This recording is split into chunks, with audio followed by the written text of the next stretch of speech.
Chapter 001. What do you take me for? A dog that comes when called and leaves when dismissed? Ayao, kiss me. Can we be together forever? Before the floor-to-ceiling window, two silhouettes entwined in a passionate embrace. The girl sat on Su Yao's lap, her back turned to the entrance, her slender waist firmly ensnared. Warm breaths cascaded onto Su Yao's neck as she flashed him a seductive smile. From this day forth, we could be together forever. Her eyes shimmered with affection, her cheeks adorned with a rosy hue. She leaned closer, inch by inch, towards Su Yao's delicate lips. Suddenly, Su Yao jolted awake from his reverie, instinctively lowering his head. A wave of intense pleasure surged through him. Yet, it was ultimately just a dream. Yao Ge, what were you doing just now? Your voice sounded so flirtatious. Have you been watching too many romantic films lately? A dark-skinned lad with two small canine teeth chuckled.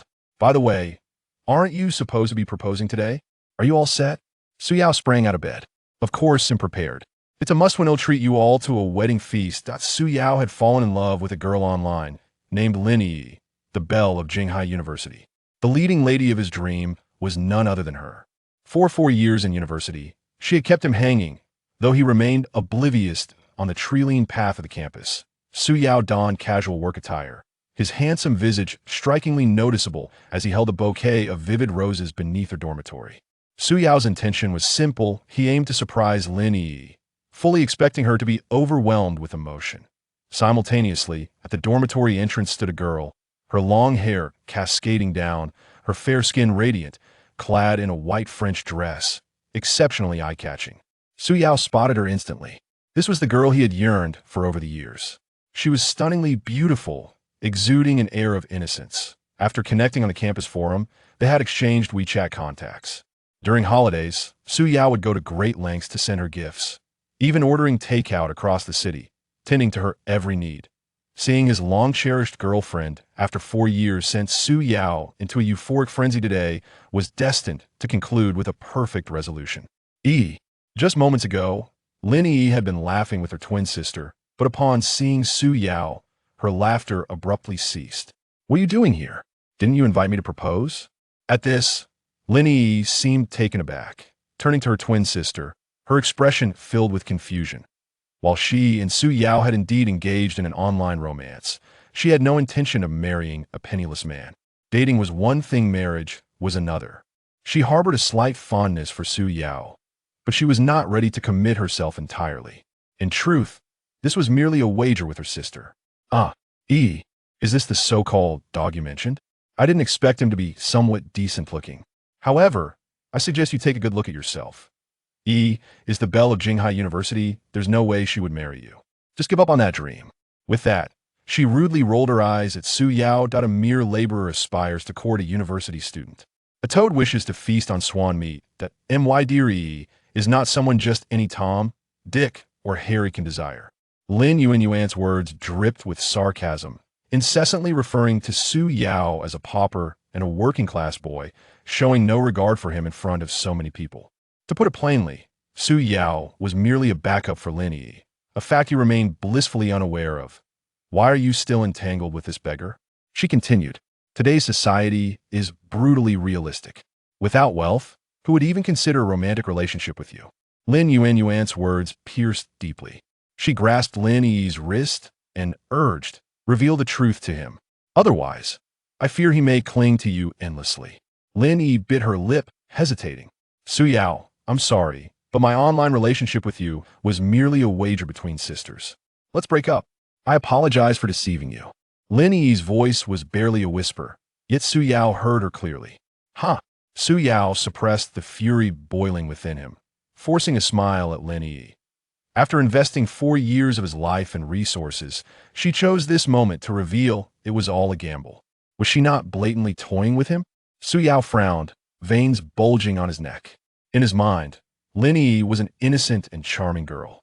He never dreamed such words would escape her lips. Pray tell, have I not treated you well these past few years? Lin Yi fell silent, gradually lowering her gaze. Indeed, Su Yao had treated her exceptionally well. Yet, Lin Yi was a girl unwilling to resign herself to mediocrity. She believed herself to be strikingly beautiful and deserving of better, even if her heart ached at the thought of parting. What could she do? Look me in the eye and say that. Su Yao gritted his teeth, striving to maintain the gentlemanly composure expected of him, refusing to act out of anger.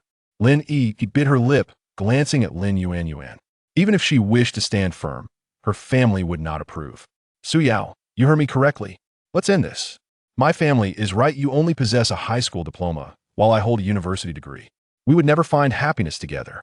You would only hinder my progress. Where can one find employment without a diploma these days? With your current situation, there is no future. Lin Yi's words left Su Yao momentarily speechless. For years had she truly deceived him for that long? Struggling to contain his rage, he confronted Lin Yi. If you wanted to break up, why not say so sooner? I'm sorry, Su Yao. It wasn't intentional. People aspire to ascend while water flows downward. With my beauty, I can have a car if I desire, and a house too. What can you offer me? Shall I marry you only to share the burden of mortgage? Am I to live a life consumed by the mundane realities of daily existence? I am the Belle of Jinghai University.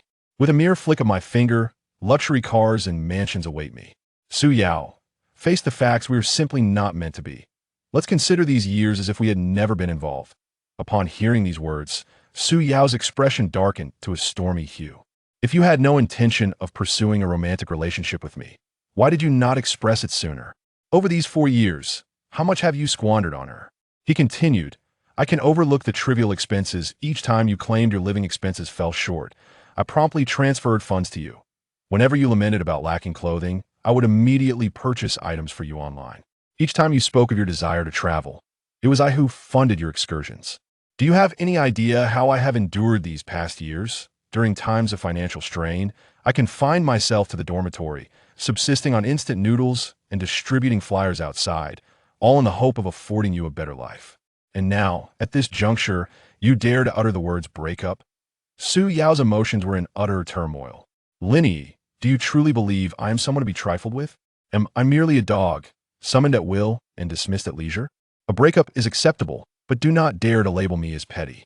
Return to me the entirety of the funds I have expended on you over these 4 years. To be fair, I shall grant you a discount repaying me 100,000. Chapter 002. Tang Ning, why not marry my sister back? Xiao, did I mishear? Is this your boyfriend? He actually dares to ask you for money? It's truly laughable. How can one engage in romance without financial stability? You should take a good look in the mirror. Su Yao was rendered almost speechless with indignation. Did this woman truly lack any self-awareness regarding her own issues? After 4 years of devotion, he was met with such scornful words. After uttering her previous remarks, Lin Yi fell into silence, allowing her elder sister to mock Su Yao. As more students gathered to witness the scene, Lin Yuan did not hesitate to stoke the flames of humiliation, eager to degrade Su Yao utterly. If there were any blame to assign, it would fall squarely on Lin Yi's shoulders for her excessive timidity. She had always been subservient to her sister's whims, obedient to whatever her sister dictated, even regarding monumental decisions in her own life. Biting her lip, she found herself at a loss for words. Throughout the years, Su Yao's kindness had not gone unnoticed, and, deep down, she felt guilty for the way she treated him. Yet, out of deference to her sister, she felt compelled to remain silent. Clenching her jaw and refusing to speak up, Lin Yi had intended to assure Su Yao that she would repay him once she earned some money. But Lin Yuan interrupted her sharply. Su Yao, are you mistaken? All of this was willingly given to Yi by you. We never asked for it.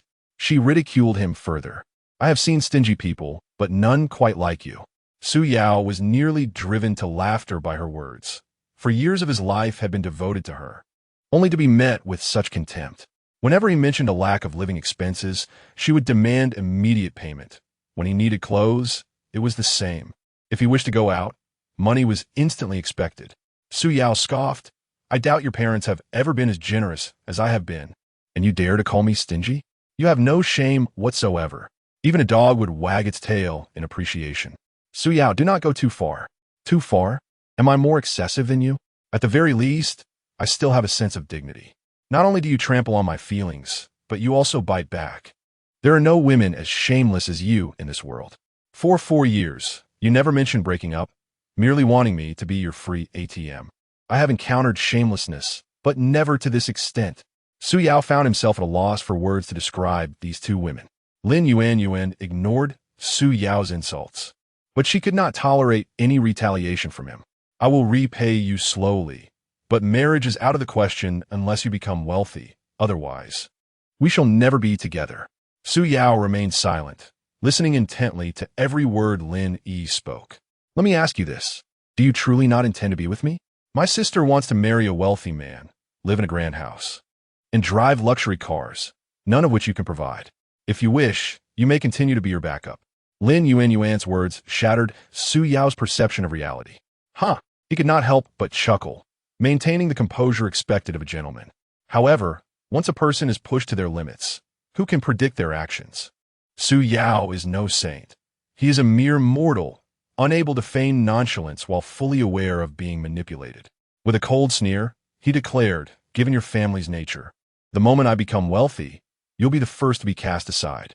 Lin Yi, I am weary. Let us part ways. Encountering you has brought me nothing but misfortune. Upon hearing Su Yao's resolute decision to end their relationship, Lin Yi's body trembled involuntarily. She felt a pang of reluctance, perhaps even a touch of greed. For in these 4 years, Su Yao had been utterly devoted to her. Such a good man is hard to come by, even with a lantern in hand. Yet, her timid disposition prevented her from contradicting her sister, who deemed Su Yao's humble background unacceptable for their union. Reluctant to let go of this financial support, Lin Yuan kept Lin Yi in a state of limbo. Aware of her own shortcomings, Lin Yi kept her head bowed, repeatedly pinching her fingers in distress. Her mind was a tumult of conflicting emotions. What are you still hesitating about? In a few days, you will begin working at Tang Corporation, where there are countless outstanding men. Are you truly worried about finding someone who treats you well? If all else fails, what about the factory your parents mentioned? It's certainly better than being with this pauper. Amidst the standoff, Su Yao's elder sister, Su Rue, approached with her friend Tang Ning. Observing the crowd gathered ahead, Su Rue thought to herself, which fool is causing such a commotion, drawing in so many onlookers? Just as she muttered her disdain, Su Yao's voice echoed through the air. It was at that moment Su Rue realized that the fool she had just scorned was, in fact, her own younger brother. Su Rue was perplexed. Wasn't this supposed to be a proposal, with her as a witness? Why has it turned into a quarrel? As Su Yao's elder sister and a talent agent at a reputable entertainment company, she had seen her fair share of heartbreaks from online relationships. From the outset, she had opposed the idea, warning that online romances were fraught with deception. Yet, her brother, stubborn as ever, insisted that being high school alumni made it a safe choice.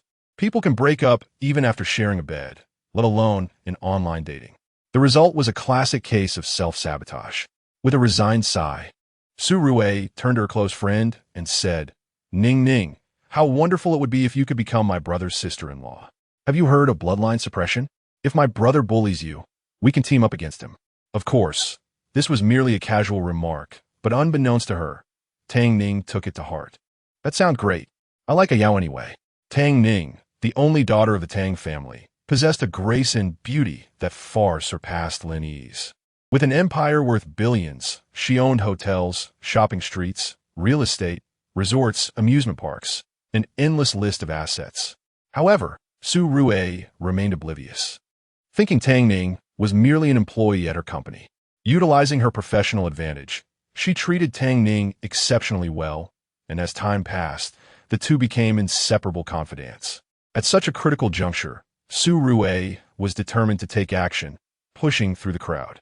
Tang Ning, adorned in a figure-hugging dress that accentuated her fair skin and statuesque legs, effortlessly commanded attention as she navigated through the throng of students. Standing at an impressive height of 170 centimeters, her cascading waves of long hair only added to her allure. It was evident that Lin Yi's presence was overshadowed by Tang Ning's captivating beauty. With an enchanting stride, Tang Ning approached Su Yao, playfully wrapping her arm around his neck before planting a sudden kiss on him. Brother, she doesn't want you. I cherish you instead. How about you marry me? I have a car, a house, and savings, and I won't even ask for a dowry. Just tell me, will you? Shu hui so todas tolded. her jaw dropping at Tang Ning's bold antics. This friend was not one to shy away from taking action. Su Yao, bewildered by the embrace of such a stunning beauty, found himself momentarily speechless. What on earth was happening? Before he could gather his thoughts, a melodic voice echoed in his mind. Ding, please make a choice. 1. Continue pursuing Lin Yi. Reward, the two together. 2. Reject Tang Ning. Reward, 1 million. 3. Be with Tang Ning. Reward, a newcomer gift pack. The unexpected system prompt rendered Su Yao momentarily frozen. Having been in love with Lin Yi for 4 years, he had devoted himself to her well-being, sacrificing social gatherings to ensure he could provide for her when needed. His existence over these years had been less than fulfilling, akin to living a dog's life. The sole solace he found was in reading novels online, which had familiarized him with the concept of a system, often referred to as the fabled golden finger. Never had Su Yao imagined he would one day find himself in the role of a protagonist. However, he remained uncertain of the system's true potential. The prospect of continuing with Lin Yi was out of the question. He had his principles. Rejecting Tang Ning seemed feasible, yet the thought of dismissing a woman of such beauty left a bitter taste in his mouth. After all, it was not as if he was unwanted. Here was an extraordinary beauty who had shown interest in him. After a moment's contemplation, Su Yao opted to disregard the first two options. He could always express his gratitude later. Thus, in front of the gathered crowd, he knelt on one knee and raised the box he held. Addressing Tang Ning, he proclaimed, "My lady, would you do me the honor of becoming my wife?" Chapter 003. I come to love you. Shocking the campus network, one dares to speak, while the other genuinely responds. Tang Ning laughed heartily, boldly accepting the diamond ring from Su Yao in front of the crowd. Although it was somewhat modest, she showed no disdain. In her own words, she did not care for superficial possessions. What mattered was Su Yao as a person. From this moment forth, Su Yao is my husband. Should any other woman dare to covet his body and soul, they should not blame me, Tang Ning, for my lack of courtesy. After uttering these words, she deliberately cast a glare at Lin Yuanyuan, a brazen individual indeed. The 100,000 he spent on your sister must be repaid. Do not attempt to trick me, or prepare to receive a lawyer's letter. Tang Ning's fierce defense of her husband garnered enthusiastic applause from the students present. Rather than waiting for the right time, let us go and obtain our marriage certificate. Tang Ning boldly arranged it all. Lin Yi stood in shock, incredulously gazing at Su Yao. Just moments ago, he had been proposing to her, and in the blink of an eye, he was with another woman. What sort of maneuvering was this? Unwilling to accept the situation, she questioned Su Yao, "What do you mean? You were just proposing to me." For reasons unknown. At that moment, Su Yao found Lin Yi somewhat amusing. He had proposed to her, and she had rejected him. Now, upon seeing him marry another, she was upset. Su Yao smirked. "I proposed to you, but you declined, did you not? Now, seeing me marry another, are you feeling distressed?" Lin Yuanyuan's eyes widened as she placed her hands on her hips. Distressed? Distressed, my foot. She is clearly a cheap woman. What does she have to compare with my sister? Before Lin Yuanyuan could finish her sentence, she felt a sharp sting across her face. Tang Ning had delivered a resounding slap, her eyes revealing her disdain for such women. Su Yao, being a gentleman, was hesitant to strike a woman, but Tang Ning was different. In her view, women like this deserved such treatment. "What? They dare hit me?" Lin Yuanyuan exclaimed, clutching her swollen cheek. Tang Ning stood her ground. "I hit you out of respect, you average woman." Who was Tang Ning? The heir of the Tang Group. Even titans of the business world regarded her with deference. Lin Yuanyuan was nothing in comparison. To insult her was to court disaster. With that slap, the students witnessing the scene erupted in fervor.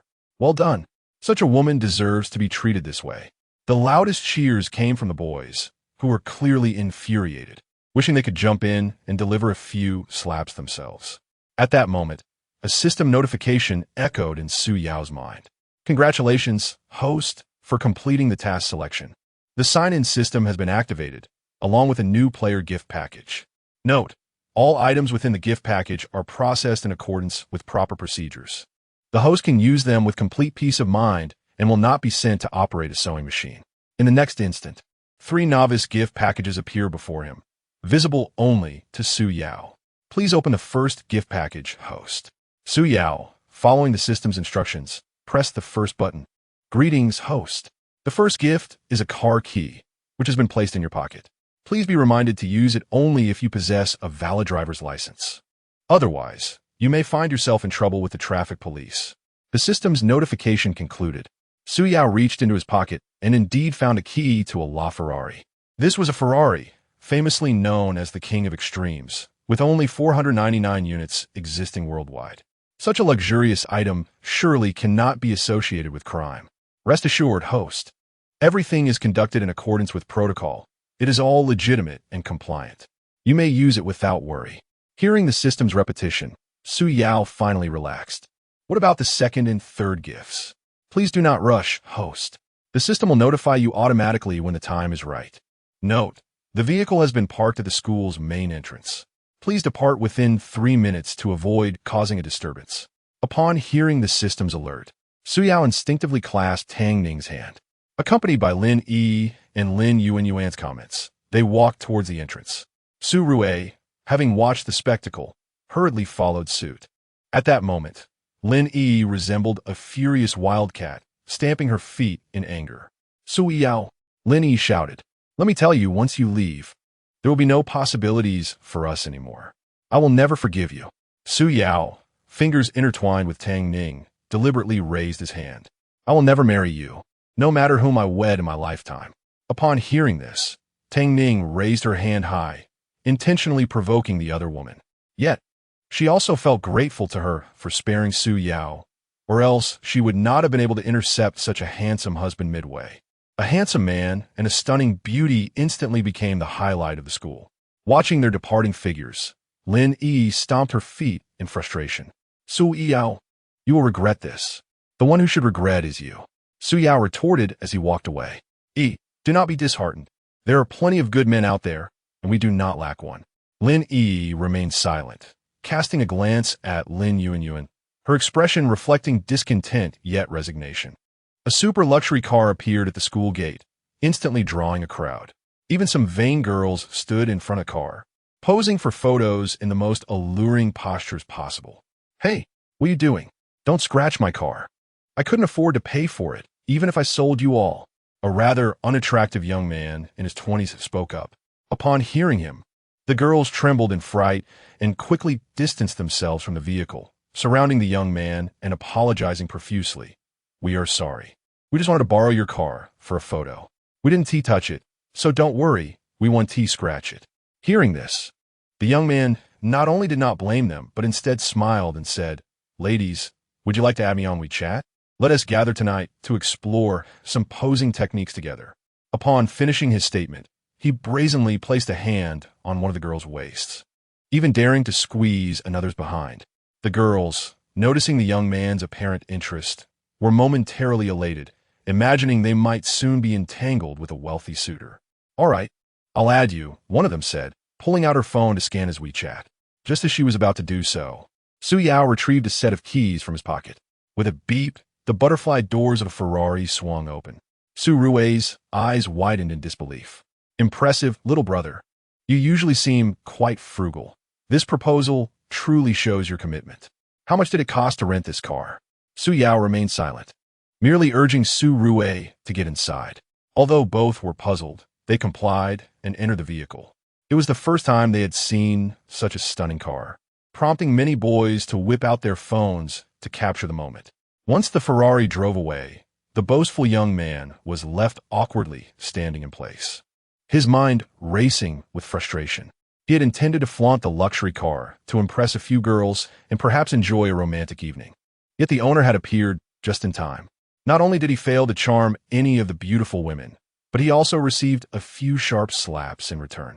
Within moments, a photo of Su Yao with an incredibly attractive woman surfaced on the campus network. Most importantly, he was the owner of a top-tier Ferrari. Soon, the campus was abuzz with excitement. Wow, this girl must have saved the galaxy in a past life to be with such a handsome man. If it were me, I'd have him in bed every night, exclaimed one. Oh, he is just too handsome. But why do I feel like he resembles E's boyfriend? Chapter 004. Su Yao's wealthy identity exposed. School in an uproar. The girl who stumbled upon the video happened to be the roommate of the two sisters. Upon their return, she approached them with excitement. You came back just in time. Guess who we saw on the campus website? Your boyfriend. She quickly handed her phone to Lin for a look. However, Lin was in no mood for such pleasantries. Pushing her roommate's hand away, she replied somewhat unhappily. I'm on a good mood right now. Please let me be. A poor wretch like him. What is there to cling to? Lin Yuan remarked, her lips twitching in irritation. That wretched person has truly crossed the line. He left me with a swollen face. If I find the opportunity, I will certainly return the favor. By the way, Director Wang called earlier and asked when you could come by. At that moment, Lin felt utterly despondent. She cared deeply for Su Yao, as well as her own future. It is true that girls should not be consumed by romantic thoughts. Yet she felt as though she had truly hurt Su Yao's feelings. Reflecting on the past few years, she acknowledged that Su Yao had been exceptionally kind to her, and she had grown accustomed to his generosity. Seeing Su Yao with another woman stirred an inexplicable sorrow within her. It was a tumultuous conflict of emotions. Sister, could you please say a little less? She pleaded. Su Yao may not have wealth, but he genuinely cares for me. Why can't you and Mom and Dad see that? Given their financial situation, marrying into that family would only bring you suffering, her sister retorted. What do you even know about their family background? Have you ever set foot in their home? I might not wish to marry him right now, but you shouldn't speak ill of him like that. What do you mean by that? Am I being too nosy? Her sister shot back. Why are you still thinking about a penniless man like him? Once you become a film queen, you won't lack for admirers like him. Not to mention, sister, although Su Yao is indeed quite handsome, can good looks put food on the table? If you abandon your career to become a housewife, I shudder to think of the life ahead. I'm only looking out for your best interests. Here, take this tissue and wipe your tears, or how will you audition tomorrow? Lin felt a pang in her nose, unable to resist picking up her phone to call Su Yao, only to have it snatched away by Lin Yuan. It's not that I'm criticizing you, but with Su Yao's pitiful appearance, it's best to just move on. I'll tell you, if you keep in touch with him, I vehemently oppose it. With your looks, you could easily find someone much better than him. Trust me, you'll find a more suitable partner. At that moment, her roommate remained oblivious to Lin and Su Yao's breakup, pulling Lin over with excitement. Come take a look. It's your boyfriend. Oh my goodness, and that car, it's simply stunning. Wow, I can't believe your boyfriend is so wealthy. That car is a limited edition Ferrari. I believe it's called LaFerrari, with only 499 units produced worldwide. There are hardly any in Jinghai or even in Wancheng, meaning it's not merely a matter of wealth. This car symbolizes the owner's status. Incredible. Did you perhaps save the galaxy in your past life? Not only have you encountered such a handsome boyfriend, but he is also immensely wealthy. We are utterly envious. As we graduate, we are directly faced with unemployment. Truly envious of you, stepping into the life of a wealthy lady immediately after graduation. Your roommate looks as though she might burst into tears from jealousy. Oh heavens! How has such fortune befallen you? Once you become a lady of high society, do not forget to introduce us to a few dashing gentlemen. Your roommate, witnessing the escalating comments below, seemed to float away in her excitement. Lin remained silent, her phone having just been taken by her sister, leaving her in no mood to engage. She collapsed on her small bed and began to weep softly. After 4 years of dating Su Yao, she learned that his parents were both retired workers and that they owned a modest 3-bedroom apartment in the old district of Jinghai. How could he possibly be a wealthy heir? Yet, the photos posted on the campus network undeniably featured Su Yao himself. The comments beneath the pictures were poised to explode. Some sharp-eyed girls even noted, "This boy seems to be the one who proposed to the campus Belle this morning." Though Lin Yi's roommates were aware, others were in the dark.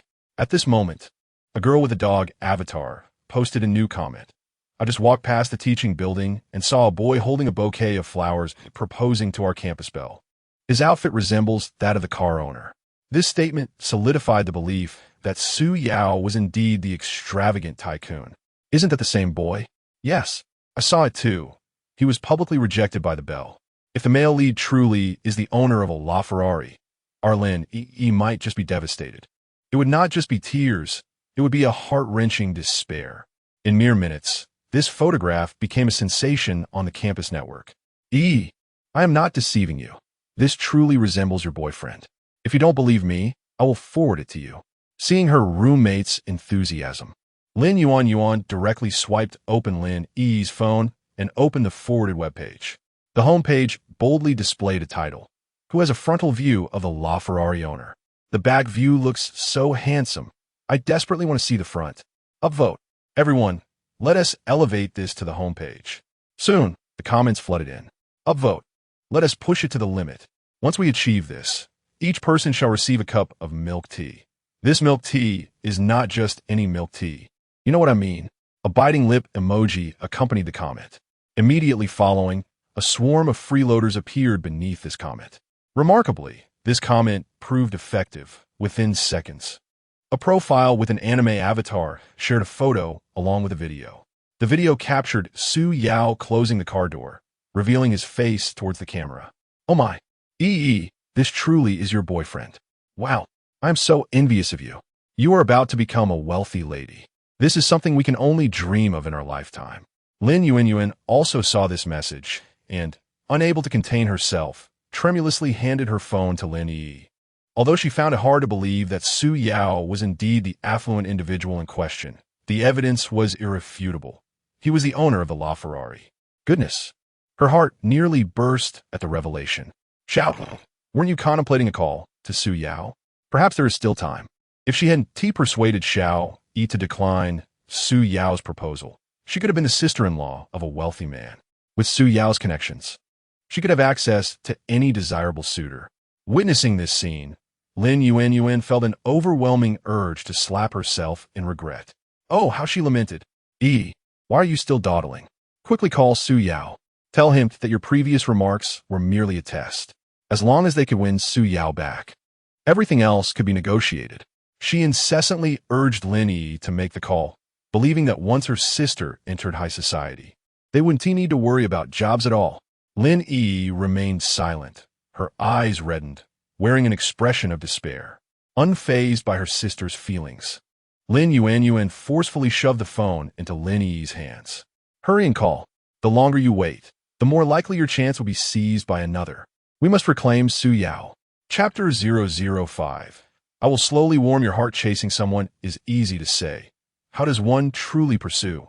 You spoke so decisively just now. Lin Yi choked on her words.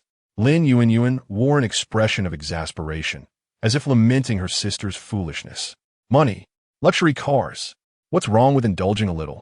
Which couple in this world does not argue during their romance? Lin Yi stood frozen, as if struck by lightning. Indeed, the young man driving the luxury car is her boyfriend. It is he, Su Yao. Oh. Upon seeing the male lead in the photograph, the one who had enveloped her in warmth for 4 years, Lin Yi suddenly screamed, as if under a spell. She could hardly believe that her boyfriend was truly a hidden wealthy individual, yet the evidence in the image was undeniable, forcing her to accept this reality.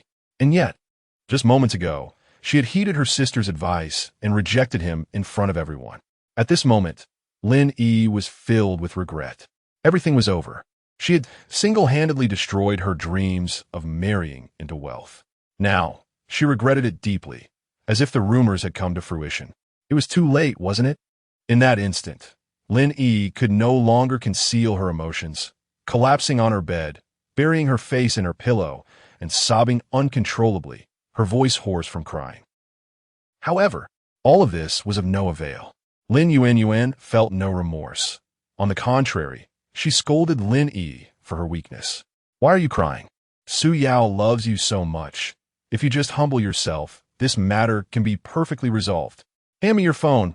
Quickly call him. Perhaps Su Yao hasn't gone far. Lower your stance a bit. Given your years of relationship, he might forgive you right away. At that moment, one could not fathom where Lin Yuan found the audacity to utter such words. For 4 years, Su Yao had been utterly devoted to her. If she merely softened her approach and shed a few tears, perhaps he would relent, for he could hardly bear to see her cry. Swiftly wiping away her tears, she picked up her phone and dialed a number labeled Stinky Baby. Meanwhile, in the Ferrari, Su Yao's phone rang. He merely cast a cold glance at it, swiped it away, and hung up. Lin Yi anxiously awaited his response, hoping Su Yao would answer her call, only to be met with the disheartening message: "The number you dialed is currently in use." Yet, Lin Yi remained undeterred. She continued to call. "I told you not to engage in online romance. Have you lost your mind? Today, you've made a complete fool of yourself. You're nothing but a disgrace. If it weren't for your sister Ning's intervention, our Su family's reputation would have been tarnished. You should be grateful." Upon hearing this, Su Yao's confusion was instantly clarified. He had wondered how such a stunning woman could suddenly appear and claim she wished to marry him, only to embarrass him further. It turned out she was his sister's acquaintance. "My brother, Su Yao, can only be bullied by me, Su Rue. No one else has that privilege." Upon hearing this, Su Yao's heart crumbled. Indeed, she's a true sister. However, Tang Ning did not share this perspective. She had coveted Su Yao's physique for 3 long years. Having finally seized the opportunity, she would not relinquish it so easily. "Who said I was merely helping Su Yao? This ring now adorns my finger. And from this moment forward, we are family. Your status has been elevated, transitioning from a close friend to an older sister-in-law. With a sister-in-law like me, you are fortunate. Su Yao, I simply adore you. I aspire to be your wife. Is that too much to ask? Su Yao." Su Rue. Is this woman serious? Su Rue momentarily found it hard to believe her ears. This woman had concealed her intentions well. When did she set her sights on Su Yao? Let me make it clear. This ring is on my hand, and I shall not part with it. As it stands, I, Tang Ning, am definitively the daughter-in-law of the Su family. From this moment on, I am Su Yao's fiancé, Yi, and should you dare to bully him, I shall not hold back. Su Rue could hardly believe what she was hearing. Her good friend of 4 years had suddenly turned traitor. "Tang Ning, you woman who values love over friendship." The 3 of them playfully tussled in the car. Eventually, Su Rue's gaze fell upon the vehicle. "By the way, Su Yao, where did you rent this car? The license plate indicates it's a Ferrari. You truly went all out for that woman." Su Yao had intended to explain that this car was a reward from the system. However, knowing that neither of these 2 women would believe such a claim, he found an alternative excuse. "I invested in a live-streaming e-commerce company with a friend, and this car was rented for shooting short videos. Since we paid the rental fee, leaving it idle would be a waste." Su Yao's explanation seemed quite convincing, as live-streaming companies are currently lucrative, especially with short video promotions. One can earn hundreds of thousands to even millions in a single day if successful. Su Rue simply responded with a nonchalant "oh." To be honest, she felt genuinely happy for Su Yao.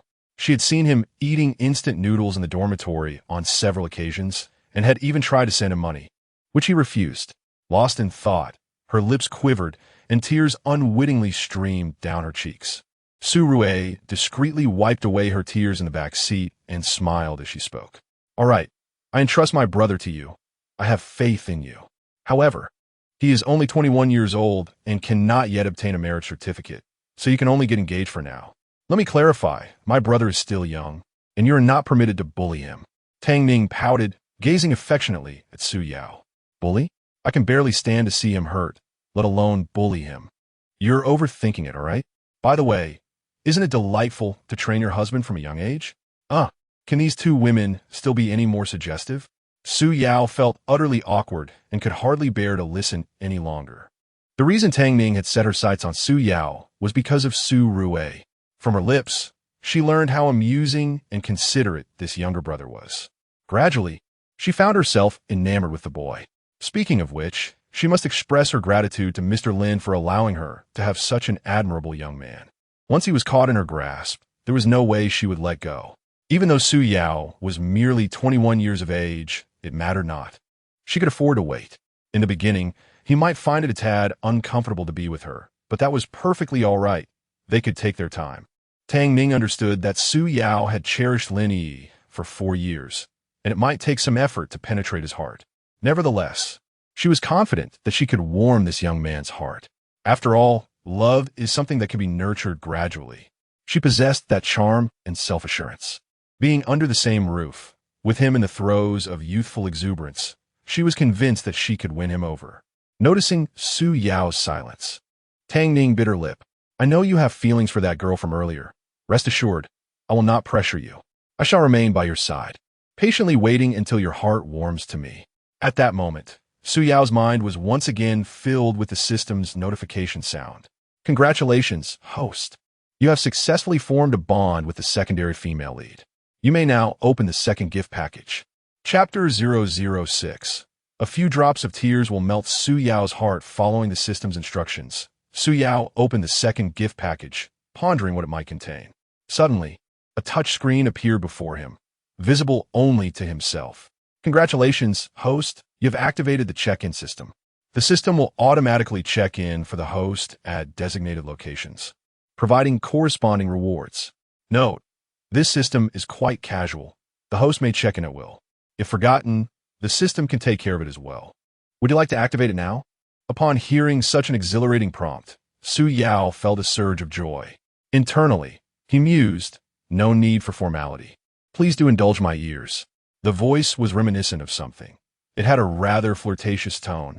It was simply delightful. Without hesitation, Su Yao proceeded to activate it. Congratulations, host. You have activated 10 points of stamina. Note, this is to lay a solid foundation for the host, preventing any mishaps during critical moments. Su Yao, what does this mean? I don't quite understand. System. The host remains somewhat innocent. Describing such scenarios feels a tad embarrassing. No need for further elaboration. Continuing down this path would render the scene a bit risky. Keep it up. Don't forget to check in daily. Congratulations, host. Check-in successful. You have received a cash reward of 500 million. The amount has been deposited into your bank account. Su Yao marveled once again at the brilliance of this system. His heart raced, his hands trembled, and not even 1,000 curses could mask his current exhilaration. Just as the system finished speaking, Su Yao's phone rang, displaying a balance of 500 million and 1 yuan. Had he not seen this message, he would have remained oblivious to how impoverished he had been while caring for Lin Yi. Nevertheless, his newfound clarity prompted him to inquire. This money, it wouldn't be of dubious origin, would it? Please, host, calm your nerves. Everything is processed according to protocol, entirely legitimate. After the system's reassurance, a smile tugged at Su Yao's lips. Regardless, he was now, in essence, a wealthy man. As noon approached, he suggested, shall we grab a bite to eat? Afterward, I must return to work. At this age, one ought to strive. If not now, when? Just think, he added, you're working overtime for that meager 1,000 yuan bonus. Su Rui chuckled in agreement. Indeed. By the way, if she doesn't go to the office, that little assistant of hers won't manage. Rubbing her forehead, Su Rui felt a headache coming on. By the way, Yao, have you informed our parents about your proposal? I have, Su Yao replied. Su Rui initially intended to say more, but reconsidered, deeming it unnecessary. After all, the proposal had been successful. As for the bride, Su Rui sensed it had become somewhat irrelevant. To her, her brother marrying her close friend was akin to keeping the wealth within familiar bounds. Besides, their parents would surely delight in having a grandson, and knowing their daughter's friend as a daughter-in-law might bring them even greater joy. Yet, a new dilemma emerged. Her brother now had a partner. Su Rui, on the other hand, was a woman who flirted recklessly, and, in the end, no one dared to introduce her to a potential boyfriend. Rumors circulated that Su Rui had lofty standards, dismissing ordinary individuals and aspiring solely to marry into a wealthy family. It was merely a series of disparaging remarks. Her parents were exceedingly anxious, while she appeared completely unfazed. In her own words, marriage was not merely a matter between two individuals. Many women, upon marrying, were compelled to cease their careers, leading a life of dependency, toiling day and night only to be labeled as idlers by their in-laws. This was not the life Su Rui envisioned for herself. Her parents were deeply troubled over her situation. Whenever Su Rui called, they would incessantly inquire when she would find a boyfriend. Initially, Su Rui would manage to respond with a few vague remarks, but as time passed, even she found it irksome. Meanwhile, Lin Yi was inconsolable upon discovering Su Yao's wealth. Weeping uncontrollably, Lin Yuan was equally frantic, akin to an ant on a hot pan. Why had no one answered the calls yet? They desperately awaited a response. Regardless of how many calls Lin Yi made or videos she sent, Su Yao remained unresponsive. Xiao Yi, Don't you have Su Yao's address? Shall we go to his house right now? Perhaps it's not too late. Oh, stop crying. Your tears are making me anxious. He is not dead. We can simply bring him back. Given Su Yao's temperament, a little charm and a few tears will surely soften his heart. After all, you share 4 years of affection, don't you? What is that woman to him? A so-called interloper, or, to put it bluntly, a mistress. As the legitimate partner, you have nothing to fear from her. Does crying really resolve anything? Everyone is crying. It's utterly pointless. The exhilaration from earlier scolding will soon turn into regret. As long as we gain Su Yao's parents' approval, we'll have made significant progress. A little persuasion with Su Yao, and our plan will unfold. Or we could simply confront him directly, making the situation irreversible. Let us do it. Call a ride, and we'll head to Su Yao's house first. With his parents' fondness for us, success is guaranteed. We'll secure the position of daughter-in-law before Su Yao returns home. Is this feasible? Of course it is. Hurry and call for the ride. We must get there early. We'll settle matters with the elders before Su Yao arrives. At that very moment, Su Yao had just parked his car at the hotel when Su Rui's phone erupted with incessant notifications. Indeed, ever since Su Rui stepped out, she had anticipated the unfolding of events. The caller was Su Rui's assistant, named Mi Duo, a recent graduate and intern. Just the mention of this girl made Su Rui's head ache.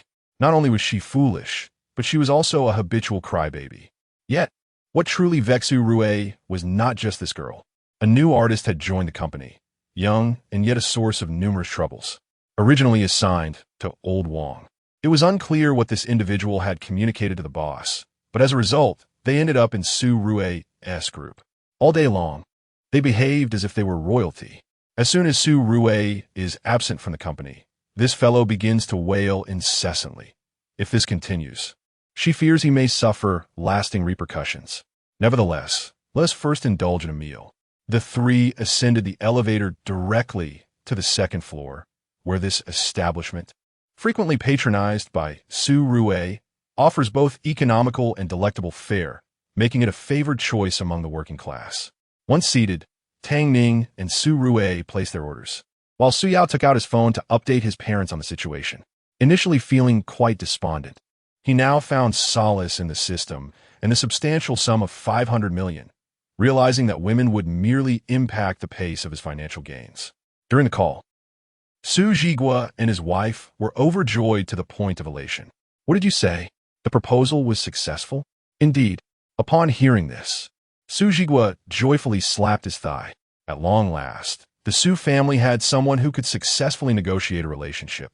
They say online romances are unreliable, yet I find this one quite credible. Perhaps we should also set up an account for Rui. Su Yao had no intention of sharing the humiliating episode with Lin Yi with his elderly parents. That scene was simply too heart-wrenching. His parents were aging and could not withstand further turmoil. Hence, Su Yao resolved to keep their relationship hidden from them. Dear, we shall soon be welcoming a grandchild. Inside the house, Lu Shuzhen was busy snapping green beans at the dining table. Upon hearing the conversation between Su Jigua and Su Yao, she approached with her beans in hand. So, is what you said true? Will you be coming home for dinner tonight? Receiving Su Yao's affirmation, Lu Shuzhen's face lit up with joy. Very well. I shall go downstairs with your father to buy some groceries. No need. We will eat out tonight. But eating out is so expensive. Besides, your father's culinary skills rival that of a master chef. Why waste that money? Su Yao felt a pang of sympathy for Su Jigua, who bore the scars of his military service. Though he had been cared for over the years, he still occasionally suffered. Eventually, after much persuasion from Su Yao, the elderly couple relented. By the way, Yao, remember to call your sister and tell her to come home for dinner. Ever since I asked her when she would bring a boyfriend, she has been elusive. Is it truly so difficult to find a man? Chapter 007. The popular star Luo Fanxian, after concluding the call, Su Jigua expressed his delight, saying, Dear wife, quickly fetch the savings book. Let us ascertain how much we have remaining. Upon learning of Su Yao's successful proposal, Su Jigua's immediate instinct was to seek out Lu Shuzhen for the savings book. Our son lacks decorum. As parents, we must not allow this. Though we're not a family of great wealth, we must uphold proper etiquette. The young may lack understanding, but we, as elders, must be mindful. Lu Shuzhen promptly retrieved several bank cards and a savings book from her bag in the wardrobe, diligently calculating on her phone. We have a total of 368,000. Let us set aside 350,000. When the children return, we can discuss the dowry. If it proves insufficient, I shall borrow a bit more from my former colleagues. Indeed, my dear wife, you are quite astute, Su Zhiguo acknowledged. I shall also notify my old comrades. In case of any unforeseen circumstances, we must have contingency plans. Since this is our future daughter-in-law's first visit, we ought to treat her well.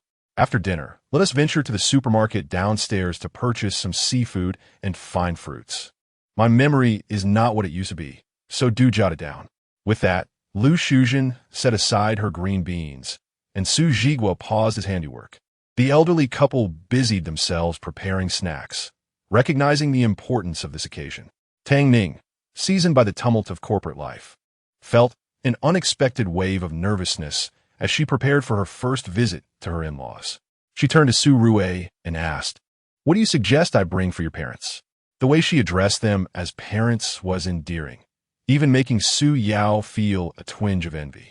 Su Rui playfully suggested, "Perhaps something of practical value?" "Practical?" Su Rui nodded in affirmation. "Oh, I comprehend." Just as Su Rui finished speaking, her phone rang again. Within a brief span of half an hour, Mi Duo had bombarded her with numerous calls. Frustrated by the incessant ringing, Su Rui contemplated turning off her phone, but her professional ethics compelled her to answer. A voice on the other end, tinged with distress, pleaded, "Sister Ray, you finally answered. I feel as though I'm on the brink of madness. The little tyrant is throwing a fit. You must return to placate him. He insists that if you do not arrive at the company within half an hour, he will refuse to perform." Su Rui inwardly scoffed. "Am I his mother? He is over 20, yet still requires coddling?"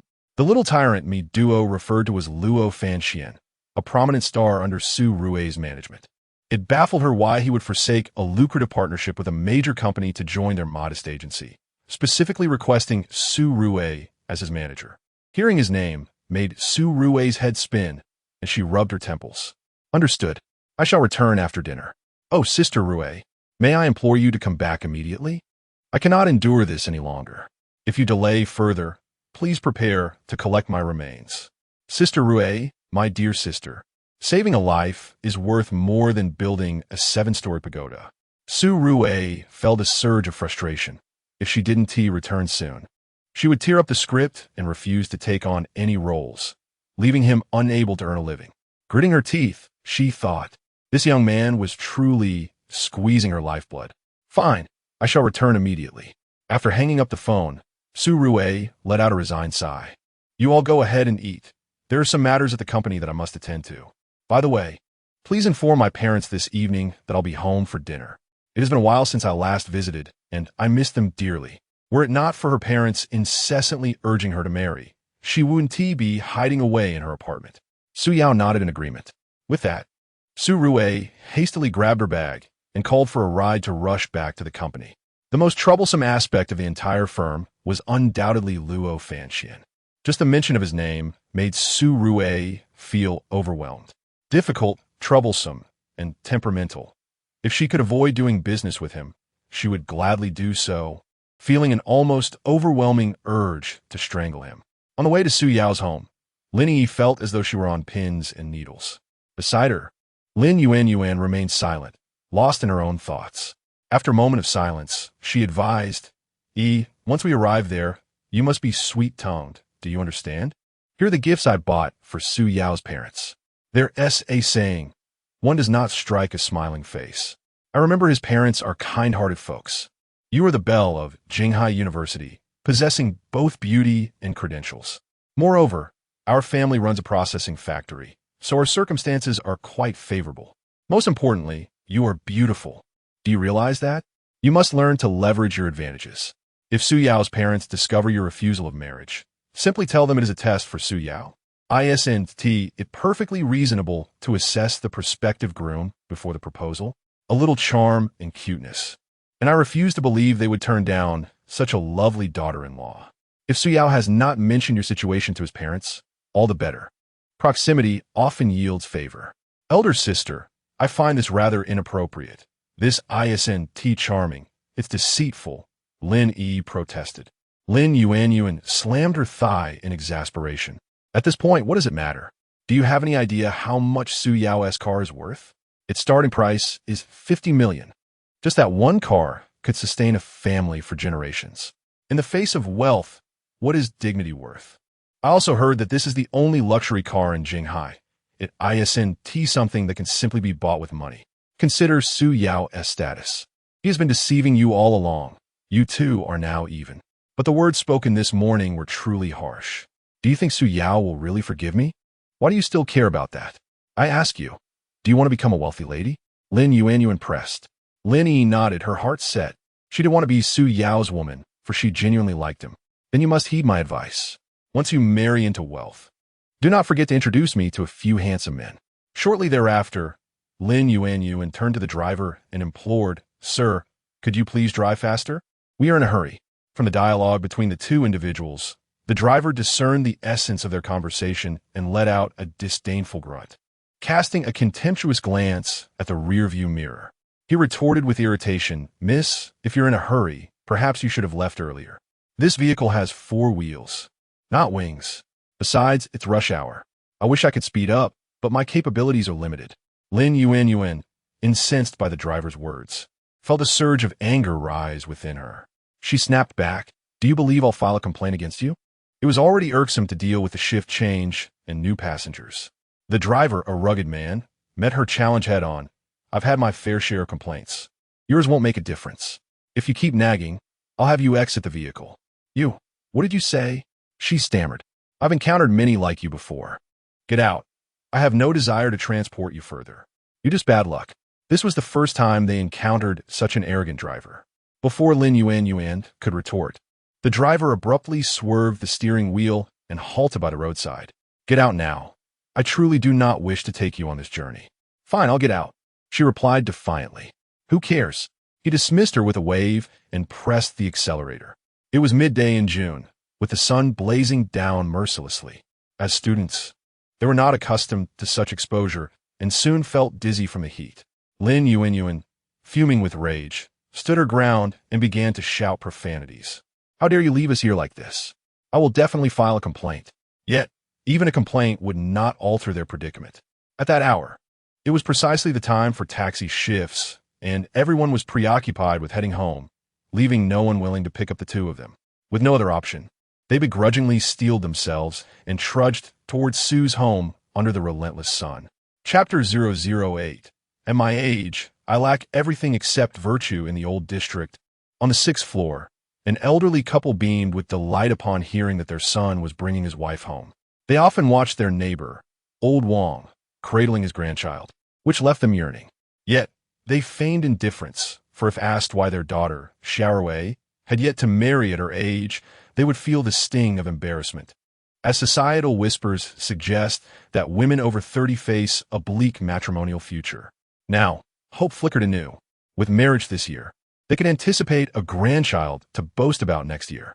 The thought alone filled their hearts with joy. My dear, Su Jigua, can finally hold my head high, he exclaimed, instructing his wife to ask the local vendor, Xiao Lu, to deliver 5 bottles of beer. With his bowl in hand, he animatedly shared his excitement with his spouse, determined to let the entire neighborhood know that his son had found a bride, silencing the gossips. Let us, the two of us, indulge in some drinks to celebrate in advance, he suggested, handing a small bottle to Lu Shuzhen. Rarely this jubilant, a minor indulgence would not harm.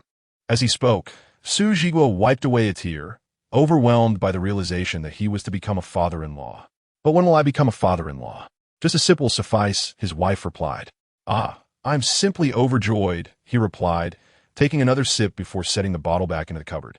Reflecting on the two young ones, a smile crept across his face. Xiaowei was a spirited girl, always expressing her aspiration to earn a fortune. Yet as parents, their desires were modest. Health and a harmonious family would suffice. The pursuit of wealth, they believed, was a blend of effort and destiny. One should not force what cannot be attained. You must sometimes remind our children of this, he mused, slightly worried that she might overexert herself. Every child is a treasure to their parents, and as long as she cherishes her well-being, they would not impose pressure regarding marriage. What is the purpose of life? He pondered. It is to find happiness. If marriage does not bring her joy, then it is best to forego it. She is so busy, often missing meals. It pains me to think of her, he lamented, his heart aching with a father's love that had long been suppressed, now spilling forth unabashedly. Wiping away a tear, he felt as vulnerable as child. Dear, let us eat quickly. Afterward, we shall visit the supermarket. Oh, and please call Old Lee to reserve a large lobster for us. And tell Old Wong next door to select the finest fruits. Choose the most expensive ones. And remember to select the best. Also, for the chicken, duck, and fish, I shall be the chef tonight, and you will assist me. Lu Shuzhen chuckled, patting her husband's thigh. But aren't we going out for dinner tonight? Su Zhigua slapped his forehead and chuckled. How could I have forgotten about this? The emotions of the elderly couple were running high. Suddenly, there was a knock at their door. Knock, knock. Su Zhigua and Lu Shuzhen exchanged glances, pondering that the young man had mentioned he would return in the afternoon. Why was he back so early? The urgent knocking instantly invigorated them. Oh dear, hurry up and tidy yourself. I will answer the door, Lu Shuzhen said, instinctively standing up and smoothing her hair, worried about her appearance. What do you think of my outfit, old man? You look splendid. Now go quickly and open the door. We don't want to keep our daughter-in-law waiting, he replied. Lu Shuzhen, filled with excitement, rushed to the door. As she opened it, she was greeted by two young women.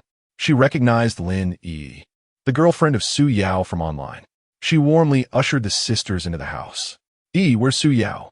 Does he not understand manners? Coming back alone? Come in and sit down. I'll ask your Uncle Su to prepare some fruit for you. That rascal, what is he thinking? When he returns, I shall have a word with him. You both sit. I will call him and scold him, she added. Lin Yi instinctively tried to intervene. Aunt Su. Su Yao has something to attend to. I came ahead. This is a gift for you. Lu Shuzhen, with a reflexive gesture, pushed it away.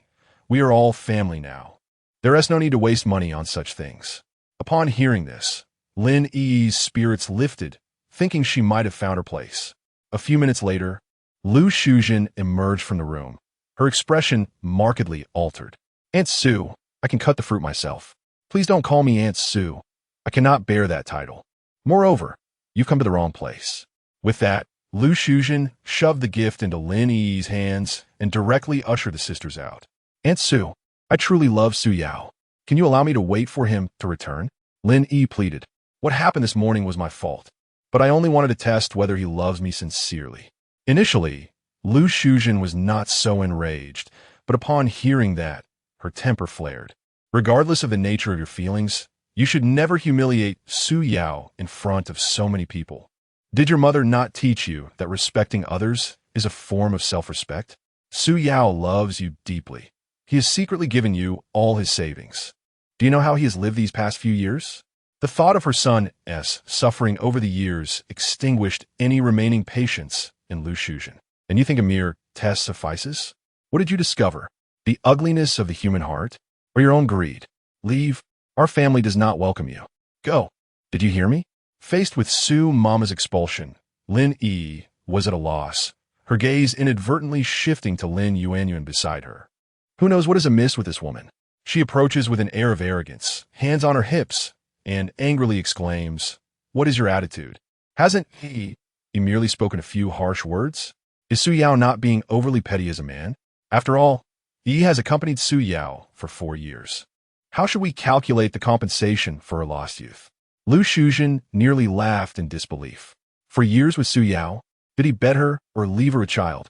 Lu Shuzhen, who has a daughter of her own, initially intended to drive these two away, yet she was taken aback when this woman shamelessly demanded compensation for lost youth. She had seen shamelessness before, but this was a new level of audacity. Was she here to seek reconciliation or to incite a quarrel? Lu Shuzhen had no intention of indulging Lin Yuanyuan. If she wished to act like a shrew, then Lu Shuzhen would gladly oblige. Old man, bring me a broom. I shall sweep away this pestilence. What? Lin Yuanyuan's eyes widened in disbelief. Wasn't it said that Su Yao's parents were rather timid? Surely, a firm stance would make them relent. Yet, why did it feel as though the tables were turning? With her head held high, she declared, "Guests are to be treated with respect. If you dare to drive me away, I shall make a scene at your doorstep." Accusing your Su Yao of defiling my sister and leaving her with child, yet refusing to take responsibility. Upon hearing this, Lu Shuzhen could no longer contain herself. Though Su Yao was mischievous, he had never been promiscuous. What mother could bear such a slanderous accusation? She turned and strode to the kitchen. When she emerged, she held a bucket in hand. Before Lin Yuan could utter another insult, a foul stench wafted through the air. Lu Shuzhen unceremoniously doused Lin Yuan in putrid water. Young as she was, she harbored a wicked heart and a penchant for loose talk. Thus, she must face the consequences. Lin Yuan, upon hearing Lu Shuzhen's insults and being drenched in foul water, was infuriated. "Lu, what do you mean by this? We came with good intentions to apologize, and yet you throw water at me. Is this your idea of an apology?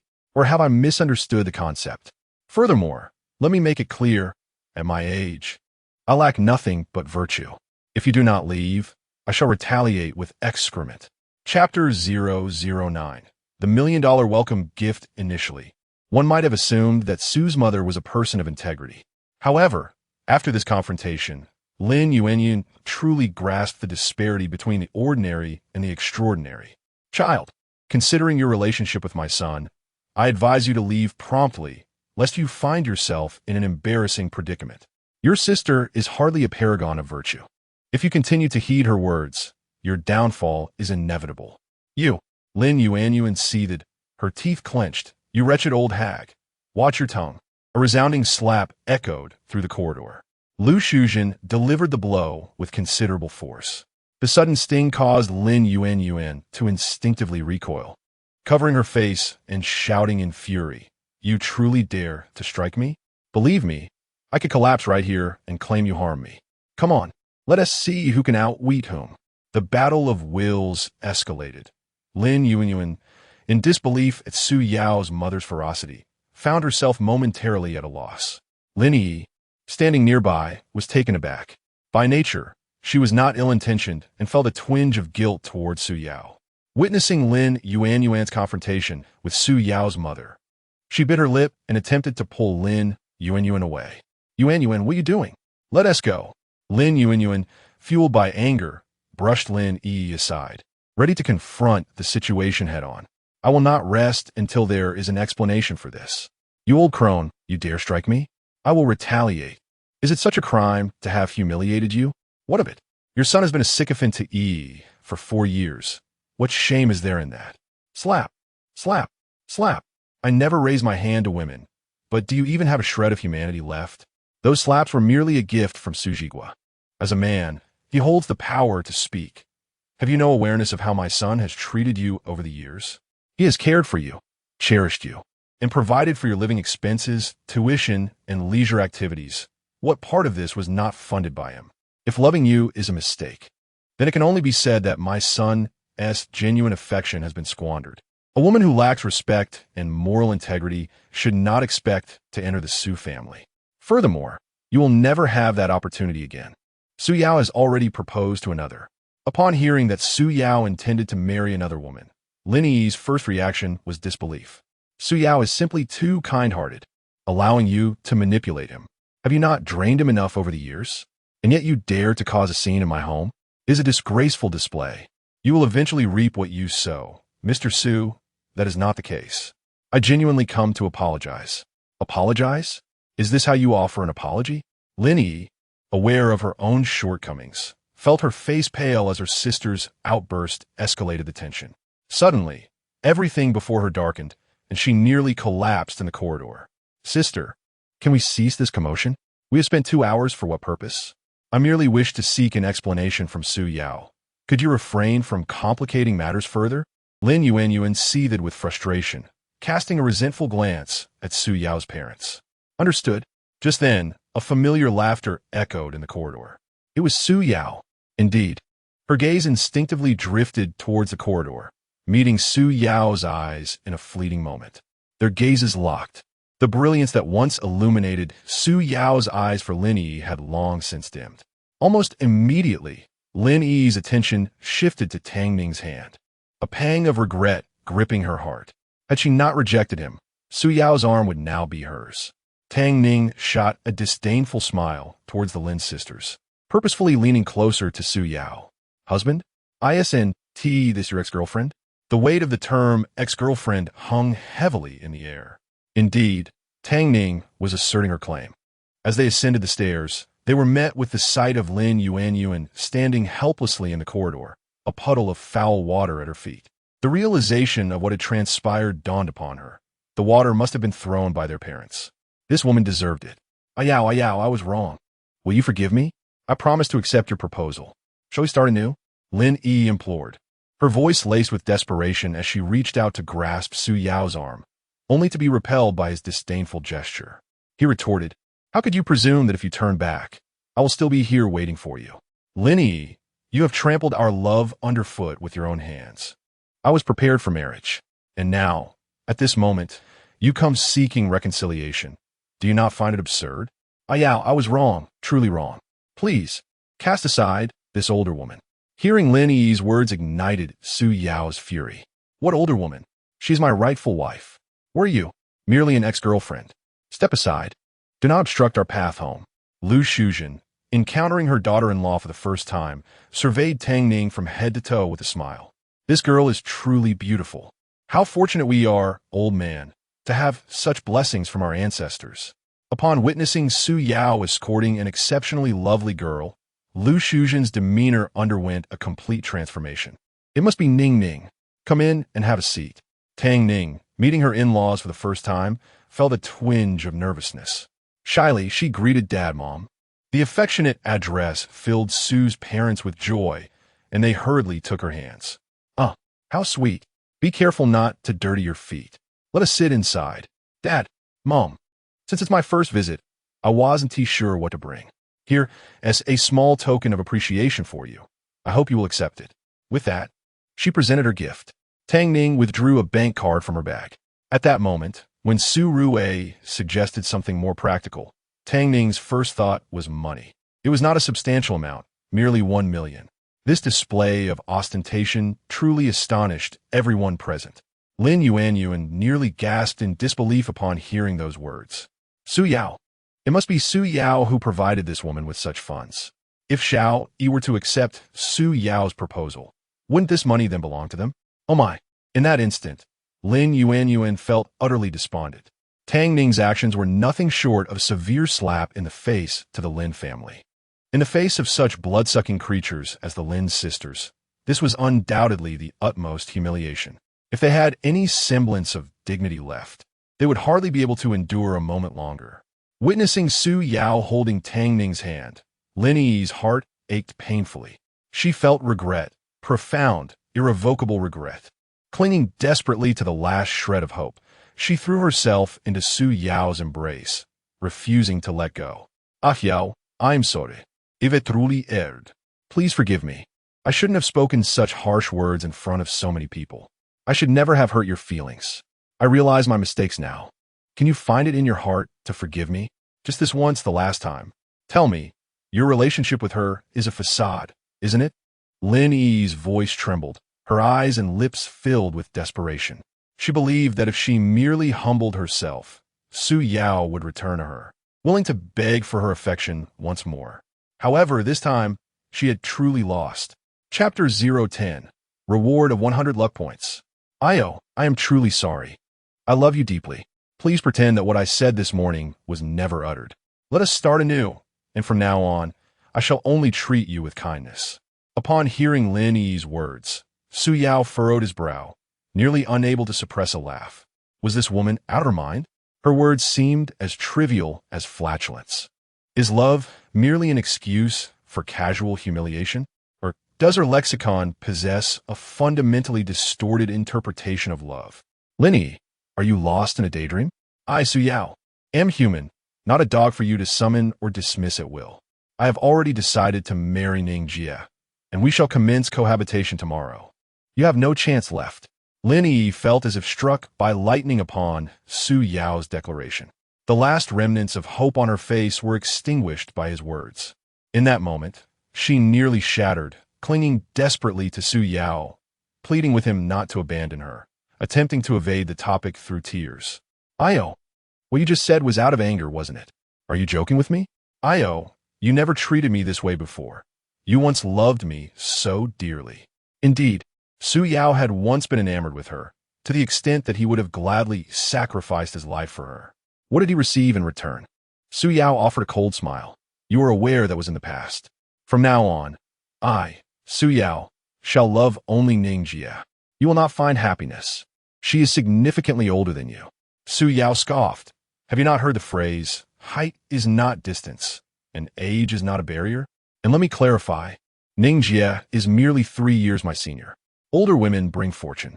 Tang Ning, inwardly scoffing, thought, no, you are embracing a mountain of gold. Upon hearing this, Lin Yi's heart twisted in agony, and she erupted into sobs. Io, you share no emotional foundation with her. Such a marriage cannot bring happiness. Let bygones be bygones. Shall we not start afresh? I beg you, I cannot live without you. Lin Yi wept, her tears resembling blooming pear blossoms. If only she had not heeded her sister's advice that morning, perhaps the outcome would have been different. Regardless of Lin Yi's pleas, Su Yao's expression remained icy. Even if he were not to be with Tang Ning, he would not accept this woman. The dignity of a man dictated that such a sisterly slave was unfit for a wife. If he were to marry her, his life will be spent under her incessant commands. Lin Yi, as your former boyfriend, I advise you to distance yourself from this sister of yours. Your prospects are promising. If you develop steadily, the future may be bright. Should you stray down a treacherous path, you will ruin your life. I apologize. Please let go of me. If you do not, I shall call the police. Su Yao ruthlessly pried Lin Yi's hand away. At that moment, she finally comprehended the helplessness and impotence Su Yao had felt when facing her earlier that morning. She bit her lip and pleaded, Yao, please grant me one last chance. I swear, I will love only you for the rest of my life. I'm sorry, Miss Lin, but my husband needs no other woman to care for him. You may love whomever you wish, but you must not intrude upon my husband. Furthermore, everything you just mentioned, I can accomplish. Remember this, from now on, Su Yao is my Tang Ning's man. If you continue to harass him, our conversation will not remain so civil. I advise you to act accordingly. However, those words fell on deaf ears. Her heart was solely focused on reclaiming Su Yao. Whether out of genuine love or a desire for his wealth remained uncertain. All she knew was that she wanted to cling to him. I'm sorry, please let go. We no longer share any connection. Su Yao disengaged Lin Yi's hand and took Tang Ning's hand, turning away without a backward glance as they entered the house. Lin Yi collapsed helplessly in the corridor, weeping uncontrollably. Regrettably, this world offers no remedies for remorse. At that moment, the door of the Su family was firmly shut, and Su Yao was resolute in not wanting to see that woman again. Ultimately, under Su's father's insistence, Lin Yi and her sister left the Su household. Once the sisters departed, a profound silence enveloped the Su home. Su Yao found a place for Tang Ning to sit, and then solemnly introduced her to his parents, saying, Mom and Dad, this is Tang Ning, my sister's close friend and my fiancé. Although Tang Ning was accustomed to the storms of life, she felt a twinge of nervousness upon meeting Su Yao's parents.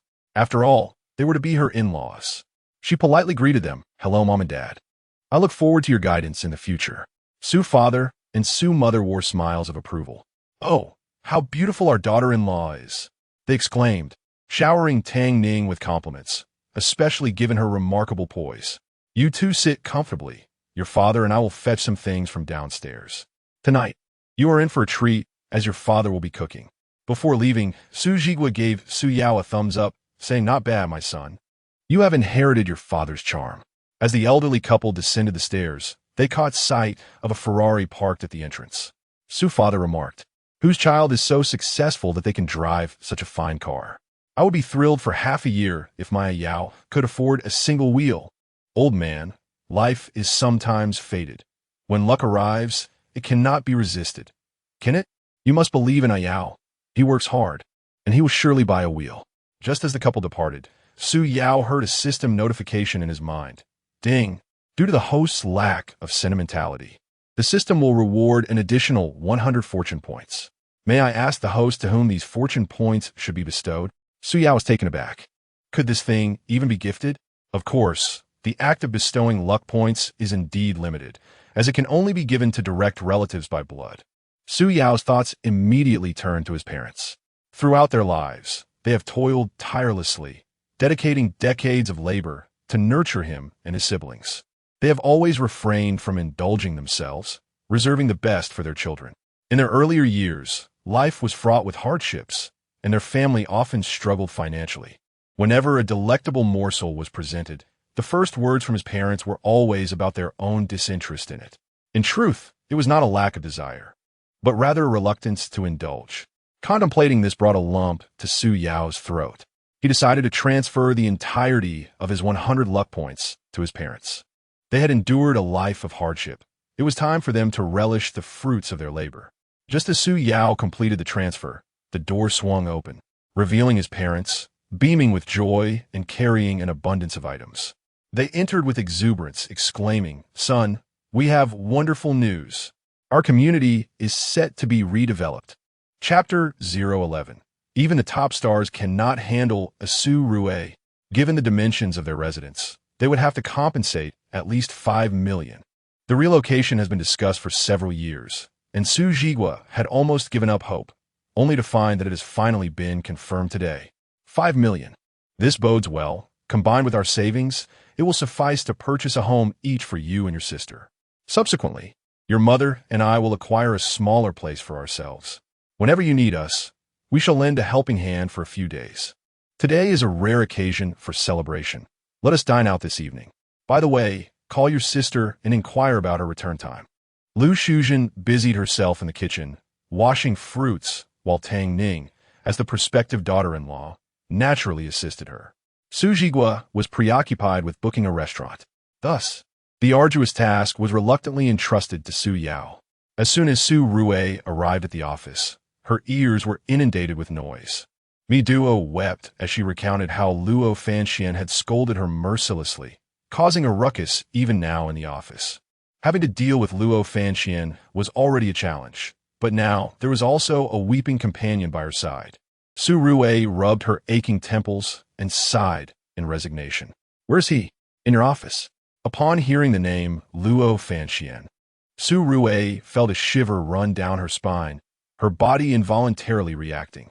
Damn that Luo Fanxian. Why must he always stir up trouble at such critical moments? Just when she longed for a peaceful meal, this fellow had to ruin it. Were it not for his status as a top star, Su Rue would have relished the opportunity to deliver a resounding slap to his face. Taking a moment to steady her breathing at the office doorway, she finally pushed the door open.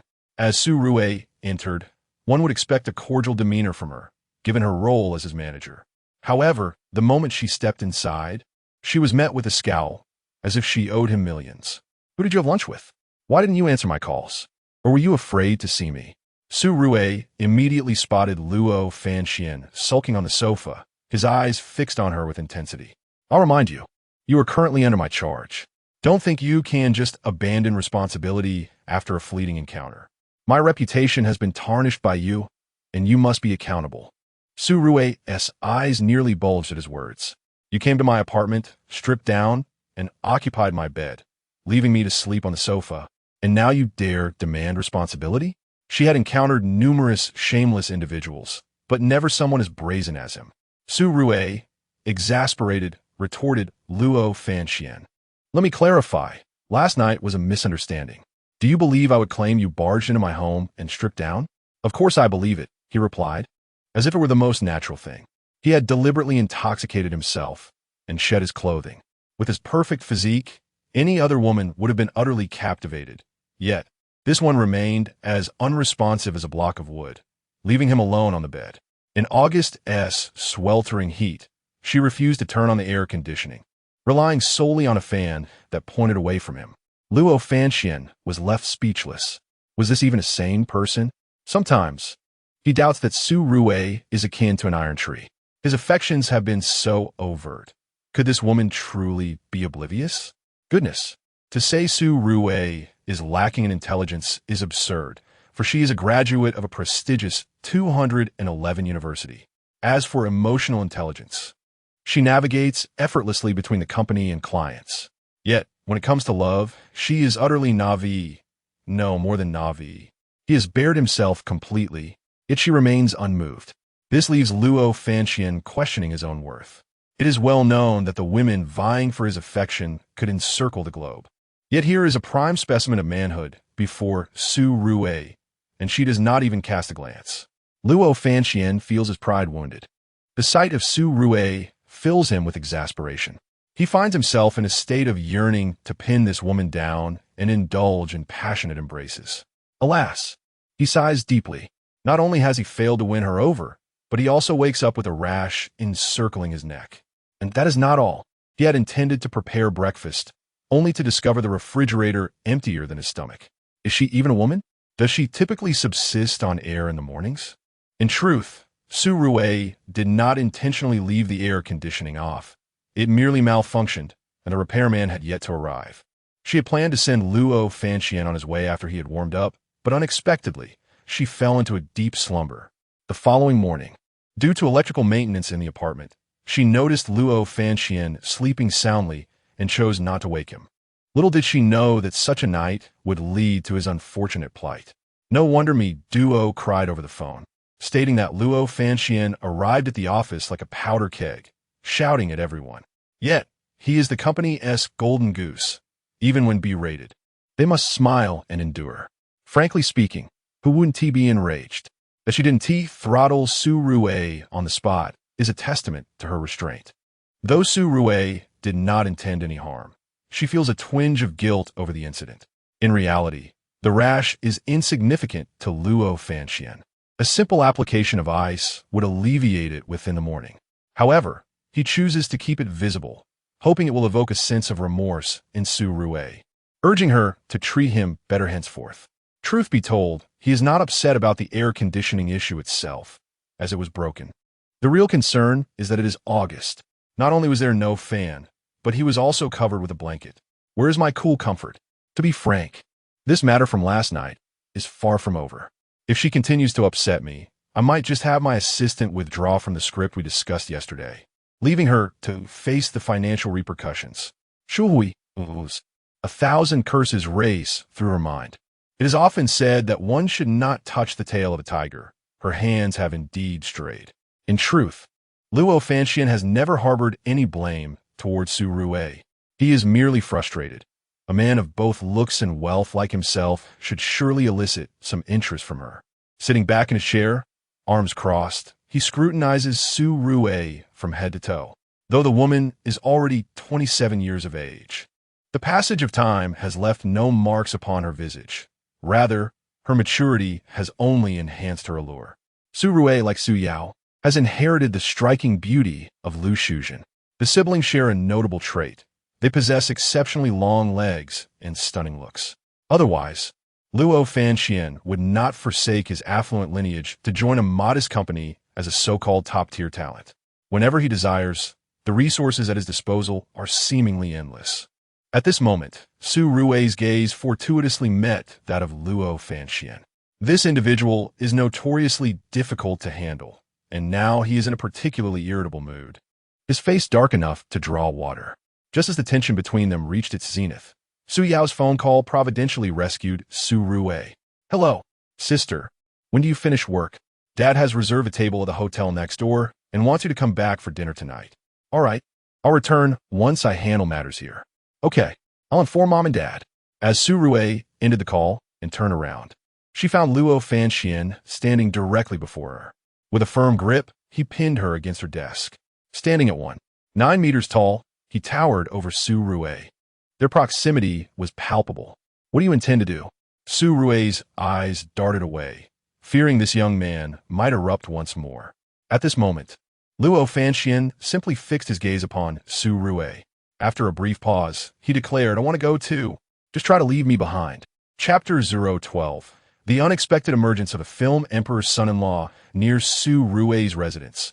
At a bustling shopping mall, Luo Fanxian enveloped himself in layers of clothing. In the sweltering June heat, passers-by regarded him with bemusement, suspecting a lapse in his sanity. However, Luo Fanxian remained indifferent to their curious glances. Upon alighting from the vehicle, he promptly began to consult the internet on what to present as a gift upon meeting his future in-laws for the first time. He swiftly typed into the search bar, "What should I bring when I first meet my father-in-law?" A plethora of suggestions soon populated the screen. Some recommended wine, others suggested Chinese cigarettes. Yet, recalling that Su Rui's parents both suffered from hypertension, he dismissed the idea of gifting alcohol or tobacco. With a gentle nudge to Su Rui, he inquired, "What do you think I should buy for my parents?" Su Rui rolled her eyes, contemplating that it might be better if he simply refrained from speaking. Anything he uttered would be a gift in itself. The thought of Luo Fanchuan's overconfidence, as if everyone owed him a fortune, filled her with trepidation. She feared he might embarrass himself in front of her parents, leading to an uncomfortable family gathering. Pushing the shopping cart towards the fruit section, Luo Fanchuan mused that, given Su Rui's parentage, it would be prudent to select an abundance of fruit. He decided to purchase the more expensive varieties, and in a matter of moments, the cart was brimming with produce. Given Luo Fanchuan's status, the two hastily selected their items and made their exit. The anxiety of a son-in-law meeting his in-laws is a universal truth. Despite Luo Fanchuan's grand persona, he was but an ordinary man. He took a moment to quell his inner turmoil, adjusting his appearance in the rearview mirror. Meanwhile, Su Rui, weighed down by a mountain of groceries, struggled to stand upright. Turning to glance at him, she was exasperated to find Luo Fanchuan still preening in the mirror. "Goodness, are you a peacock? If you don't hurry, the neighbors will surely call the authorities for disturbing the peace." Su Rui nearly shouted in frustration, feeling utterly tormented by the situation. She lamented what misfortune had befallen her to encounter such a character. It was truly vexing. After gathering an armful of items, he showed no inclination to assist her with the burden. Were it not for his status as a lucrative asset for her company, she would have been disinclined to cater to him at all. Gritting her teeth, she muttered under her breath, though her words did not escape Luo Fanchuan's keen ears. Did something just fly by? He mused, only to find that the bag of fruits she had been holding had been snatched away. By the time Su Rui regained her composure, the bag was already empty, 5 meters away. With a playful smile over his shoulder, Luo Fanchuan contemplated whether he had impressed her with his charm. Su Rui, irritated, scoffed, and called him a fool. With such a neurotic disposition, it's a wonder you'll ever find a wife, she thought. In Unit 1, 606, she warned him, "Change that skeletal mask of yours. You'll frighten my parents." Despite his heavy disguise, keen-eyed citizens began to suspect his identity. "Sister, doesn't that person resemble Luo Fanchuan? I wish I could ask for his autograph." In the stairwell, 2 young women brushed past Luo Fanchuan. Upon hearing that a girl sought his autograph, Luo Fanchuan's nose elevated with an air of pride reminiscent of Astro Boy. Jealous, Su Rui rolled her eyes, noting that only those blossoming in youth would idolize stars. She had long transcended that infatuated age. The 2 sisters lingered in the corridor, momentarily entranced. The figure and stature indeed bore a resemblance, yet Luo Fanchuan was a celebrated luminary. His presence here seemed rather implausible. Perhaps it was merely a case of mistaken identity. Before the girl could take the initiative, Luo Fanchuan turned back, exuding an aura of condescension. "Do you want an autograph?" Originally, the sisters were puzzled as to whether this man was truly Luo Fanchuan. Now, they were resolute in their conclusion. He was nothing but a counterfeit. Without waiting for him to retrieve his pen, they walked away without a backward glance. Luo Fanchuan, one hand clutching a plastic bag and the other holding a fruit basket, stood frozen in disbelief. Were these young girls blind? Did they truly prefer to jostle at the airport, risking injury for excitement? Here was a living, breathing person before them, yet they spurned the opportunity for an autograph. Were these 2 girls unwell? Luo Fanchuan furrowed his brow, his expression one of incredulity. Without his bodyguard, had he ceased to exist? "Dad, Mom, I'm back." Lu Shuzhen heard the voice and rose to open the door. It had been a month since she last saw her daughter, and her heart brimmed with joy. Upon opening the door, she promptly closed it again, thinking, that mischievous girl. How dare she hide in her apartment for a month after just a few words of reprimand? Although Lu Shuzhen felt a pang of concern, she was also irked. After such a long absence, Her daughter deserved to be kept outside for a moment longer. Outside the door, Su Rui wore a look of exasperation. At this critical juncture, Luo Fanxian took the opportunity to strike. I never knew you were so unpopular. Even your mother disdains you. Shall I assist you? Believe me, I can have your mother open the door in just 5 seconds. Su Rui shot him an eye roll. I'll give you 30 seconds. No need. 5 seconds. If I manage to get her to open the door in that time, you shall become my personal manager, accompanying me in all matters of life. Su Rui, well acquainted with her mother's wrath, knew she would be left outside for a brief spell whenever she was displeased. Calculating the time, it would take at least 2 minutes for her to relent. Thus, she felt confident. All right, no problem. If I win, you'll obediently go to Old Wang's place. Okay, no issue. Luo Fanxian raised an eyebrow and smiled at Su Rui. However, what he said next nearly sent Su Rui tumbling downstairs. Mom, open the door. I'm Su Rui's boyfriend. Could you please let me in? I have too many things, and your daughter isn't helping me. Upon hearing this, Su Rui dashed forward, attempting to cover Luo Fanxuan's mouth, only to crash directly into his embrace. What was even more unexpected was the surprising strength of this seemingly delicate man. Su Rui found herself ensnared, unable to move, enveloped in a delightful fragrance that wafted towards her. Indeed, the scent reminiscent of shampoo lingered in the air. Meanwhile, Luo Fanxian was counting 1, 2, 3, yet had not reached 5 when Lu Shuzhen opened the door. Fearing her mother's misunderstanding, Su Rui instinctively raised her hand and fiercely grasped Luo Fanxuan's waist. Luo Fanxian, responding reflexively, released Su Rui.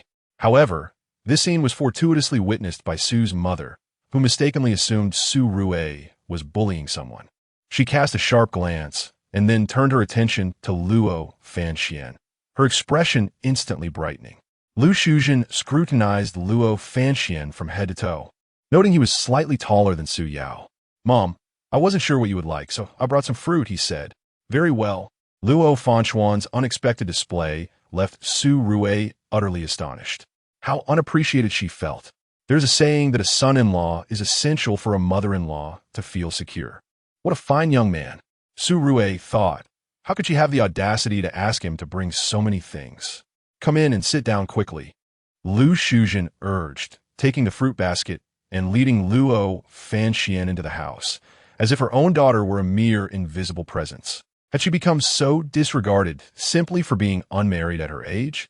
Su Rui stomped her feet in frustration. Was this truly her mother? Upon entering, Lu Shuzhen immediately inquired about Luo Fanxuan's well-being. After all, it was the first time Su Rui brought a boyfriend home. She ought to treat him well to prevent him from leaving. Child, it's sweltering outside. Do take off your mask and enjoy some fruit. Why are you still lingering at the door, stomping your feet? You'll damage the tiles, and then you'll have to bear the consequences. My dear, I believe you bear resemblance to my idol. Just imagine how splendid it would be if you were Luo Fanxian. Chapter 13. Crying in the bathroom. Old man, come quickly. We have a son-in-law in our family. As Su Jigua stepped through the door, he heard Lu Shuzhen's enthusiastic call. She announced the arrival of yet another son-in-law. Upon meeting Luo Fanxian, Su Jigua's eyes sparkled with delight.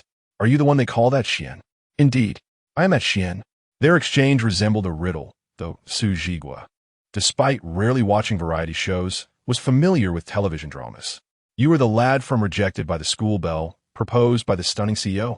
I recognize you. Dear, our luck is simply extraordinary. Just this afternoon, we received 5 million from the demolition compensation, and now we have a celebrity son-in-law visiting us tonight. You merely need to sit there, and the signature will come to you. This is astonishing. I must go out and boast to the neighbors to prevent them from thinking our little Rui is an old maid who cannot find husband. But with one visit, everything changed. Hearing this, Su Rui felt anxious. Dad, he is merely an artist from my company. There's truly nothing between us. What matters is not the past, but what you both may have now. Su Yao and Tang Ning, who followed Su Jigua, nearly burst into laughter at his words. Dad, it's not what you think. No, it must be just as we think. Then, Su Jigua raised his hand and slapped it down upon Luo Fanxuan's chest, nearly causing internal bleeding for the young man. upon witnessing Luo Fanxian withstand the blow. A benevolent smile spread across Su Jigua's face as he placed his hand on Luo Fanxian's shoulder. Young man, our Su family has but one daughter. I may lack abilities, but little Rue has been cherished since childhood. As her father, I wish for her happiness. You understand my meaning, do you not?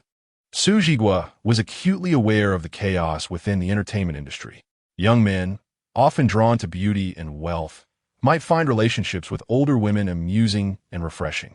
However, should they dare to toy with his daughter, they would first need his consent. At that moment, Luo Fanxian felt the weight of his future father-in-law's expectations. Though they exchanged pleasantries, both were acutely aware of the underlying tension. Uncle Su, I will treat Rue well. Su Jigua smiled faintly. You have a sturdy build. When time permits, let us spar a little. Thank you, Uncle Su, for your kind words. Sparring may not be necessary, but perhaps we could share a few drinks tonight.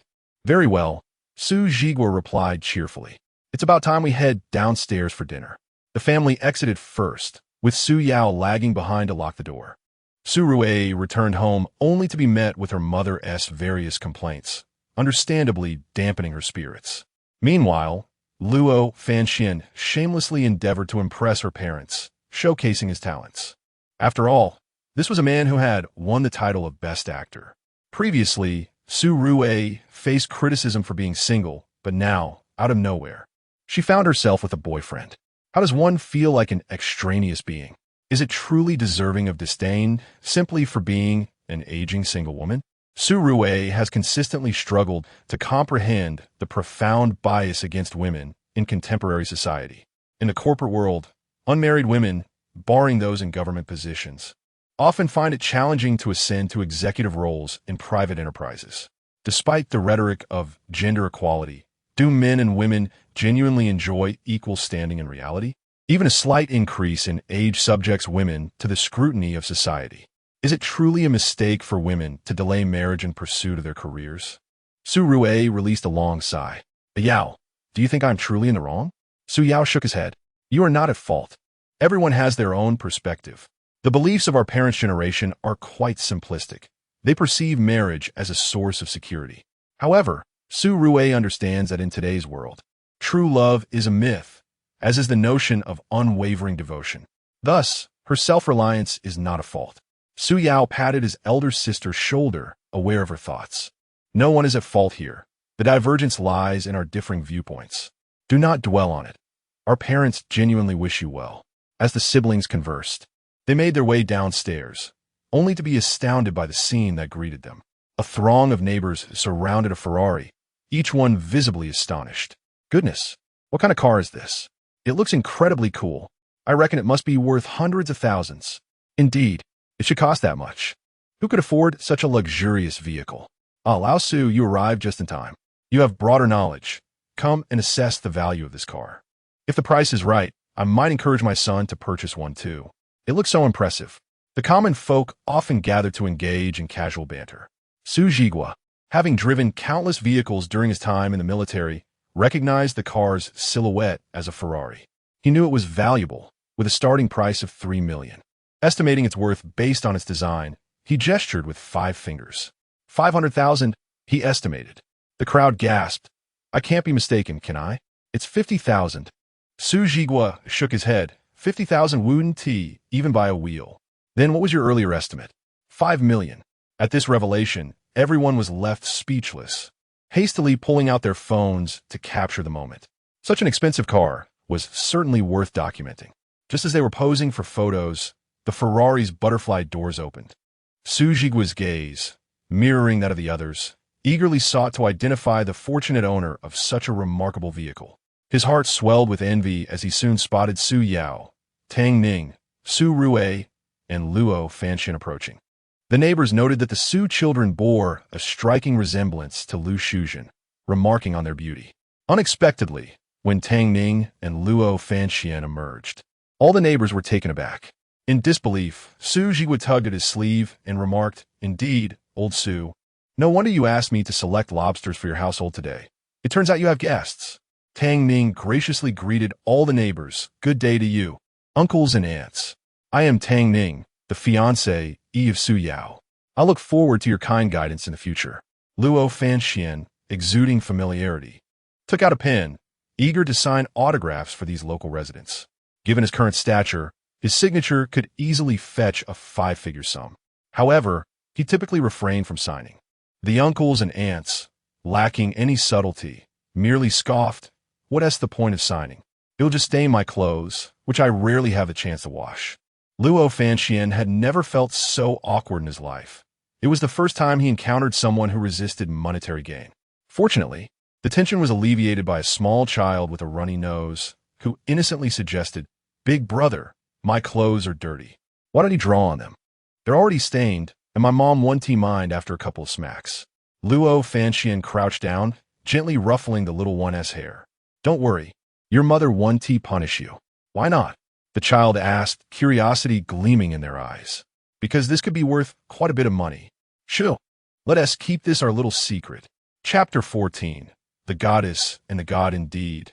The elderly gentlemen and ladies were oblivious to the value before them, treating the moving printing press that was Luo Fanxian as if it were mere air. Their attention was now wholly captivated by the imposing four-wheel drive vehicle. In all my years, I have never encountered a car that opens its doors without the need for a hand," exclaimed Old Wang, the fruit vendor from next door. "The fanciest vehicle I ever saw was my neighbor's Hong Wang, but they wouldn't even allow me a seat inside." The neighboring residents, largely humble and hardworking farmers, shared a genuine rapport with Su Yao's parents. A simple call was enough for everyone to rally together to lend assistance.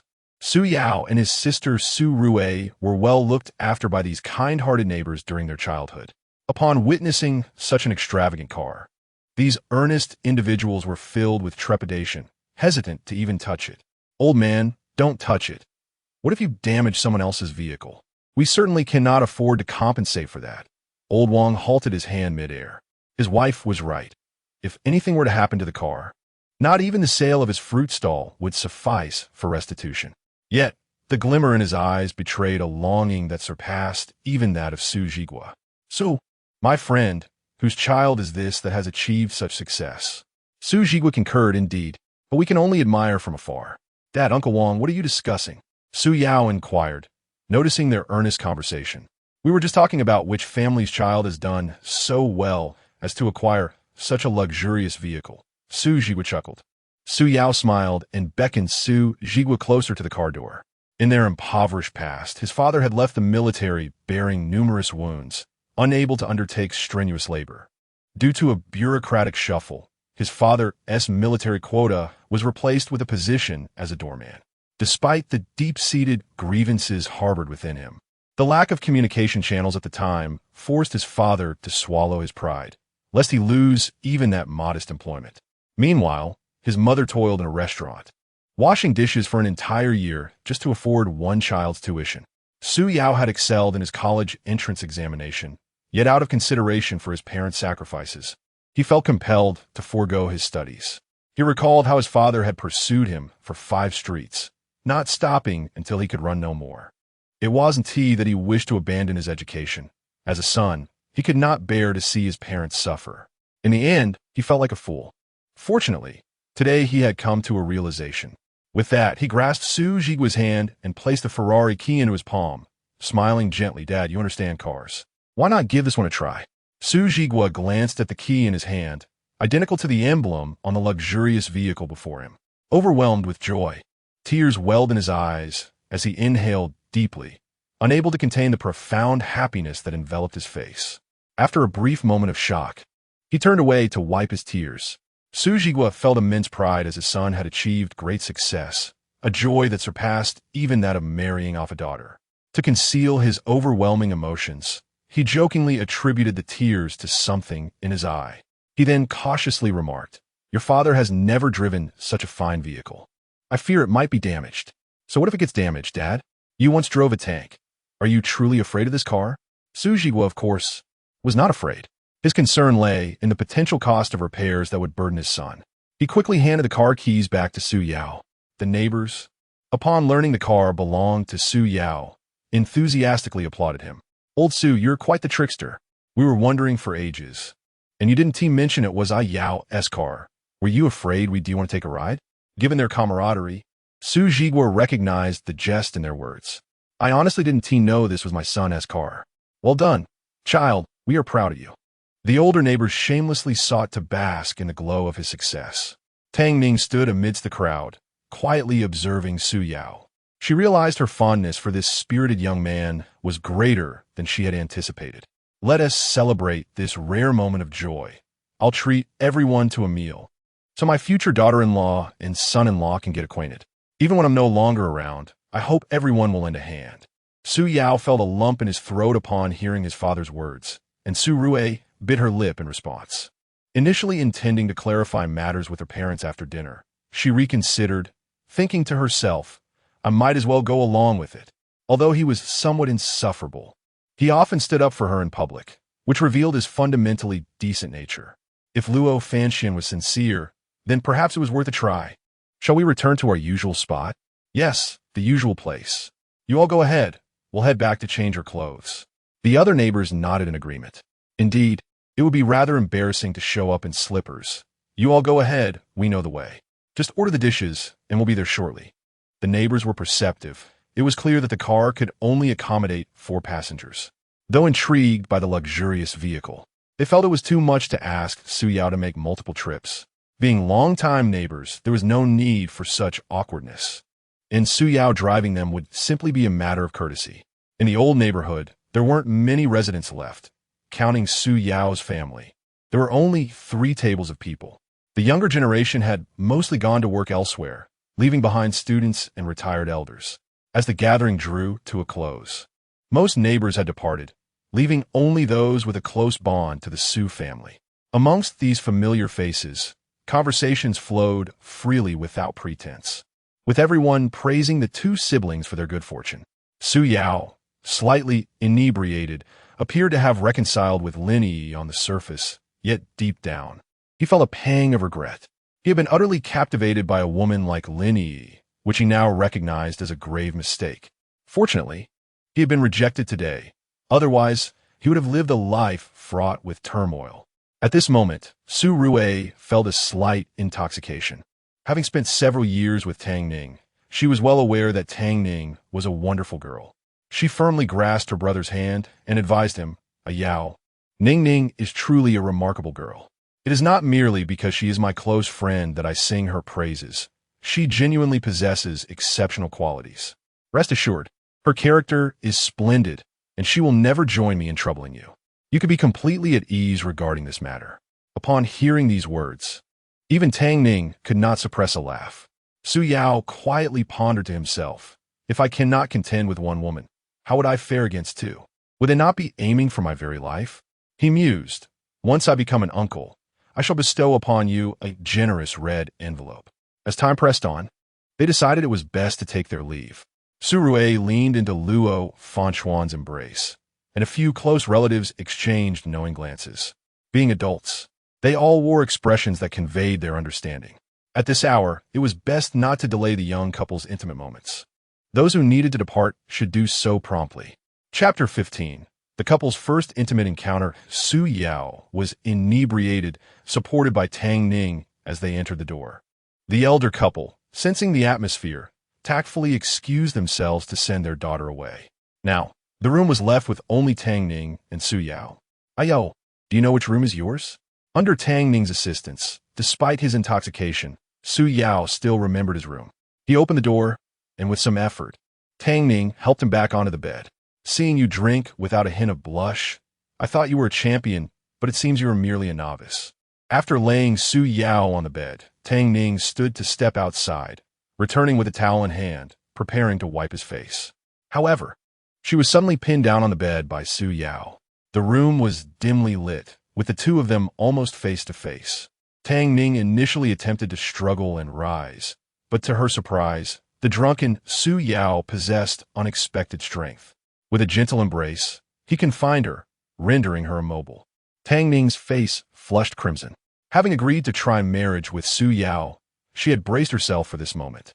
Yet, after years devoid of such experiences, she felt an undeniable nervousness as he held her close. Ning Jia, may I ask you a question? Tang Ning shifted slightly, striving to breathe easily, and replied, Su Yao inquired, Ning Jie, did you agree to my proposal to help my sister? After all, this was their first encounter, and he was younger than Tang Ning. It is often said that one should seek a partner who is older and more considerate. Thus, he found it perplexing why such a beautiful and graceful woman would choose to accept his proposal. Upon hearing Su Yao's vague words, Tang Ning did not respond immediately. She lay on his chest, listening to the steady rhythm of his heartbeat. In truth, I have liked you for a long time. Following their intimate contact, Tang Ning felt less constrained and rested her entire head against Su Yao's chest, occasionally catching a whiff of the alcohol on his breath. Quietly, she recounted her journey of learning about Su Yao from the moment she first heard of him. Actually, I noticed you when you were in the 3rd year of middle school. At that time, I learned from your sister that she had a mischievous, adorable younger brother who was a bit of a man. Initially, I had no feelings for you, but gradually, I found myself influenced by your sister's unwavering admiration. In her eyes, you were always exceptional, the pride of your family. As time passed, I began to pay closer attention whenever your sister shared photos or stories about you. I saw how you would stand up first when she was bullied, unafraid even when faced with multiple adversaries. Though you would emerge bruised and battered, you acted like a true man. You helped with household chores, accompanied your parents to the market, cooked meals, and did laundry. Gradually, I found myself wishing that you could be my boyfriend. However, from your sister, I learned that you have developed an infatuation for a girl to the point of obsession, which caused my heart to ache profoundly. I understand this sentiment, for I have fallen irrevocably in love with you. Yet, I recognize that love does not necessitate possession. Love does not demand to be acquired. As long as you find happiness, I too shall be content. Should that woman treat you poorly, I would not hesitate to claim you for myself. I owe my gratitude to the woman, surnamed Lin, for relinquishing such a wonderful husband to me. If fate allows, I would express my thanks to her in person. Yao, I adore you. Having uttered those words, I am uncertain where Su Yao found the strength, but the two of them shifted positions. Tang Ning could not help but glance down at Su Yao, who lay upon her chest. She had expected him to take some action. Instead, he simply drifted off to sleep. This left Tang Ning in a state of bemusement, torn between laughter and tears. She adjusted Su Yao's position and rose to the living room. The elderly couple, understanding the situation, chose not to return after stepping out. After a long day of exertion, Tang Ning felt weary. Her gaze fell upon the new set of toiletries prepared in the bathroom, warming her heart. After a refreshing shower, she returned to the bed, quietly observing the slumbering Su Yao beside her. There was no denying it.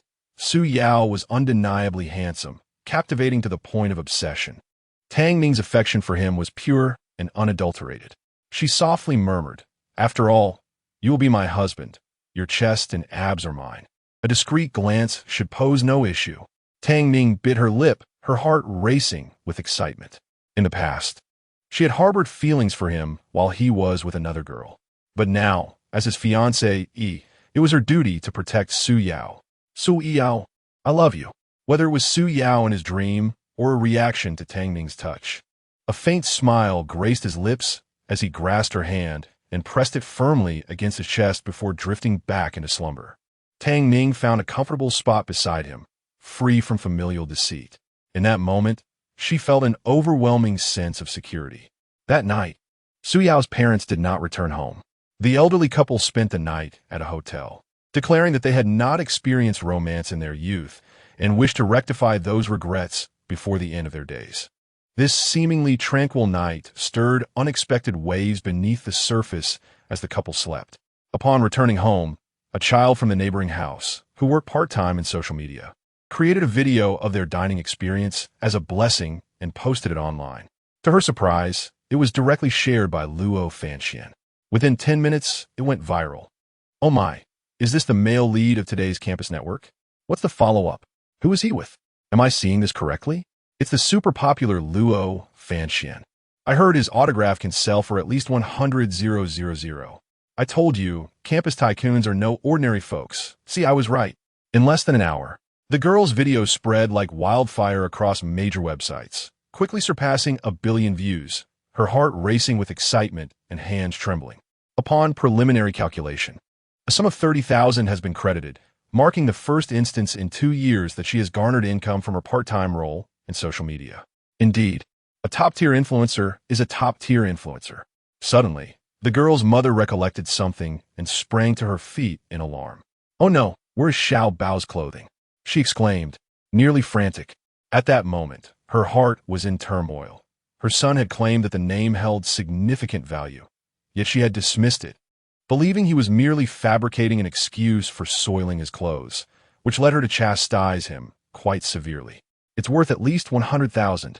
Her husband, who seldom frequented the balcony for a smoke, perhaps due to a moment of joy or a lapse in judgment, had noticed the garments in the washing machine and, without a second thought, proceeded to wash them. Now, he sat leisurely on the balcony, enjoying his cigarette. Upon seeing his wife approach, he stood up, brimming with pride, exclaiming, "Dear, I have already washed the clothes. I will hang them once I finish my smoke." The short-haired woman widened her eyes in disbelief, thumping her thigh and collapsing onto the ground. With a lamenting tone, she cried out, "Old Wang, why do you never exhibit such diligence on ordinary days? What you have washed is not clothing, it is money." Chapter 16. There is no regret medicine in this world. Do you have any idea how much the name of the son-in-law from the Su family next door is worth? At least 100,000. Hurry, pause the video. I wonder if it's still in time. As time progresses, the video shares on a single platform have reached 100,000. Now, everyone online is abuzz, discussing the identity of the young man seen with Luo Fanxian. The power of the internet is far more formidable than we can imagine, for one can never truly fathom the immense forces hidden behind it. My goodness, he is indeed the owner of a Ferrari. I just checked. It's the first luxury vehicle of that brand in the entire Jinghai. How fortunate must his partner be? Soon enough, netizens unearthed the video of Su Yao's proposal from the morning. Now, the girl who turned him down must be regretting her decision immensely. I doubt it's mere regret. She might be contemplating something far more drastic. The comments beneath the video escalated swiftly. Before long, this video caught the attention of Lin Yuanyuan, who was lounging on her sofa. She could no longer remain seated. She was aware that Su Yao drove luxury cars. But when had he ever crossed paths with the super popular Luo Fanxian? It is known that Luo Fanxian is the pinnacle of the entertainment industry, with formidable forces backing him. The fact that such a powerful figure is so familiar with Su Yao suggests that Su Yao's background might be even more impressive than anticipated. With this thought, Lin Yuanyuan felt her legs trembling. "Mom, Xiaoi, hurry up and come out." Lin Yuanyuan sprang from the sofa, rushing to her mother Su Fengzhuan's door, knocking fervently. Inside, a middle-aged woman in a bathrobe, slightly overweight, with an exceedingly impatient expression, shouted, "Why the urgency? It's the middle of the night. What are you making such a ruckus for?" "Mom, Su Yao is not just wealthy. Look at the way this top-tier young man treats him, as if he were family. It's all your fault for dismissing him earlier, telling me to persuade Xiaoi. Now, we've lost such a super-rich son-in-law right before our eyes. Truly like mother, like daughter." Lin Yuanyuan's mother was no pushover. "What are you shouting about? Yes, just a lowly worker. How can he compare to the son of the factory director? That one drives a Land Rover worth several million. Who knows? Your sister can't live without Su Yao. What can that little junk car carry? No matter how rich he is, can he surpass the factory director?" In frustration, Lin Yuanyuan rolled her eyes. "That car costs 50 million. What? 50 million? Su Fengwan leaned closer to Lin Yuanyuan. "You recognize this, right? You watch their dramas every day." Su Fengwan nodded, "Of course. How could I not recognize her?" Like many other women, she too had a penchant for celebrity admiration. "By the way, why does the young man from the Su family look so familiar?" "Mother, this is the current sensation, Luo Fanxian, your favorite star." Su Fengwan snatched the phone and scrutinized the comment section. "Such a matchbox is worth 50 million. Mother, if you say you lack culture, you won't believe it. This is no matchbox, it is a Ferrari. If only you hadn't stopped me from being with Xiaoi back then. Su Yao's car could purchase 10 factories." Seeing Lin Yuanyuan speaking with such conviction, Su Fengwan felt a tinge of bitterness. Is it truly that valuable? What is real and what is fake? I'll look it up for you. LaFerrari, globally limited to 499, valued at 50 million. This is all money.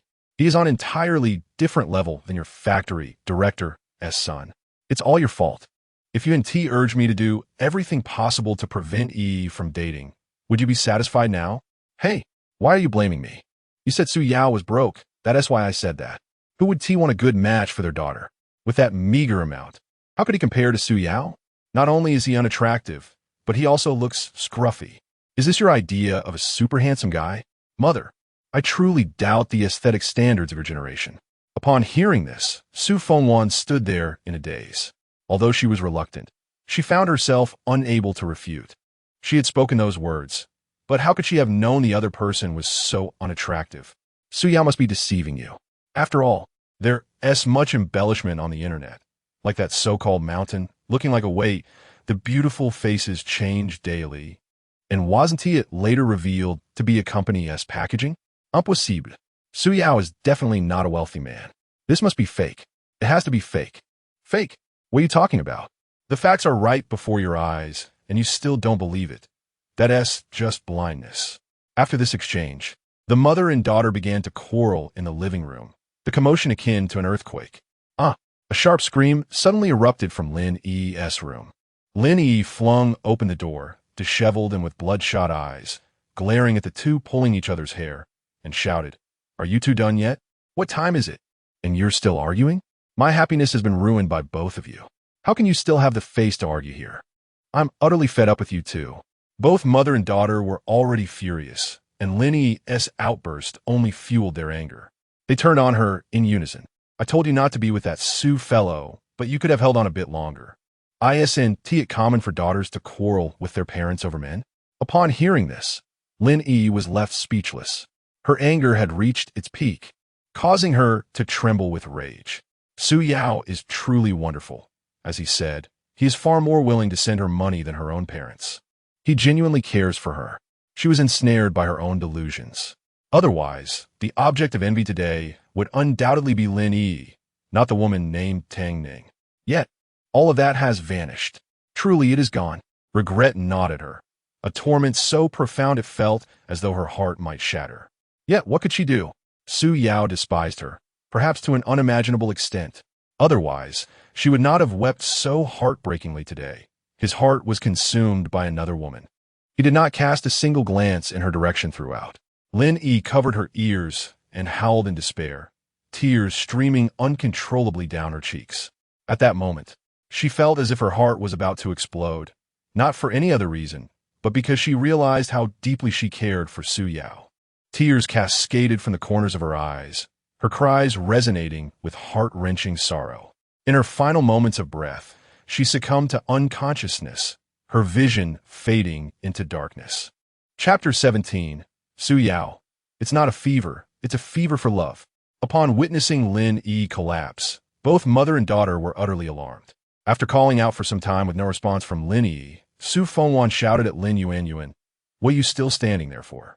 Call someone." "Who should I call?" "Call 120. In a rather comical turn of events, Lin Yuan's first instinct was to call Su Yao. Half an hour later, Lin Yi, accompanied by Su Fengwan and Lin Yuan, was taken to the hospital. After a series of urgent medical interventions, Lin Yi finally exhaled a long breath. It was merely pent-up emotions that had overwhelmed her. On the hospital bed, Lin Yi's complexion was ashen, appearing as though she were on the brink of death. The events of the day had inflicted a profound blow to her spirit, transforming the once regal campus Belle into a mere laughingstock. Beside the bed, Su Fengwan wore a furrowed brow, while Lin Yuan buzzed around like a headless chicken, still feeling the sting of the slap she had received earlier in the afternoon. Perhaps they had become so obsessed with money that it had driven them mad. "Mom, perhaps we should bring some gifts and apologize," Lin Yuan suggested. Upon hearing this, Lin Yi helplessly shut her eyes. She had pleaded with Su Yao that afternoon, yet he showed no signs of relenting. If they brought gifts, would it not be a humiliation? At this, Su Fengwan could no longer sit still.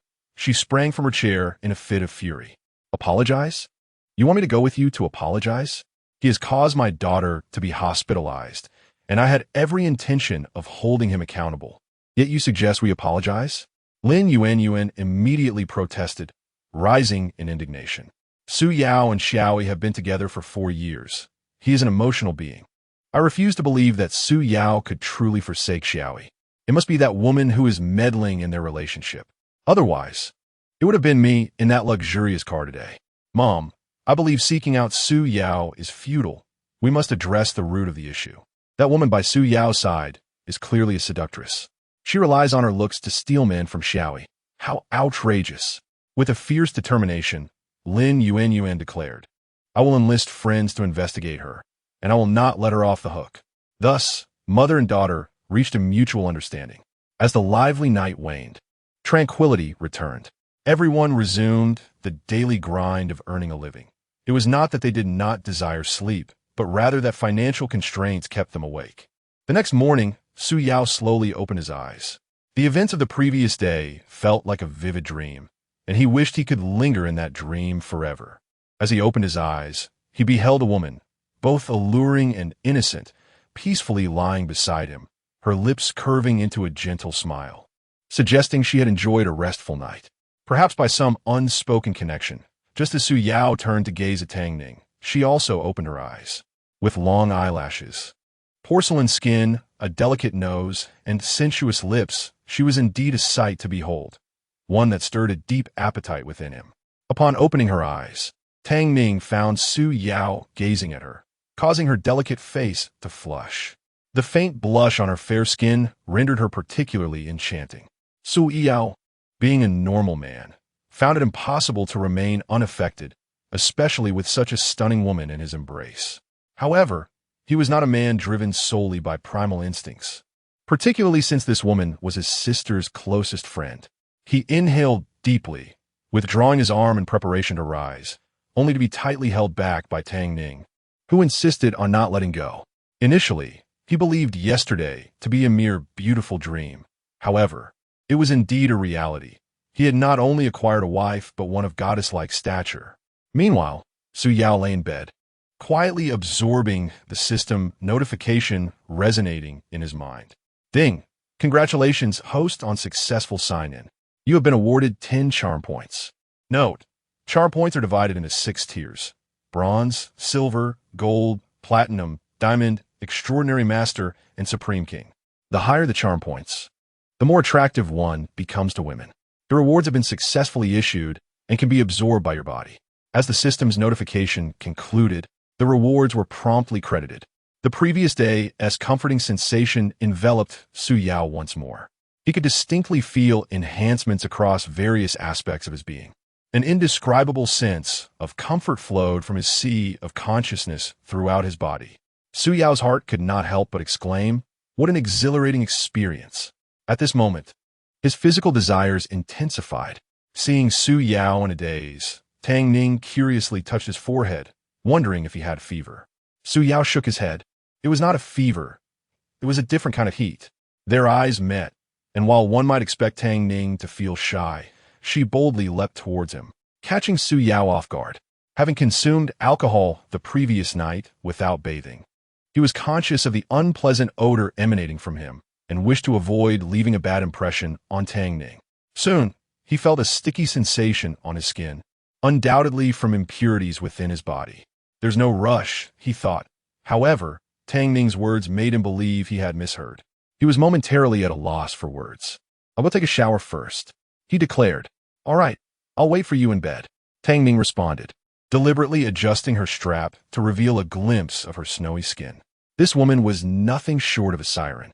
Propped up on one arm, Tang Ning curiously observed Su Yao's silhouette with her bright, animated eyes.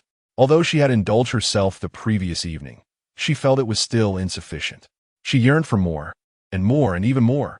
With that thought, she cheerfully thumped the bed in anticipation of the ensuing intimacy between them, her fair face flushing deeply to the roots of her ears. Was this still the commanding female CEO she had always been? She was utterly reminiscent of a love-struck young girl. The sound of rushing water echoed through the bathroom. Beneath the shower head, Su Yao was astonished to discover that his previously faintly visible 4-pack abs had transformed into a striking 8-pack. Additionally, his well-defined pectoral muscles and alluring V-line accentuated his physique. Even the contours of his face appeared more pronounced. Su Yao, already handsome, had ascended to a new echelon of attractiveness. Coupled with his impressive physique, he resembled a veritable Adonis among men. It was no wonder that Tang Ning had been unable to resist her impulses after touching him the previous night. After his shower, Su Yao wrapped himself in a towel, expecting Tang Ning to exhibit her usual shyness. To his surprise, she did not shy away at all. Instead, her eyes sparkled as she unabashedly gazed at his form. In that moment, their roles had inexplicably reversed. Su Yao felt akin to a lamb awaiting slaughter, while Tang Ning embodied the essence of a ravenous wolf, her demeanor suggesting she would devour him to the very bone.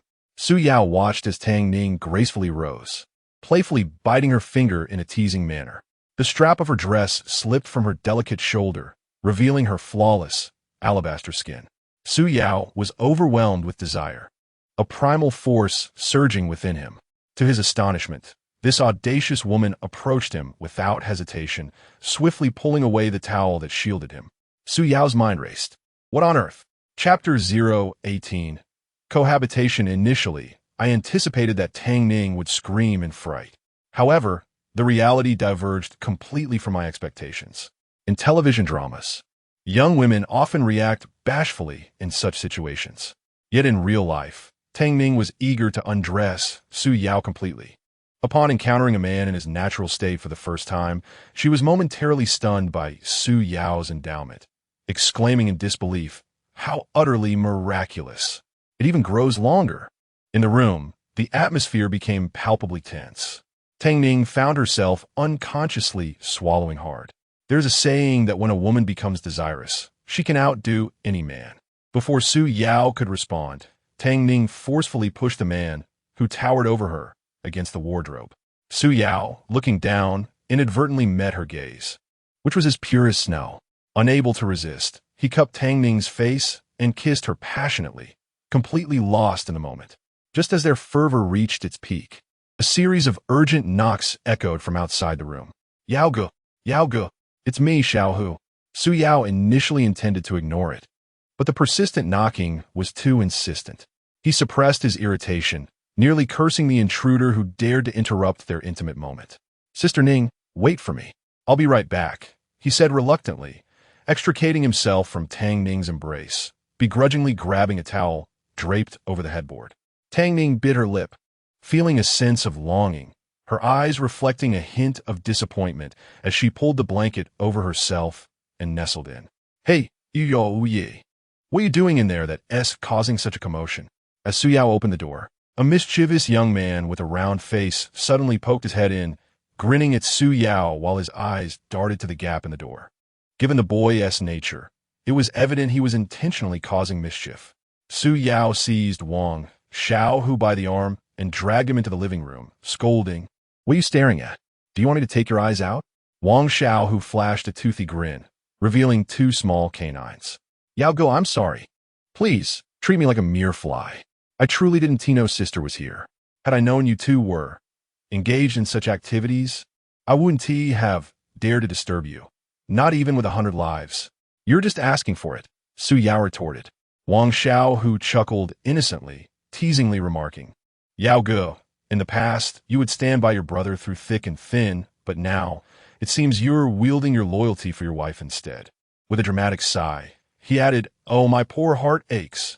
His playful tone sent chills down Su Yao's spine, and he felt an overwhelming urge to silence him. "You better watch your mouth, or I'll kick you out." With that, Su Yao playfully smacked Wang Xiaohu on the forehead. "Are you asking for trouble? One day, I'll take you to kick your internet addiction." Wang Xiaohu, with his dark complexion and modest height, sported two charming dimples when he smiled. Though not exceptionally handsome, he exuded a certain charm, albeit his unreliability was a constant concern. The reason for the strong bond with Su Yao can be summed up in 3 words: loyalty. "You sit for a while. I'll change into some clothes," he said. "All right, brother Yao. I'm not in a hurry, truly, not even a bit. You can continue with your matters. I'll just sit here and watch some television," she replied. Su Yao was left speechless. Upon entering the room, He casually twisted the doorknob. If he were alone, it wouldn't matter to him. However, with Tang Ning present, Su Yao had initially intended to take a short nap, but found that by the time he returned to the room, Tang Ning was already dressed. "What are you wearing today? Shall I fetch something for you?" she asked before Su Yao could respond. Without waiting for an answer, Tang Ning opened the wardrobe to help him choose an outfit. Upon opening the wardrobe door, she was taken aback. In her understanding, men never organized their wardrobes. Yet, Su Yao's closet was impeccably arranged, a detail she had not anticipated. However, the underwear appeared suspiciously akin to fishnet. This sight reminded Tang Ning of a saying, "Some individuals appear dazzling on the outside, yet are utterly dilapidated within." Of course, this was merely a reflection on Su Yao's underwear. She had previously come across posts online about men using their underwear as rags and had laughed at the notion, questioning what sort of man would do such a thing. Today, however, she bore witness to the reality. At a loss for words to describe Su Yao, she tilted her head and asked, "Where are your underwear?" "I don't see any," Su Yao replied. "I only have those 2 pairs. I've been too busy with work to buy more." Upon hearing this, a wave of sorrow washed over Tang Ning. It must be for that woman named Lin Yi that he had allowed himself to fall into such a state, she thought. Su Yao's clothing was sparse, and, judging by their condition, each piece had likely been worn for several years. The thought that he would endure such sacrifices for a woman while receiving scorn in return made Tang Ning's heart ache. How could there be such ungrateful people in the world? "Today, you needn't take these clothes with you when moving. I'll have everything prepared for you at Huanhua Creek," she said. In a heartbeat, the domineering CEO, Tang Ning, transformed into a gentle kitten upon seeing Su Yao standing behind her. "There are only 2 pairs, and this one looks slightly better. Though just a tad, it might still let in some air while walking," she remarked. Su Yao was taken aback. He had only ever heard of women wearing skirts that allowed for such breeziness. Never had he considered that trousers could do the same. This left him both amused and bewildered. Indeed, without comparison, there is no pain. When Su Yao was with Lin Yi, he had always felt the most inferior. He could hardly fathom how he would be treated had he married that woman. Although he had known Tang Ning for less than a day, he sensed a respect for him, even a feeling of being at the center of her world. If one were to compare the two, it would be as if one were in the heavens and the other in the depths of the earth.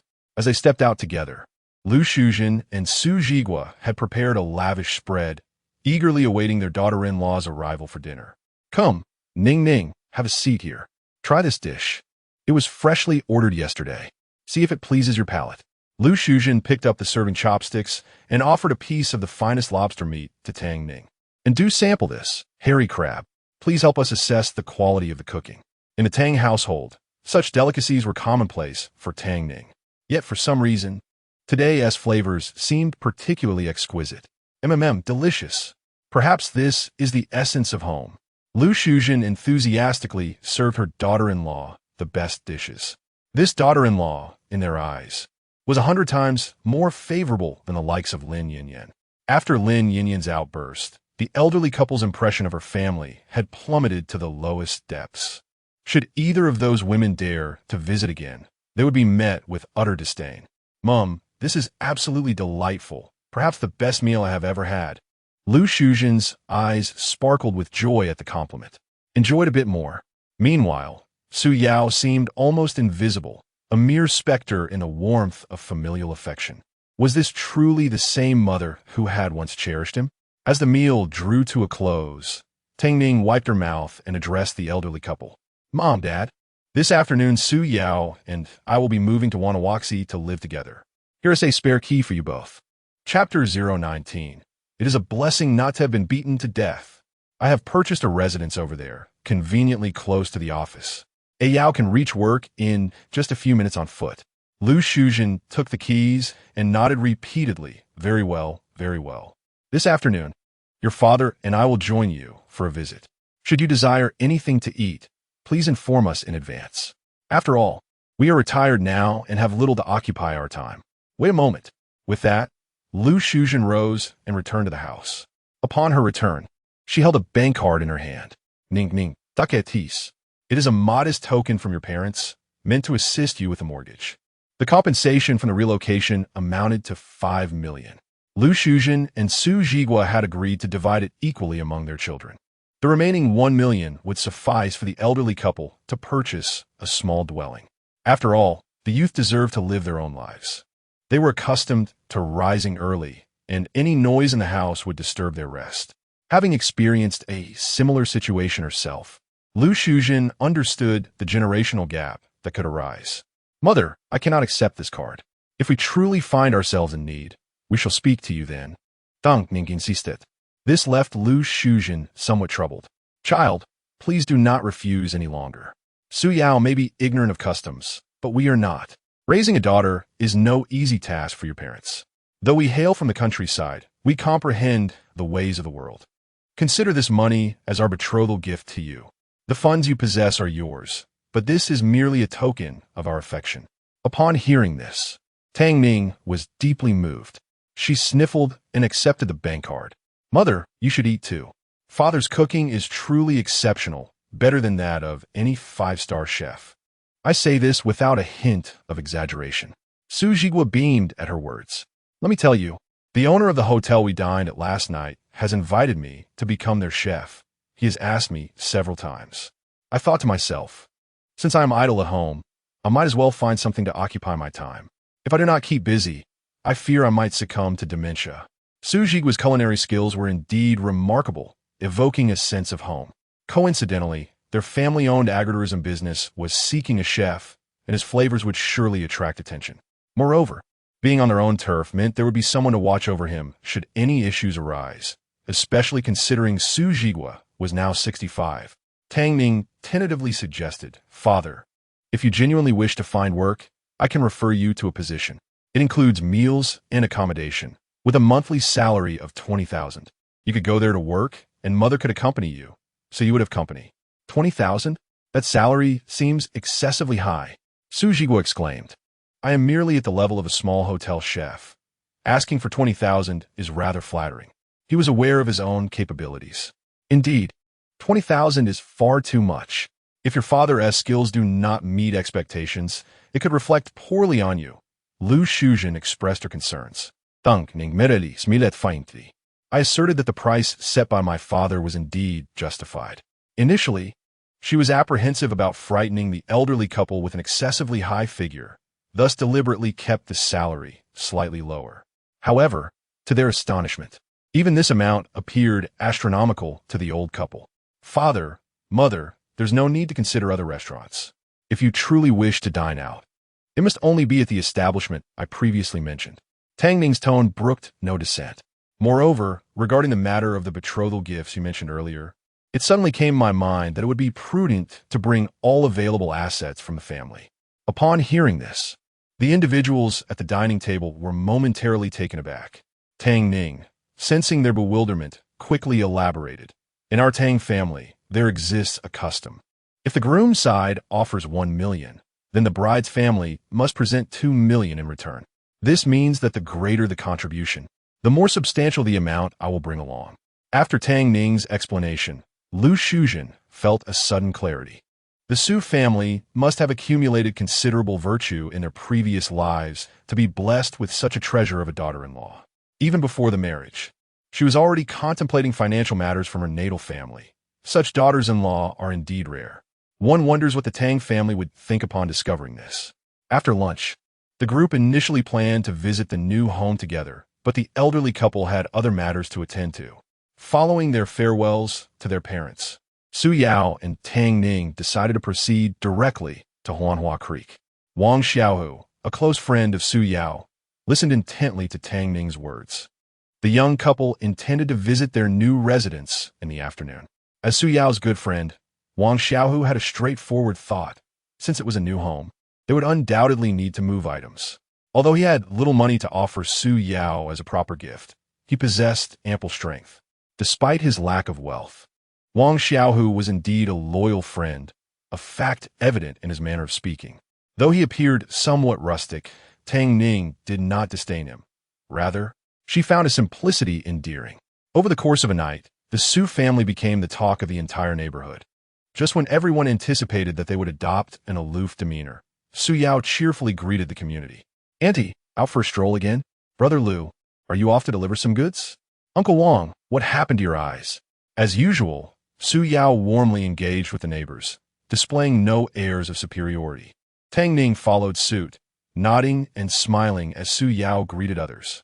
The neighbors all raised their thumbs in approval, affirming that one's character often transcends mere monetary status. After exchanging pleasantries, Su Yao approached Uncle Wong, whose eyes were notably bruised. With a half-joking tone, he remarked, "Uncle Wong, have you been playing mahjong all night without closing your eyes? Your dark circles are quite pronounced. Don't mention it. I stumbled into the wall while getting up last night." Uncle Wong replied. It was evident to all that he had received a reprimanding from his wife, and though they remained silent, they chuckled inwardly. Of course, this laughter was not born of mockery. "Uncle Wong, could it be that you've been fooling around behind Annie's back, and she found out? I harbor the intentions of a thief, but lack the audacity to act upon them. Moreover, considering the demeanor of your aunt, would I dare? It was merely last night that I diligently took it upon myself to wash the clothes." The crowd expressed their astonishment. Is there a fault in washing clothes? Is there no law left in this world? The act of washing clothes is not the crux of the matter.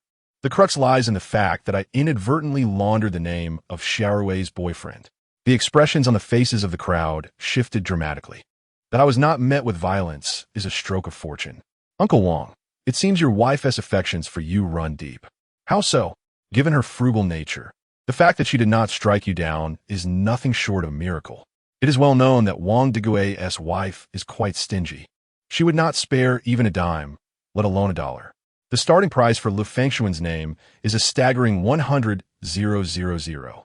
The fact that Uncle Wong remains unscathed is a testament to their relationship, verging on the divine. Depart, you bunch of rascals, always ready to kick a man when he is down. How are we common folk to know that such a trivial thing holds such value? If there are matters to attend to, hurry and take care of them, and stop lingering to mock your uncle. What a disgrace. Chapter 20. The Extraordinary God. Sign-in system, hurry up. If you linger here any longer, I fear you will strip me of my very last reserve, Su Yao chuckled, extending 2 fingers in a polite salute towards Uncle Wong. Rest assured, Uncle Wong, we shall help preserve the last shred of dignity for the man. Get lost. With light laughter, the trio departed under Uncle Wong's watchful gaze, having left their Ferrari parked at the hotel entrance after a night of revelry. Fortunately, it was merely a short jaunt back to the community. Su Yao squatted down and inquired, "Sister Ning, allow me to carry you." Noticing the crimson marks on Tang Ning's heels from her high-heeled shoes, he felt a pang of compassion. Tang Ning instinctively wished to refuse, but Su Yao offered her no opportunity to do so. After all, how could she allow Su Yao to carry her in public? "No, it's fine. We'll be there shortly." Before Tang Ning could finish her sentence, Su Yao bent his legs, wrapping his left arm around her ankle and his right around her back. In an instant, Tang Ning was lifted off the ground. "Ah Yao, pull me down. There's so many people around," she exclaimed. What kind of decorum is it for a man to carry a woman in the street? "Pull me down, just a little further. Bear with it. I shall pamper my woman as I please. I care not for the opinions of others. My only concern is you." Goodness. Wang Xiaohu, following closely behind, was unexpectedly bombarded with an avalanche of affection. For this single man, it felt like an unsolicited deluge of dog food, overwhelming indeed. Tang Ning. He leaned his face against Su Yao's shoulder, shyly murmuring, "Yao Fika. I too desire a hug. My feet hurt as well." Wang Xiaohu playfully pinched his throat, his high-pitched voice eliciting a laugh from Tang Ning. Without hesitation, Su Yao retorted, "Get lost. You, with your rough skin and thick flesh. How dare you compare yourself to your sister-in-law? Take a moment to look in the mirror." The three continued their banter as they strolled, soon arriving at the hotel. Wang Xiaohu, with keen eyes, immediately spotted the Ferrari at the entrance, his envy barely concealed. Wow, Ferrari, the ultimate dream of every man. I wonder what kind of successful individual can afford such a luxury vehicle. Su Yao discerned the yearning in Wang Xiaohu's gaze. For young men of their middle-class standing, such opulence seemed like a distant pinnacle. After a lifetime of toil, they might not even be able to afford a single wheel. Su Yao understood the expression on Wang Xiaohu's face all too well. Before attaining such possessions, he had harbored the same sentiments. Perhaps this longing for wealth and power was a universal dream among the youth, hoping to rise above, aspiring to carve out a space in the world, and shielding their families from life as storms. Yet, often, reality proves to be quite harsh. Even those who expend all their energy throughout their lives may ultimately feel as if they have achieved nothing. This represents one of life's greatest sorrows. Despite the immense efforts and struggles one invests, the majority of people merely focus on the outcomes. Without tangible results or accomplishments to present, one becomes, in the eyes of teachers and superiors, nothing more than a burden. The yearning for wealth is not inherently dreadful. Rather, it is the pursuit of dubious paths that is truly concerning. Wang Xiaohu, though often appearing carefree and jovial, displays a seemingly unreliable demeanor in his endeavors. Yet Su Yao perceives his true nature. He approaches every task with utmost dedication. Perhaps misfortune has simply kept him from receiving the blessings of fate. Given the right platform, this young man would undoubtedly shine brilliantly. Most importantly, his unwavering loyalty to Su Yao is invaluable, a bond of brotherhood that is rare indeed. When both found themselves in dire straits with only 10 yuan to their names, he willingly offered Su Yao half of it. Such a brother is worth nurturing. And thus, Su Yao comprehends Wang Xiaohu's current sentiments. "Do you fancy that car?" Su Yao inquired. Wang Xiao nodded in affirmation. "I do, but I know my own limitations. By the way, Brother Yao, didn't you mention you bought a car? Where is it?" Su Yao gently set Tang Ning down and retrieved the car keys from his pocket. Turning to Wang Xiaohu, he said, "I'll let you try my car a moment." "All right, Brother Yao," Wang Xiaohu replied with a hearty laugh. "Sister-in-law, rest assured, my driving skills are exceptional. I drove a tractor back home when I was just 8 years old, and I handled it with great finesse. Trust me, there isn't a car I can't drive." With that, he boasted confidently. "Good." Wang Xiaohu accepted the keys, puzzled. "Brother Yao, what brand is this car? The key is quite unique. I've never seen one like it before." Su Yao patted Wang Xiaohu on the shoulder and pointed to the dazzling Ferrari, smiling. "Isn't this the car you've always dreamed of?" Following Su Yao's gesture, Wang Xiaohu's gaze fell upon the magnificent Ferrari. With a gentle press of the key, the butterfly doors swung open. Wang Xiaohu was momentarily rendered speechless, repeatedly patting Su Yao's shoulder, his eyes brimming with uncontainable joy. Brother Yao, he exclaimed, nearly on the verge of shouting.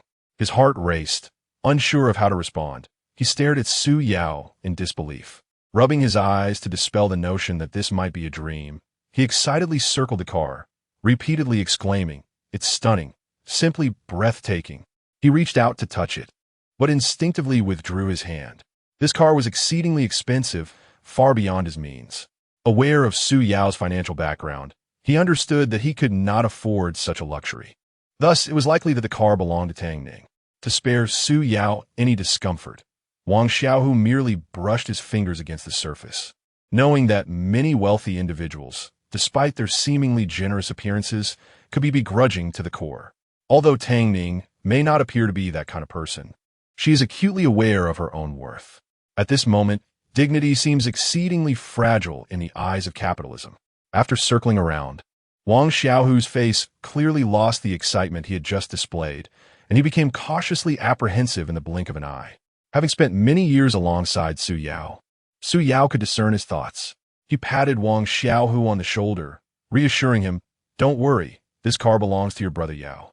Tang Ning, being an astute woman, immediately sensed Wang Xiaohu's concerns and chimed in, "Xiaohu, this car is indeed your brother Yao's.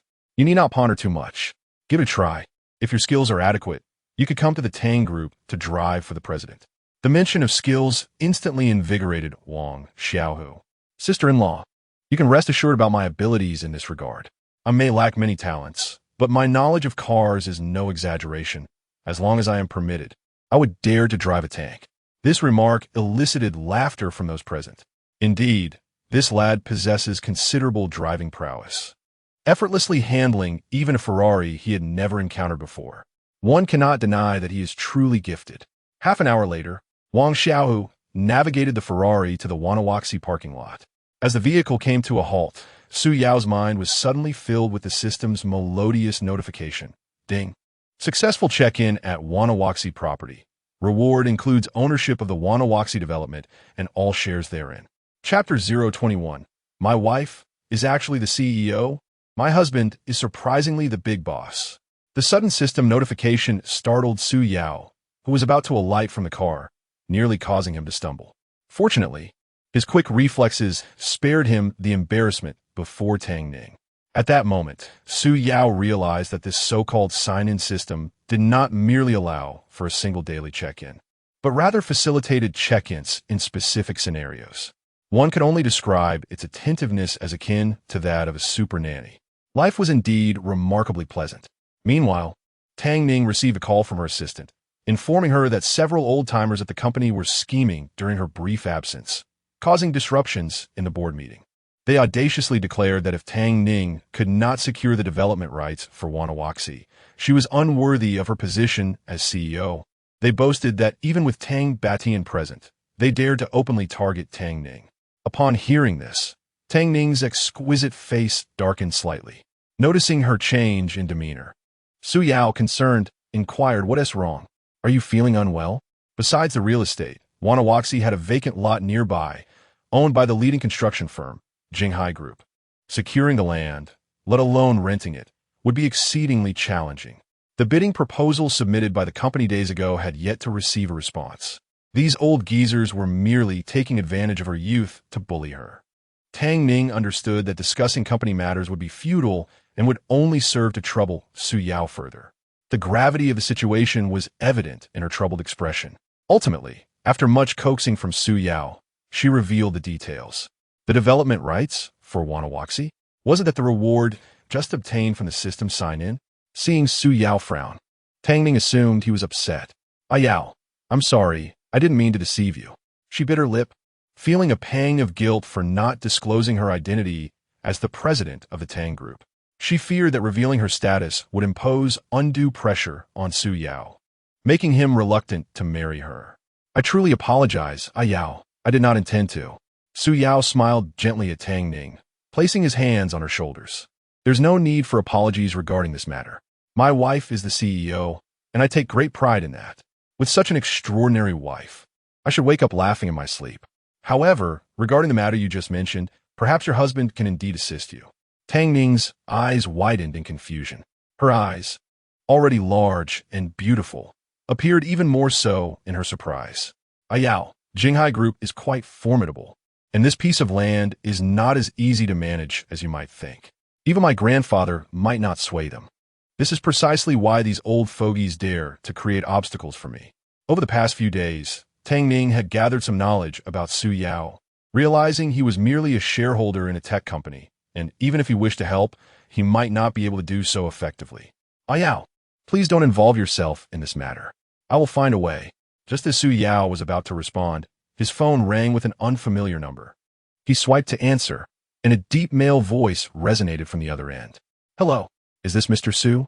I am Zhou Wenbin, the general manager of the Wanawaxi Development Center. There are several bidding contracts that require your personal review. Are you available at the moment? I will come to find you. Yes, I am conveniently here as well. Please come to room 609 in Building 11. All right, Su, we will meet in 10 minutes. Su Yao hung up the phone and called out to Wang Xiaohu, who was still examining the car. Let us go. I'll take you to see the new house your sister-in-law has prepared. Oh, sure. It is not an extravagant dwelling, merely a 3-bedroom apartment. Do not be misled by what your brother, Yao, has exclaimed. As the door swung open, both Wang Xiaohu and Su Yao were left utterly astonished. Can this truly be called a 3-bedroom apartment? The space resembled that of a vast factory. This sprawling flat is estimated to be at least over 1,000 square meters. At that moment, Wang Xiaohu wished to pinch himself. Goodness, a 3-bedroom apartment of 1,000 square meters. At 20-something years of age, this was indeed a first for him. Previously, they had shared a dormitory with a mere sink and bathroom, which was already quite something. This spectacle left Wang Xiaohu momentarily leaning against the wall for support. Yao Ge, your sister-in-law's display of affluence has truly astounded me. I have never encountered such an expansive 3-bedroom apartment. It is even larger than the fields back home. Wang Xiaohu, upon entering, sensibly removed his shoes. The next moment, he felt quite embarrassed. Just before leaving, he had deliberately chosen his finest attire, yet he had forgotten his shoes. Standing awkwardly, he managed a sheepish smile. Hee, Yao, go. My apologies. Upon uttering those words, the smile faded from Wang Xiaohu's face, replaced by a blend of awkwardness and embarrassment as he lowered his head. Shoes. After changing out of her slippers, Tang Ning handed Wang Xiaohu a pair of slippers with a toe cover, perfectly concealing his toes. Wang Xiaohu cast a grateful glance toward Tang Ning. It's all right. We all have our moments of difficulty. Tang Ning patted Wang Xiaohu on the shoulder. In the coming days, you should resign from your previous job and come to work as a driver at the Tang Group.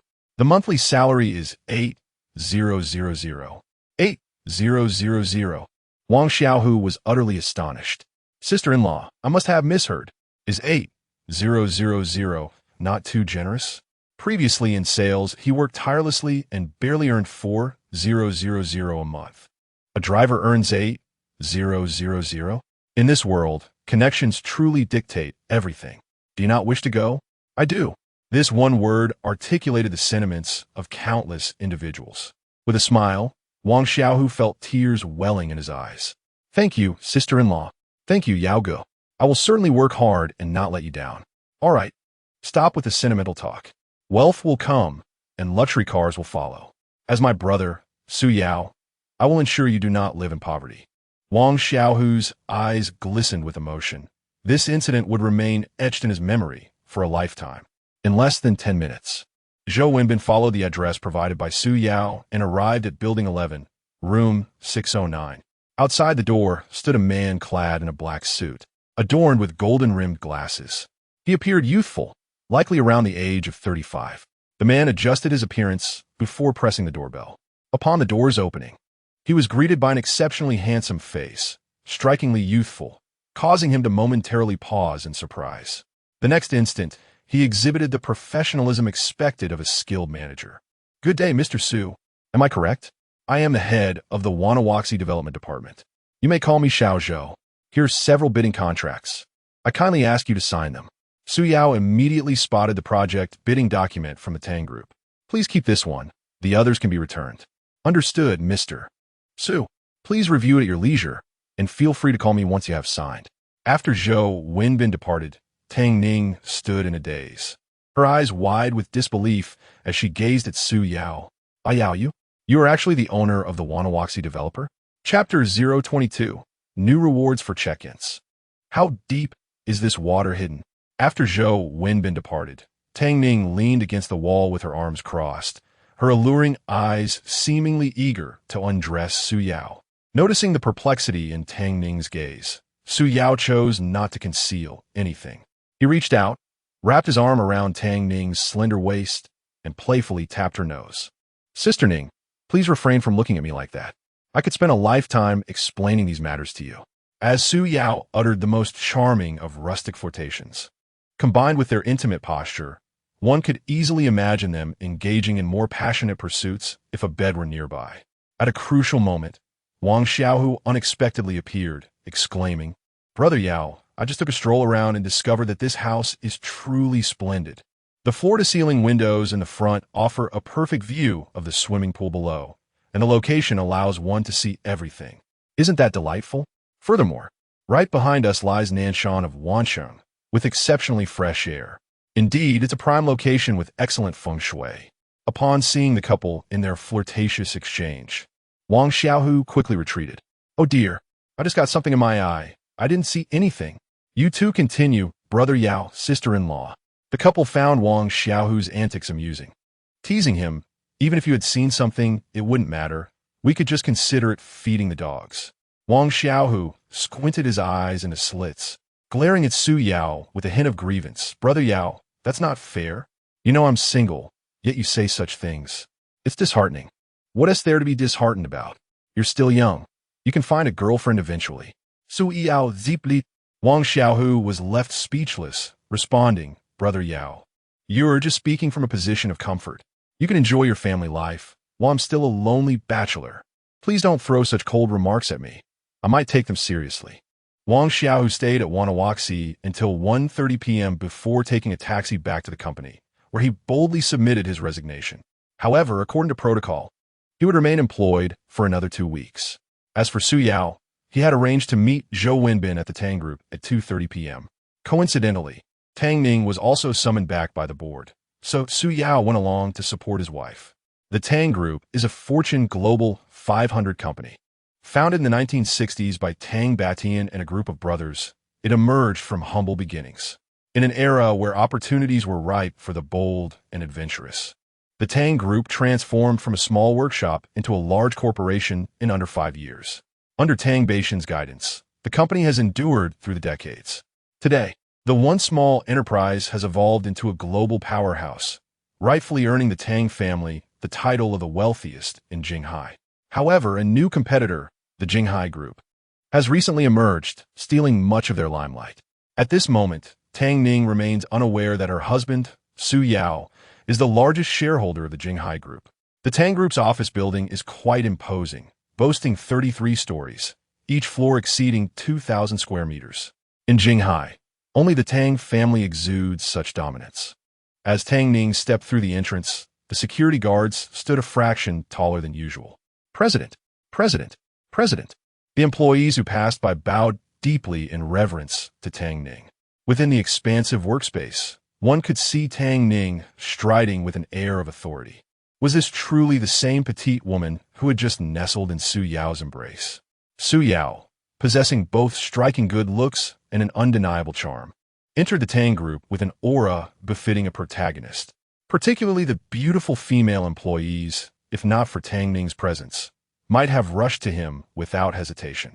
The duo traversed the grand hall and entered the exclusive elevator for the president. As soon as they stepped inside, Su Yao's mind was greeted by the system's notification sound. Ding! Successful check-in at Tang Group. Reward: eloquence for 2 hours. Note: activation time is at the host's discretion. Although this was not the first time the system had issued notification, each occurrence brought Su Yao a unique delight. Eloquence. While he was uncertain about how to utilize this newfound ability, it certainly sounded impressive. Most importantly, this system was exceptionally user-friendly. Su Yao had meticulously noted everything Tang Ning had said at Huanhua Creek. Arriving at the company for a meeting at this juncture surely meant these elderly individuals were seeking to challenge his wife. As Su Yao had suspected in the shareholders' meeting room, the assistant opened the door to reveal several elderly gentlemen seated in the chairs, visibly impatient. Among them were a few younger individuals who bore a resemblance to Tang Ning, likely members of the Tang family. They whispered amongst themselves, their conversations halting as Tang Ning entered the meeting, immediately wiping the smiles from their faces. One elderly man, with a buzz cut and graying hair, adorned with a goatee, was the first to scowl at Tang Ning. Smack! He slammed his palm on the conference table, his voice dripping with sarcasm. Today's youth truly do not understand decorum. Just a few days into her presidency, and she dares to act superior before us seasoned veterans. Wouldn't you agree? This was Tang Ning's great-uncle. Earlier rumors had suggested that the position of president of the Tang family would be assumed by his eldest grandson, only to be thwarted by the sudden emergence of Tang Ning. Consequently, her grandson was relegated to merely a general manager position, a bitter pill for him to swallow. Indeed, the fourth elder chimed in. If she lacks understanding of the rules, how can she presume to take on the presidency? If it were me, I wouldn't have the audacity. These elderly men, nominally Tang Ning's great-uncles, spoke to her with a tone that utterly dismissed her status as a granddaughter. Su Yao felt no need to be courteous towards them. In their presence, Tang Ning was the younger generation, unable to confront them directly, but Su Yao was not bound by the same constraints. If they dared to bully his wife, they would have to reckon with him. At that moment, Su Yao silently intoned, "Activate eloquence." What of seizing your grandson's position? The duck that has landed cannot simply take flight. Is that not evident enough? If you lack the capability, refrain from prattling on here. If you possess such remarkable skills, then go seize the bidding contract for Wanawaxi.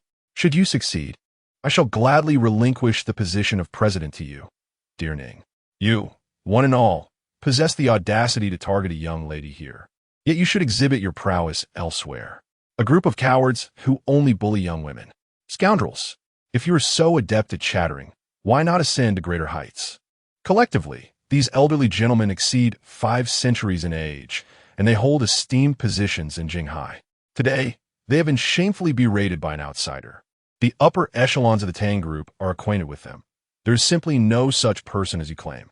By the way, from whence did this insignificant wretch emerge? Bring forth those who will expel this vexing scoundrel. Chapter 023. The dogs I seized the inferior. It would have been better had such words remained unspoken. However, upon uttering them, Su Yao resolutely settled into the dragon chair. Initially, he presumed he was confronting a group of thoughtless elders, only to discover they were a gaggle of disrespectful old codgers. Why should he bother with pleasantries? It was not his desire to be there. Rather, he had been invited by the venerable shareholders of the Tang Group, ostensibly to lend support to his wife. These elderly gentlemen, having nothing better to do, incessantly nitpicked at his spouse. After just a few days of work, they had already caused such a commotion. If he did not address their sharp tongues today, it would be an affront to them.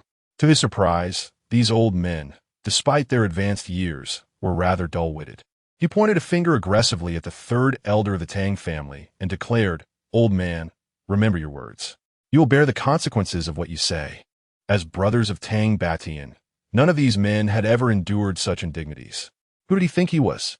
He should take a good look in the mirror. Just because he entered with that girl, he presumed himself extraordinary. Let me tell you, whether she can warm that presidential seat is still an open question. Su Yao chuckled rather than fuming. He reclined in the dragon chair, casually crossing his legs. His words had truly stunned his adversaries. The position of president must be secured. Otherwise, it might be seized by some lesser individual. Tang San, robust yet simple-minded, was ready to charge forth with his cane, but fortunately, his grandson restrained him. One must possess self-awareness. At the meeting table, several elders erupted with indignation, while only Tang Ning's second uncle sat silently in his chair. According to the script, the loudest often turn out to be mere buffoons. It appeared that this second uncle was the trump card among the elderly assembly. While Tang San rushed in head first, he remained steadfast, guarding his position. After living a half-century, being berated by a mere youth left him perplexed. How could he face others afterwards? I scold you out of respect. For ordinary folks, I wouldn't even bother. Tang Ning's third uncle, infuriated, glared at Su Yao, his beard bristling with rage. "You impudent wretch, cease your antics. Who do you think you are? The owner of Jinghai Group? Bah, even if he were here, I would still scold him. You better vacate that seat." Su Yao merely smiled. "If I were to relinquish my seat to you, would you dare to sit?" His words struck a chord with the onlookers. This was the seat of Chairman Tang Batian. Even Tang Ning would not dare occupy it, let alone they. The audacity of an outsider sitting there was intolerable. They could not abide by it at all. Infuriated to the utmost, they shouted, "Someone throw this brat out." Su Yao simply smiled. "Very well. Even if you were to kneel and beg for my forgiveness, I would remain resolute in my refusal." Upon hearing this statement, several elderly gentlemen became incensed. "You insolent brat, who do you think you are? Me bowing to you? You ought to be afraid of being humiliated. What I have to fear, in this society, it is the survival of the fittest, the capable rise to the top. If you bow to me, it merely indicates my superior status." Su Yao's audacious maneuver was precisely aimed at avenging his wife. If these old men weren't driven to their demise by fury, they must be exceptionally fortunate. The elderly gentlemen were nearly overwhelmed by their indignation at his words. "Damn it, where did this brat come from? He is simply our nemesis." The third elder of the Tang family pointed a trembling finger at Su Yao, seething with rage. You, get out." Immediately, Su Yao raised an eyebrow, clasped his hands together, leaned forward with an air of authority, and smiled. "I shan't. Perhaps you could demonstrate for me?" "Oh dear, my heart." The third elder clutched his chest, struggling to catch his breath. His eyes rolled back, and he collapsed onto the floor. After having dominated for so long within the Tang family, they had finally encountered a formidable opponent today.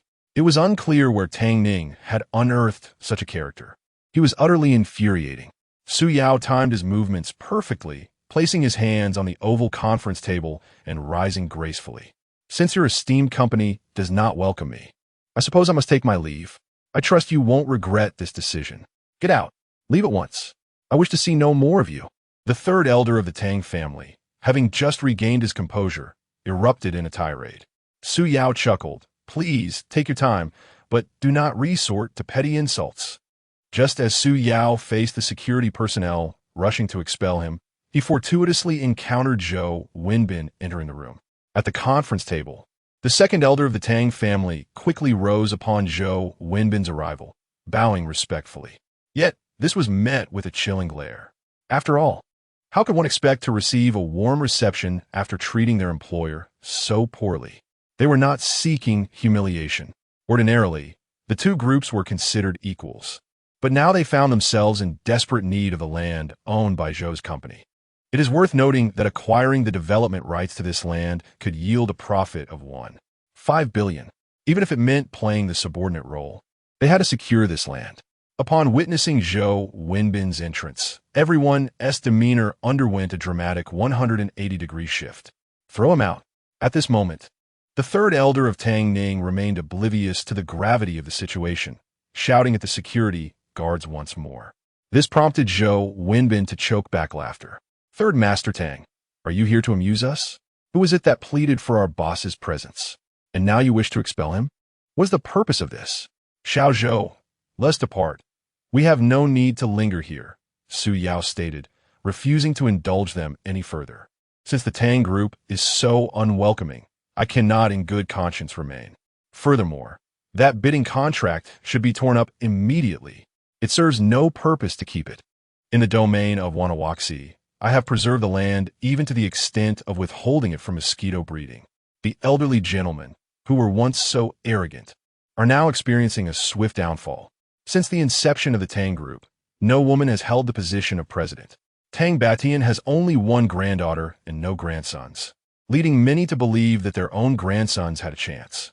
However, to their surprise, this old man defied convention and broke the rules by appointing his granddaughter as the president. Naturally, those who failed to achieve their ambitions were quite displeased. Since Tang Ning took office a little over a week ago, she has been met with either harassment or odd behavior, as their objective is to compel her to resign voluntarily. This way, they not only avoid offending Tang Outyin, but can also secure high positions for their own descendants, an advantageous situation for them. Yet, what they never anticipated was that Tang Ning would summon the owner of Wanawaxi. The slap in the face was resounding. Su Yao seized the opportunity to make things difficult for them. I say, you are the third master, aren't you? With so many weapons in the country, you choose to study the sword. You don't learn the upper sword, but insist on mastering the lower sword. I see that you are now dangerously in tune with your blade.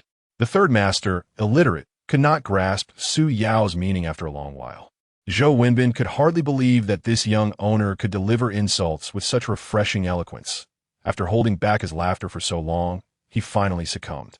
Tang Ning, too, was secretly amused, whispering behind Su Yao, "Darling, you are truly handsome." Her third uncle was not to be underestimated. Loud, but lacking in substance, and he rarely thought things through.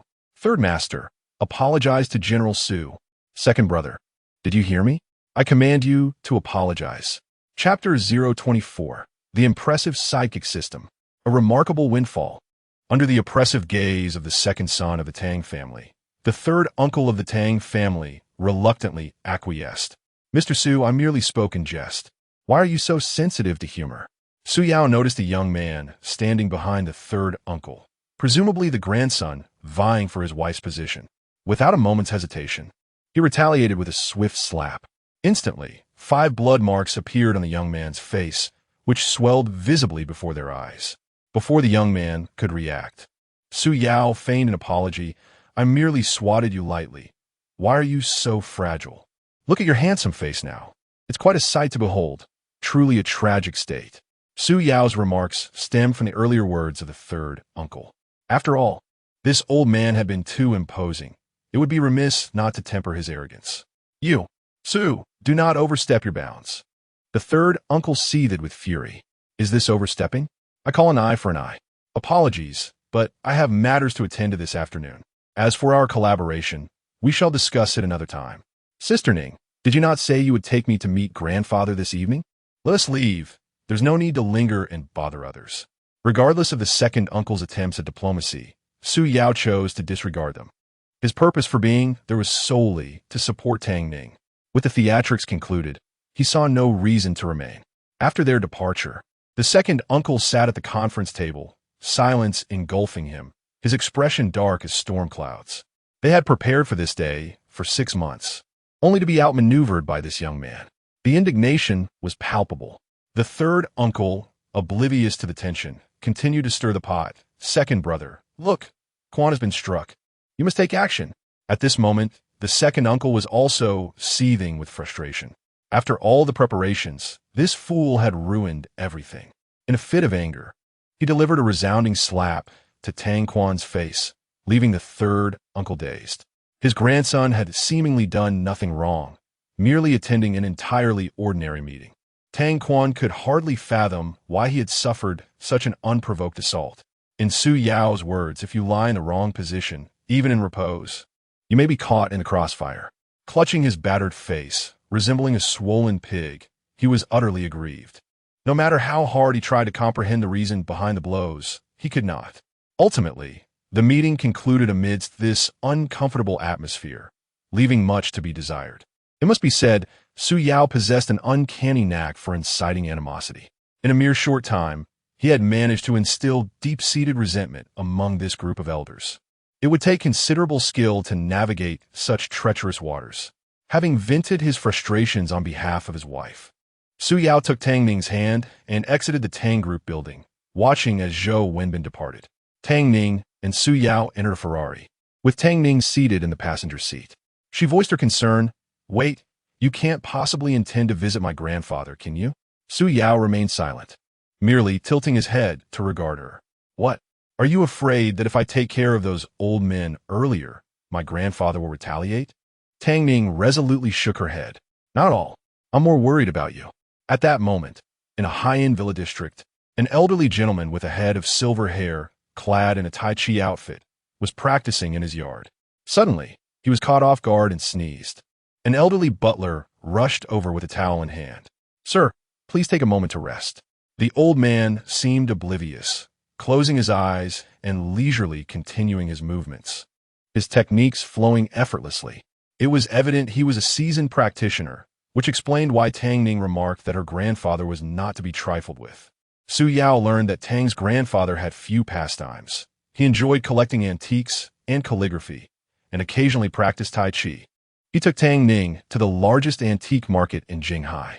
This so-called treasure hunting market was a street dedicated to selling antiquities, where every merchant was astute and cunning. Given the mix of people, one could easily fall victim to unscrupulous vendors, losing more than just their money. Thus, only experts dare to shop here. As Su Yao parked the Ferrari, he was once again greeted by the system's notification sound. Twice a day indeed, quite remarkable.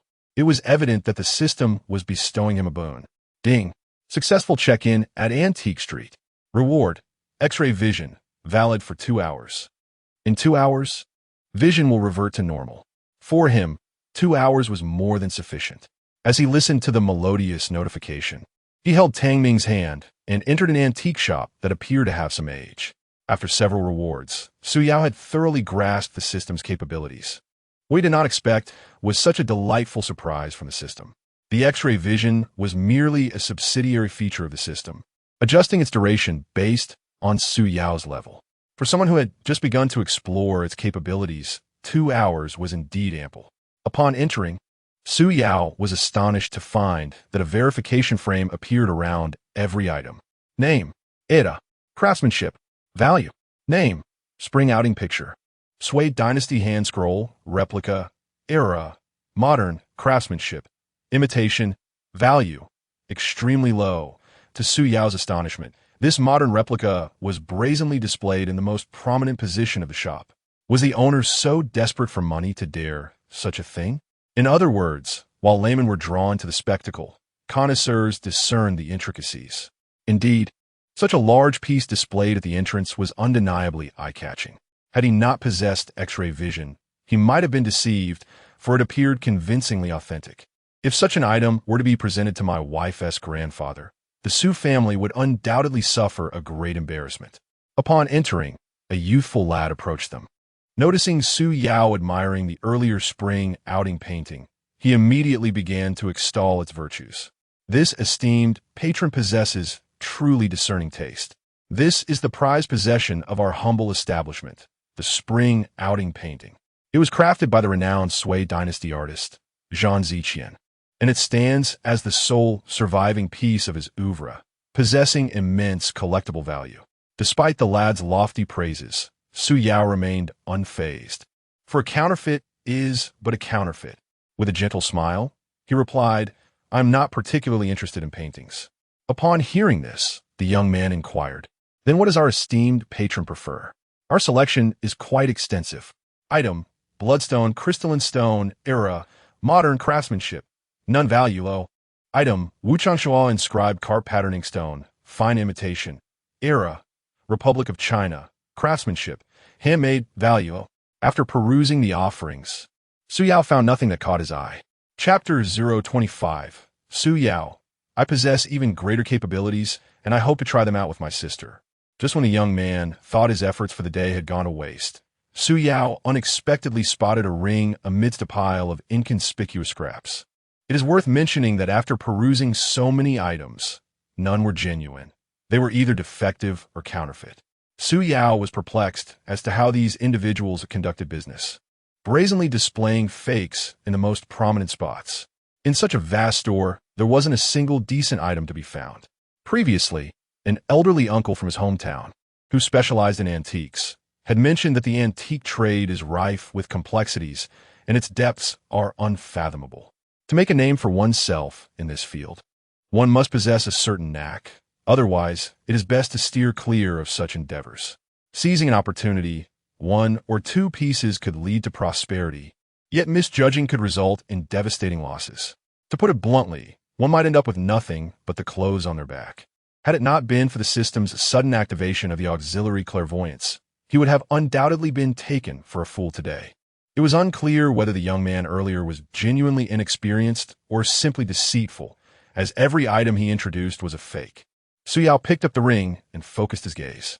Item, supreme imperial green, exceptional quality, era, modern craftsmanship, handmade, value, top tier. This was the only item that caught Su Yao's eye after his thorough inspection. Tang Ning, lacking knowledge of the goods, blinked in confusion. "Yao, what on earth are you holding?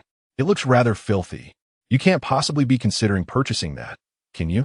Even a nearby shop assistant was taken aback. This item had been appraised by the owner and was merely a worthless trinket. The owner had instructed him to dispose of it, but he hadn't yet managed to do so. The young man cautiously inquired, "Boss, are you really going to buy this?" Su Yao nodded affirmatively. "Yes, I want this one." Hearing Su Yao's words, the young man glanced around and whispered, "Boss, this item has been deemed worthless by our owner. Purchasing it would be a sheer waste of money. Don't say I didn't warn you." Su Yao Tuka, realizing that the young man was not intentionally trying to sell him a counterfeit, but was genuinely uninformed. He wondered how the owner had managed to run such a large business. "I want this one. How much is it?"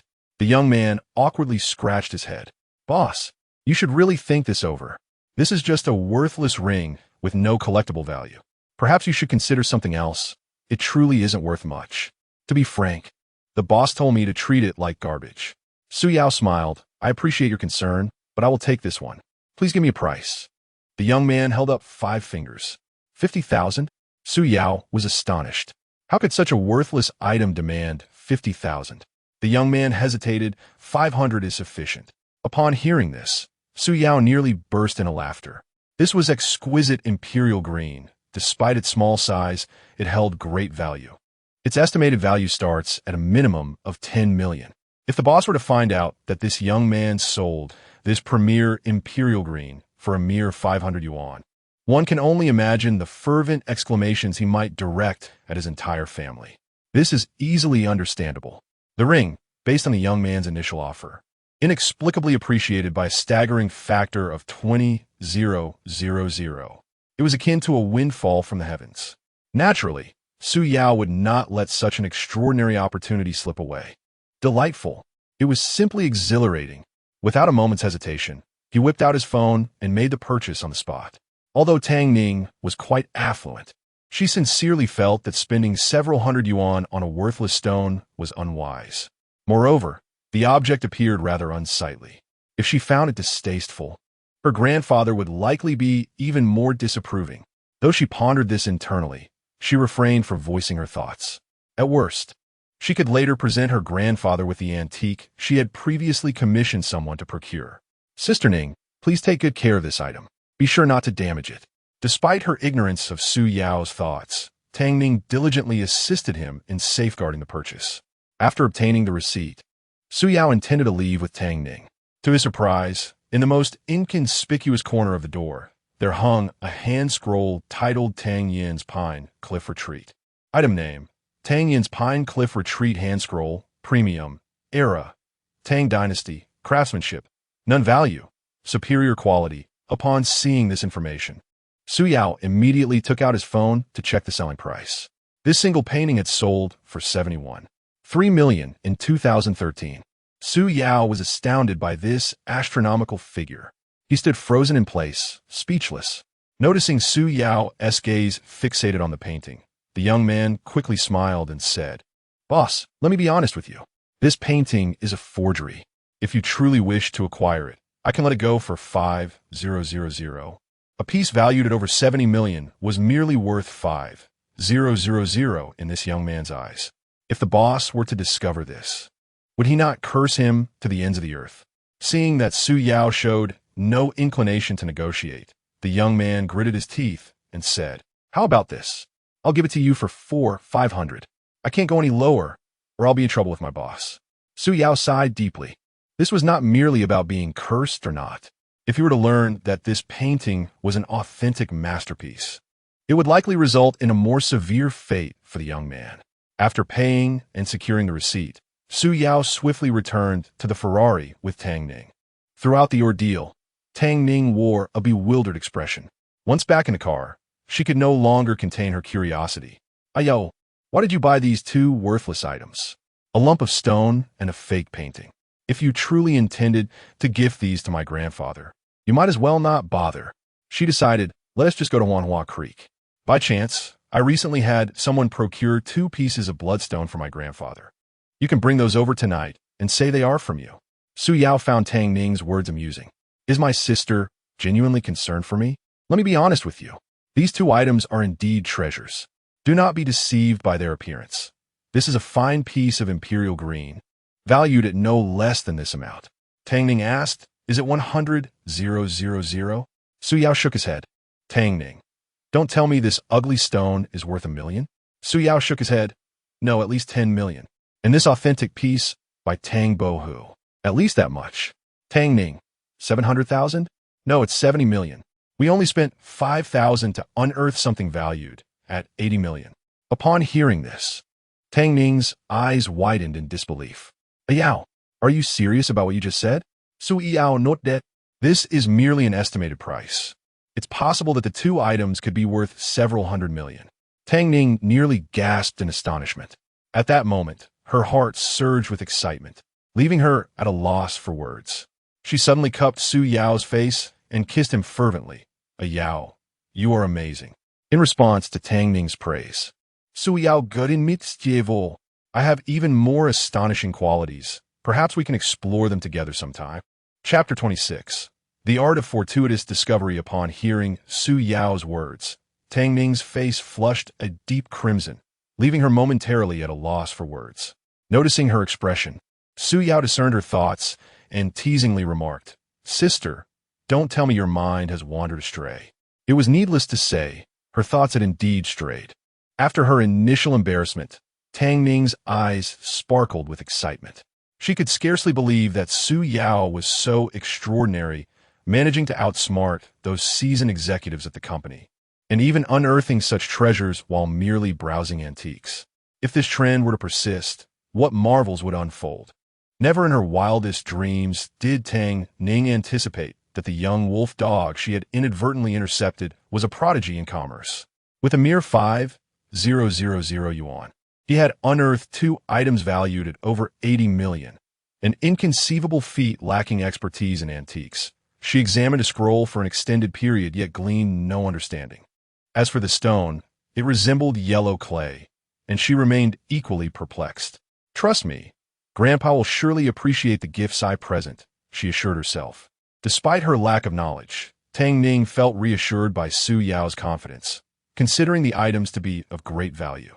Clutching the 2 bags with uncontainable delight, she reveled in the fact that they had cost her so little.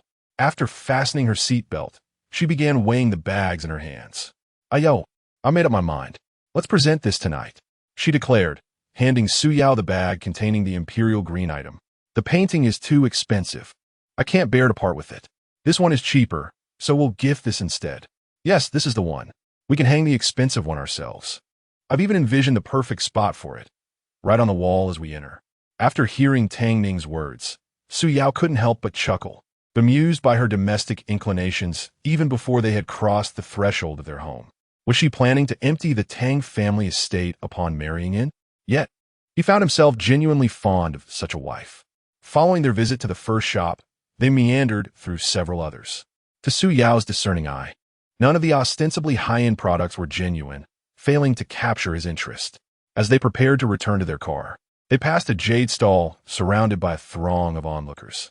A voice pierced through the crowd, capturing Tang Ning's attention. I'll bet on this one. I have ample funds.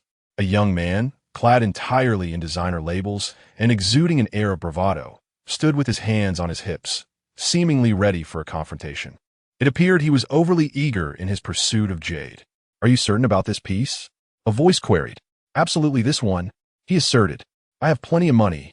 Xiao Gu, perhaps we should consider a different piece? No, I'm insisting on this one. It's obvious this stone isn't of good quality. Are we really willing to throw away 100,000 yuan? Not a worry. If needed, I'll just ask my dad for more funds. He has got money to spare.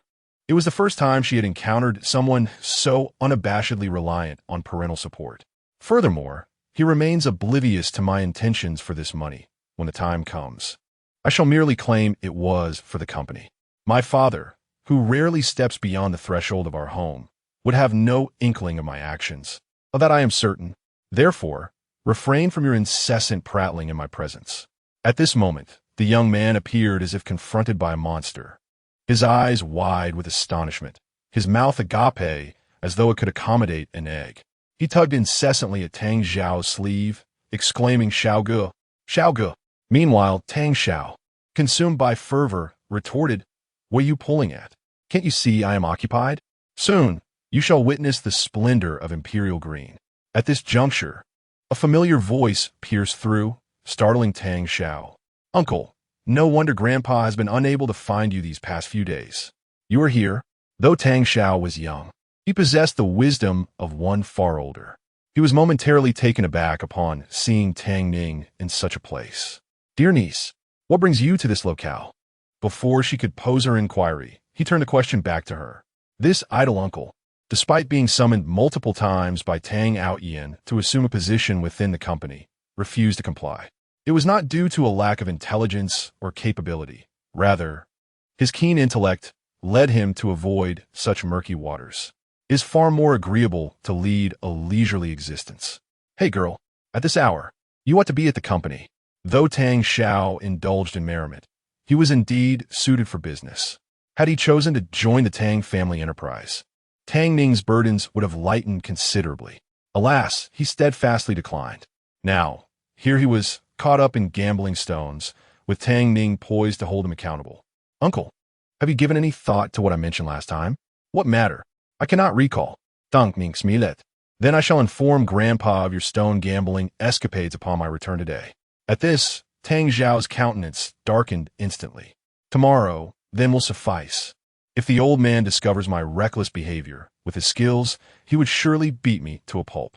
Better to assist this girl than face such a fate. Let me clarify. Should I agree to this, I expect at least a managerial position. Otherwise, I shall not go. Not a problem.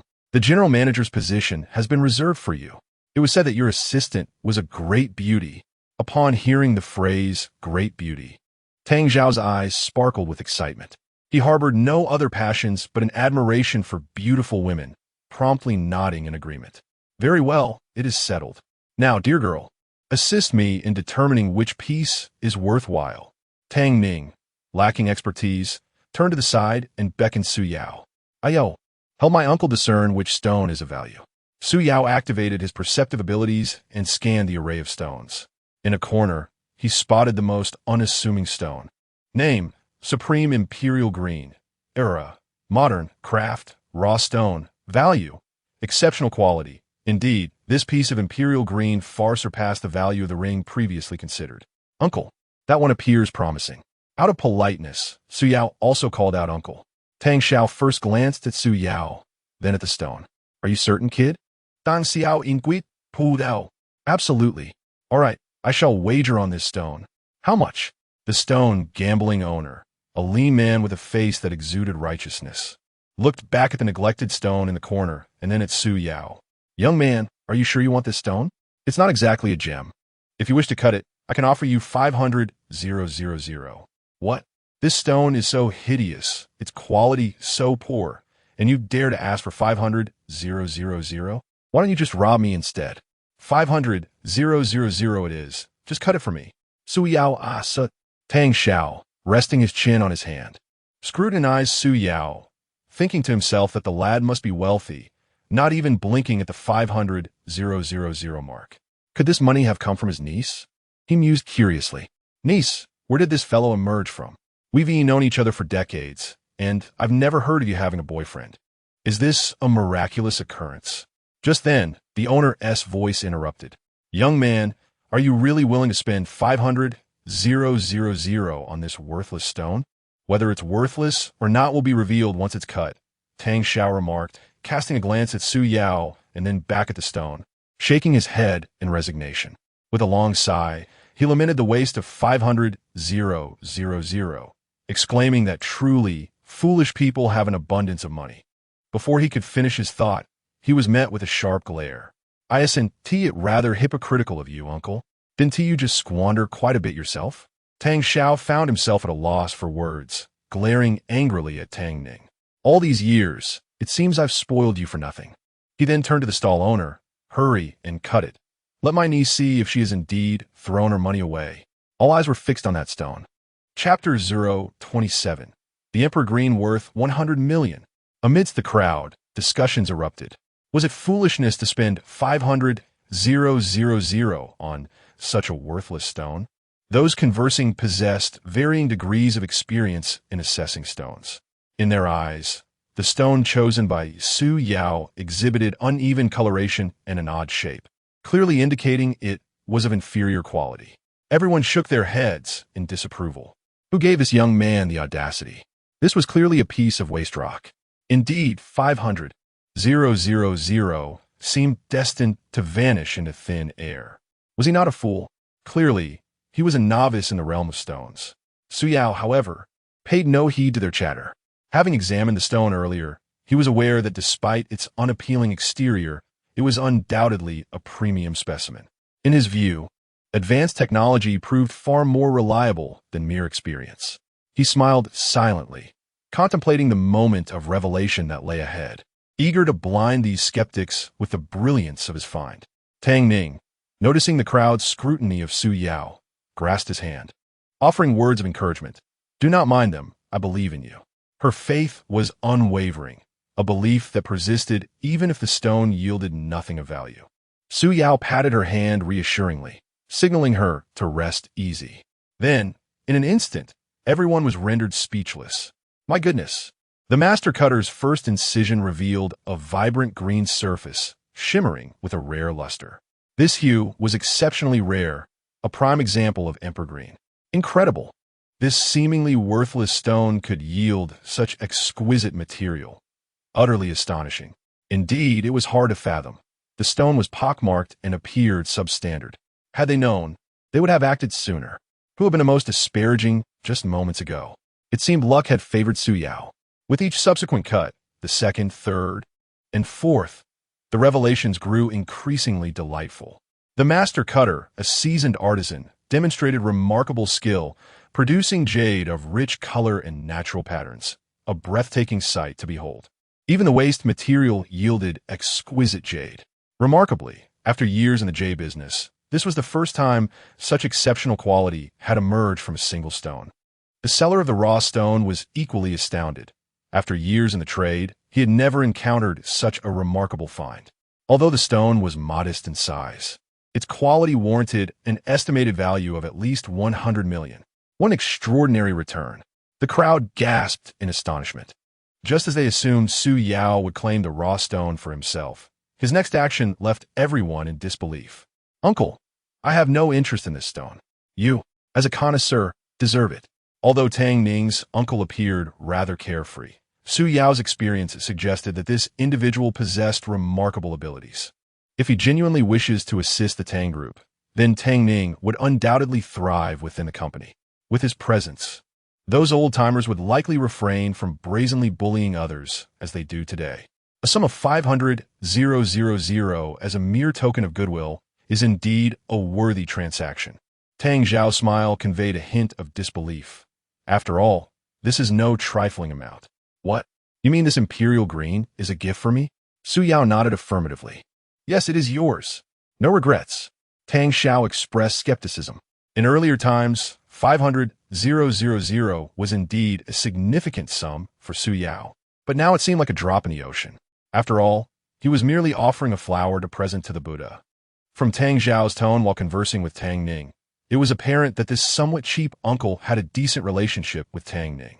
Bestowing a favor upon him was tantamount to indirectly assisting his own wife, facilitating matters considerably in the future. Su Yao nodded. "Yes, it is a gift for my uncle." Tang Xiao couldn't help but give Su Yao a thumbs up, exclaiming, "Nephew, you truly are remarkable. With 500,000, you've acquired imperial green worth over 1 billion. Incredible. In all these years, I've never been impressed by anyone, but you are the first. One must commend those who gain a bargain. This young man is indeed impressive. I acknowledge him as my nephew." The tone in which Tang Xiao spoke nearly made Tang Ning laugh in exasperation. What does it mean to acknowledge? Even if he didn't he is still a member of the Tang family. While the group chatted, news of Su Yao's acquisition of imperial green had already spread throughout the market. People eagerly pulled out their phones to capture the moment. The once modest stall now appeared increasingly crowded. From the expressions of the crowd, Tang Ning could tell that Su Yao had unearthed something remarkable. Seeing Su Yao's intention to gift the imperial green, even though it was to her uncle, she felt displeased. She interjected, "Darling, we came out to hunt for treasures, not to engage in charity.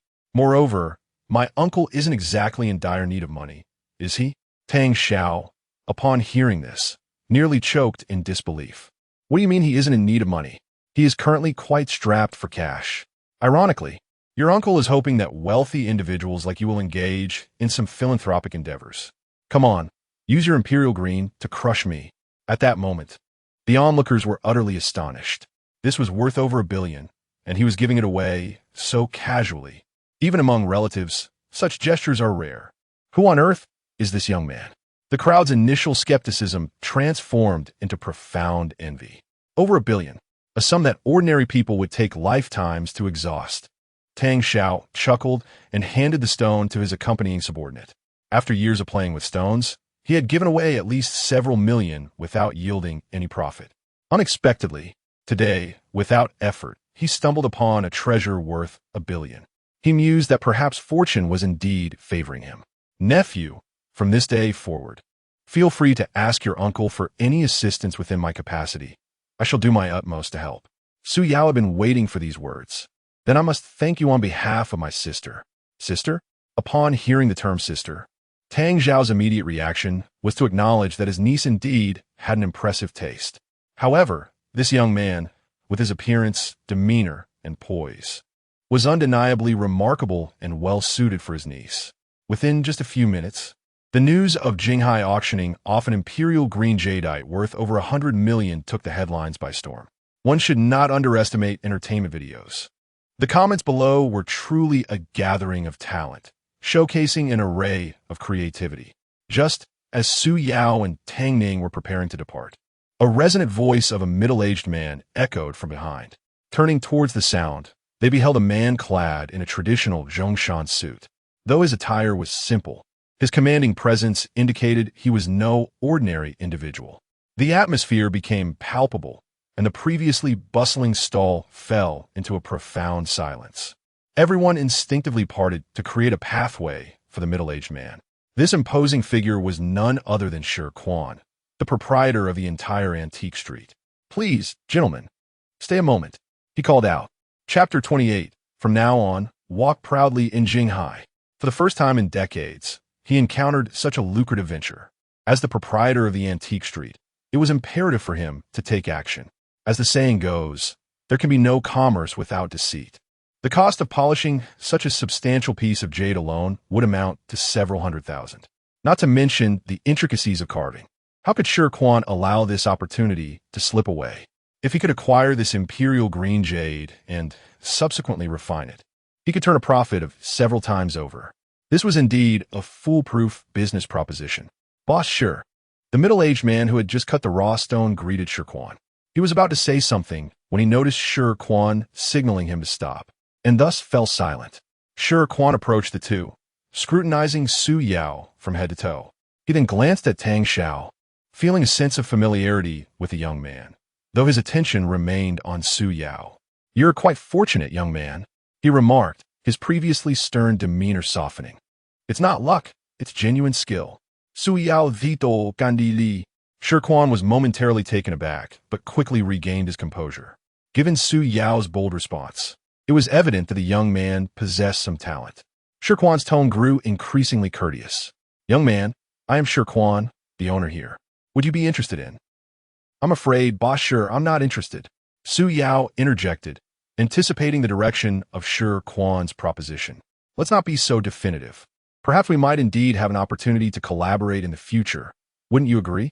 Upon hearing Shi Quan's words, Su Yao disowned his intent. In terms of raw stones, one could say that Shi Quan was the leading figure here.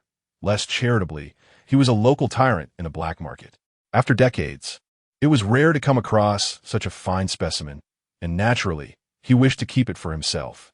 Of course, the price is negotiable. I assure you, no one in Jinghai can offer a higher bid than I can. Rest assured, you won't be at a loss, he continued. Su Yao was no fool.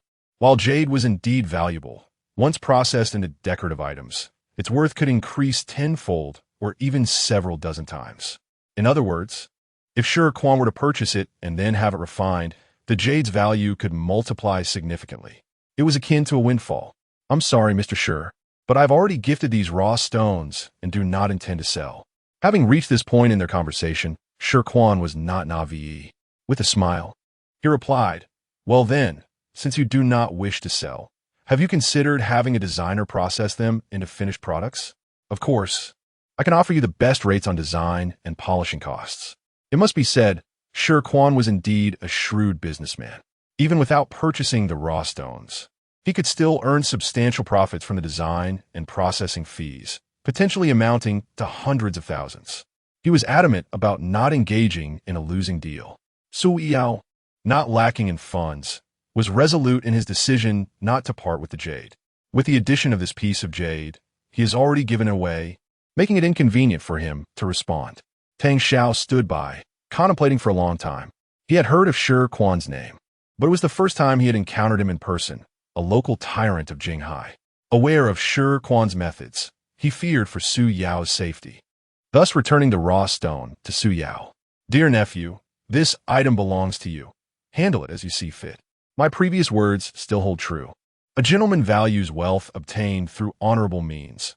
This treasure, unearthed by you, rightfully belongs to you. Sell it. It will be wise to keep some funds on hand to support my dear niece." Upon hearing Tang Xiao's words, Shi Quan's smile grew even broader. "Then, I invite you all to my office for a detailed discussion." Half an hour had passed since they exited Shi Quan's office. After professional appraisal, the raw stone Su Yao had excavated was valued at 3 times the initial estimate. After deducting various expenses, Su Yao had made a staggering profit of 240 million. Even the well-informed Tang Ning gave a thumbs up. The method of earning such wealth was astonishingly effortless. If the Tang family continued at this pace, forget about being the world's richest, they could very well dominate the world. In that moment, Tang Ning was so excited he found himself at a loss for words. In front of so many onlookers, he cupped Su Yao's face and planted a kiss. It was only after that he noticed Tang Xiao looking at him with a mischievous grin. "Dear niece, I never would have guessed you had such a wild side. Of course, Who knew I would find such a treasure of a husband? It's only fitting I flaunt it. In less than an hour, Su Yao had amassed another 240 million. Before departing, he gifted all the leftover scraps to Shi Quan, valued at approximately 20 to 30 million based on the raw stone's price. Su Yao was a clever man. Navigating high society inevitably involved giving and receiving favors.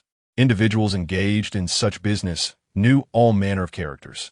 By offering a gesture of goodwill, he ensured future dealings would be smoother. Shi Quan, an old fox, was naturally more astute than Su Yao. He understood Su Yao's intentions. Patting Su Yao on the shoulder, he remarked, "Young man, you know how to navigate social dynamics." "I, Shi Quan, appreciate your kindness. If you don't mind, you may call me uncle. Should you encounter any challenges in the future, rest assured I will assist you wherever possible. Let me put it this way. Elder Tang Yin is a dragon in this realm, while I, Shi Quan, am a snake of the land. You are a wise individual. I trust you comprehend my words. Those who tread this path may be cunning, yet they value loyalty." Naturally, Su Yao understood the implications of Shi Quan's words. Nodding, he expressed his gratitude. "Thank you, Uncle Shi." In truth, Shi Quan's message was crystal clear. The Tang family was a dominant force in Jinghai. Yet there's a saying, a strong dragon cannot overpower a local snake. Su Yao understood this principle. Today, he had extended a favor to Shi Quan. In the future, should he wish to establish himself in Jinghai, he would not be so hesitant with Shi Quan's backing. In other words, in Jinghai, the underworld is under the watchful eye of Shi Quan, while the legitimate world is overseen by the Tang family. He can practically walk through it all with ease. If a problem can be resolved with money, it ceases to be a problem. "Young man, you possess vision. I have high hopes for you." Su Yao notet politely, expressing his gratitude. "Thank you, Uncle Shi.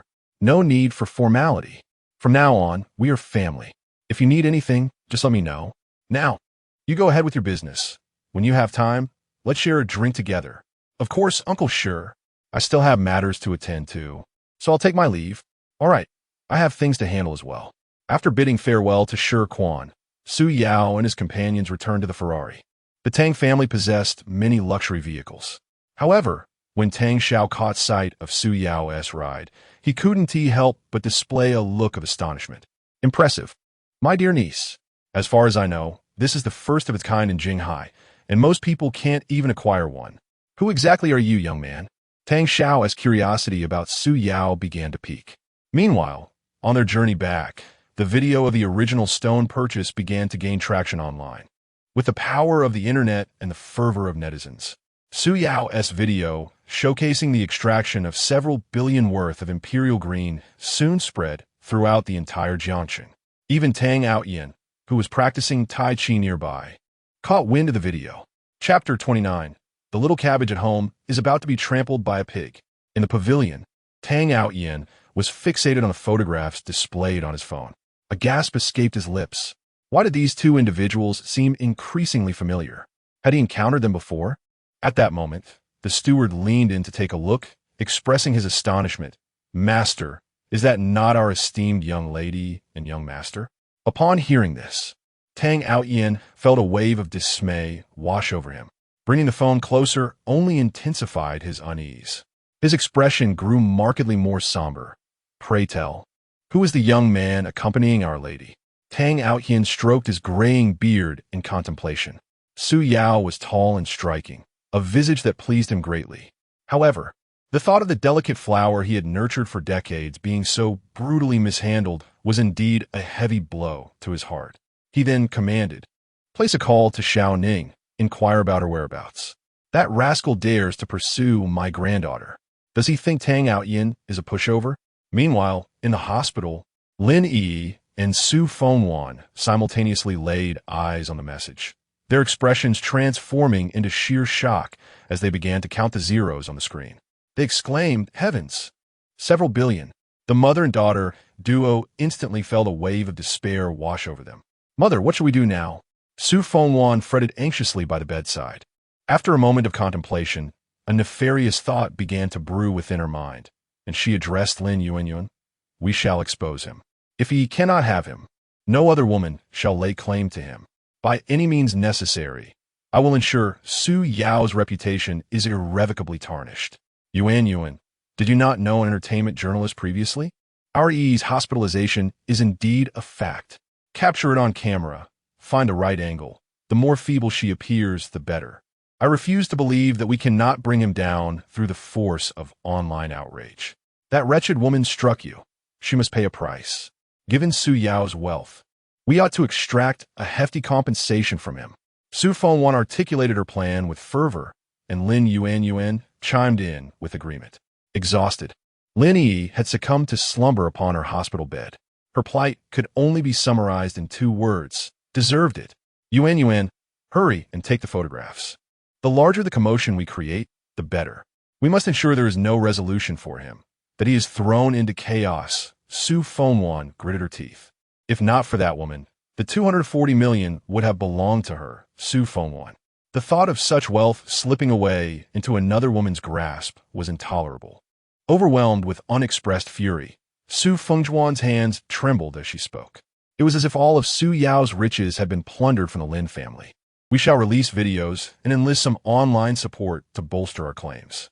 Su Yao is the one responsible for Yi's current state.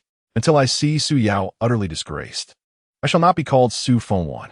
In this trio of mother and daughters, it was Su Fengwan who emerged as the most ruthless of them all.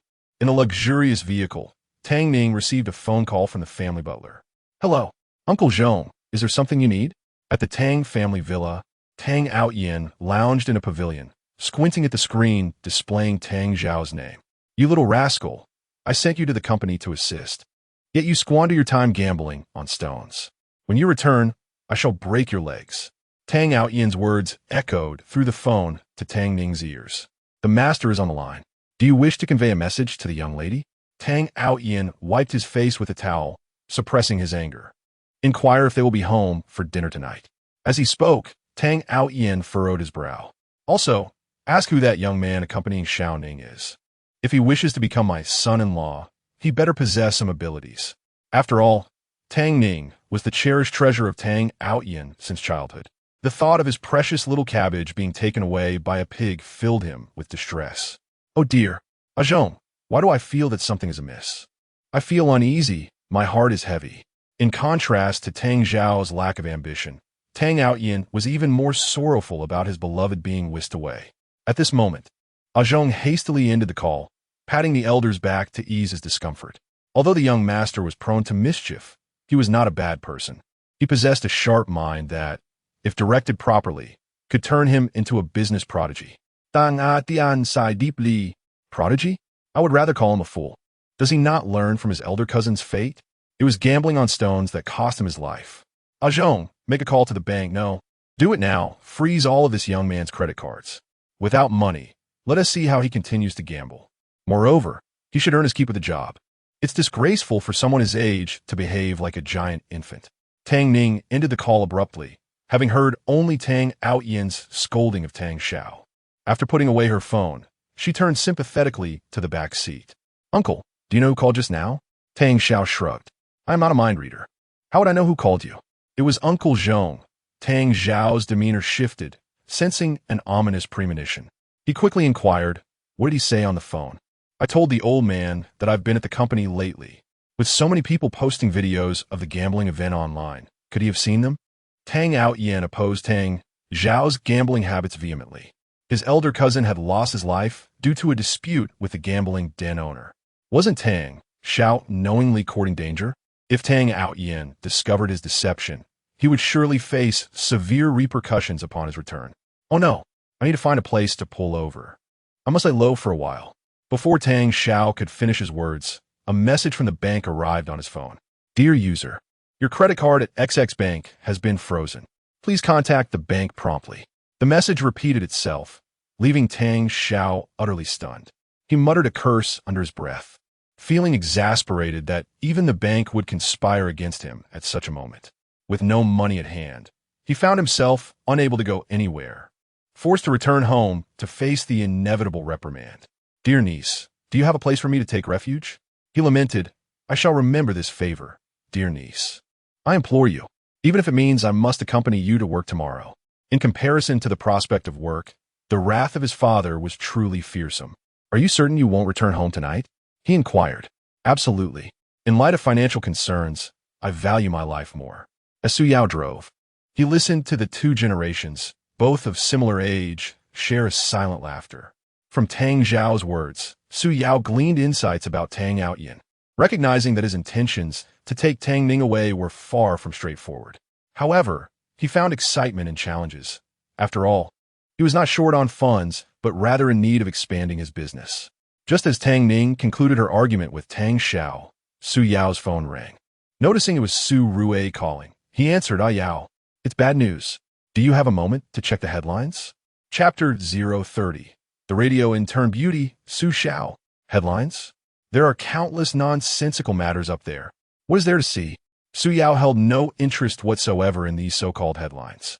"Sister, I am driving. I will contact you when I get home." In the office, Su Rui stared at her phone, which had just been hung up, feeling as anxious as an ant on a hot pan.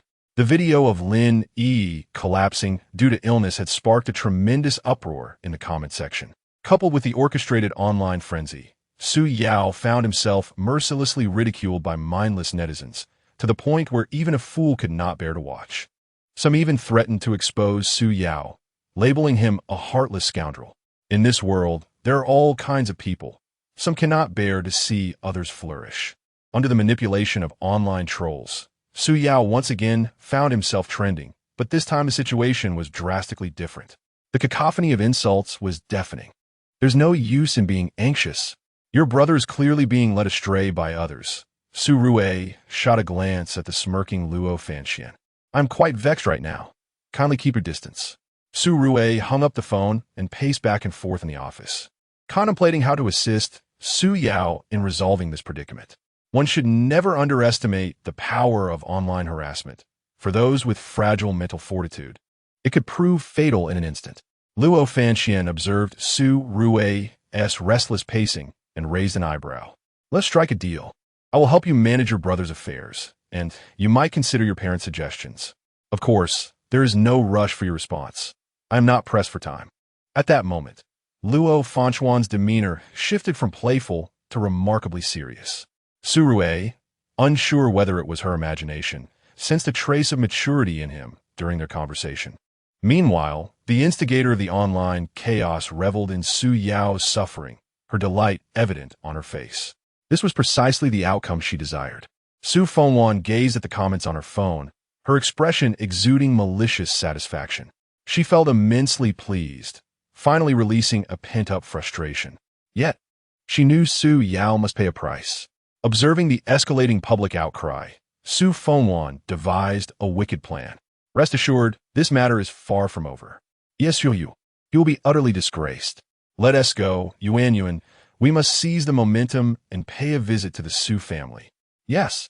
Remember to post our location in the comments. And have you contacted the reporters?" Lin Yuan nodded. "It's all arranged. Rest assured, they are merely a bunch of fools seeking justice. When we release the video, they will undoubtedly side with us." As Su Yao and Tang Ning rushed back to the Su household, Su Fengwan and Lin Yuan were devising their scheme against him. They ultimately decided to bring a horde of mindless fans to create a ruckus at Su's residence. Naturally, the bigger the uproar, the better. They planned to play the victim in front of the media, eliciting sympathy. As the saying goes, a tree without bark must perish, and a person without shame is invincible. They intended to exploit their lack of shame to extort Su Yao. The woman who distorts right and wrong is utterly despicable. I have encountered shameless individuals before, yet none can compare to her audacity. As Su Fengwan puts it, these onlookers are merely spectators. Does the truth hold any significance for them?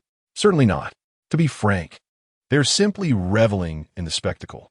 The more tumultuous the situation becomes, the more satisfaction they derive. Su Fengwan possesses a keen understanding of the psyche of these spectators. Thus, she is confident that Su Yao will ultimately relent. What she desires is not the union of Lin Yi and Su Yao, but rather monetary gain. "Wait. Accompany me to the Su residence. We shall demand compensation. If he refuses, we will escalate the issue. It is a fact that Yi is hospitalized due to his actions. Is it not? Regardless, We must ensure they find themselves at a loss for words. If we do not extract some financial reparation from Su Yao today, he shall not escape unscathed. Yes, mother, I stand by you. E's hospitalization, due to his provocations, warrants a reasonable demand for medical expenses. We shall not ask for more. A sum of 10 million will suffice. Lin Yuanyuan was filled with righteous indignation. If one were unaware of the truth, they might genuinely believe Su Yao is a villain beyond redemption. I dare say 10 million is too little. At the very least, 20 million. No, 50 million. He profits billions from stone cutting, and with his wealth combined, I consider 50 million a meager sum. Remember my previous words. When the reporters arrive, we will present our plight at the Su household. The more tragic our performance, the better. Understood? Understood. Lin Yuanyuan nodded. Let's proceed. Half an hour later, the area outside Su Yao's residence was swarmed with reporters, all summoned by Lin Yuanyuan through her connections. Initially, they were reluctant to engage in such trivial interviews, but upon learning that this man was the talk of the town, a super-wealthy individual trending online, they became intrigued. The public relishes gossip about the lives of the affluent. They are most eager to hear tales of how the super-rich engage with women. In their own lives, they may not experience such indulgences, yet they seek spiritual gratification through these narratives. This is how the internet trolls proliferate. There is a saying, those who cannot reach the grapes declare them sour. If one cannot engage with women, they dismiss their allure. Their eyes may brim with envy, their hearts filled with anticipation, yet their words profess lofty ideals. Their souls remain untainted, yet envy has seeped into their very bones. When word spread of a potential expose on the romantic escapades of a super-rich individual, which media outlet could resist? We now reside in an era where traffic reigns supreme. Where there is traffic, there is wealth. No one would shun the allure of money. In less than half an hour, the modest community was bustling with a throng of onlookers. Uncle Wang, nursing a bruised visage from a morning altercation with his wife, returned from market with a cart full of fruit, only to be obstructed at the community entrance by a crowd of spectators. What is happening? Why are there so many people? And what are those armed with cameras and microphones? What is going on? Uncle Wang spoke with a distinctive accent from Shaanxi. As an ordinary citizen, he genuinely enjoyed the lively atmosphere. He casually locked the brakes of his tricycle and, stretching his neck from his seat, became engrossed in the spectacle, completely forgetting his wife's request for him to return home and prepare dinner. The community was modest in size, yet the crowd gathered was substantial. A bit of wind had already been lost to the fervor of the onlookers. Among the throng, a girl with a ponytail, strikingly beautiful and curvaceous, stood out remarkably. Her name was Su Xiao, an intern at Jinghai Radio, who had just received a notification from her team leader to interview the super-rich Su Yao. Prior to this, Su Xiao had watched videos of Su Yao engaging in stone gambling. In those videos, Su Yao's captivating looks had an enchanting effect, capable of captivating anyone who laid eyes upon him. Su Xiao was no ordinary girl. Both her parents were military personnel, and even as she stood amidst the crowd, she emanated an innate sense of dignity. She harbored a deep disdain for men who, buoyed by a little wealth and physical appeal, casually toyed with women's feelings. Upon witnessing the video featuring Lin Yuanyuan, her indignation intensified, and she felt an overwhelming urge to bring harm to Su Yao. Chapter 031. Rewarding the Profit of Insight. As a journalist, Su Zhao's determination to expose Su Yao bore a hint of personal bias. She knew little of Su Yao, only hearing from Su Fengwan about how he had cast aside Lin Yi and mistreated his own daughter. The narrative was a distortion of truth, a reversal of right and wrong, relying solely on her words. One must admit, Su Fengwan possessed an extraordinary talent for fabricating tales. Although Su Xiao was merely an intern, she was renowned in the television station as an iron lady. With her solid backing, none of the subjects she interviewed ever left unscathed. Su Yao would be no exception. She then reassured Su Fengwan, "Rest assured, as long as your claims are based in truth, I, Su Xiao, shall endeavor to secure the maximum rights for you." Upon hearing this, Su Fengwan and Lin Yuanyuan felt a surge of joy. Indeed, there were many fools in the television station, eager for sensationalism and willing to believe anything.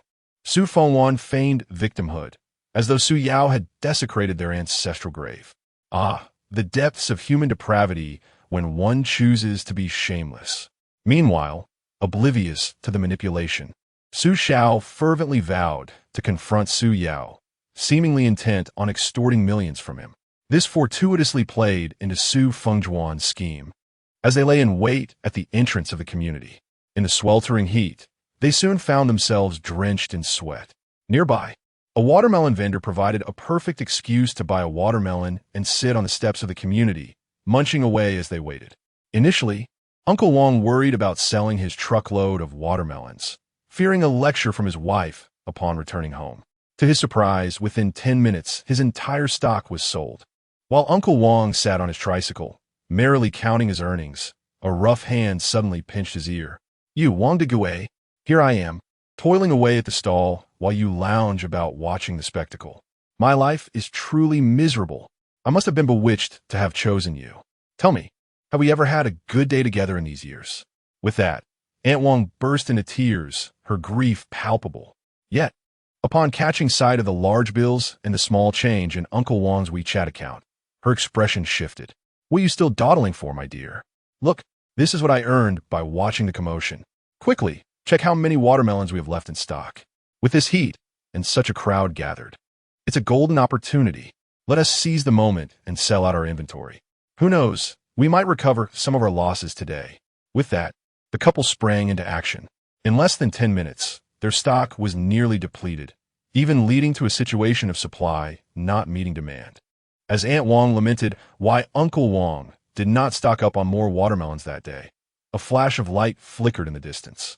At that moment, beside the community's railing, nearly everyone held a piece of watermelon.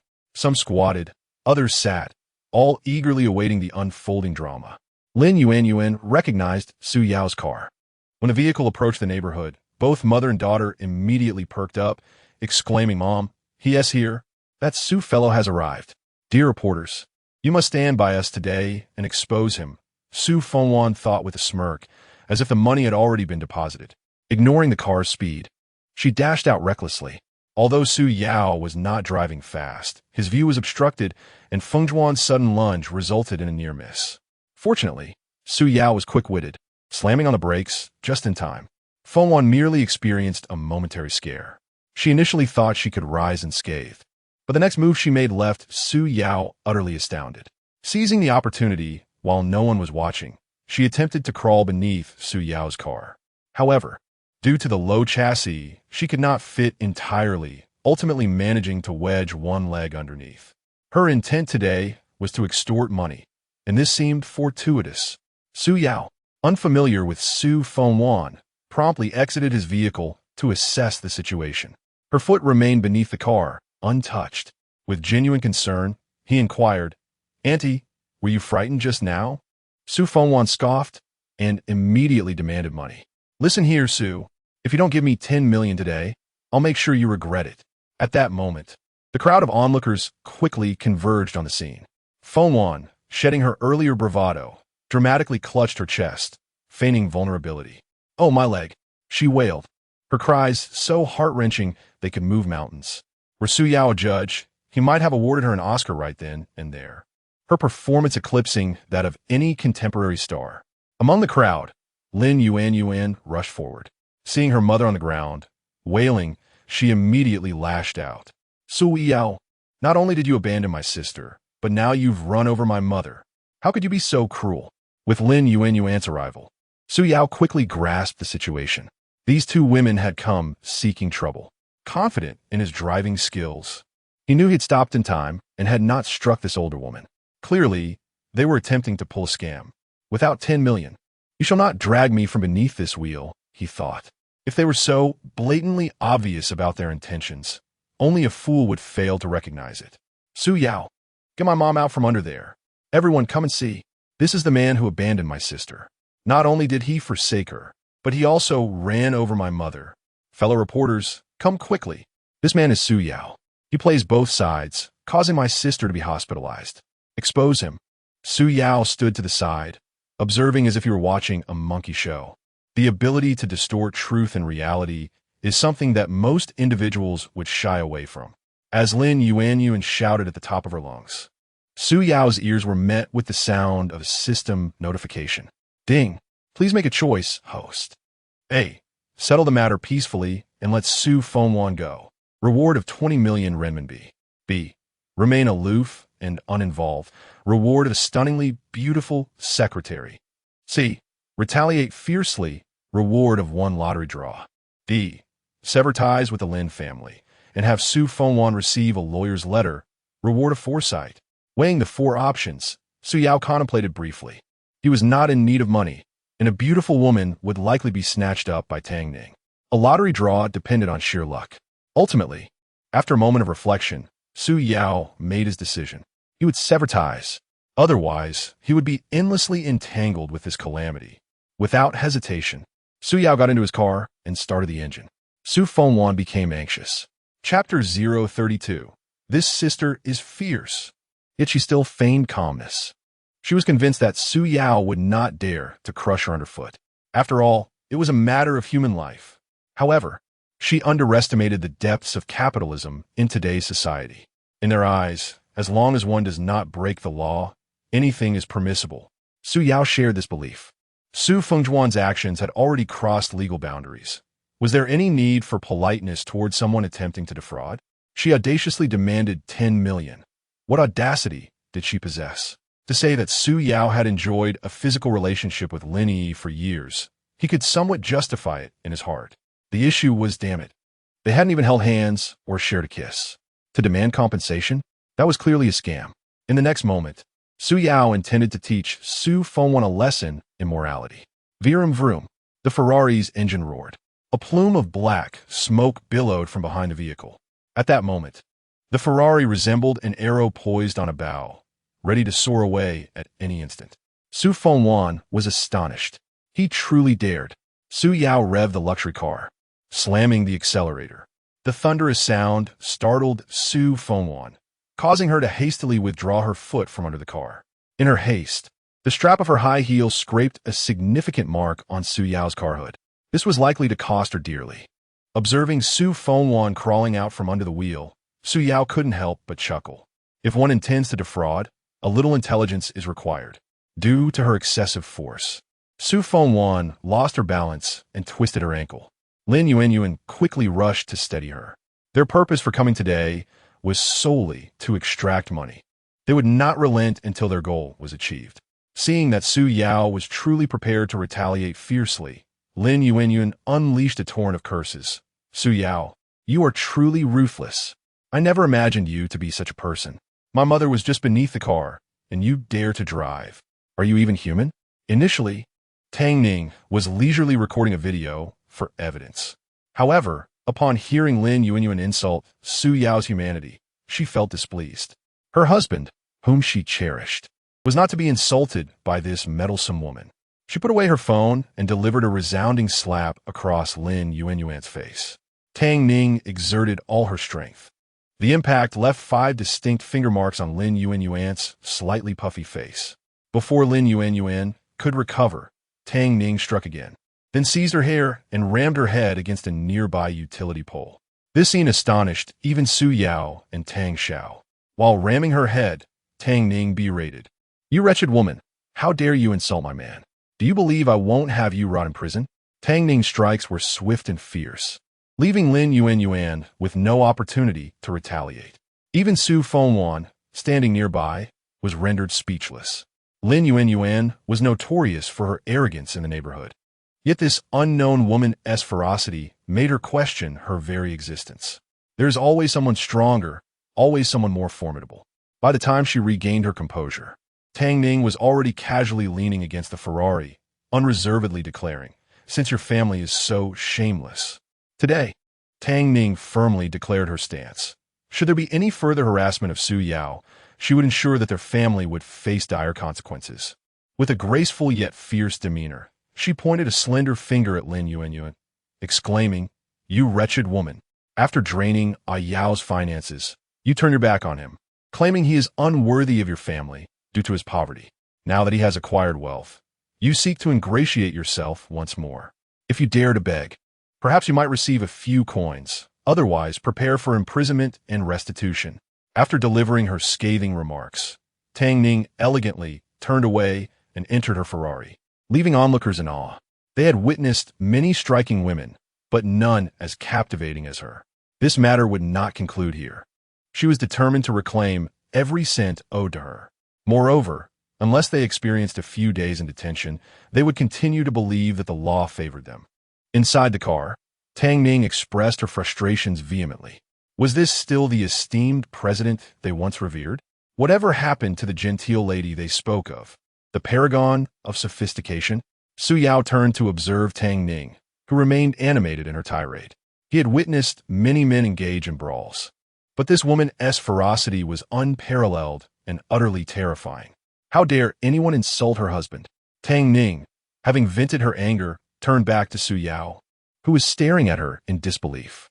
Instantly, her demeanor shifted. She feigned vulnerability, saying, "Oh dear, Yao, my hand is quite sore from striking." Su Yao recalled the scene of Tang Ning confronting Lin Yuan and inhaled deeply. If this woman unleashed her wrath, men would be utterly eclipsed. Certainly, Lin Yuan deserved a reprimand. Su Yao gently took Tang Ning's hand and blew softly on it, asking if she was injured. Their display of affection left everyone perplexed. The one who had been struck was Lin Yuan, yet here they were, acting as if all was well. Su Fengwan, upon seeing Lin Yuan, who now resembled a battered pig, could no longer contain her fury. She removed her high heels and hurled them at Su Yao's car. This was the infamous scene of someone delivering a cash gift through anger. 1,000, 2,000, each impact elicited a reaction from Su Yao until a dent appeared on his car's hood.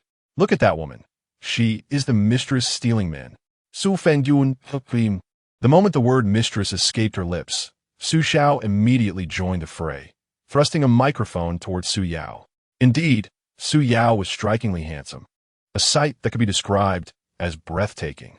Su Xiao repeatedly reminded herself not to be deceived by his charming exterior. However, in the presence of such a dashing and affluent man, how could any woman resist? Despite their attempts to maintain composure as they reported on the scene, Su Yao and Tang Ning offered no opportunity for the reporters to capture their moment. With a fierce declaration, they left behind a warning. Brace yourselves for impending ruin and confinement. In the coming days, be vigilant not to overlook the impending legal notices. Is this truly the conclusion? The initial reaction of these individuals is disbelief. Is this really all there is? It is akin to conducting serious business, yet feeling unfulfilled, a mere whisper of satisfaction. As Su Yao settled into the taxi, a notification resonated in his mind. Congratulations, host. You have acquired prophetic foresight. You can access information 3 months in advance. Note, information includes urban expansion, social dynamics, significant traffic accidents across various regions, and more. At a time when Su Yao was troubled by the lack of investment opportunities, the system bestowed upon him such a remarkable gift, a source of immense delight. A month later, the development on Nanning Road in the northern part of the city is projected to require an investment of 100 million, with the potential to resell to developers for a profit of 1 billion. In 5 days, a significant collapse will occur on the Western Suburban Railway. At 6 p.m. tonight, a grave incident will unfold at the Huanhua intersection, with the victim being the newly appointed mayor of Jinghai, Li Chongqing, a leader devoted to serving the public. Such a person should not be allowed to perish so easily. Su Yao resolved. He cannot be allowed to die. Chapter 033. Lin Yi appeals to Su Yao for mercy. Everyone gazed in astonishment as Su Yao and his companions departed in a taxi, leaving behind a commotion that seemed to conclude so abruptly. No, it was certainly not the end. Once inside the vehicle, Su Yao placed a call to the 4S dealership, requesting a tow truck while also inquiring about the estimated damages to the hood of his car. As a super VIP client, the dealership acted swiftly upon receiving his call, arriving at the scene in under 10 minutes. Su Fengwan had twisted her ankle, and Lin Yuan looked as if she had been through a brutal encounter. Having gathered a throng of reporters today, they had come away empty-handed, and now with an injured foot to boot. What on earth are we going to do now? Lin Yuan mumbled, her face resembling that of a swollen pig. Su Fengwan cast a disdainful glance at Lin Yuan. Where are your capabilities? Weren't you quite arrogant before? How could you let that woman drag you by your hair and beat you? What a disgrace. Lin Yuan bristled at the remark. Am I lacking ambition? I simply didn't see it coming. If I encounter that woman named Tang again, I swear I'll make her pay. Su Fengwan scoffed. If you were to encounter her, you'd still end up on the losing side, looking as pathetic as you do now. Aren't you embarrassed enough today? Although we didn't manage to extort any money, at least we vandalized that brat's car. That brings some satisfaction. Indeed, next time, we'll make it a point to smash it every chance we get. If he let us have peace, we let him have it either. Meanwhile, in the taxi, Su Yao received a phone call from the 4S dealership. Mr. Su, we have assessed the damages to your vehicle. The cost for the dragon pattern hood is 1.7 million, and the repainting of the scratch bodywork amounts to 300,000, bringing the total to 2 million. Understood. Su Yao deeply. Initially, he had thought to let go of the previous 100,000, considering his current wealth, but it seemed this family was nothing short of a parasite. They even resorted to the criminal act of staging an accident. A saying goes, those who seek trouble will find it. This time, the Lin family had truly dug their own grave. Once he ended the call with the 4S dealership, Su Yao dialed Zhou Wenbin's number, inquiring if Wanawaxi Real Estate had its own legal team. Zhou Wenbin informed him that their legal team was far more formidable than Su Yao had anticipated. Given their backing by the Jinghai Group, with such a powerful legal team, what need did he have for his own? One must admit, the efficiency of his legal team was impressive. Little did Su Fengwan and Lin Yi realize just how exhilarating their earlier actions had been. The subsequent consequences would bring them equal measures of despair. In a hospital bed, Lin Yi awoke to find a letter from a lawyer in her hands. Upon reading the details within, panic set in. Mom? Mom? She called out repeatedly, but there was no response. Wondering where everyone had gone at this hour, she finally resorted to calling Su Fengwan. Mom? Where are you? In the afternoon, not only did I fail to obtain the money, but I also twisted my ankle. Coupled with the sight of Lin Yuan being beaten to a pulp, my anger reached a boiling point. What was all that wailing about? It's nearly here. The call ended. If there's nothing else, just let me out of this hospital early to avoid wasting my money. You two useless beings. After hanging up, Su Fengwan cast a disdainful glance at Lin Yuan. It was agreed that we would collect the money today. After making such a fuss, not a single penny was acquired, and I ended up in this deplorable state. Su Fengwan directed all her frustrations towards Lin Yi. All of this was due to that girl's inadequacy. If she had tied Su Yao down more securely, we wouldn't be in this predicament today. That foolish girl, had she accepted Su Yao's proposal initially, none of this would have occurred. And you, I don't understand what goes on in that pig's brain of yours, advising your sister to break up. Are you out of your mind? Throughout the journey, Lin Yuan endured Su Fengwan's tirade. Wasn't it Su Fengwan who opposed Lin Yi and Su Yao's relationship? She was the one who incited Lin Yuan to persuade Lin Yi to break up. How had the blame shifted on her? Upon hearing Su Fengwan's words, Lin Yuan was immediately displeased. What do you mean I advised Yi to break up? Wasn't it you who told me to tell Yi that Su Yao was a penniless loser with no future? You claimed that his high school diploma was unworthy of our Yi. Mother, how has this become my fault? Can't you be reasonable? The mother and daughter quarreled all the way to the hospital room. I'm telling you, this matter is far from over. Next time I see Su Yao's car, I will smash it. Get lost. Just seeing you infuriates me. And you, when a man is snatched away, your anger boils over.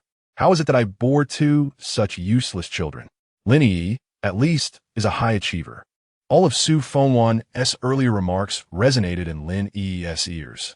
Remembering the compensation amount displayed on her phone nearly took her breath away. 1 million. That's in renminbi, not ghost money. Even if they sold everything they owned, they couldn't afford it. At this moment, Lin Yi was frantic. Mother, what did you just say? You smashed Su Yao's car? Su Fengwan, oblivious to the impending disaster, felt inexplicably relieved at the thought of smashing the car. Yes, I did smash it, and it was quite a significant blow. You have no idea what that feeling was like. All the pent-up frustration within me dissipated in an instant. Upon hearing this, Lin Yi plopped down onto the hospital bed feeling as if the world was collapsing around her. She screamed, "Mother, do you realize what consequences your actions will bring? I don't care about the consequences. I know that if he wants to make me uncomfortable, I'll make him uncomfortable too." Lin Yi, exasperated, found herself at a loss regarding how to deal with her ignorant mother. She shouted in frustration, "You're not just smashing a car, you're smashing money. Do you understand? Mother, 1 million. Are we truly unable to repay our debts? Even if it means selling all our possessions?" One can almost perceive Lin Yi's despair through the screen. "Just look at the mischief you two have wrought. Why resort to vandalism? Can you truly afford to damage that vehicle?" Su Fengwan dismissed the concern. "He hit me, and I haven't even demanded compensation from him."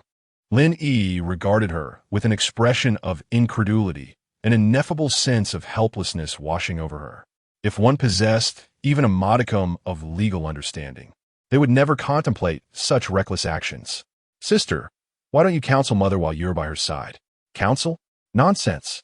She nearly wishes for Su Fengwan to obliterate Su Yao's car. As she uttered this, pain flickered across her face. Realizing that the gravity of the situation had not dawned on the two, Lin Yi handed them the lawyer's letter she had just received on her phone. They dare not ignore it. Upon reading, panic ensued. 2,100,000. Su Fengjuan's eyes rolled back, and she fainted at the sight of that figure. When she regained consciousness, she found herself in her own bed. Lin Yuan paced anxiously in the living room, while Lin Yi stood on the balcony, grappling with her thoughts for what felt like an eternity. Finally, with a trepidation in her heart, she dialed Su Yao's number, hoping that he might show leniency. Recalling their past relationship. Chapter 034. Give me a reason not to sue your mother. Lin Yi's expression was fraught with difficulty. To be honest, she felt utterly lost. But 1 million. Where could her family possibly find such a sum? If she had accepted Su Yao's proposal earlier, perhaps none of this would have transpired. Yet, in this world, there exists no remedy for regret. The call connected. Every passing minute and second felt like an agonizing torment for Lin Yi. She hoped that Su Yao would show leniency towards her family, considering their past. However, the line remained persistently engaged. Lin Yuan, having tended to her wounds, was now pacing the living room in a frenzy akin to an ant on a hot stove. If Su Yao refused to comply, bankruptcy awaited them. A small processing factory could fetch at most 500,000, and while their house was valued at 1.5 million, selling it meant losing their home. If they couldn't avoid financial ruin, both she and Su Fengwan would face imprisonment. The mere thought of enduring a life devoid of personal freedom sent Lin Yuan into a frenzy. Upon regaining consciousness, Su Fengwan emerged, rubbing her somewhat constricted chest. Even at this juncture, she clung to a glimmer of hope. She yelled at Lin Yuan, who was anxiously wandering about the living room. "Look at your pathetic self. An engine hood worth 1.7 million? Who are you trying to fool? Do you really think I lack experience?" She declared, "Let us not concern ourselves with him. We must demand what is rightfully ours." Su Fengwan boldly revealed her malevolent persona. Ignorance, after all, would ultimately exact a heavy toll. No sooner had her words left her lips than the doorbell rang. Upon opening the door, they were greeted by two individuals clad in work uniforms. Before Su Fengwan could utter a word, they inquired, "Is this the residence of Lin Yi?" "Indeed." Su Fengwan nodded. Satisfied that they had the right place, the two continued. "Greetings. We are the defense attorneys representing Mr. Su. At 4:20 p.m. this afternoon, you are accused of engaging in a fraudulent scheme and extorting my client, as well as intentionally damaging his property. As the defendant's legal representatives, you will bear full responsibility for your prior actions. Here is the compensation list. Please transfer the amount indicated by the specified date to this account. Otherwise, we shall pursue legal action." Su Fengwan accepted the compensation list, her demeanor shifting drastically upon seeing the figures. It felt as though a heavy stone had lodged itself in her chest, making it difficult for her to breathe. Just moments ago, she thought Lin Yi's messages were mere threats. She never anticipated they would arrive at her doorstep so swiftly. She collapsed to the ground, slapping her thighs in despair. "Oh, what sins have I committed in this lifetime? People say it's good to have daughters, but I have reaped not a single benefit, and am instead facing a financial hemorrhage. Truly, I must have been cursed for 8 lifetimes. Lin Yi dialed several numbers in succession, only to be met with an engaged tone each time. After hanging up, she returned to the living room, only to receive a sharp slap across the face. Su Fengwan vented her frustration entirely onto Lin Yi. You worthless child. It's all your fault that our family has fallen into this state. 1 million. Were you asking us to gather? I told you, regardless of whether you're selling your body, blood, or anything else, this money must be paid to me. Do not think you can extract a single cent from me. Even now, Su Fengwan has yet to acknowledge her own mistakes. Lin Yi has remained throughout as an innocent victim. She and Su Yao have been together for 4 years. Although there has been no physical fulfillment, her heart is full. She desires to be with Su Yao, but each time she is met with Su Fengjuan's rejection, who claims that Su Yao's high school diploma renders him unworthy of her. To be honest, she does not care about such qualifications. What matters to her is that Su Yao truly loves her. Lin Yi's heart has been thoroughly wounded. At this moment, she does not forget to add salt to her wounds. After enduring so much grievance, she finally erupts. With eyes ablaze, she glares fiercely at Su Fengwan and shouts, initially, "You scorned Su Yao's low diploma and instructed my sister to do everything in her power to prevent me from being with him. Fine. For the sake of my foolish filial piety, I complied. I broke up with Su Yao. Now, knowing he is wealthy, you want me to shamelessly pursue him? I have done so. Am I not human? Do I not possess feelings?" Lin Yi's voice trembles with emotion, leaving one feeling pity for her. If not for your interference, would I have rejected Su Yao? Let us speak honestly. Su Yao does not owe us anything. It is we who are indebted to him, is it not? Can you not use your brains? Extorting money is a crime.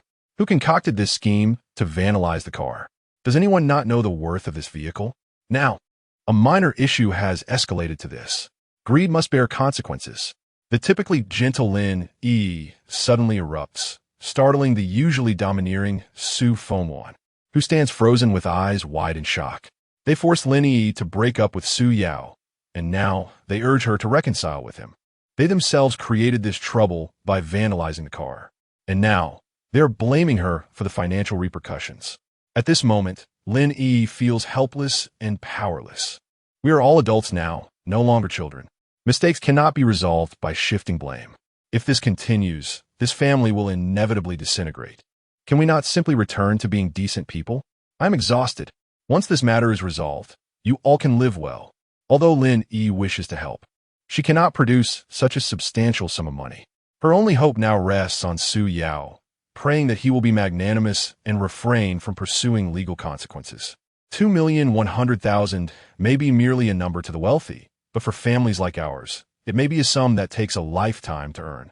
The only thing she can do now is plead with Su Yao. After the tumult, the living room is eerily silent. Su Fengwan no longer nags. Lin Yuan stood motionless, her face resembling that of a pig.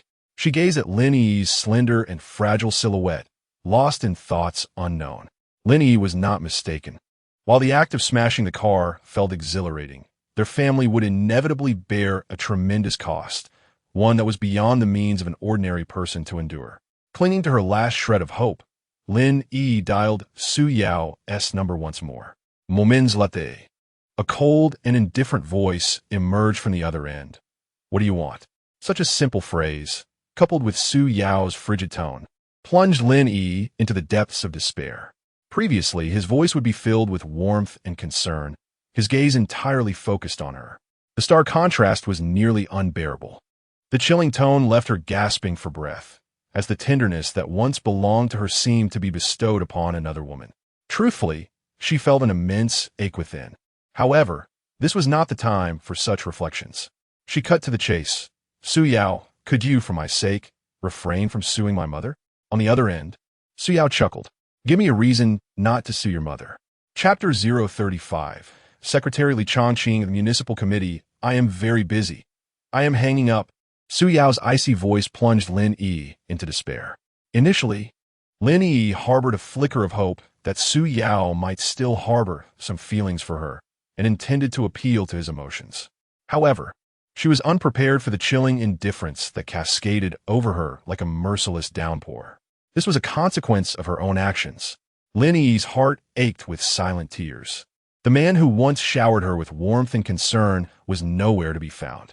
She gazed at the incessant ringing of her phone, a sound that signified the irrevocable end of her relationship with Su Yao.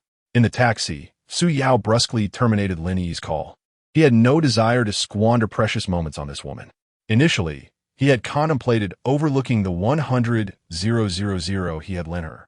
But it seemed his kindness had been misguided. The audacity of her family was astonishing, boldly demanding 10 million. What gall! Su Yao felt a profound disdain for Lin Yi and her entire family. He scoffed, relieved that the proposal had not succeeded. Otherwise, he would have been condemned to a lifetime of regret. When Lin Yi attempted to call Su Yao again, she discovered that he had blocked her. What did this signify? It meant that Su Yao was indeed severing all ties with her. Wailing softly, she lamented her fate. It was all her doing. Lin Yi collapsed on her bed, weeping bitterly. Now, even her last glimmer of hope had vanished. What were they to do? Meanwhile, Su Yao, having blocked Lin Yi, slipped his phone back into his pocket and instructed the driver, "Please stop the car at the traffic light. We shall all disembark." The driver, bewildered, responded, "Brother, at the traffic light. Stopping there would be reckless. It is often said that those who court danger will find it." Perhaps it was a common trait among drivers to be so chatty.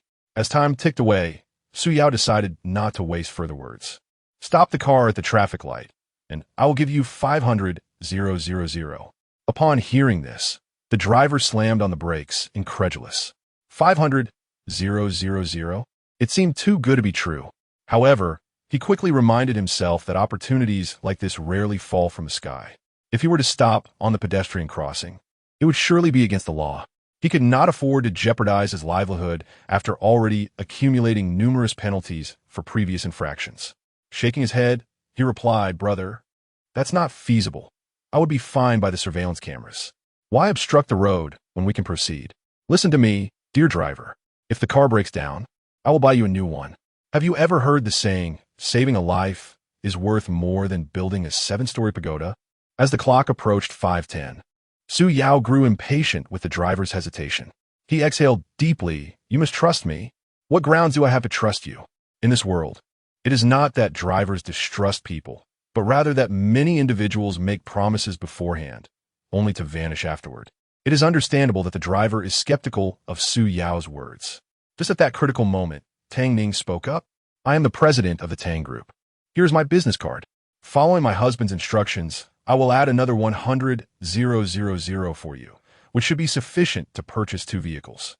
Although Tang Ning was unaware of why Su Yao instructed the driver to stop the car on the sidewalk, she believed that Su Yao wouldn't make such a statement without reason. As Su Yao's fiancée, she unconditionally trusts him. "Driver, please do as my husband says. I will bear all consequences." The driver had heard of the Tang Group. In Jinghai, besides the Jinghai Group, the Tang Group is the leader. Their involvement spans a wide array of industries. In other words, they're the indirect big boss of this sector. Offending them could lead to losing one's job in an instant. With a deep sigh, she resolved to check the calendar before going out next time. "All right, where do you suggest we stop?" Su Yao, with his foresight, quickly searched his mind for the location of the impending accident. A large truck ran a red light and overturned, crushing a black Audi at the intersection. The 2 individuals inside were directly flattened. The scene was horrifying. Su Yao instructed the driver to block the lane of the black Audi in advance, thereby effectively avoiding the collision. Initially, he considered stopping the vehicle outright.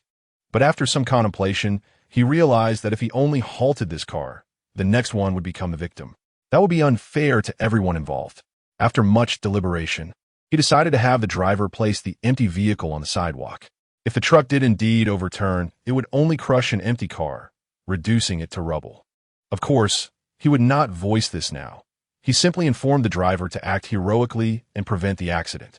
As Su Yao anxiously awaited, the black Audi appeared. Life was at stake. He could not afford to hesitate. He dashed onto the sidewalk, waving at the black Audi. There was no other choice. Li Chongqing's vehicle was halted by Su Yao. Inside, the driver, unaware of Su Yao's intentions, shouted, "Young man, do you know whose car you were blocking?" Su Yao replied resolutely, "I do, just give me 2 minutes. That's all I need." "Young man, we have a very important meeting. Please make way." In the back seat, a lean, vibrant, middle-aged man leaned out of the window, speaking in a pleasant tone. "I truly have urgent matters to attend to." As rumored, Li Chongqing was quite amiable. Even in a hurry, he showed no intent to berate Su Yao. It would be a pity if such a good official were to perish. "Secretary Li, give me 2 minutes. Just 2 minutes. I shall not take up any more of your precious time. These 2 minutes could save your life. Trust me, just 2 minutes." Li Chongqing was utterly perplexed by this statement. He inquired, "Young man, how can 2 minutes save my life?" "What do you mean?" Su Yao smiled and replied, "The secrets of heaven must not be divulged. However, I implore you to believe me." This was the first time Li Chongqing encountered such a nonsensical young man, and he retorted, "On what ground should I trust you? There are only 15 minutes left until the meeting, Secretary Li. We are about to be late." The driver's urgent voice echoed in Li Chongqing's ears. Smiling at Su Yao, he said, "Young man, I truly have matters to attend to. Even if what you say is true, I must leave now. The opening of the West Suburban Railway cannot be delayed. Time is of the essence. I simply cannot afford to linger here with you." Understanding the urgency from his prophetic insight, Su Yao realized that Li Chongqing was hurrying to the opening ceremony of the West Suburban Railway. If the railway were to open prematurely, it could lead to catastrophic consequences. In a moment of desperation, Su Yao exclaimed, "Secretary Li, the West Suburban Railway cannot be opened. Even if you rush there, it will not matter." The order regarding the railway's opening was just issued by the Railway Bureau, and even the city is unaware. How does this young man possess such knowledge? A myriad of questions surfaced in Li Chongqing's mind, and he suddenly found himself intrigued. "Young man, how do you know this?" Chapter 036. Engaging in the affairs of a couple, Su Yao would undoubtedly refrain from disclosing to Li Chongqing the existence of his prophetic system. The dilemma lies in the fact that even if he were to share this revelation, Li might not comprehend it. Primarily, such metaphysical matters are hardly believed by ordinary individuals. Affecting an air of mystery, Su declared, "I possess the ability to tell fortunes." Li Chongqing responded, "Tang Ning, Tang Xiao, the driver, the others." When did this lad become so prone to boasting? Su Yao could easily surmise the reason behind their reactions. Were it anyone else, he too would perceive that individual as somewhat unhinged. Yet, this person was Su Yao himself. Soon, the 2-minute mark approached.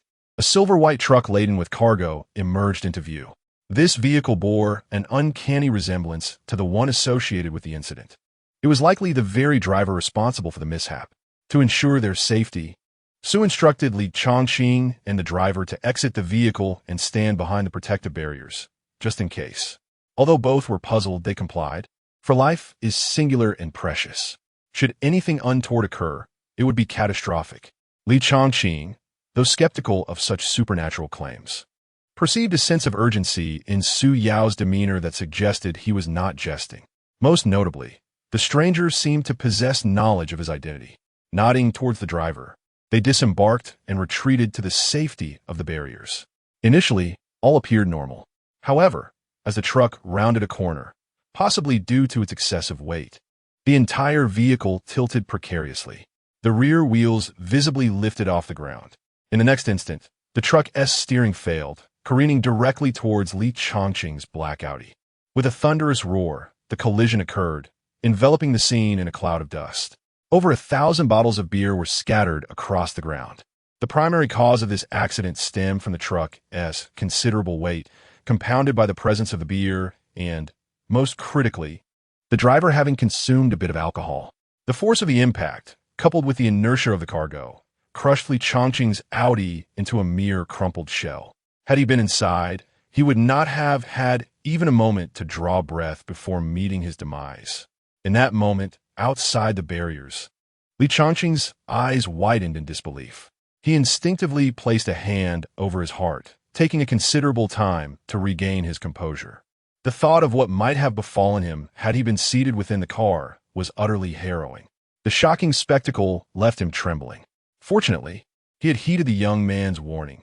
Otherwise, the consequences would have been unimaginable.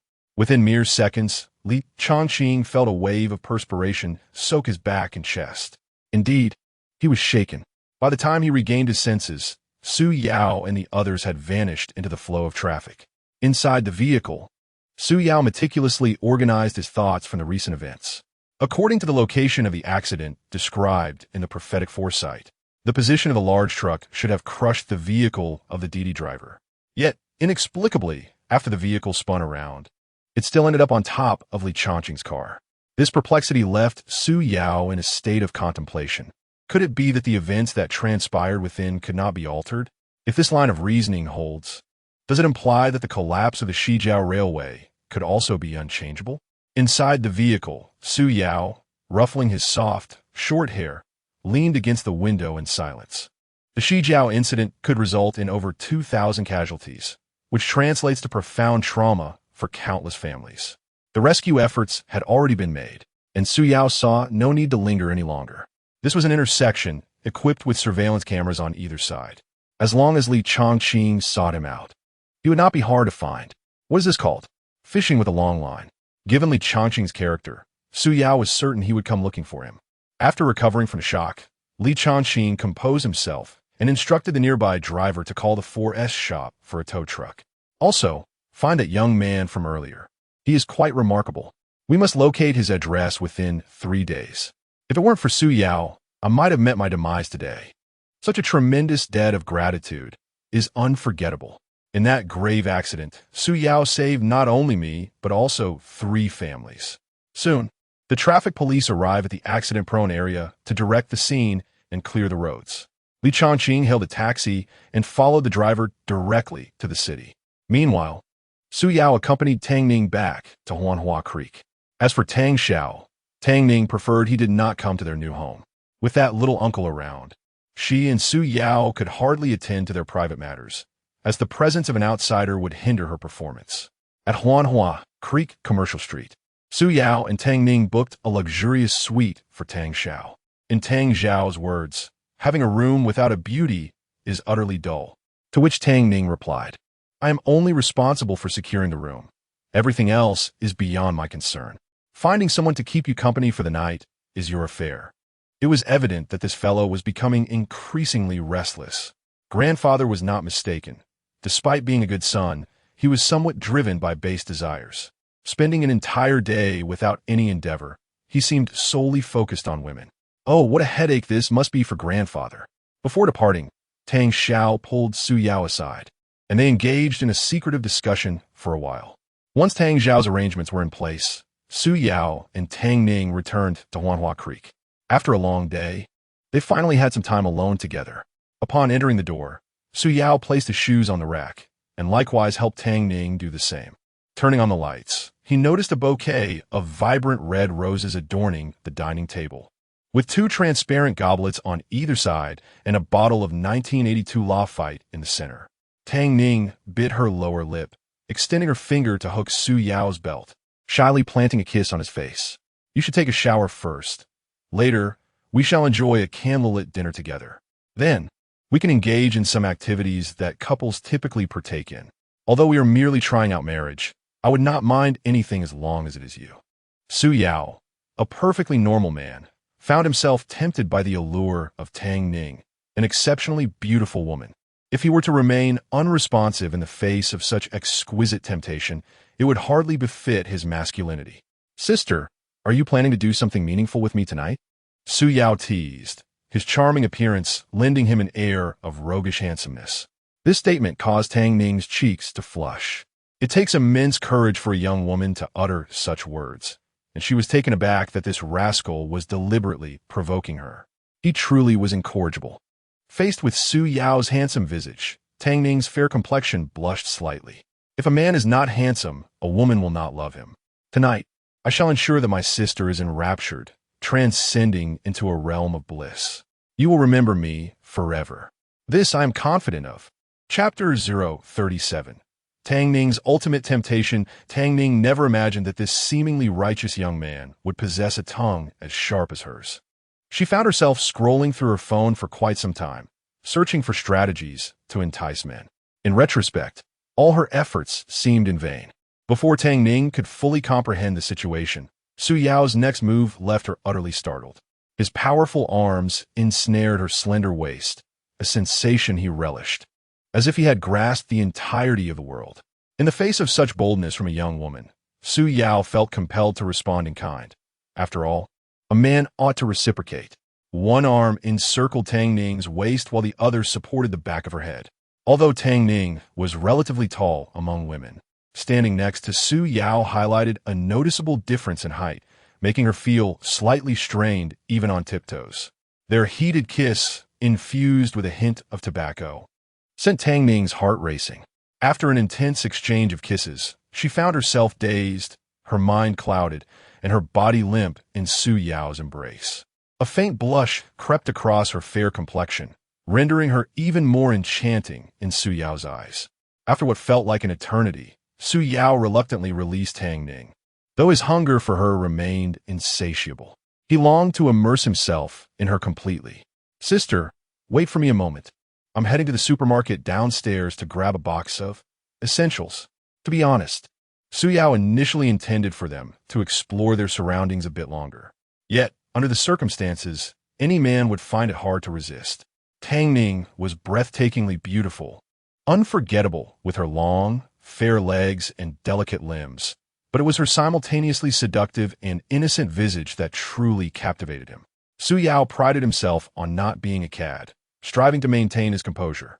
Nevertheless, his intuition told him that Tang Ning genuinely cared for him. As the moment approached, he felt an undeniable sense of unease. "Sister, just a moment, I'll be back shortly." With that, he released her and closed the door, sprinting downstairs to the supermarket at breakneck speed. Each passing second felt like an eternity. During Su Yao's absence, Tang Ning held her slightly flushed face in her hands. She had done it. She had flirted with Su Yao, and successfully at that. To bolster her confidence, she returned to her room and donned the outfit she had meticulously prepared. Fearing she might falter at a crucial moment, she took several swigs of alcohol, adhering to the adage that liquor emboldens the timid. With her inhibitions dulled by the drink, she resolved to pursue Su Yao without a hint of shyness. Yet, she soon found herself overwhelmed by the effects of the alcohol. What she had hoped would be a charming seduction turned into a dizzying spell, and before she knew it, she was utterly intoxicated. The bedroom was illuminated by soft, warm lighting, creating an atmosphere of undeniable intimacy. Under the glow, Tang Ning felt a mix of anticipation and vulnerability. Su Yao beheld Tang Ning, adorned in a sheer black lace dress, her eyes misty as they fixated upon him. Her alluring silhouette, accentuated by the thigh-high split of her gown, revealed her alabaster legs in the soft, yellow glow of the lights, leaving little to the imagination. Goodness, she was nothing short of a deadly enchantress. While Su Yao had indulged in many romantic films, the sight of such an exquisite woman standing before him rendered him utterly speechless. Overwhelmed by the visual impact, he felt a stirring within him, his throat tightening. He never anticipated that this seemingly formidable woman could possess such irresistible charm. Before he could regain his composure, Tang Ning tossed her long hair back and nestled herself into Su Yao's embrace. The alcohol she had consumed earlier had been merely a confidence booster, but now she found herself slightly dazed. Disregarding any shyness, she pressed her entire body against him, resembling a tipsy kitten, gazing up at Su Yao with an infatuated expression. Her fair hands gently cradled his face as she murmured to Yao, "Do you know how much I like you? From the moment I first laid eyes on you, I felt an undeniable attraction. When I learned of your relationship, my heart ached so terribly. Yao, do you realize? I have harbored a secret crush on you for 4 long years. For 4 years, I have concealed my feelings in front of your sister. When I discovered you were going to propose to that girl, my heart shattered. I owe a debt of gratitude to that woman, surnamed Lin, for relinquishing you to me at such a crucial moment. Yao, I love you." Su Yao was taken aback by Tang Ning's heartfelt confession. Unbeknownst to him, there was a woman equally foolishly devoted to him, just as he had been secretly yearning for her over the past 4 years. After expressing her sentiments, Tang Ning playfully leaned against him, her soft curves pressing against him. Su Yao gasped as he realized her eagerness to shed her 22 years of innocence. "Yao, From this moment forth, I shall love only you, Su Yao. I will treat you with utmost kindness. Should anyone dare to harm you, I shall confront them fiercely. Su Yao listened quietly to the drunken cat's declarations, warmth blooming within him. Life knows no right or wrong. It is merely a matter of encountering the right person. Lin Yi had been a mistake in his life, while Tang Ning represented a pivotal turning point. A woman of her caliber deserved his unwavering devotion for a lifetime. Under the dim lights, Tang Ning's face flushed, her eyes glimmering with allure, appearing so poignantly vulnerable. Su Yao was captivated by her beauty. Even with his steely resolve, he found it impossible to withstand her charm. Moreover, he harbored a fondness for Tang Ning. To speak candidly, he did not wish to take advantage of her vulnerability. He couldn't bear the thought of Tang Ning losing herself in such an ambiguous manner. Su Yao intended to leave her with an indelible memory. Thus, this endeavor must await Tang Ning's awakening. Su Yao, suppressing the tumult within, lifted Tang Ning effortlessly into his arms. Upon seeing this, Tang Ning instinctively wrapped her arms around Su Yao's neck. Seizing the moment, she bit down on him unexpectedly. Damn, did this woman have to be so tantalizing? Had Tang Ning been awake at that instant, she would surely have been incapacitated for 3 days and nights. But now, she was inebriated. Little did she realize that her intent to simply indulge in merriment had inadvertently delayed their mutual intentions. Perhaps due to the potency of the alcohol, Tang Ning could recall nothing of the events that transpired afterwards. On the following morning, Tang Ning opened her eyes to find herself gazing at Su Yao's impossibly handsome face. The previous night, due to this enchanting little temptress, Su Yao had not enjoyed a single moment of restful sleep. His arm was firmly trapped beneath Tang Ning, who was not only groping aimlessly but also burrowing deeper into his embrace, refusing to relent. This left Su Yao feeling particularly distressed. He yearned to act, yet the other party was inebriated. The struggle between desire and discomfort escalated until Su Yao, unable to endure any longer, resorted to a cold shower in the bathroom. He tortured himself until the early hours of the morning, finally managing to doze off around 5 o'clock. Fortunately, it was the weekend. Had it been a work day, he would undoubtedly have been less than productive the following day. Tang Ning lay sprawled across Su Yao, playfully tracing circles on his chest with her fingers. Just then, a system notification chimed in Su Yao's mind once more. Ding! Congratulations to the host for successfully capturing the heroine's heart. Charm value increased by 10. Delivering a truth fan club. Note: the host may activate at will. This sounded rather impressive. In his slumber, Su Yao vaguely perceived the system's announcement. His appearance and physique underwent a noticeable transformation. In Tang Ning's words, he was simply stunning to the point of being breathtaking. Just as Tang Ning was earnestly admiring Su Yao's exquisite features, the phone on the bedside table suddenly rang. Chapter 38. In the name of justice. Eliminate this old woman in the depths of slumber. Su Yao instinctively grasped his phone. Sleepily, he murmured hello. Yet before he could complete his sentence, the thunderous roar of Su Rue reverberated from the other end. You rascal! How can you still be sleeping? Hurry and check the message I sent you. Before Su Yao could comprehend the situation, a series of beeps echoed in his ear. Dear sister, he stammered. There was no doubt about it. This was unmistakably Su Rue's style. Su Yao held the phone at a distance, rubbing his eyes, and turned to find Tang Ning gazing at him with an infatuated expression. Clearing his throat, he said, Last night, you fell asleep, and we accomplished nothing. He pinched Tang Ning's fair cheek, his face radiating affection. If you hadn't indulged too much, perhaps last night would have been particularly meaningful. To be honest, it's a slight pity. However, you were truly beautiful last night. You captivated me entirely. From now on, all your beauty belongs solely to me, for I am a rather greedy person. With a sincere heart, Su Yao uttered the most kitsch of romantic lines, which elicited a joyful laugh from Tang Ning. By the way, what did your sister call about? After indulging in their affectionate banter for a while, they finally returned to the matter at hand. Su Yao shook his head. I don't know. She merely told me to check the message. Last night, after Su Yao blacklisted Lin Yi, Su Fengwan became frantic. How could she possibly gather such a sum of money in just 7 days? Even selling a house would require some time. If she, Su Fengwan, failed to produce the amount, she would be preparing for a lengthy imprisonment. In a single night, she had exhausted all her acquaintances for loans. Ultimately, it was her old lover who lent her 300,000 yuan. What if she couldn't scrape together the money? In a moment of desperation, she resorted to a public denunciation. If you wish for me to be imprisoned, I shall ensure you suffer as well. In the video, Lin Yuanyuan lay on the sofa, her face swathed in bandages, obscuring her features. It appeared she had sustained multiple injuries. Su Fengwan stood beside her, her leg also bandaged and smeared with ketchup. Remarkably, the props were quite convincing. With tears streaming down her face, she wailed in the video, portraying a scene of utter despair. My name is Su Fengwan. Today, I wish to publicly denounce a man named Su Yao from Jinghai. This scoundrel has toyed with my daughter for 4 years, leaving her with child and refusing to take responsibility.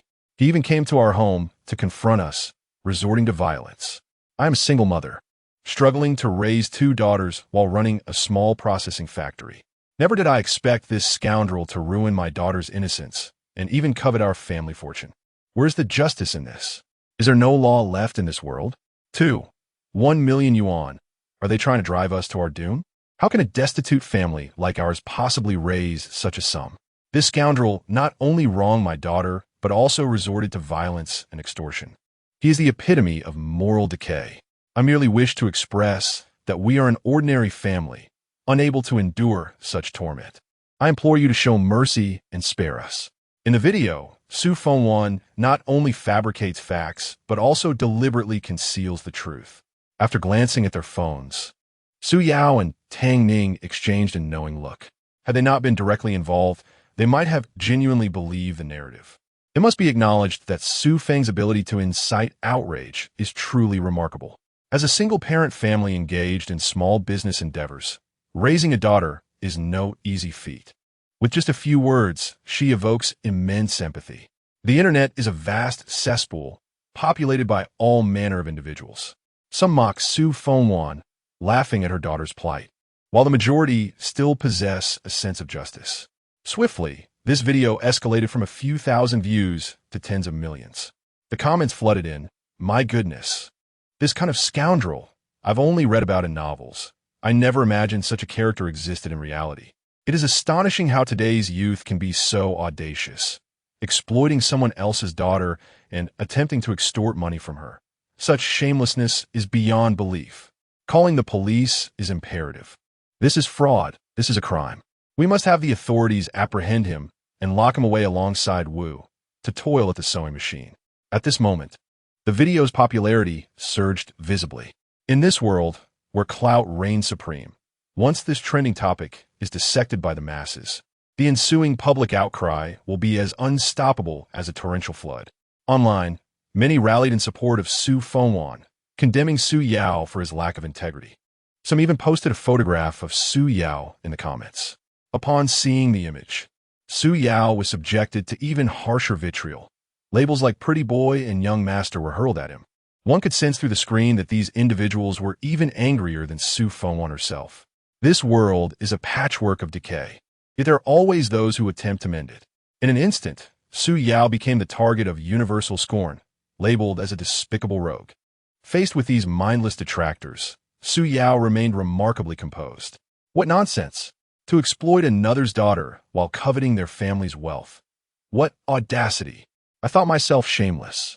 But it appears there are those even more so. Scoundrel! A vile scoundrel! The barrage of comments below the video never ceased.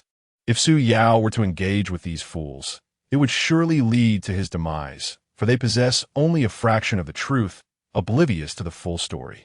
Had they known the actual circumstances, they would have directed their ire towards Su Fengwan and her family. Su Yao chuckled coldly. He could never have imagined that the Lin family was composed of such insufferable pests, despite having never laid a finger on her in 4 years. They claimed he had violated their daughter and caused her to bear a child. It was they, mother and daughter, who vandalized his car. Yet they twisted the narrative to accuse him of defrauding them. He had encountered shamelessness before, but nothing in his life had prepared him for such audacity. Truth be told, he He had not harbored such deep-seated disdain for Lin Yi until now. Until this family has created such a commotion, Su Yao has finally seen through everything. After such an uproar, it is clear that this is no longer a matter that can be resolved with money. How shameless can the Lin family be? Even someone as seemingly refined and sophisticated as Tang Ning has shown her true colors. They truly believe we have no countermeasures, do they? I recorded the entire incident of their shameless antics yesterday. Their current arrogance and the sympathy they receive shall soon be returned to them 1,000-fold. They dare to bully my husband. I will ensure they are left bewildered by their fate. At that moment, Su Yao's system began to stir once more, offering its assistance. Ding dong. Dear host, would you like to activate the Truth Powder Group? The Vixen, a prominent entertainment live streamer with over 1 million followers, may not possess extraordinary beauty, but her eloquence and figure are remarkable. She excels at generating buzz. On the day Su Yao proposed to Lin Yi, she happened to be present, rallying all her fans to uncover Su Yao's wealthy identity on the campus network. Coincidentally, that morning, while reviewing the short video to be filmed with her assistant, she stumbled upon a video where Su Fengwan defamed Su Yao. Driven by a sense of justice, she felt compelled to step forward and speak on behalf of Su Yao, determined to vanquish this shameless old woman in the name of righteousness. Chapter 039. Let the bullets fly. For a while the assistant by the side of the Vixen, filled with righteous indignation, exclaimed, Sister Li, how can there be such shameless individuals in this world? They clearly rejected the proposal, yet they turned around and humiliated him. How can the narrative be twisted so? The assistant's cheeks puffed up in anger. Such a distortion of right and wrong is truly a skill not possessed by the average person. Have their consciences been devoured by dogs? The internet celebrity, known as the Vixen, is actually named Tang Ning.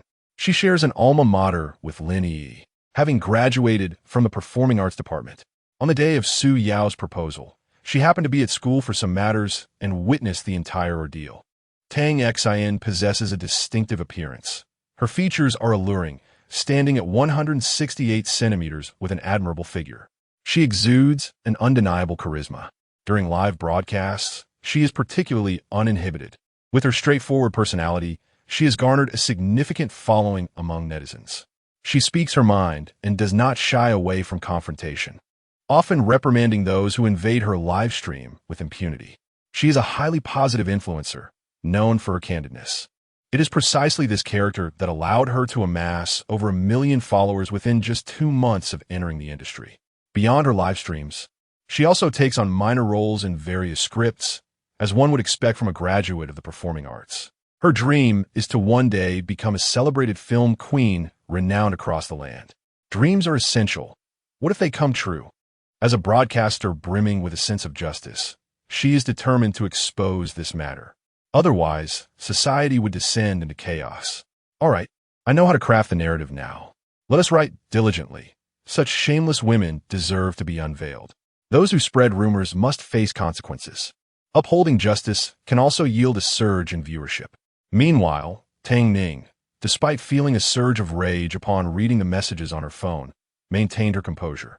With evidence in hand, what do they have to fear? As Su Yao aptly put it, let this bullet fly a little longer. The greater the commotion, the more severe the consequences for them.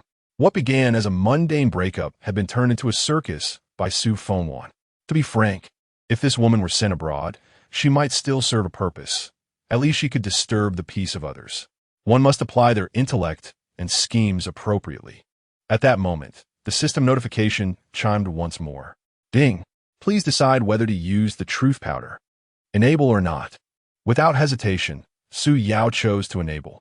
Congratulations, the host has activated the truth powder. As an additional reward, you are presented with a multiple choice question. A. Reject online violence. Let the matter settle, allowing Su Fengwan to roam free. Reward. A luxurious 500 square meter mansion. B. Turn a blind eye. Let her revel in the chaos. Reward. 10 million in cash. C. Collaborate with the Vixen to restore the truth. Reward. 1.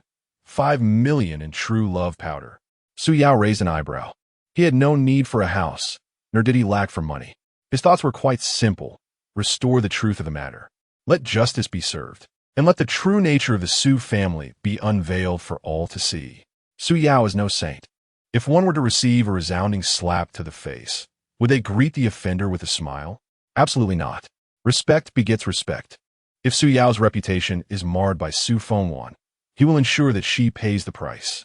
The tide has turned, and when this matter escalates, it will not be a mere drizzle, but a tempest. Should the situation reverse, the Lin family will find it difficult to remain in Jinghai. When the time comes for them to garner sympathy, we shall see who will heed their plight. Having just completed a multiple-choice quiz, Su Yao's phone began to buzz incessantly. Upon unlocking the screen, he noticed a new contact on WeChat, a user named Fox Spirit. The profile picture obscured her face, revealing only her alluring figure, slender arms and legs, a tiny waist, and ample bosom, exuding an undeniable allure. Su Yao racked his brain, but could not recall ever having met her. After some contemplation, he clicked the accept button. Hello, may I ask if this is Mr. Su Yao? I am a blogger on Doudo platform, known as Fox Spirit, and I witnessed your recent proposal. As a champion of justice, I feel compelled to expose the truth of your situation. Tang Ning had met Su Yao in person and held a favorable impression of him. Handsome, devoted, a rarity among men these days. Her compassion had led her to linger a while longer, for she was not one to seek trouble unnecessarily. Do not pay too much heed to the online discourse. Justice will always prevail on the righteous side. Rest assured, I will rally my 1.5 million followers to support you. I now require more evidence from your end to incorporate into my narrative. Once the narrative is ready, I will mobilize my followers to elevate this video, ensuring the downfall of Su Fengwan. Indeed, the truth-seeking function provided by the system proved valuable. This woman, Fox Spirit, appeared to be quite righteous. In her words, if each of her 1.5 million followers left a comment of support, her video would soar to prominence, granting Su Yao the reins of control. There was no denying the formidable power of the system. After a fruitful exchange, Su Yao grasped the essence of the unfolding events. He could not help but acknowledge the significant influence of fans. Even a simple video could be transformed into a sensational hit. This was the essence of fan power. Tang Ning possessed only the video of Su Yao's humiliating proposal. She needed more compelling evidence to bolster his case. At that moment, Tang Ning also placed a call to the Tang Group. Su Fengjuan's actions have infringed upon Article 246 of the Criminal Law of the People's Republic of China, which stipulates that those who openly insult others through violence or other means, or fabricate facts to slander others, may face imprisonment of up to 3 years or criminal detention if the circumstances are severe.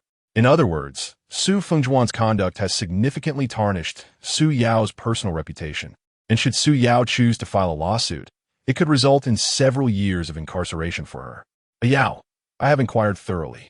The actions of Su Fengwan and her accomplices constitute a criminal offense, and if we proceed with an appeal, the police will promptly demand the removal of all her videos. If it were an ordinary woman facing such online vitriol directed at her husband, she would likely have crumbled under the pressure by now. Tang Ning remains remarkably composed, assisting Su Yao in analyzing the situation, which speaks volumes about how fortunate Su Yao truly is.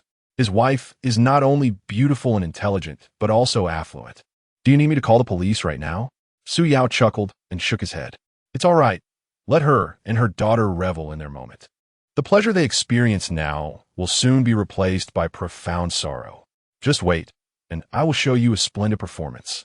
Chapter 040. The Enigmatic Internet Celebrity. Tang Ning, Mr. Su, I wish to meet with you privately. May I inquire if you are available at this moment?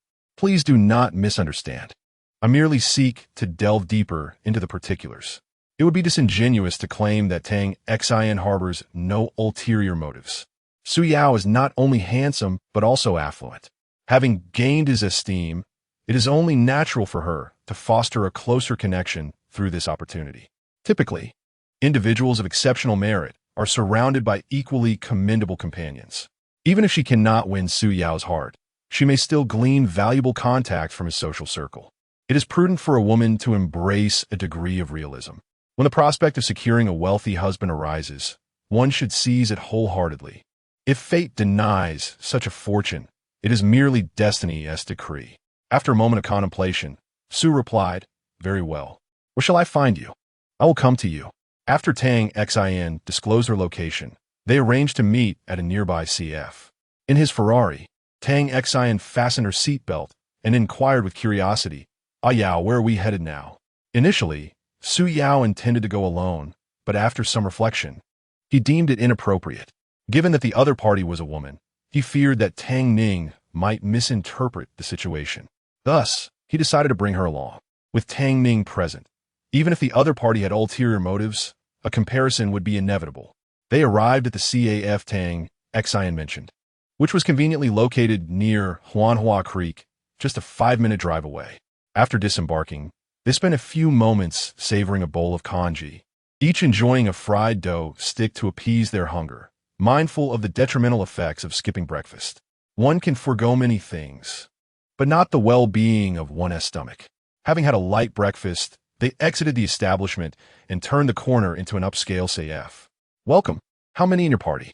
A beautiful young waitress approached, her demeanor instantly familiar, likely drawn to Su Yao as Ferrari. The girl, appearing to be in her early 20s, gazed at Su Yao with sparkling eyes, captivated by his undeniable charm. With an added allure of 10 charm points, Su Yao had become akin to a magnet, effortlessly attracting the attention of the opposite sex.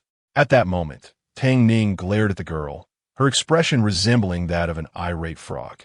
"No need to look further. He is already taken. Even if you draw near, he may not be interested, for he has me." This display of jealousy brought a smile to Su Yao's face. "We're meeting a friend. Please bring us 2 cups of coffee," he instructed, then affectionately regarded Tang Ning, adding, "My wife disapproves of floral distractions beside me, so I kindly ask you to maintain your distance."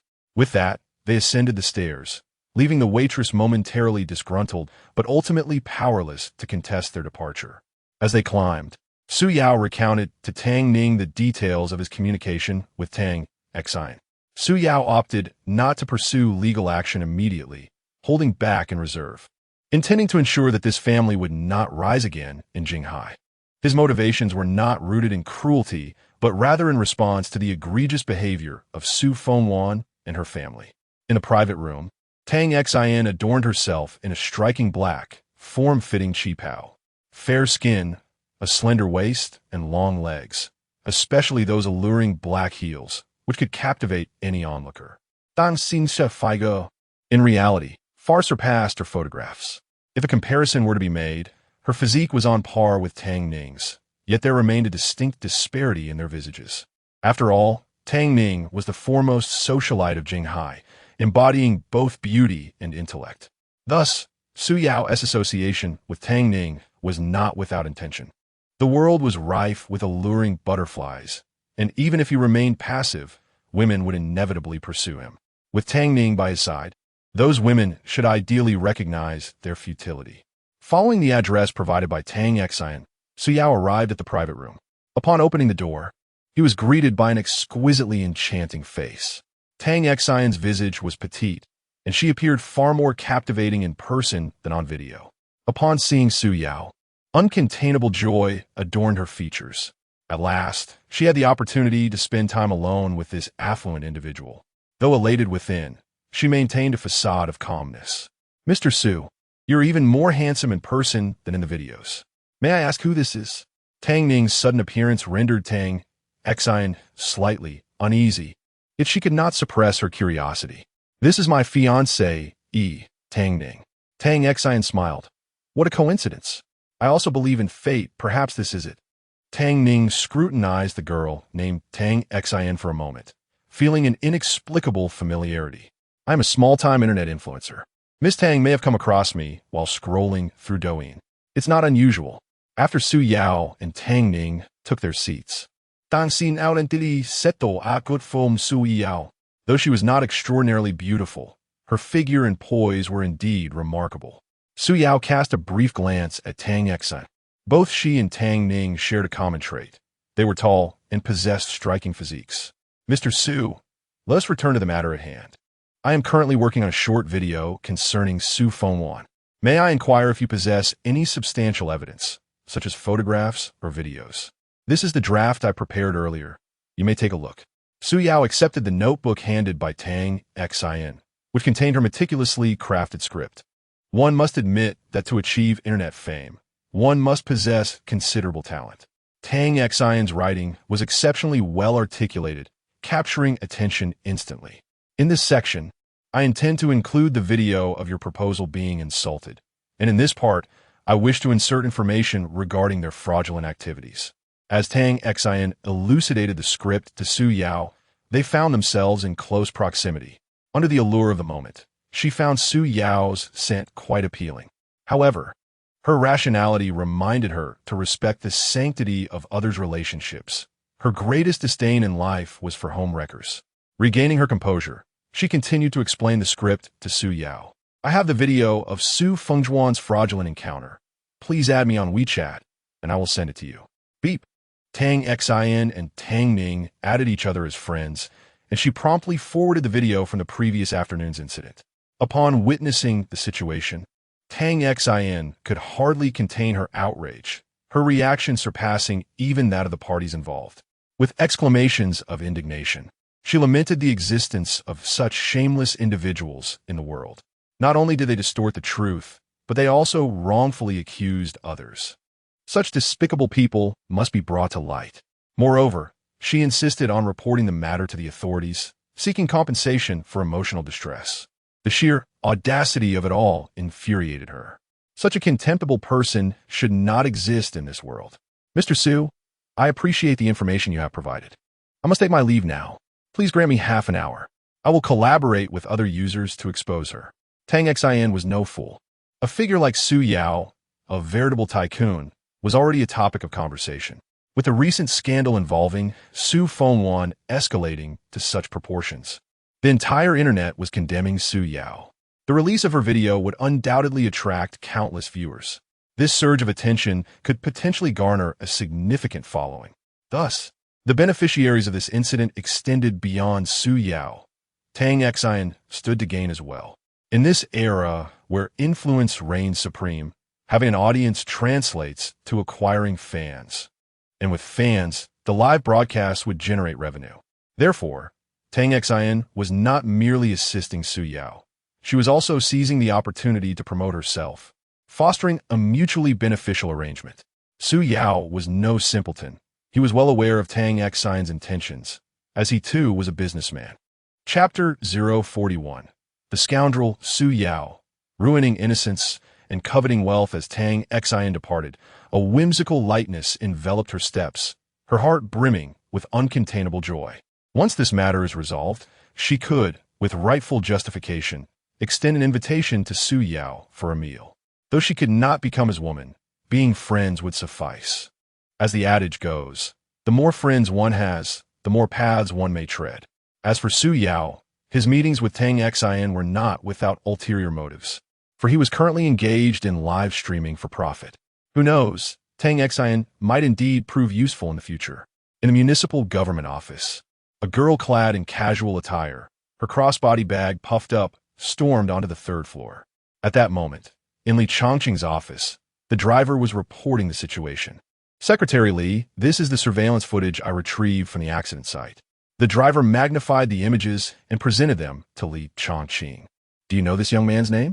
Not yet, but I have someone investigating it. Just as they were discussing Su Yao, the office door creaked open. Su Xiao flung her bag onto Li Chongqing's sofa, her face a portrait of displeasure. I am absolutely furious. You must stand up for me, uncle. Seeing Su Xiao's face flushed with indignation, Li Chongqing waved off the driver. Understanding the unspoken cue, the driver discreetly exited and closed the door behind him. Su Xiao was Li Chongqing's niece, the apple of his eye, having been showered with affection as the sole daughter in the family. Who has dared to provoke my precious niece? Speak, and your uncle shall exact vengeance. Who else could it be but that nouveau riche named Su Yao, who has recently surfaced online? I never imagined he could be so outrageous, taking advantage of someone else's daughter and eyeing her family's fortune. It's infuriating. I could just strangle him. Su Xiao's righteous anger painted a vivid picture of the situation. She recounted the events of the previous afternoon to Li Chongqing, her tirade against Su Yao laden with vitriol. Li Chongqing sat back in his executive chair, listening quietly until she finally finished her account. Have you concluded your tale? Li Changqing inquired with a smile. Thirsty, are we? Here, have some water. He retrieved a bottle of mineral water from his drawer and handed it to Su Xiao. With summer upon us, one must stay hydrated. By the way, what brings you here today? Seeking retribution? Li Changqing raised an eyebrow, curiosity glinting in his gaze. Indeed, that is precisely it, Su Xiao responded without hesitation. Such a scoundrel does not deserve to exist in this world. I hope you can assist me in sending him straight to prison. Though young and often impulsive, Su Xiao's fervor was understandable. However, Li Changqing cautioned her. One must not judge solely by appearances. Have you ever witnessed that young man named Su Yao manipulating others' emotions? Su Xiao shook her head, no. Have you seen him prying into someone's family assets? Su Xiao still shook her head. That's correct. Regardless of who it is, we should never hastily place our trust in anyone without sufficient evidence. Judgments should not be made lightly. Sometimes what our eyes perceive may not be the truth. How much less so what we hear. Your tendency to easily believe others makes you susceptible to being used as a pawn, especially in your line of work. One must speak responsibly. Do you understand? Su Xiao had intended to ask her uncle for assistance, but found herself receiving a lecture instead. Li Changqing had accumulated more experience from life than Su Xiao had from sweet treats. These words were reflections of his years of wisdom, usually kept to himself. Su Xiao nodded, acknowledging her uncle's advice. She almost forgot her mother's instructions in her complaints. Hastily, she retrieved several lunchboxes from her backpack. This is breakfast for you. This is lunch, 3 dishes and a soup. My mother said your stomach isn't well, so you shouldn't eat out. She specially prepared this warm meal for you. Just heat it up at noon. From now on, I'll bring you one every day. Also, my mother said not to overwork yourself. Staying up late every night is harmful to your health. With so many newcomers under you, you don't need to handle everything personally. You must delegate tasks to the younger generation. Su Xiao reiterated her mother's words. Though each sentence bore a hint of reproach, they were filled with concern. Li Changqing smiled as he took the lunchboxes and placed them in the refrigerator. Turning to Su Xiao, he remarked, "You little girl are suddenly so kind to your uncle. You must have an agenda." Su Xiao chuckled. "No one understands me better than you, uncle. This is an interview draft I wrote yesterday. Could you please take a look?" Li Changqing smiled in silence, pinching Su Xiao's tender cheek. "You, always trying to curry favor first before asking for my help. Show me what you've got. Fortunately, I have a little time now. Otherwise, you would have to wait until after work." "All right." Su Xiao nodded and promptly took out her laptop, placing it on Li Changqing's desk and opening the content. Pushing it towards him. Su Yao is currently all the rage. The entertainment company wants to capitalize on his popularity, so they've assigned this task to me. "Uncle, it's this fellow. Don't be fooled by his handsome appearance. His heart is as dark as they come. Not only does he toy with other people's women, but he also covets their wealth." Li Changqing opened a box of kanji and took a sip, chuckling.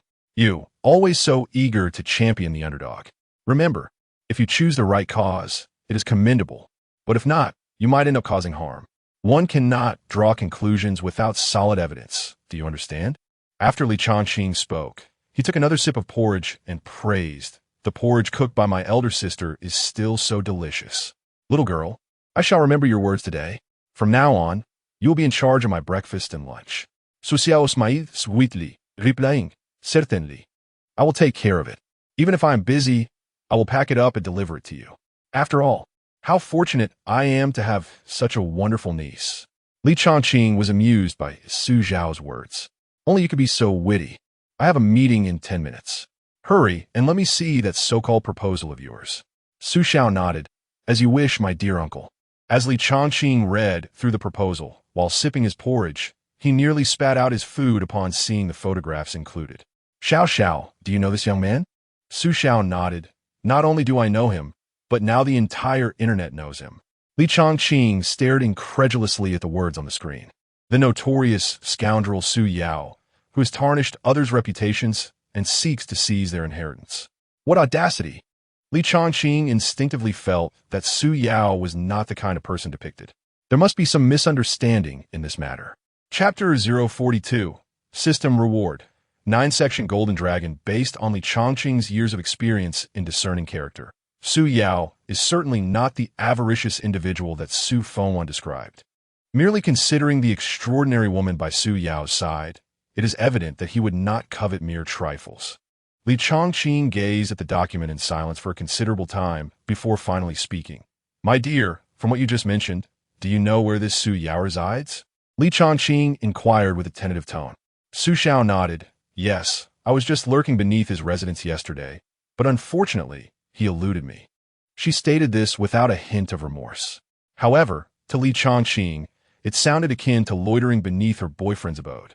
Li Chongqing pouted, exclaiming, You paparazzi truly are relentless. Su Xiao interjected, Uncle, what I do is not paparazzi work. We prefer to be called journalists. Li Chongqing conceded with a helpless nod. All right, you are a journalist. Yet, this is the first time I have heard of a journalist lurking at someone's home. My dear, I advise against publishing this article. Upon reviewing Su Xiao's manuscript, it was apparent that her writing possessed considerable merit and insight. Nonetheless, Su Xiao had overlooked a crucial aspect, truthfulness. An article devoid of veracity could very well result in a subpoena from the court. Heed your uncle's advice. Refrain from publishing this piece just yet. If, and I emphasize if, Su Yao is not the person you claim, he could easily sue you for defamation. Moreover, your small media company tends to thrive on sensationalism. Be factual. After delivering this admonition, Li Chongqing shut Su Xiao's notebook with conviction, imparting, My dear, while dreams are commendable, I sincerely hope you consider returning to your position at the municipal government. Although the pay is modest, it offers stability. What do you seek from enduring the harsh elements every day? Su Xiao pouted, raising her head with a sense of righteous indignation. I am exposing evil. I am advocating for justice in society. Li Chongqing chuckled at her declaration. If you're the one to uphold justice, what purpose do the police serve? There are countless injustices in this world. Can you expose them all? You cannot. Understand this. While I support your ambition to be a principled broadcaster, the consequences of being exploited by those with ulterior motives are burdens you may not be equipped to bear. Indeed, experience often proves to be a formidable teacher. Su Xiao, naive to the realities of human nature, absorbed none of Li Chongqing's counsel and instead grew somewhat impatient. Uncle, you cannot stifle my passions. Not at all. I am an open-minded individual, and you cannot accuse me of otherwise. Young people must face some hardships to comprehend the world's treachery. Uninterested in prolonging the discussion, Su Xiao sought an excuse to exit Li Chongqing's office. Upon returning to the company, she remained steadfast in her pursuits. It is evident that she did not take Li Chongqing's words to heart at all. She proceeded with her plans regardless. As the Iron Lady, Su Xiao's articles and videos are remarkably persuasive, especially given that this is currently the hottest topic online. Once this article was published, its popularity was assured. Almost instantaneously, a sensational piece emerged on various websites, igniting a storm of discussion. Su Xiao's work caused quite a stir across the internet, with forums and video platforms alike inundated with criticisms directed at Su Yao. Some even went so far as to drag his ancestors into the fray.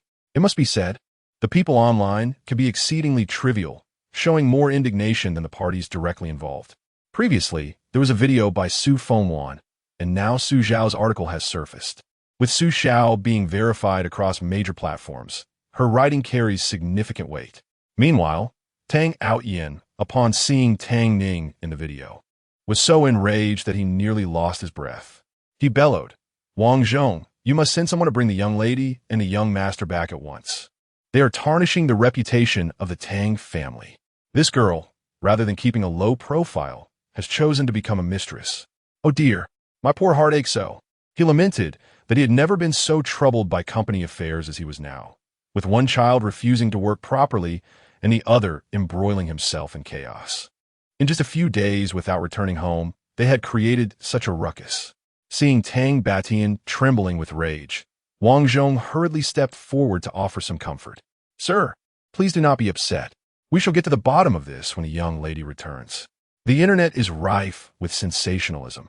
Perhaps these individuals are merely seeking to capitalize on the Tang family's notoriety. With Wang Zhong's words resonating, Tang Batian acknowledged the logic, but could not ignore the video that had surfaced.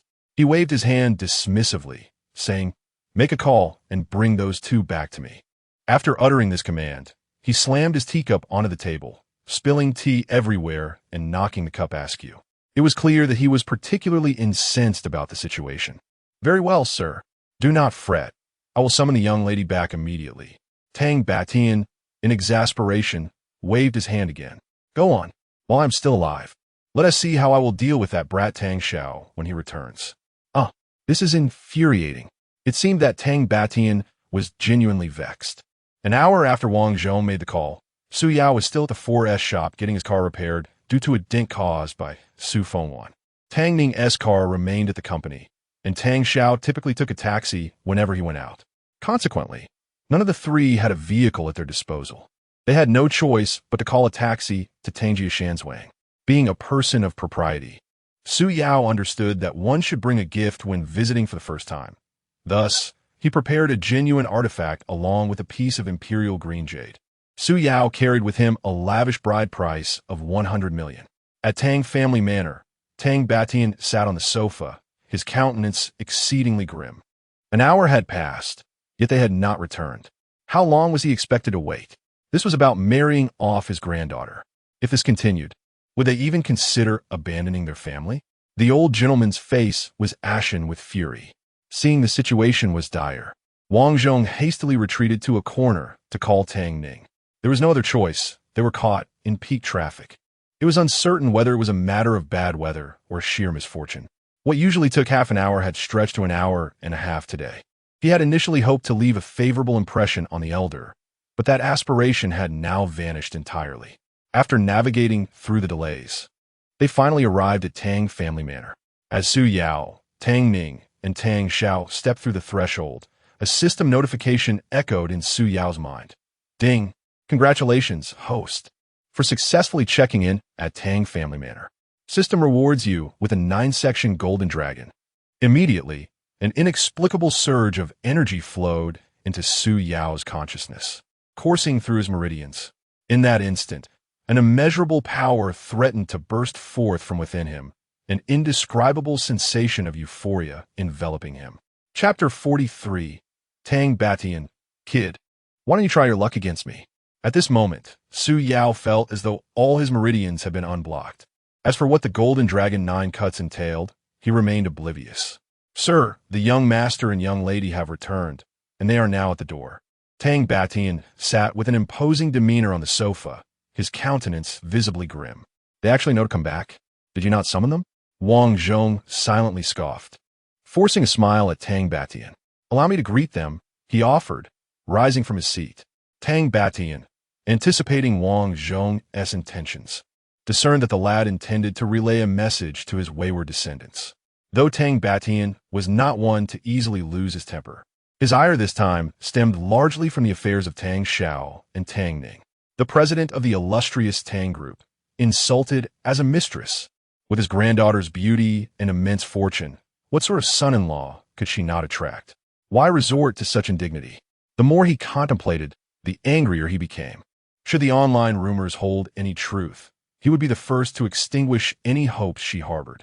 Conversely, if the gossip was unfounded, those who dared to provoke Tang Batian would face dire consequences. The old man seethed like a frog, his cheeks puffed up in indignation.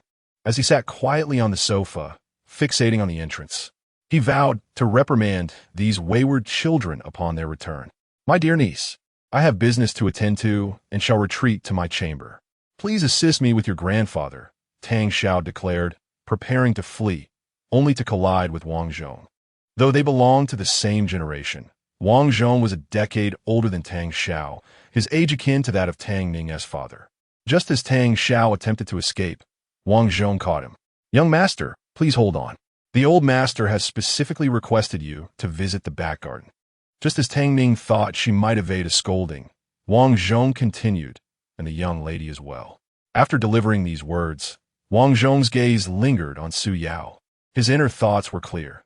This fellow was even more handsome than in the videos. No wonder he had captivated the heart of the eldest daughter of the Tang family. It was not entirely unreasonable for someone of such charm to be considered as a mistress, was it? Tang Ning and Tang Xiao felt a sense of foreboding upon seeing Wang Zhong personally come to fetch them. Memories of childhood mischief flooded back whenever Wang Zhong appeared. It usually meant either punishment or writing a self-reflection essay. This occasion was no exception. Before Tang Ning could utter a word, Wang Zhong interjected, "You. The old master is aware that you went gambling again. Hurry back and don an extra pair of undergarments, or you shall find yourself in a precarious situation. And you," he directed at Tang Xiao. "The old master has seen the video trending online and is nearly beside himself with rage. What can I possibly say about the two of you?" Tang Xiao cautiously inquired. "Is my father particularly furious?" Wang Zhong replied, "Not just particularly furious. He is extremely angry. I cannot assist you in this matter today. You two must take care of yourselves. Now off you go. The old master is awaiting you in the back garden for a thorough lecture." After Wang Zhong uttered these words, his gaze drifted over Su Yao, pondering the audacity of the young man. Despite being thrust into the eye of the storm himself, he had the audacity to accompany the young lady back to the Tang family. Truly commendable courage. Shaking his head, he lamented the fact that such a handsome face would likely be rendered unrecognizable shortly. Wang Zhong was well aware of Tang Beishan's temperament. He was relatively gentler with his granddaughter, but when it came to his son and subordinates, he did not hesitate to resort to violence. Over the years, Tang Xiao had grown up under his relentless torment. If one were to inquire how Tang Xiao survived, he would likely attribute it to sheer luck. The situation was dire. The old man had even smashed his cherished teacup. "Regardless, you two ought to speak with caution. I can only assist you up to this point. Young man, do exercise caution as well. Attempting to straddle two boats will inevitably lead to capsizing. Our Tang family's young lady is not someone you can toy with at will." With that, Wang Zhong fell silent, leading the three to the back garden. Tang Batian sat in the pavilion, silent and seething, his hands trembling as he perused the comments on his phone. "How dare they insult my granddaughter? This is tantamount to courting death." The more he read, the angrier he became, nearly hurling his phone in a fit of rage. Suddenly, an unidentified object flew into the air. In the past, Su Yao would have been unable to catch it, but in this moment, propelled by an inexplicable muscle memory, he leaped forward, deftly snatching the airborne phone out of the air and executing a flawless backflip, landing gracefully. The elegance of his catch was nothing short of impressive, even astonishing Tang Batian, who had initially perceived Su Yao as merely a pretty face. To his surprise, the young man possessed considerable skill. That leap was at least 3 meters high. Only someone with over a decade of practice could achieve such a feat. A skilled practitioner, indeed. How fortuitous. I was just lamenting my inability to find someone to vent my frustrations on, and lo and behold, a perfect target has presented itself. You have returned just in time. You kneel before me, Tang Batian bellowed, pointing an accusatory finger at Tang Xiao. How dare you skip class to gamble? Have you forgotten how your cousin lost his hand? Tang Xiao, reluctant, glared at Tang Batian. Dad, there are people present. Can we show some respect? The moment he uttered those words, Tang Beishan's rage intensified. You think I care that others are here? You still have the audacity to be concerned about face? I thought you had already lost all sense of shame. Kneel. I won't kneel. A man stands firm. I refuse to kneel, even if it costs me my life. Faced with such defiance, Su Yao, Tang Ning, and Wang Zhong discreetly raised their thumbs in admiration. However, before Tang Xiao could finish his retort, he wilted under Tang Beishan's piercing gaze. In an instant, without a second thought, Tang Xiao dropped to his knees before everyone. What had happened to his earlier bravado? Where had his promised masculinity vanished? The resolute kneeling was indeed unparalleled. Upon witnessing his son on the ground, Tang Batian refrained from uttering further words. He turned his attention towards Tang Ning. The murderous aura on his face considerably softened. Truly, the bond between generations is remarkable. Child, come here. Tell your grandfather who has been spreading rumors behind your back. I shall assist you in uncovering the culprit. In response to Tang Ning's demeanor, Tang Xiao underwent a complete transformation, a staggering 180-degree shift. Whatever happened to the promised thunderous wrath? It seemed that such fury was solely directed at him. At this moment, Tang Xiao began to doubt his own lineage. questioning whether he was indeed the biological offspring of Tang Batian. "Father, could you perhaps extend a modicum of fairness towards me?" Tang Xiao lamented, feeling aggrieved. All being members of the Tang family, the disparity was striking. Tang Batian, however, completely bypassed both Tang Xiao and Tang Ning, making his way to Su Yao. He placed his hand on Su Yao's shoulder and remarked, "Young man, I see you possess commendable skills. How about we engage in a friendly sparring match?" As soon as Tang Batian finished speaking, his expression darkened, and he struck downwards towards Su Yao's crown with a fierce palm. Chapter 044. The young man is devious, but I like it. What a formidable figure. With Tang Batian's prowess, a single strike could easily claim Su Yao's life. If the young man cannot evade this attack, he shall not be deemed worthy to be a grandson-in-law of the Tang family. However, if he can withstand a few exchanges, then perhaps he may be reconsidered. Despite his advancing years, Tang Batian's fists and feet descended upon Su Yao like a torrential downpour. In Tang Batian's eyes, wealth and influence mattered not. The ability to fight was paramount. At the very least, it would save him the expense of hiring a personal bodyguard for Tang Ning. From a young age, Tang Ning had witnessed her grandfather's formidable skills and subconsciously shielded her eyes with her hands. On the ground, Tang Xiao gaped in astonishment. This Su Yao, who appeared refined and scholarly, was unexpectedly adept in combat. Su Yao's movements were sprightly and his form agile, regardless of Tang Batian's relentless onslaught. He effortlessly evaded every blow. Strangely enough, as he watched his father being toyed with, Tang Xiao felt an inexplicable sense of satisfaction. Normally, he would be brought low within 3 exchanges when sparring with his father, only to be subjected to Tang Batian's merciless taunts. Martial arts demand a certain innate talent, and Tang Xiao lacked this gift. He could not force himself into the fray. "Strike! Strike! Nephew! Do well to temper this old man's arrogance and show him what true mastery looks like." To Tang Batian's surprise, Su Yao's skills were exceptionally impressive. He had initially presumed this young man merely possessed a charming visage to captivate the ladies, yet he was indeed quite formidable. After several rounds, Su Yao primarily focused on evasion, for Tang Batian was an elder. He refrained from delivering any serious blows, lest he incur the elder's wrath.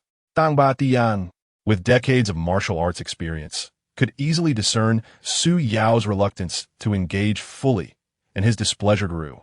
"Young man, if you can subdue me today, I shall accept you as my grandson-in-law. If not, you are to leave and never set foot in the Tang family home again." Upon hearing this, Tang Ning became anxious. She was well aware of her grandfather's prowess. If such a method were employed to choose a son-in-law, she might as well resign herself to a life of singleness. The thought of her beloved granddaughter being whisked away by this young man ignited a fire within Tang Batian, and the latter's dismissive attitude only fueled desire. In the courtyard, the two continued their dance of evasion. After several exchanges, Su Yao began to comprehend the essence of the Golden Dragon 9 strikes, the pinnacle of Sansho. As he absorbed this knowledge, it swiftly solidified into muscle memory. "Grandfather Tang, this is what you have taught," he declared. "I hope you will forgive my insolence henceforth." Tang Batian sneered, "Feel free to offend. In Jinghai, no one has ever challenged me directly." Su Yao replied with a smile, "Today, I shall make an exception for you, allowing you to witness what it means for the student to surpass the master." "Ha! I relish your bravado, young man. It will be a delight to see you thoroughly vanquished." Su Yao remained silent, contemplating the perfect opportunity to test the might of the Golden Dragon 9 strikes. Tang Batian refrained from speaking, for if something were to go awry, he would bear the responsibility. "Ah Yao!" Tang Ning felt a pang of anxiety. After all, her grandfather had once been a notorious ruffian in Jinghai, renowned for his formidable fighting skills. If he were to incapacitate Su Yao, how would she manage in the future? She turned to embrace Tang Batian's shoulder and implored, "Grandfather, must we really fight?" Tang Batian's eyes widened in surprise. Although he typically indulged Tang Ning at this moment, she dared not utter another word. Silently, she prayed for Su Yao to emerge with only minor injuries, for she knew he had never trained in martial arts. Engaging in combat with her grandfather, a seasoned fighter, was akin to offering oneself as a sacrifice. Tang Ning was consumed with worry. On the ground, Tang Xiao wore a look of malicious glee. Nephew, strike. Show this old fool what it means to reach for the moon from the bottom of the sea, to have a monkey steal peaches. Put him in his place. Shut your mouth, or I will deal with you later. Tang Beishan's methods of intimidation were well known. Upon hearing his father's words, Tang Xiao immediately cowered. Kneel straight. If those legs dare to bend, I will break them. This was indeed his father. Come, young man. Do not hold back. Strike me with all your might. Tang Batian boldly gestured to his own chest. Before the old man could react, Su Yao stepped forward, delivering a powerful blow to Tang Beishan's shoulder with a clenched fist. Su Yao had only exerted 3/10 of his strength, yet it sent Tang Batian reeling.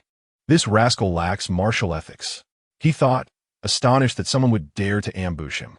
Yet, he found a certain enjoyment in it. At his age, Tang Batian felt the weight of the blow, but for the sake of pride, he gritted his teeth and endured it. As the saying goes, one must not lose their spirit along with their pride. You call that strength, boy? It barely tickles. Tang Batian exclaimed, unaware that Su Yao had held back. Had he unleashed his full power, even a seasoned fighter like Tang Batian would have been rendered incapacitated, destined to spend his days bedridden. Tang Ning would surely despise him for such folly. Su Yao would never stoop to such a level. Moreover, Tang Beishan's temperament was clear. He was a man who valued face above all. If a true confrontation ensued, it would be Su Yao's own lack of understanding that would be at fault. In other words, should anything serious occur, how would he explain it to his wife? Faced with such a stubborn elder, if Su Yao refused to engage, Tang Batian would perceive it as disdain. It was a rather tricky situation, caught between a rock and a hard place. In the end, Su Yao had no choice but to steel himself for the challenge. Grandfather, prepare yourself, Su Yao declared, swiftly moving to deliver a glancing blow across Tang Beishan's cheek. The old man's reflexes were quicker than Su Yao had anticipated. Following that, Su Yao unleashed a hook punch with remarkable speed, forcing Tang Batian to barely evade the second strike. Had Su Yao continued, where would Tang Beishan's dignity have gone? Before Tang Batian could fully comprehend the situation, Su Yao swiftly grasped his hand, executed a feigned move, and performed a remarkable 720-degree spin in the air, landing gracefully on the ground with a thud. The sight was enough to evoke a pang of sympathy in Tang Ning. "Ayo, are you all right?" she exclaimed. Su Yao waved his hand dismissively. "I'm fine. Grandpa Tang, I concede." Though Tang Batian did not voice it, he silently acknowledged his son-in-law, Su Yao's prowess. Approaching Su Yao, he helped him to his feet and whispered in his ear, "Young man, quite impressive. You have a keen eye and a good understanding. I appreciate your spirit." Initially, it was presumed that Tang Batian would be displeased by Su Yao's defeat, yet to everyone's surprise, he casually draped an arm around Su Yao's shoulder and strolled away. Meanwhile, Tang Ning and the others in the garden exchanged bewildered glances, utterly perplexed by the unfolding events. Eventually, their gaze settled on Wang Zhong, who wore an equally bewildered expression. He shrugged and spread his hands, saying, "Don't look at me. I have no idea what just happened." Chapter 045. Should you dare to harm female colleagues in the company, I shall bind you with a rubber band. Young man, what is your name? Tang Batian draped his arm over Su Yao's shoulder, their gestures reminiscent of long-lost brothers. He was far less courteous towards the antiquated figures in Jinghai. It was the first time he had seen the old man show such concern for the younger generation. "Grandfather Tang, my name is Su Yao." "Excellent. A name well suited for my needs. That 720-degree aerial spinning kick you executed was truly magnificent. I presume you have practiced it for quite some time?" "Not for long." If Su Yao were to claim he had mastered it just minutes ago, would that not be rather ostentatious? Observing the two as they wandered further away, Tang Xiao called out, "Dad, have you forgotten something? Your son is still kneeling here, and you just up and leave?" It was only after they vanished at the end of the courtyard that everyone exhaled a collective sigh of relief, especially Tang Ning, who feared her grandfather would oppose her relationship with Su Yao. In the living room, Tang Batian personally brewed tea for Su Yao, a courtesy not even extended to his own son. "Excellent. Grandfather Tang, this is Su Yao." Tang Batian chuckled. "It's all quite similar. By the way, what's the deal with Su Fengwan? Do you need your grandfather's assistance?" Su Yao shook his head. No need. It was the Lin family that instigated this. They concocted this entire affair simply to extort me for 10 million. Grandfather, you need not worry. I have it all under control. I can handle this matter. Tang Batian, note that. Very well. Should you require my assistance, do not hesitate to ask. Stay with me tonight for dinner, and do not return home. You could spend the night here. The Tang residence has ample rooms. Choose any you like. Su Yao mused. Could I possibly select a room belonging to Tang Ning? You and Ning Ning are not yet married. In our Tang family, there is a rule. Before marriage, one cannot share a room. Oh dear, a blatant ultimatum. After uttering this, Tang Batian let out a long sigh. Whenever he thought of that troublesome boy Tang Xiao, he felt a surge of irritation. If only a Xiao possessed half your abilities, I would consider myself fortunate to pass away. As an observer, Su Yao recognized that Tang Xiao had a knack for business. If he so desired, managing the company would be an effortless task for him. Grandfather, I assure you, my uncle is quite talented. You simply have yet to discover his strengths. Tang Batian pouted. If he were to thrive in the company, I would write the Tang character in reverse. Dad, you said that. Tomorrow, I shall commence my employment at Tang Group, and you will witness what a commercial genius truly looks like. I must demonstrate a few skills, lest you remain unaware of your son's capabilities. Tang Batian wore an expression of indifference. I know you are capable, particularly in certain areas. Since your school days, how many girls have you led astray? If I were to learn that someone at the company was causing harm to female colleagues, I would simply bind you with a rubber band. Dang xiao juka daka. If that were to happen, our Tang family would become extinct. I wouldn't mind if such undesirable genes were eradicated. My biological father. Are you certain I was picked up from a hospital dumpster? Think what you will. Tell Uncle Zhong to reserve a table at the hotel. We need to have dinner here tonight. Tang Batian often mispronounced Su Yao's name, causing Su Yao to feel quite exasperated. Why must I run errands while you all dine? Tang Xiao, in a huff, retorted. Well, you could just skip the meal and eat instant noodles at home. No one is forcing you. Leave, don't obstruct my view. Haven't you noticed I'm entertaining guests? Tang Xiao inhaled sharply, casting a mournful glance at Wang Zhong, reluctantly exiting the room. Tang Ning stood at the door, utterly bewildered. What happened to the promised Star Wars? Why has it turned into a joyous planet now? At that moment, Tang Batian noticed Tang Ning standing in the doorway, looking perplexed, and said with a smile, Come here, girl. Grandfather has something to ask you. Tang Ning bit her lip, uncertain of what her grandfather intended to say. She hurriedly presented the imperial green jade that they had discovered on Antique Street. Tang Batian was exceptionally kind to his family, but he was far less amiable towards outsiders. Given that Su Yao had just lost the duel, Tang Ning felt a wave of anxiety wash over her, fearing her grandfather might dismiss Su Yao on a whim. Grandfather, this is a gift from Su Yao to you, she said, extending the box towards Tang Batian.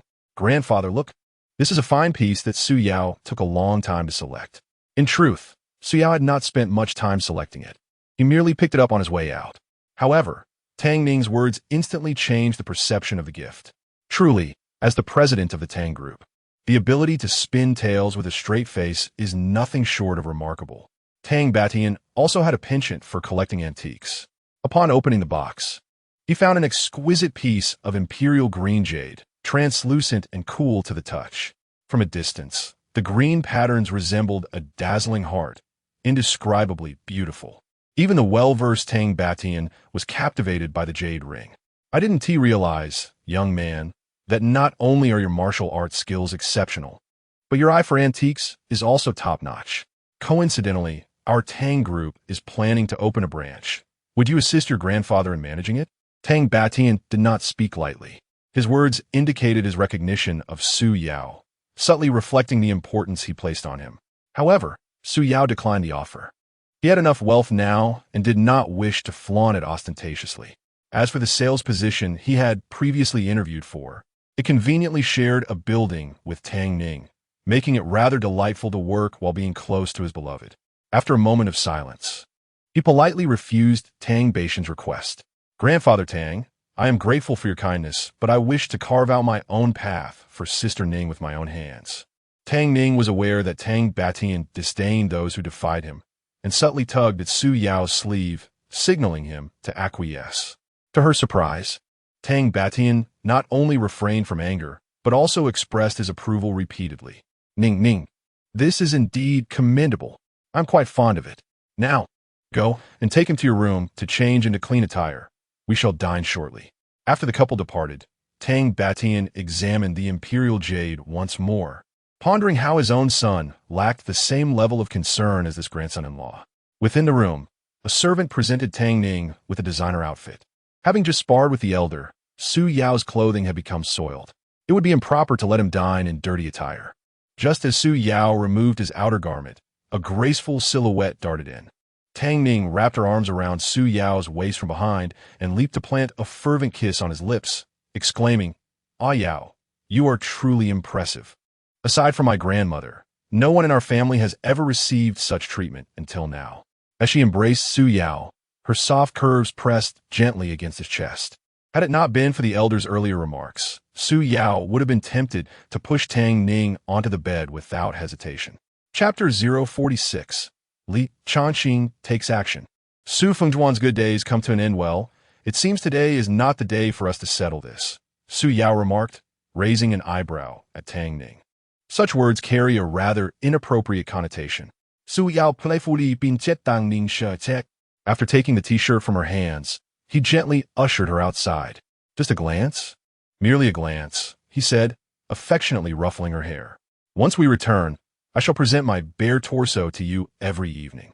Surely that will suffice. It would not be prudent for your grandfather to discover this. Tang Ning pouted, reluctantly stepping out of the guest room, her heart brimming with resentment. Why must it be this way when he is inevitably mine? After all the effort to win him over, what if grandfather's interference drives him away? 10 minutes later, Su Yao emerged from the guest room. As night descended, a slant of sunlight illuminated the corner of the neighborhood. At this moment, Su Fengwan sat on the sofa, her expression one of feigned distress. This was merely an act, as she and her daughter began to engage in live streaming to garner sympathy. Under the sway of public opinion, their audience surged from a handful in the morning to hundreds of thousands online. Initially, their intention was to tarnish Su Yao's reputation. But unexpectedly, the sympathetic onlookers showered the mother and daughter with gifts. In just a few hours, they had amassed nearly 1 million. Lin Yuan, her face entirely bandaged, could not contain her excitement, knowing that no one could see her true expression. Even if she smiled brightly, the viewers remained oblivious. We struck gold, as if printing money in a bank. She exclaimed, "This sum is sufficient for us to purchase another house in Jiangxing." Su Fengwan turned away from the camera, pretending to wipe away tears, all the while reveling in joy. "If you wish to ask for money, you must first prove your worth." How shameless! At this moment, the elation within the mother and daughter was palpable. Lin Yuan, sitting beside Su Fengwan, chuckled in delight. "Mother, did you see my performance?" The barrage of insults should be enough to topple Su Yao's family. Just the thought of it brings me such joy. Su Fengwan shot a warning glance at her daughter, who was laughing uncontrollably. "Do not overdo it. Be cautious with that bandage." Now we simply await Su Yao's downfall, followed by the public scorn. The two women trembled with laughter behind the camera. To the online spectators, these two women appeared utterly pitiable. Even if they possessed a mere 200 yuan, they felt compelled to donate 180 for the sake of justice. Little did they know, the mother and daughter were disparaging these benevolent viewers as foolish and gullible. These viewers were so easily deceived. A few tears and a little persuasion, and the money flowed into their pockets like a river. If this continues every day, within a year, her family could become the wealthiest in Jinghai. At that point, she could purchase anything she desires and do whatever she pleases. The mother and daughter duo, capitalizing on the sympathy from various circles, amassed a fortune. "Mom, earning money while lying down feels absolutely wonderful. This amount exceeds what our small factory earns in a year. You are truly my idol, so impressive. I almost believed everything you said as the person involved. Let us go to the dealership tomorrow and buy a BMW. BMW? BMW? How lacking in ambition. If we're to change cars, let it be a Porsche or a Bentley. If funds permit, we could even follow Su Yao's lead and acquire a Ferrari. Meanwhile, in the office of the municipal government, the door to Li Chongqing's office was knocked upon once more. A driver rushed in, clutching a stack of documents. Secretary Li, I have contacted the family of the benefactor at the address Miss Su provided. Also, take a look at this. The driver handed Li Chongqing the live video of Su Fengwan. Upon seeing the enthusiastic Su Fengwan on the live stream, Li Chongqing furrowed his brow. Based on his years of experience in assessing people, it was evident that this woman was putting on an act. Li Chongqing was a man of gratitude. After returning home last night, he recounted the events of the afternoon to his wife. She, being a sensible woman, grasped his hand and urged him to express proper gratitude to the benefactor. Without that young man, Li Chongqing might very well be a corpse now. This favor, he vowed to repay. Call the captain of the Jinghai Traffic Police and investigate this Su Fengwan. The Jinghai police station had detailed records of the video showing Su Fengwan damaging Su Yao's car hood, as well as information on Lin Yuan. The altercation, which resulted in only a few slaps, was far less severe than Su Fengwan had claimed. Both the records from the traffic police and the video from the dealership pointed towards Su Fengwan's actions being a deliberate scheme. Throughout the years, Li Chongqing had encountered numerous individuals, but this shameless woman, who could turn the tables, was a first for him. After understanding the entire situation, Li Chongqing's brow furrowed deeply, and he slammed the documents onto his desk in a fit of rage. At that moment, the driver frowned and opened another account to show Li Chongqing the previous article by Su Xiao. This is outrageous. This girl is utterly reckless. Wasn't she instructed not to post this? She's meddling unnecessarily. Call her immediately and demand she delete the article. Fabricating falsehoods could land her in prison.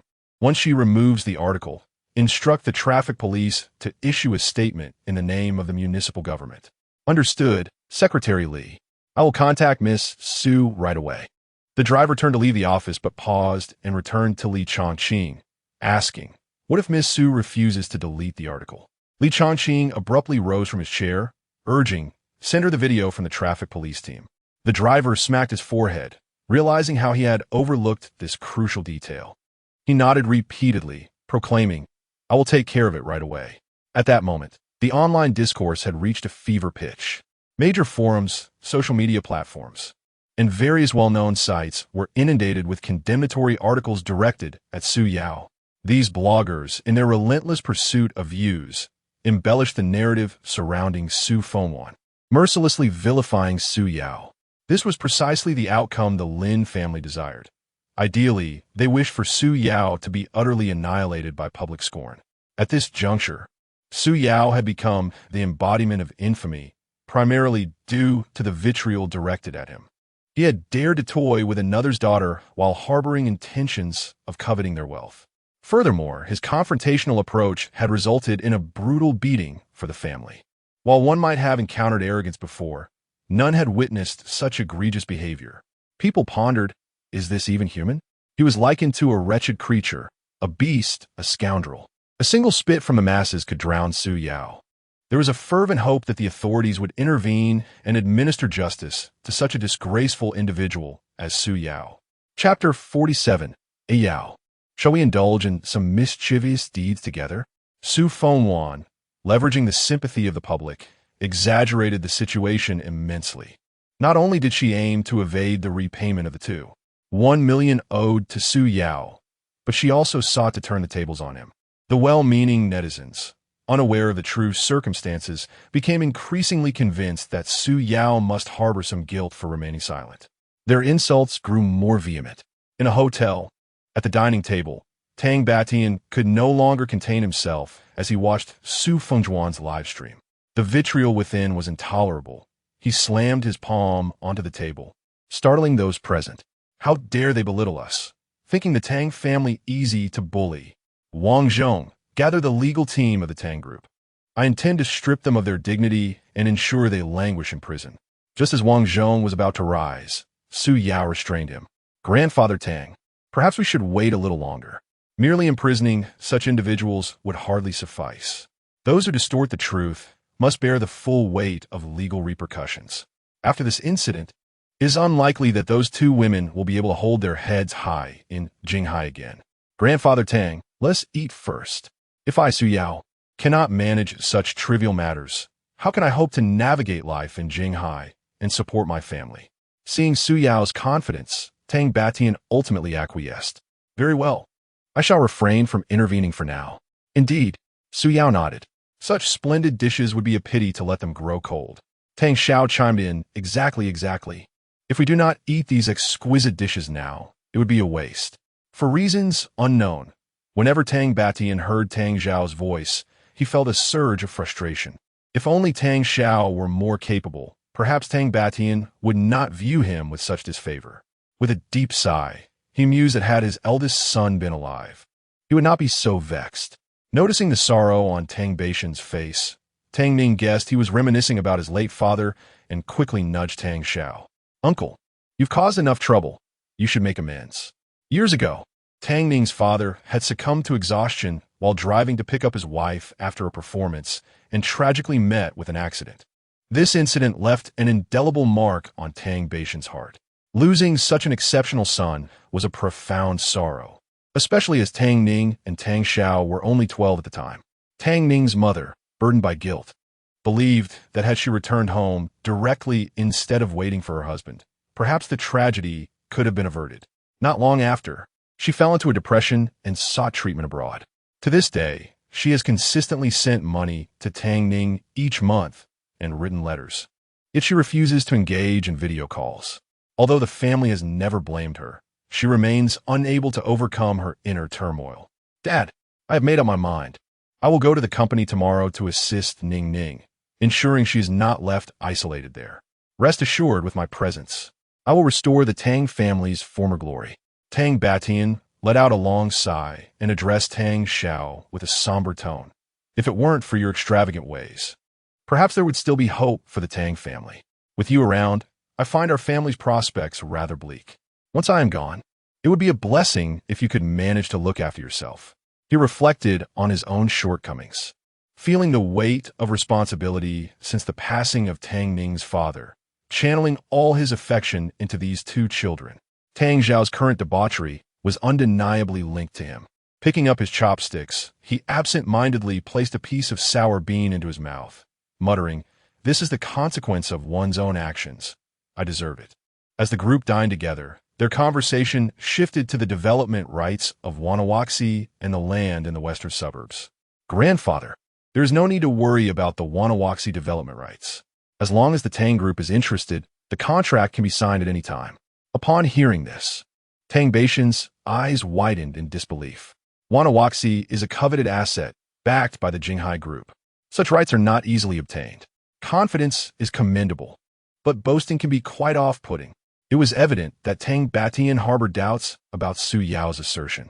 After all, the Tang family had been negotiating for this land since last year, and numerous individuals had failed to seal the deal with the Jinghai Group. How could this young man claim it to be so simple? Grandfather, I shall not keep it from you any longer. The land at Wanawaxi belongs to me, and now that we are family, it matters not who develops it. Upon hearing Su Yao's words, Tang Batian suddenly grasped the situation, and an idea blossomed in his mind. Could it be that this young man was unwilling to sell merely to win over his granddaughter? Nevertheless, it must be acknowledged that Su Yao possessed a keen business acumen. Even if the contract were signed, he stood to lose nothing, and in fact, he would gain a girlfriend. In all his years, he had never encountered such a shrewd young man. It was undeniable that Su Yao was a talent. Many of his peers were still sheltered at home, relying on their families. Without comparison, one cannot feel the sting of inadequacy. Were the situation reversed with Tang Xiao, he would have sold himself off long ago. In a moment, Tang Batian found himself increasingly satisfied with his cunning son-in-law. Moreover, aside from this piece of land, there's also the plot in the western suburbs. Rumor has it that development is slated for that area in 3 months. If we can secure that land, we could easily turn a profit of over $1 billion. It must be said that Tang Batian was quite well informed. No wonder he was able to amass wealth. With a sigh, he continued, "This newly appointed municipal committee secretary is quite difficult to manage." The secretary of the municipal committee? Surely, you mean Li Chongqing, Su Yao thought. His initial rescue of Li Chongqing was driven by 2 reasons. First, because Li Chongqing was indeed a dedicated public servant, and second, to gain leverage in securing the development rights for the western suburb land. Since Tang Batian desired it, Su Yao would do him a favor, considering it a wedding gift for the Tang family. Grandfather, I believe I should be able to obtain the development rights for that land. It will serve as a wedding gift. Upon hearing this, Tang Batian chuckled, unaware of just how challenging Li Chongqing could be. A few years ago, Tang Batian's rival, in an effort to secure a project, attempted to curry favor with Li Chongqing by offering him gifts. Not only did Li refuse to accept them, but he also had the rival promptly incarcerated. From that moment on, Li Chongqing became notorious in Jinghai for his unyielding demeanor. I am confident, Su Yao added. Tang Batian chuckled, dismissing Su Yao's comment as mere jest. That night, Su Yao stayed overnight at the Tang residence. The elder declared that Tang Ning was forbidden from associating with Su Yao, leading Su Yao to retire to the guest room. In the dead of night, a slender figure stealthily entered the guest room, eyes fixed on Su Yao. Before he could react, Tang Ning lifted the covers and slipped into his bed. Yao, I can't sleep. Shall we engage in some activities unsuitable for children? Su Yao found himself in a mix of laughter and exasperation. Sister Ning, don't you fear that Grandfather Tang will discover you sneaking into my room at this hour? Tang Ning was unconcerned. Su Yao was someone she had worked hard to secure, and she was determined not to let him slip away. I'm not afraid. At worst, I'll just wake up early tomorrow. Chapter 048. Yao. I want to stick close, Sister Ning. This might not be appropriate. Tang Ning firmly grasped Su Yao's wrist and pressed it against her head, catching him off guard as she leaned in. Yao, I want to stick close. Tang Ning employed a rather audacious tactic. Which man could withstand such an approach? Su Yao playfully nudged his cheek with his tongue, exerting force as they exchanged positions. Teasingly, he remarked, Sister Ning, that position was rather unsuitable. Personally, I prefer being on top. What do you think? The dim, hazy light filtered through the window into the guest room. The soft yellow glow illuminated Tang Ning's delicate face. Su Yao's gaze fell upon her expression, a captivating blend of desire and innocence. Leaning closer, he gently exhaled warm breath near her ear, followed by a tender, damp kiss upon her cheek.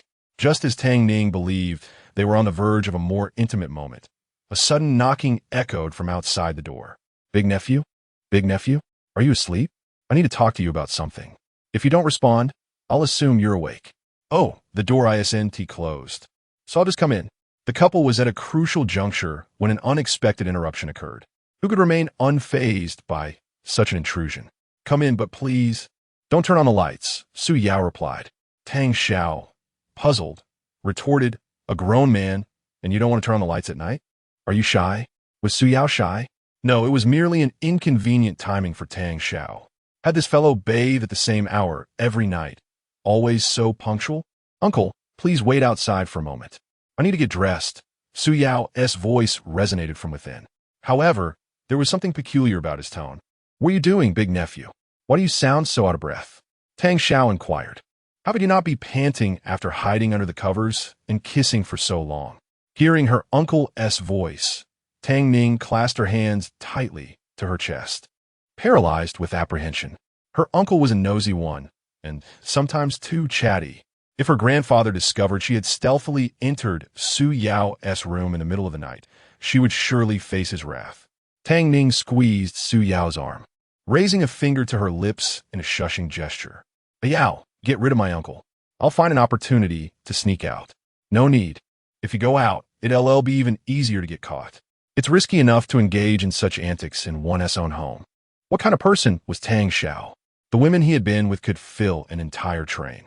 Would he not comprehend what Su Yao and she were up to? He mused. Look at you, sneaking into Su Yao's room at this hour instead of sleeping in your own. I shall ruin your little escapade for the sake of your earlier mischief against me. Truth be told, Tang Xiao had knocked on the door with intention. Earlier, while smoking at the staircase, he had noticed someone sneaking past in the corridor. On the second floor resided only him, Tang Ning, and Su Yao. His father, due to mobility issues, occupied the first floor. Thus, it was clear who the intruder was. This fellow had not come to knock on the door without purpose. He timed it just right, bursting in to disrupt the two when they were entangled in the throes of passion. Ah, this is truly delightful. Who told that girl to play tricks on me today? Tang Xiao smirked, casting a glance at the bed. All right, I'll wait for you at the door. After a puff of smoke, Su Yao dressed and opened the door. At that moment outside the door, Tang Xiao leaned casually against the guest room entrance. Clad in a pair of white flip-flops and a light blue pajama set, occasionally peering into Su Yao's room. Don't close the door. I already know. Has that girl, Tang Ning, snuck into your room? He teased. Rest assured, you know my relationship with my father is strained. Even if something were to happen between you two tonight, I wouldn't breathe a word. Su Yao, perplexed, wondered why his uncle would come to interrupt them if he already knew Ning was in his room. Tang Xiao grinned mischievously. I couldn't sleep, so I deliberately came to bother you. Hearing this, Su Yao felt utterly speechless. This man appeared to be at least 25 or 26 years old. Yet his intellect seemed to be that of a fool. He must be dreadfully bored. Perhaps at the office, he should ask Tang Ning to assign him more work, ideally keeping him busy from dawn until dusk to see if he would still have the leisure to loiter around. Care for a smoke? Before Su Yao could respond, Tang Xiao produced a cigarette from his pocket and offered it to him. It's harmless. Smoking won't hinder your performance. It might even enhance it. Tang Xiao inhaled deeply, leaning over the second floor railing in a nonchalant manner, then looked at Su Yao with utmost seriousness. I have only this one niece, and I can tell that Ning is quite fond of you. However, I must make my warning clear. If you ever dare to wrong her, I, as her uncle, will not let you off easily. Remember what I said tonight. Su Yao chuckled. Is this a threat from you, uncle? Not a threat, merely a reminder. I'm a man myself. I understand the nature of men. It's not my fault if you can't control yourself. Besides, I'm not one of those creatures who thinks only with their lower half. It's getting late. You should get some sleep.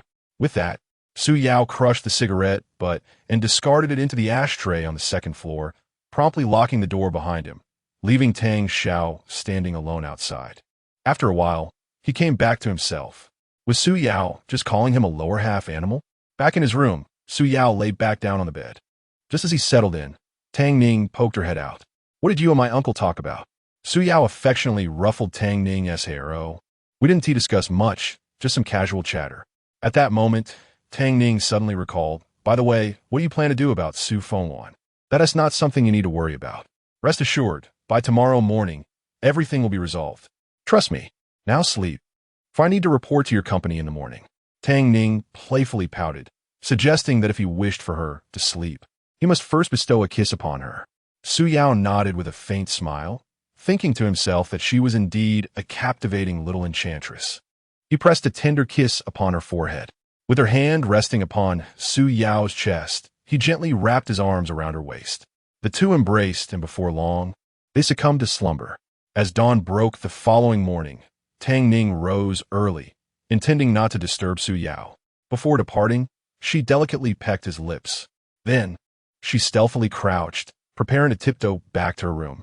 Just as she quietly closed the door behind her, a familiar cough resonated from behind. Tang Ning, feeling a twinge of embarrassment, turned to find Tang Batian emerging from the staircase. In a moment of inspiration, she knocked softly on Su Yao's door. Tang Batian glared at Tang Ning, admonishing her, "What on earth are you doing knocking on Su Yao's door at this early hour? If you choose not to sleep, must everyone else forego their rest as well? Hurry back to your own room."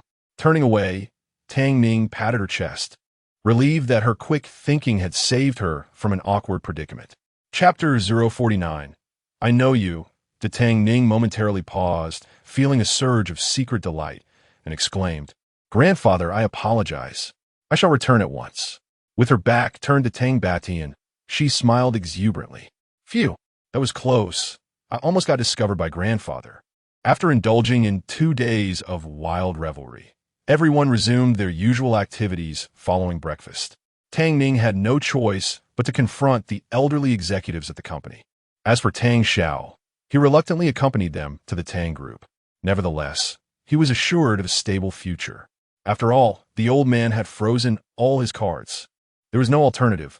One must eat. Grudgingly, he climbed into the driver's car. Before they departed, Tang Batian remained somewhat uneasy about Su Yao. Since the young man insisted on not being monitored, he decided to observe from the sidelines for the time being. If necessary, he could intervene. With the Tang family's influence in Jinghai, It would not be a monumental task to turn the tide. In the car, Tang Ning and Su Yao occupied the back seat, while Tang Xiao sat in the front passenger seat, followed by 2 security vehicles. It goes without saying that the individuals within were bodyguards assigned to protect Tang Ning, and, by extension, Tang Xiao as well. However, it was merely a secondary concern. The old man had instructed that if things became too overwhelming, they need not intervene, allowing him to fend for himself. Tang Xiao thought, am I not even a biological child anymore? Previously, they treasured me like a gem, but now that I've grown up, I am treated like mere grass. This is hardly fair. 20 minutes later, the driver parked the car in the Tang Group's parking lot. As they reached the ground floor, Su Yao once again heard the system's notification chime in his mind. Ding! Congratulations, host, for successfully checking in at Tang Group. Reward: automatic shielding function. Note: the automatic shielding function can obscure both the opponent's and the host's information. Unless the host desires otherwise, no one can pry into their affairs. Su Yao was astounded. This system was increasingly delightful. It was heartwarming to such an extent. What other rewards might lie ahead? Cannons, tanks, or perhaps a marketplace? Su Yao was hesitant to imagine. Miss, we have arrived, said the driver as he swiftly exited to open the car door for Tang Ning. The bodyguards in the rear vehicle also dispersed accordingly. Tang Ning tugged at her sleeve and said, Yao, we're here. Are you certain you want to reconsider grandfather's proposal? Tang Batian had suggested that Su Yao directly assume the position of manager at the company, but Su Yao had politely declined. In the past, he worked at the company to sustain himself. Now, his sole purpose was to protect his beloved wife. The responsibilities of a manager in a large corporation were numerous, and he had no inclination to expend his energy on work matters. He confidently patted Tang Xiao on the shoulder, asserting, with my uncle around, when would it be my turn? Tang Xiao pouted, don't flatter me. I can handle indulgence and flirtation, but when it comes to responsibilities, I must confess I truly falter. Don't place such lofty expectations upon me. The group disembarked and made their way directly to the building. As soon as he reached the entrance, a dapper security guard stood tall and saluted Tang Ning. Good morning, Mr. Tang. Good morning. The news of Su Fengzhuan's video had permeated society, with everyone possessing a mobile phone being aware of it. Though they dared not speak in Tang Ning's presence, one could only speculate what was uttered behind his back. Tang Ning seemed to perceive this, pausing mid-step to cast a discerning glance. His voice, though not loud, resonated with a formidable authority. If I find out who is gossiping about Yao behind my back, they need not bother coming to work tomorrow. Understood? The employees, silent and heads bowed, departed in a dejected manner. You, summon the human resources manager. Facilitate the onboarding process for those two. Along the way, he encountered numerous striking young women, while male colleagues barely registered his memory. Indeed, the company felt like a paradise on earth. After completing the onboarding formalities, Su Yao made his way to the sales department. Naturally, Tang Ning's earlier remarks had spread like wildfire throughout the company. Although the glances directed at Su Yao were peculiar, no one dared to gossip behind his back, sparing him considerable trouble. Traditionally, new hires were escorted by an assistant. Yet Su Yao was personally brought in by the HR manager, indicating his connections. It was widely assumed that Su Yao had severed ties with his ex-girlfriend to align himself with the president, casting him in an even more unfavorable light. This will be your position from now on.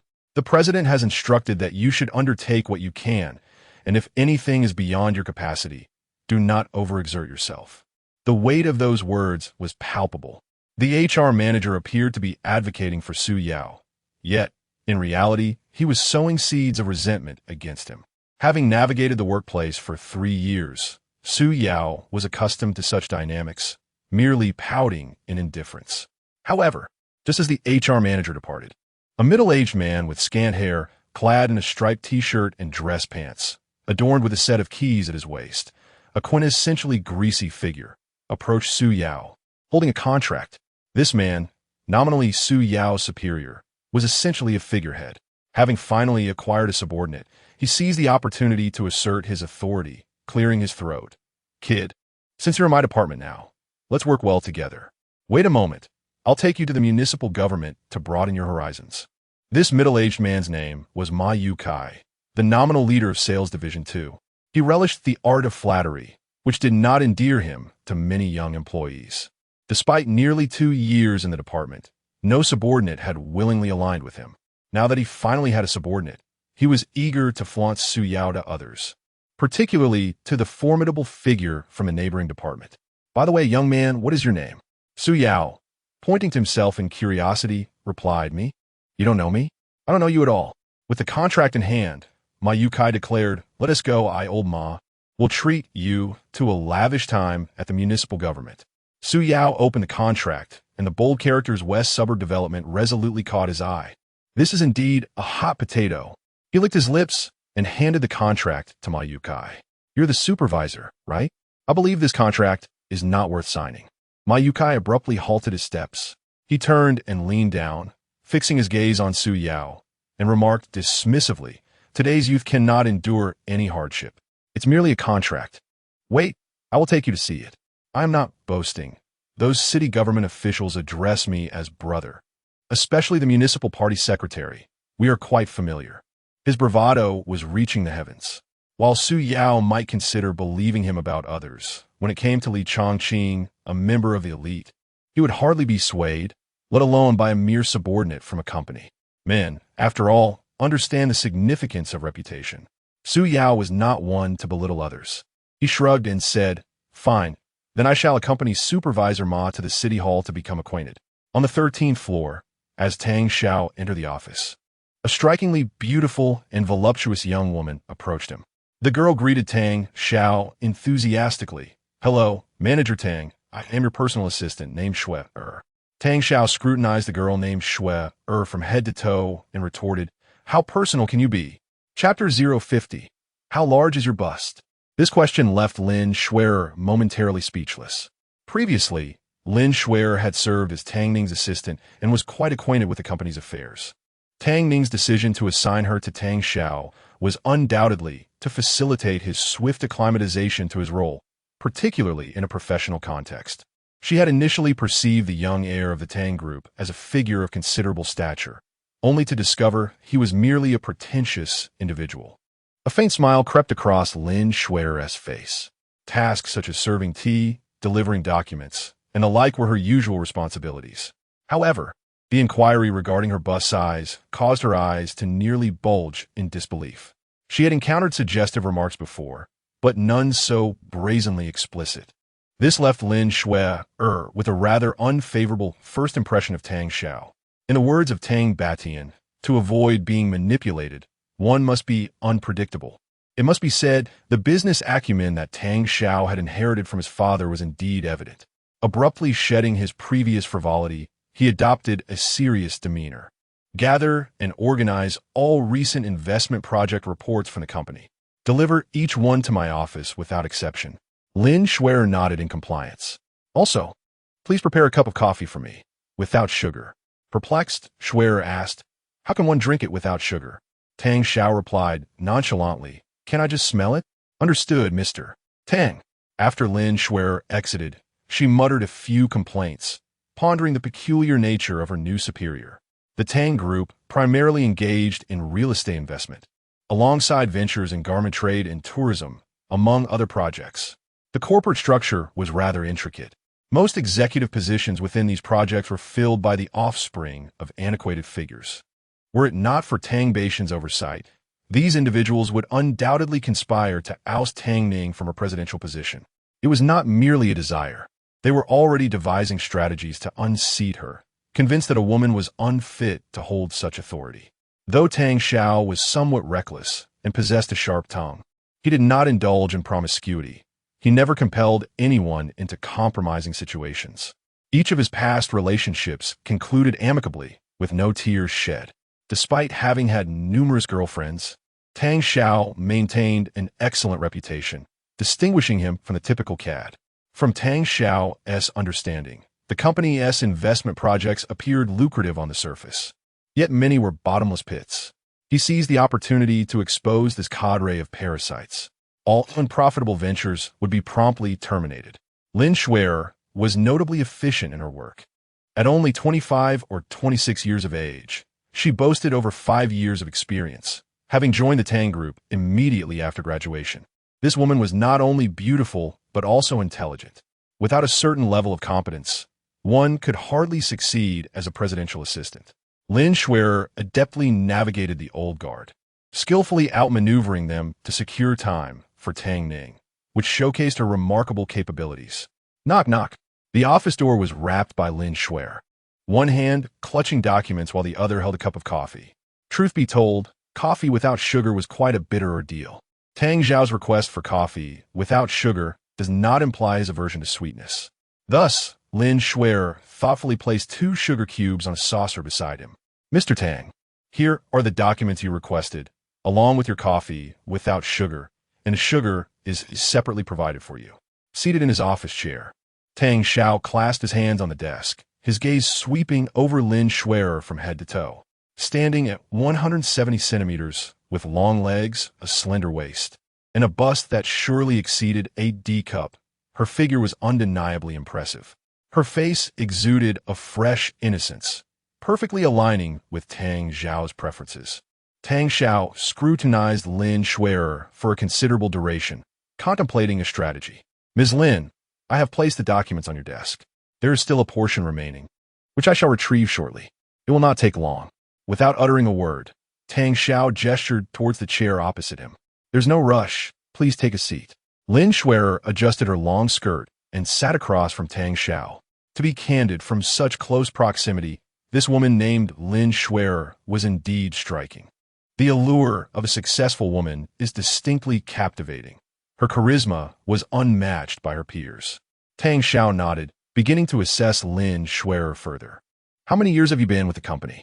He inquired. In response to Mr. Tang, I have been here for 5.5 years, she replied.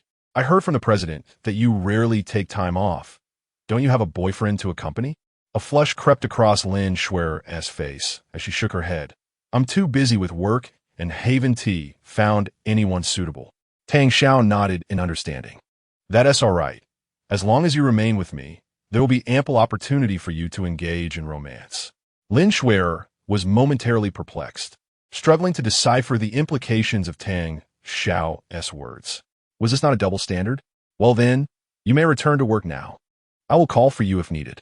Confounded by Tang Zhao's unexpected demeanor, Lin Schwerer tilted her head as she exited the office, musing to herself that the seasoned board members could be easily read, yet this new manager remained a mystery.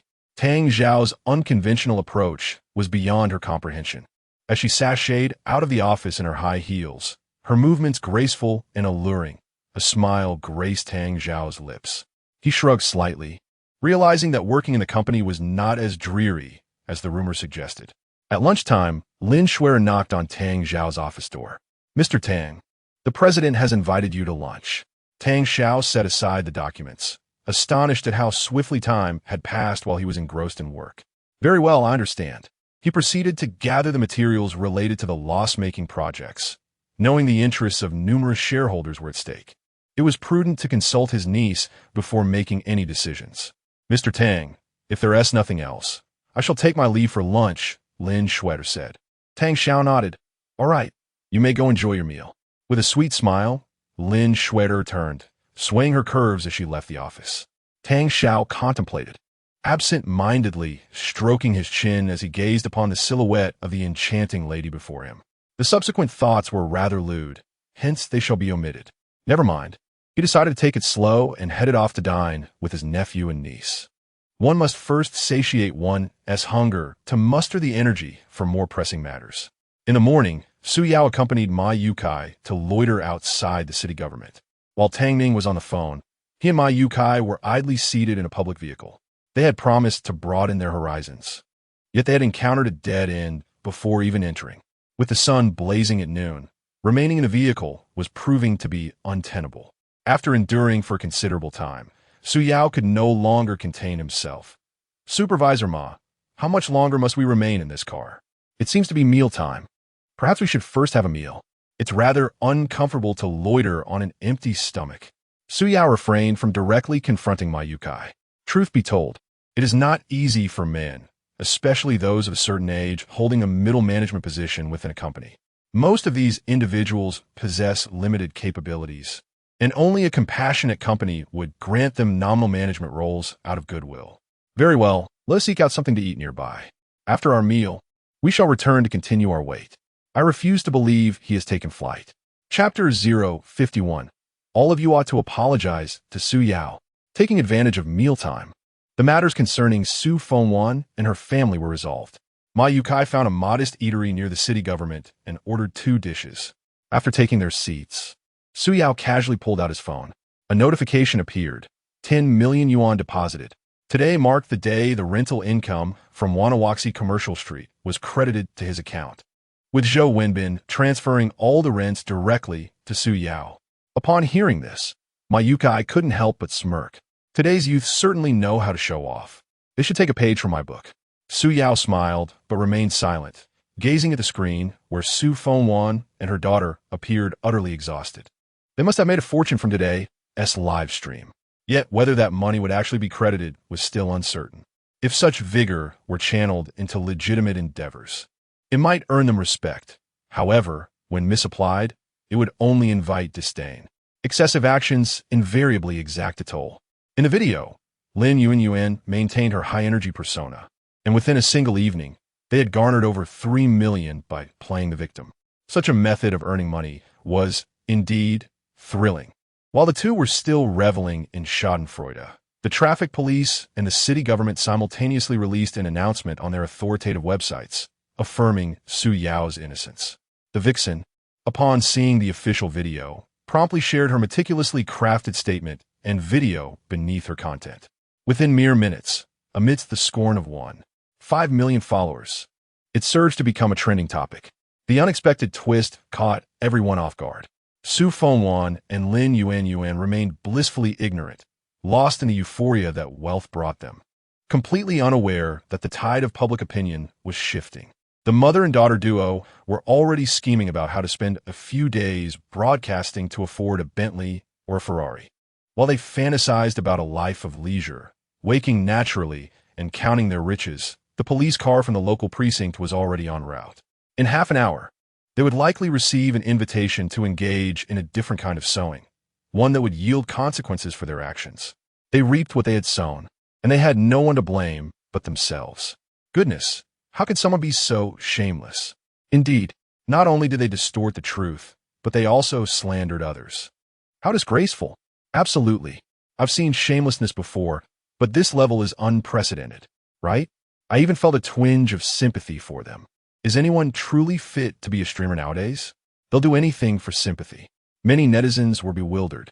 Quickly, watch the video trending on Hot Search. It reveals the truth behind the events. We have been duped by this venomous mother-daughter pair, deceived out of our money and our compassion. It's utterly shameless. Yes, they must return the money. It's imperative.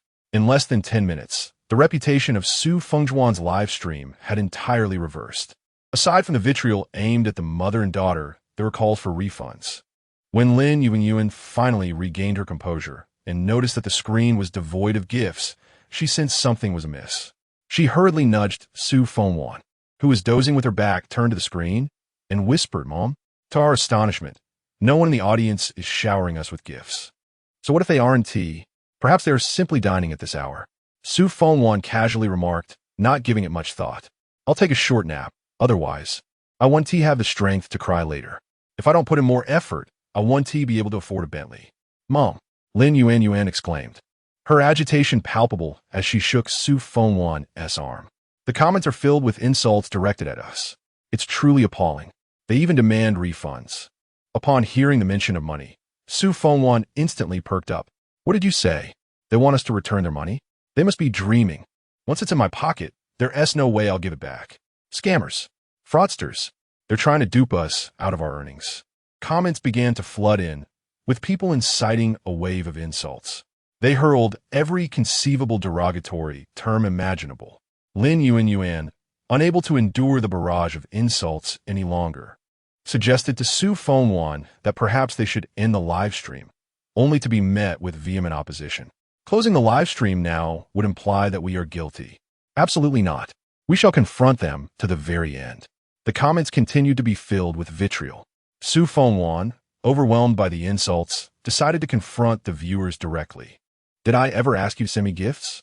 Was I holding a knife to your throat, demanding gifts? You receive them, yet you come back to ask for more. What is your dignity? If you can't afford it, don't pretend to be a big shot. Shame on you. The intensity of a live stream soared amidst this verbal clash. Su Fengwan and the audience's bickering became a spectacle in itself. The viewer count surged from several 100,000 to over 1 million in an instant. Some revelers thrived on the chaos, and as Su Fengwan became more aggressive in her tirades, the audience responded with an increasing number of gifts. At that moment, Su Fengwan and Lin Yuanyuan felt as if they had discovered a new frontier. It turned out that engaging in quarrels was even more lucrative than their previous sob stories. One could only exclaim, "Goodness, what on earth is this world coming to?" One can earn money through arguments. In just a matter of minutes, they receive an influx of 500,000 in virtual gifts. This astonishing sum left both Su Fengwan and Lin Yuanyuan utterly astounded. Just as they were on the verge of believing they were about to become wealthy, a sudden knock at the door interrupted the live stream. Upon opening the door, Lin Yuanyuan was taken aback, repeatedly calling out, "Mom? Mom?" The police. Su Fengwan, preoccupied with her insults and profits, barely paid attention to Lin Yuanyuan and impatiently retorted, "What on earth? Can't you see I'm busy making money? I have no time for this." "Mom." Lin Yuanyuan gazed at the 5 or 6 police officers standing at the door, utterly speechless, unable to contain her alarmed cries. Eventually, her exclamations provoked Su Fengwan's ire, and she shouted at Lin Yuanyuan, "What are you yelling for? Can't you see your mother is busy making money for you? Whatever it is can wait until tomorrow." Upon hearing this, the officers outside were left speechless. They bypassed Lin Yuanyuan and entered the living room directly. "Su Fengwan, is it? I'm the captain of the 2nd Squad in Jinghai City, and you're suspected of engaging in fraudulent activities, damaging others' property, and disseminating rumors online to perpetrate personal attacks against others. Please accompany us to the 2nd Squad for an investigation." Su Fengwan turned around to find several uniformed police officers standing in the living room, equally bewildered. With a flicker of her eyes, she plopped down on the floor and cried out, "Dear police officers, I am an upstanding citizen. I have done nothing wrong. Moreover, you have intruded upon my private residence. I will file a complaint against you." The leading officer, a man with a closely cropped haircut, said nothing. He retrieved an arrest warrant from his chest pocket. The document, clearly inscribed in black and white, left no room for doubt. The entire process of Su Fengwan and Lin Yuanyuan's arrest unfolded live before the eyes of the public, spreading falsehoods and distorting the truth, thereby causing detrimental effects on society, ultimately incurs consequences. We kindly ask you to accompany us to the police station for a discussion. After the police concluded their actions, all those deceived by Su Fengwan and her daughter felt a sense of vindication from behind their screens. Shortly thereafter, a more extroverted officer leaned out, addressing the audience of over 1 million viewers. "This concludes today's broadcast. I urge everyone to safeguard their belongings and not be misled by superficial appearances. Taking advantage of this vast platform, I wish to remind you that throughout this ordeal, Su Yao has been an innocent victim. Before grasping the full truth, refrain from joining the fray. Be cautious, as cyber police may wish to have a word with you. Furthermore, each and every one of you should extend an apology to Su Yao." Chapter 052, The Substance of Stimulus. Not the surface. Lin Yi stepped outside for some fresh air, only to return and discover that Su Fengwan and Lin Yuanyuan were nowhere to be found. She dialed her mother's phone, but the call went unanswered. Attempts to reach Lin Yuanyuan met with the same silence. Following the altercation regarding Su Yao, she and Su Fengwan had quarreled fiercely. Now, returning solely to retrieve her belongings, Lin Yi felt that she could no longer remain in this house and planned to relocate directly to her workplace. Unbeknownst to her, her mother and sister had already been taken by the police. After packing her clothes, she left a note on the dining table and dragged her suitcase out of the Lin family home. The events of recent days had left Lin Yi utterly exhausted, both physically and mentally. Her mother's words were filled with nothing but blame. In this moment, Lin Yi felt like a sinner. Heartbroken, she grappled with the weight of her emotions, devoid of comfort, only to be chastised for her perceived inadequacies. Ultimately, It was her family who had erred. Sniffling, Lin Yi gazed at the cold, unwelcoming space she once called home. With clenched teeth, she resolutely departed, suitcase in tow, unwilling to look back. This was the harsh reality. Had she acquiesced to Su Yao's wishes earlier, perhaps she would not have found herself in this dire situation. With tears threatening to spill from her eyes, she steeled herself and left the house behind. Lin Yi could no longer bear to witness the actions of her mother and sister. She had attempted to intervene before the live broadcast, only to be met with disdainful glares from Su Fengwan and Lin Yuanyuan. In their words, Lin Yi's heart was too soft, which had led to Su Yao's abandonment. They claimed he had never genuinely cared for her feelings. Now, retreating would mean she would never extract a single penny from him in the future. Naturally accommodating, Lin Yi had always found it difficult to stand up to Su Fengwan and Lin Yuanyuan, often reduced to a mere pushover in their presence. It was clear that she could no longer endure life in this home. Following the police's apprehension of Su Fengwan and Lin Yuanyuan, numerous individuals who had previously donated to their family besieged the police station. Eggs, vegetables, and water bottles were hurled at them, whatever was at hand. Were it not for the police's protection, the consequences for the mother-daughter duo would have been dire. As for the funds in their accounts, the police had mandated that the Dodo company return the money via the original channels. In essence, their 2 days of effort had been in vain. Not only had they failed to extort funds, but they had also jeopardized their own freedom. As the saying goes, they had lost both the lady and the soldiers, a classic case of suffering greater losses than gains. With the array of charges they faced, it was unlikely they would emerge from legal troubles for at least a year and a half. All assets under Su Fengjuan's name would be subject to liquidation, with proceeds going directly to Su Yao. Su Fengjuan could never have anticipated that her meticulous calculations would ultimately lead to her own downfall, losing not just her possessions, but her freedom as well. In China, there is an adage, justice may be delayed, but it is never denied. Those who commit wrongdoing will eventually face the consequences of their actions. It seems that retribution had finally come calling. Meanwhile, not long after Su Fengjuan's arrest, news reached Tang Xin. Mr. Su, the situation has been successfully resolved. Thank you. Tang Xin sent a playful emoji to Su Yao on WeChat. There's no need for formality. In truth, I should be the one expressing gratitude, as this video has garnered me 5 million followers in just a single morning. Honestly, I am truly thankful to you, Mr. Su. When will you have some time to grace me with your presence for a meal? Regardless, I implore you not to decline. If not, let us arrange to meet tomorrow. I shall reserve a hotel and send you the details later. Mr. Su, I shall not take up more of your time. Farewell, and see you tomorrow. Tang Xin left Su Yao no opportunity for refusal. Is this what they call forcing a hand? With a smile tugging at his lips, Su Yao reflected on the absurdity of it all. Su Fengjuan, a beggar, attempting to exploit the situation for money. How utterly laughable. Greed knows no bounds, and it will ultimately lead to one's downfall. It is only fitting that one reaps what they sow. Meanwhile, Ma Yukai was dining, his eyes darting around as if he were a thief, fixated on the municipal government building. Suddenly, a familiar figure emerged from the government edifice. The middle-aged man was none other than Secretary Li Chongqing. Ma Yukai hastily swallowed his food and nudged Su Yao, saying, "Kid, the target has appeared. Let us hurry and intercept him." "But, Mr. Ma, I have yet to finish my meal. What does it matter? Once we secure this deal, you can feast on crayfish every day. Let us go." With that, he dragged Su Yao out. One must wonder, how could 2 legs ever outpace a 4-wheel drive? It was nothing short of a joke. On that sweltering day, Ma Yukai, with his beer belly, sprinted ahead while Su Yao had no choice but to follow. After the vehicle sped away, Ma Yukai came to a halt, gasping for breath, beads of sweat cascading down his cheeks. The few remaining strands of hair on his head clung to his scalp, a sight of utter disarray, starkly contrasting the bravado he had displayed moments earlier. Su Yao could not resist asking, "Mr. Ma, what is the point of running behind like this?"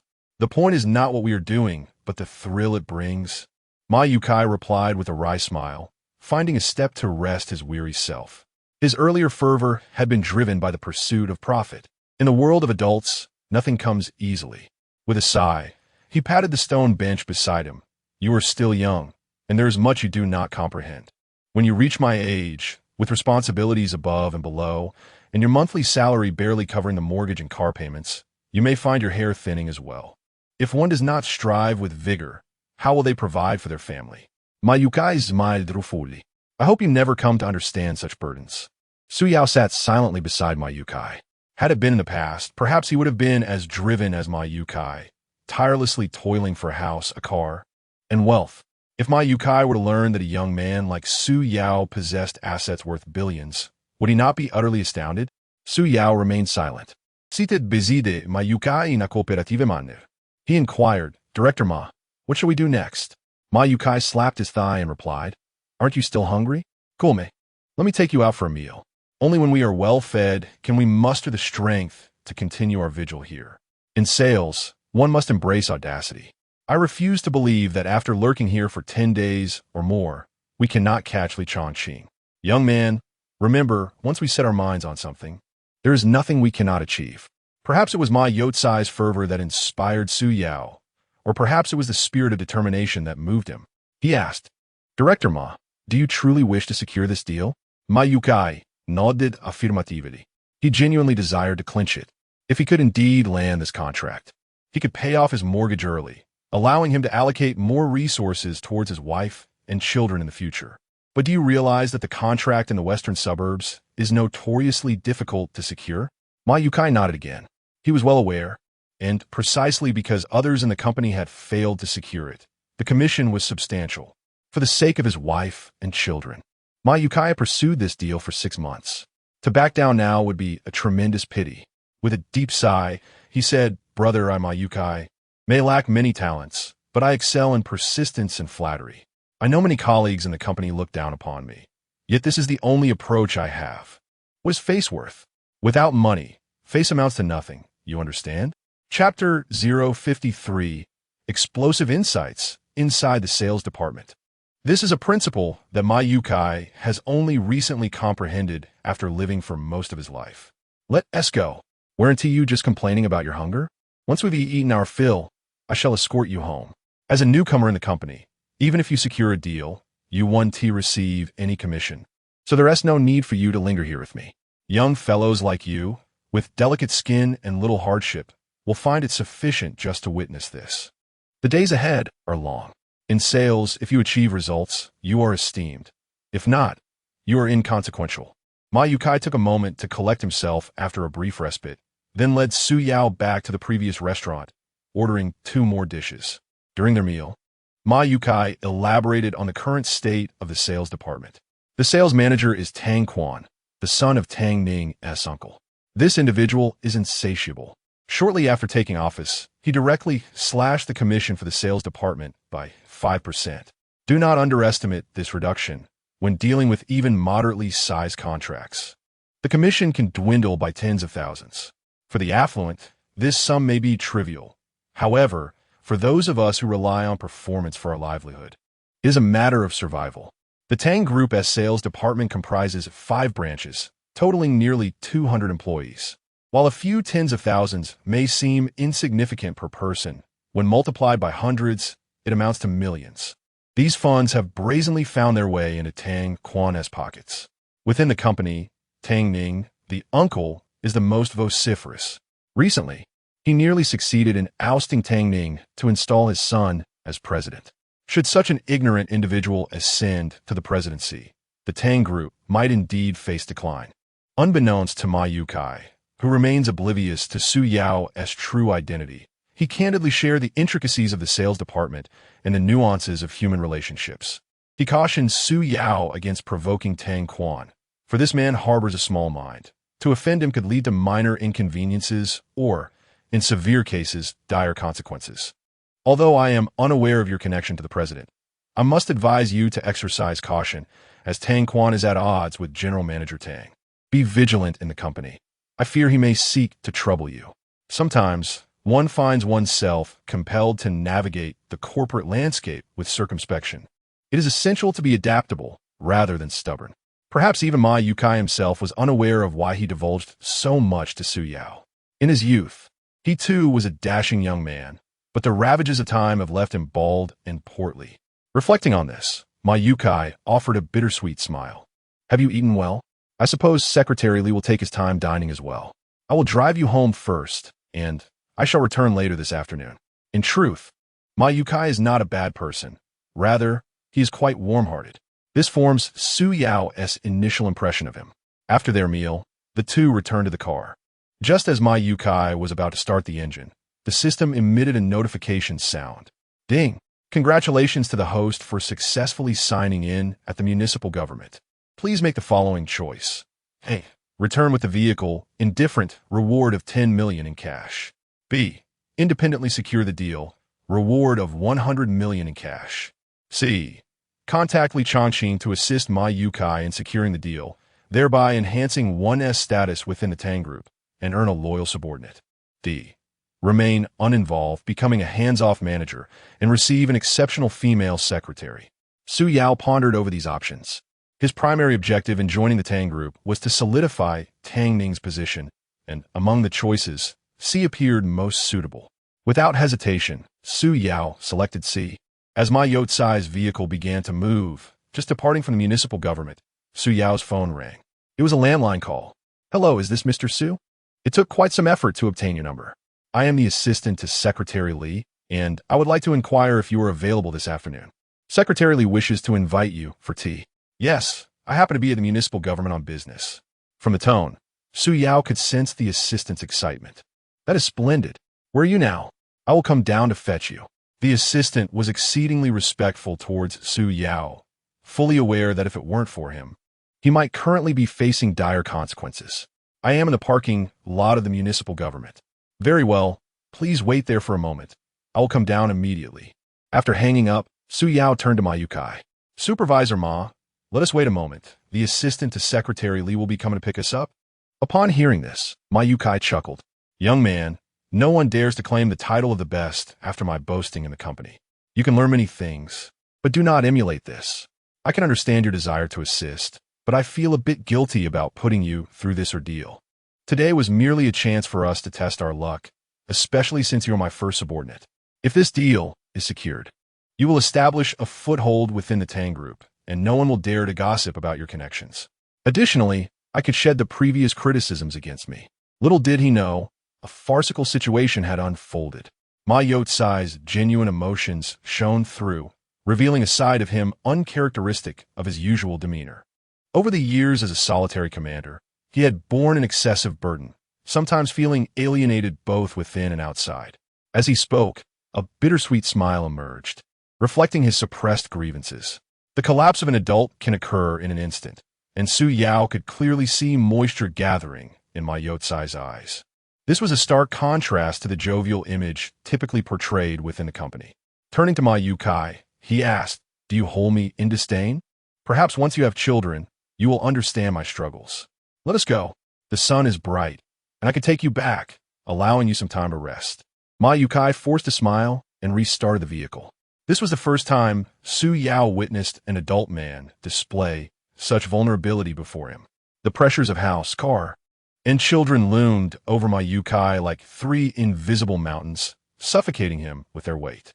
Perhaps this encapsulates the reality of countless families. For to pause, even for a moment, signifies that the entire household may face starvation. My Yukai let out a long sigh, starting the engine in preparation to depart from the municipal government, only to be halted by Su Yao. Considering the many insights you have shared regarding the sales department, grant me a few moments. I shall present you with a surprise. Of course, do not become overly excited should any issues arise. I would be unable to bear the consequences. My Yukai licked his lips, cleared his throat, and managed to force a faint smile. A surprise? What surprise is there that I, Lao Ma, have not encountered? At present, nothing but the land in the western suburbs could astonish me. However, let's merely contemplate this matter. If this business were indeed so easily secured, would it have fallen to me? It would have been snatched away long ago. Kulme, let's not indulge in idle daydreams here. Chapter 054. What I lack is just sincerity. Dreams are essential. One never knows when they might come to fruition. Grant me a moment, and perhaps I shall resolve the issue in the western suburbs. This endeavor is far from ordinary. How can an intern possibly tackle it? Nonetheless, Ma Yukai did not wish to dampen Su Yao's enthusiasm. He said to Su Yao, "Brother, you're absolutely right. Dreams must be cherished. Go ahead. I shall await your return. Even if you cannot resolve it, it matters not. At least we have made an effort, have we not?" Ma Yukai offered Su Yao an encouraging gesture. Should rejection occur, it would not diminish his spirit. In sales, one must possess a thick skin. As long as one is unashamed, the wealth will flow abundantly. Once these principles are internalized, one is well on their way to success. Faced with Su Yao's insights, even the seasoned salesman Ma Yukai had to nod in approval. This young man has potential within a few years. He will undoubtedly ascend to the pinnacle of the sales realm. He playfully punched Su Yao on the shoulder, a gesture reserved for friends. "Well done. You possess a remarkable awareness. You will certainly become a great leader in the future. Should you not mind, I would gladly be your aide. What I lack is merely sincerity." Su Yao smiled faintly. The system's predictions were astoundingly accurate. It had not been long since Ma Yukai began to align himself with him. However, to avoid unnecessary complications, Su Yao must maintain a low profile for now, as his aspirations extend far beyond the city of Jinghai. He desires more, much more. Su Yao exited the vehicle and strode directly towards the entrance of the municipal government. Truth be told, he did not place his hopes on a mere youth. He simply wished to avoid discouraging Su Yao's enthusiasm. Li Chongqing was known for his notorious frugality. Extracting even a mere feather from him was akin to an insurmountable challenge, let alone securing the land in the western suburbs. Such a feat was tantamount to a death sentence for him. Ma Yukai sighed deeply. Even the board members, with their seasoned experience, might struggle to achieve this, let alone a newcomer in the workforce. The challenge was formidable, and thus, he held little hope for Su Yao's success. He merely advised Su Yao to do his best, knowing that if he failed, he could return and let them continue their laughter. After all, his reputation in the company was that of a sycophant, unbothered by the mockery of other departments. In Ma Yotsai's words, a laugh would not cost a thing. It was the lack of money that truly stung. Go ahead, but do not burden yourself with excessive pressure. This endeavor is not a matter of days. Ma Yukai concluded that Su Yao would likely return empty-handed. Yet he could not bear to extinguish Su Yao's spirit and silently watched as he approached the municipal building. With a straight posture and robust physique, the young man appeared quite dashing. As Su Yao exited the vehicle, a man in a tailored suit emerged at the entrance of the municipal building. The man, clutching a mobile phone, hurried through the lobby towards the doors. Ma Yukai recognized him. Li Chongqing's driver works as an assistant. Impossible, absolutely impossible. Moments later, Ma Yukai overturned his own thoughts upon witnessing Jiang Min warmly greeting Su Yao. How could this be? How could Su Yao possibly recognize him? Ma Yukai was utterly perplexed. Jiang Min, like Li Chongqing, possessed a lean physique, and such individuals excel in mental acuity. Standing at the entrance, Jiang Min immediately spotted Su Yao, raised his hand, and proactively greeted him, subsequently jogging over to his side. The two of them exchanged laughter and entered the municipal government building together. In the car, Ma Yukai gazed incredulously through the windshield, his mouth agape, as if a chicken egg could fit inside. Jiang Min not only displayed enthusiasm toward Su Yao, but also guided him. One might have mistaken Su Yao for a high-ranking official. My goodness, it was evident that the connections of the current era were indeed extraordinary. No wonder Director Tang personally brought him along. It seemed there would be much to gain from this relationship in the future. Inside the municipal government's grand hall, Jiang Min was the first to mention the life-saving incident from a few days prior. Jiang Min and Li Chongqing were genuinely grateful to their benefactor. Jiang Min introduced himself, saying, "Mr. Su, I am Jiang Min, Li's secretary's personal assistant. I am truly grateful to you. Had you not stopped us that day?"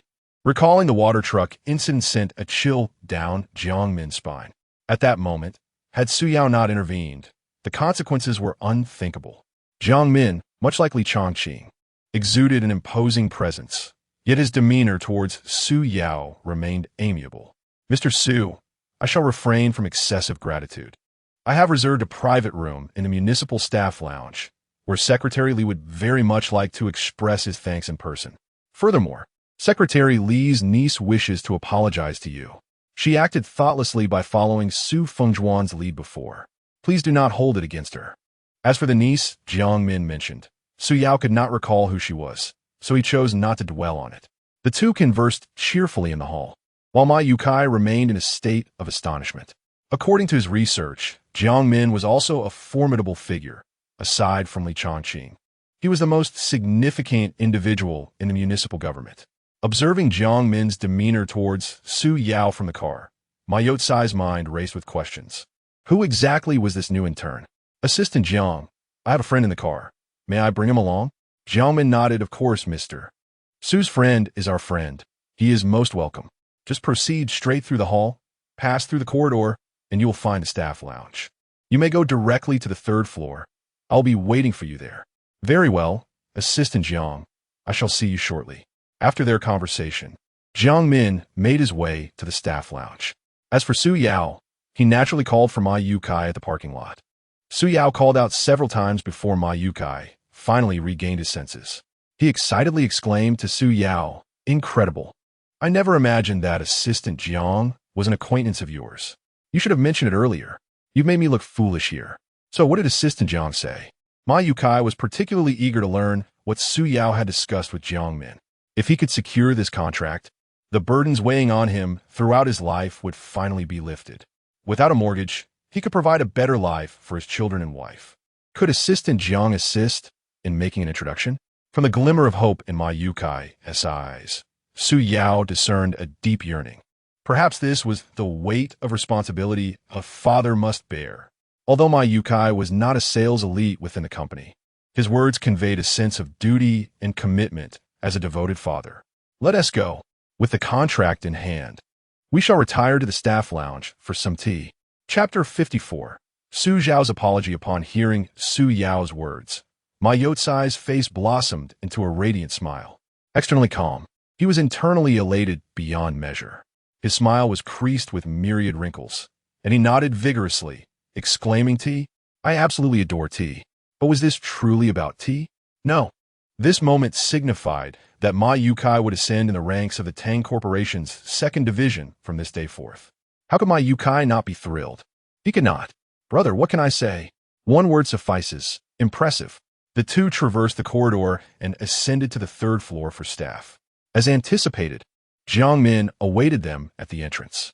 Upon seeing Su Yao, his warmth was palpable. "Mr. Su, this way, please. Secretary Li has already brewed the tea and is waiting for you in the room." Su Yao politely nodded at Jiang Min. "Thank you, Assistant Jiang." Jiang Min returned Su Yao's smile and led them to the private room. Upon entering, they were greeted by a pair of long legs. Su Xiao, sporting a ponytail and dressed in casual attire, pouted with a look of distress as she gazed at Li Chongqing. "Uncle, I understand now. Please do not interrogate me further. I will apologize properly later." Who could have imagined that those two were so treacherous, daring even to disregard the law? I fell into their trap. Li Chongqing sat in a wrought-tan chair, observing Su Xiao, whose expression reflected a child's sense of injustice. For a moment, he was at a loss for words. With a deep sigh, he said, "When they arrive, you must adopt a more cordial demeanor. An apology should be conveyed with the appropriate decorum. You understand?" Su Xiao kept her head bowed, her lips pursed. "I understand, uncle. I will sincerely apologize to them later." Li Shengqing nudda. An apology is one thing, but should they seek legal recourse and accuse you of slander, even if your uncle is the secretary of the municipal government, I cannot intervene. Su Xiao nodded in acknowledgement. "I understand, uncle." This exchange was overheard by the three who had just entered. To alleviate the awkwardness, they lingered at the door for a moment until Li Chongqing had finished his admonition, after which they stepped inside. After greeting the two, Jiang Min excused himself to attend to matters in the office, leaving only Su Yao, Li Chongqing, Ma Yukai, and Su Xiao in the room. Inside the private room, Ma Youtsai's penchant for flattery resurfaced. He launched into a torrent of praise for Li Chongqing. Frankly, he was the only one in the room who felt no embarrassment. As the saying goes, if one is unembarrassed, it is others who feel the shame. Emboldened by this shameless spirit, he extolled numerous individuals. However, It was evident that Li Chongqing held a particular disdain for sycophants. The moment my Yukai began his flattery, Li Chongqing's favor diminished significantly. Eventually, Su Yao could no longer endure the spectacle. He discreetly kicked my Yotsai's foot, prompting him to cease his excessive praise. If he continued to be so tone-deaf, he would soon suffocate the atmosphere in the room with his awkwardness. Out of respect for Su Yao, Li Chongqing refrained from further comment, but could not help but inquire. Having spoken so much, you must be parched. Come, let us enjoy some tea. Li Chongqing speaks with considerable eloquence. Those with a modicum of intelligence can immediately discern the implications of his words. To speak frankly, not everyone appreciates flattery, particularly someone like Li Chongqing, who is incessantly enveloped in such praise. After receiving a few nudges from Su Yao, my Yukai quickly realized he had been overly verbose and promptly reined himself in. Feeling a tad awkward, he offered a sheepish smile, apologizing. I beg your pardon, my excitement got the better of me, and I momentarily lost my restraint. I hope Secretary Li can be forgiving. Li Chongqing merely acknowledged him with a nod. My Yotsai's opportunity to share tea with Li Chongqing was entirely due to Su Yao's influence. Originally, Su Xiao intended to apologize to Su Yao first. But with my Yotsai's interruption, she found herself seated in a rattan chair, exchanging blank stares with Su Yao. Su Yao harbored little impression of Su Xiao. After all, there were many attendees that day, and it was natural for him not to remember someone like her, who was merely an onlooker. Once my Yukai finished speaking, Su Xiao abruptly stood up and performed a deep 90-degree bow toward Su Yao. Mr. Su, I sincerely apologize for that article. I was unaware of the circumstances, and I ask that you accept my apologies. Her words left Su Yao somewhat bewildered, as he truly had little recollection of her. He looked questioningly at Li Chongqing. Secretary Li, who is this? Li Chongqing promptly replied, This is my niece, Su Xiao, the author of the article that criticized you. Su Yao nodded in understanding. So it is you. The article was well written, quite compelling.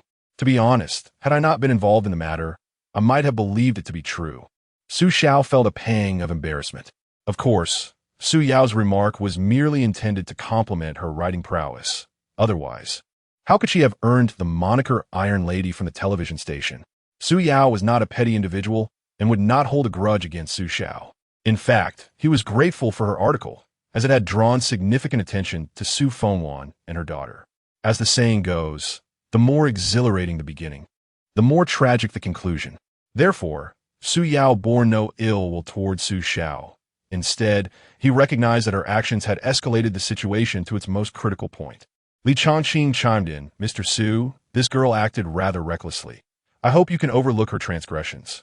I have reprimanded her numerous times regarding this matter. Could you, for my sake, refrain from pursuing it further? Naturally, if you require assistance, I, Li Chongqing, will be more than willing to help within my capacity. Su Yao was precisely awaiting this assurance from Li Chongqing. With a smile, he handed the folder in my Yotsai's possession to Li Chongqing. Secretary Li, as it happens, I do have a matter for your assistance. This is a project contract. I would appreciate your review. Of course, I understand that many companies are competing for this, which may place you in a difficult position. However, I implore you to believe that collaborating with the Tang Group will undoubtedly enhance the value of the land in the western suburbs, elevating your reputation in Jinghai to great heights. Li Chongqing harbored unwavering faith in Su Yao's words. Following the incident, Li Chongqing's wife sought the counsel of an elder who divined a fortune for her husband. The oracle's interpretation suggested that Li Chongqing was akin to a lifeless corpse. Yet, he was very much alive. The venerable seer advised Li Chongqing's wife to firmly grasp the thigh of a powerful individual, for only then would everything proceed smoothly. Otherwise, calamity would surely ensue. A fortnight later, the Western Suburbs Railway was inaugurated, and on that very day, a catastrophic accident occurred, claiming the lives of thousands. Su Yao, with prophetic foresight, clearly foresaw that the responsible leader would be sentenced to life imprisonment with a commutation of death, enduring a daily torment of guilt that was more excruciating than death itself. Since Li Chongqing survived, it followed that this project would not be entrusted to his subordinates. Thus, as the narrative unfolds, Li Changqing is destined to be implicated in the Western Suburbs Railway incident and receive a commuted death sentence. Chapter 055. Until Su Yao is thoroughly defeated, he shall not be addressed as Tang Quan. The words of the elder reverberated in Li Changqing's mind. The esteemed individual he spoke of was now before him. To seek favor from such a person, he needed to demonstrate genuine intent. After a few moments of contemplation, he resolutely pushed the documents back across the table, having not even glanced at them. With a serious demeanor, he addressed Su Yao, stating, "As long as it does not contravene the law or ethical standards, feel free to speak. I, Li Changqing, will certainly lend my assistance in any way I can." Upon hearing this, Ma Yukai felt as if fireworks had just been released within him, bursting forth with excitement. Su Yao began to elaborate on the general content of the contract. "I hope the municipal government will allocate this parcel of land to our Tang Group. Rest assured, Secretary Li, the compensation for the citizens will be disbursed at the highest tier. We will ensure that the populace does not suffer any losses. My word, Su Yao, is as good as gold. This land in the western suburbs belongs to the city government, and in corporate terms, it is a lucrative opportunity. Aside from possessing strength, one would typically require a degree of authority to secure it.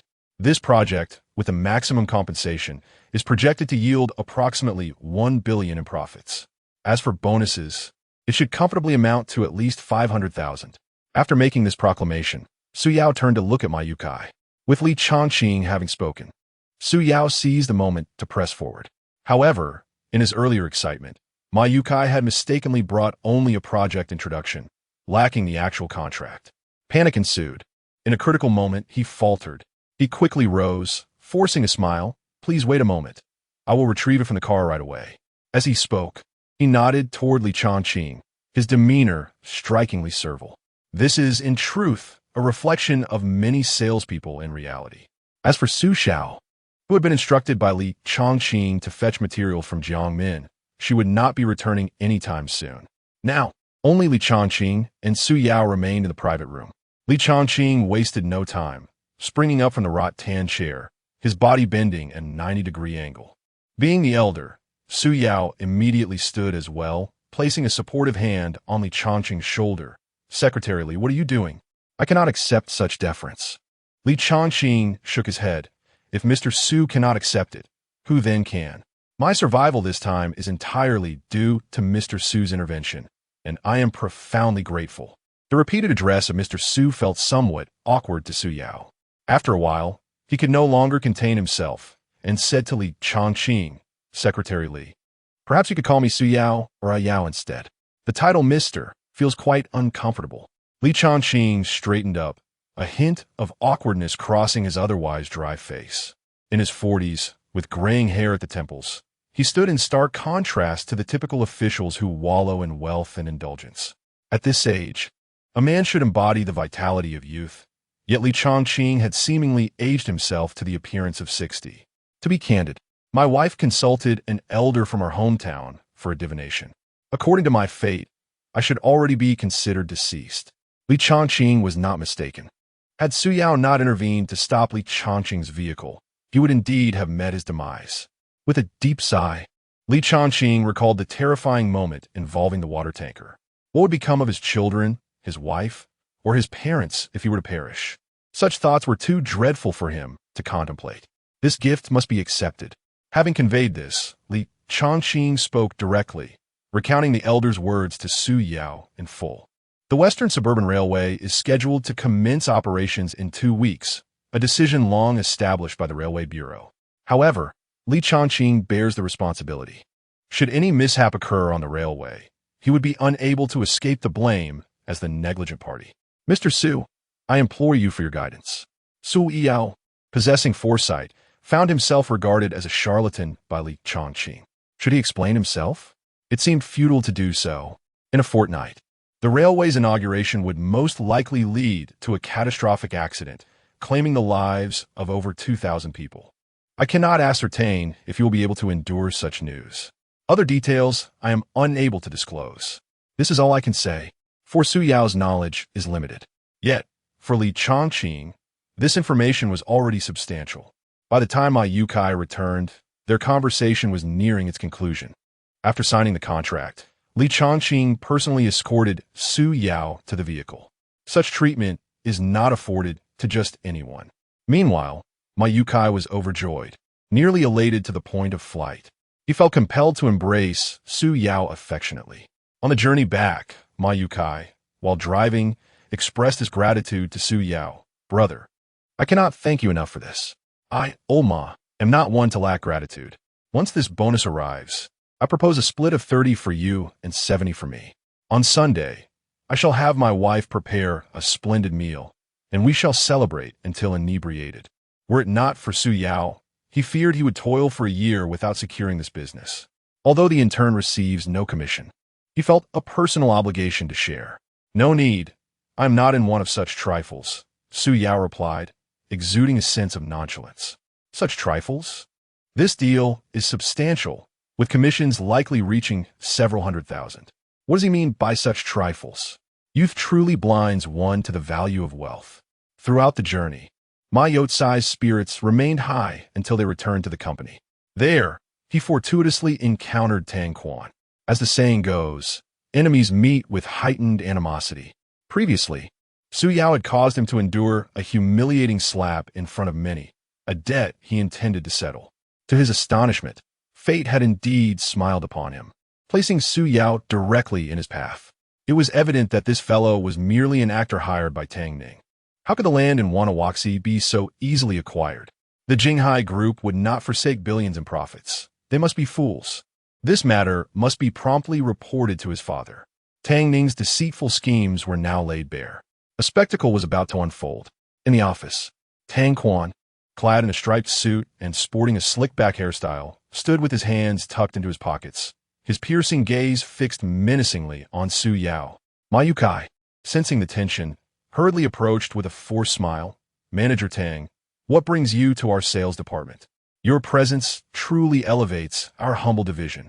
However, Ma Youtsai's insincere flattery only served to irritate Tang Quan, who found the man to be an unwelcome distraction.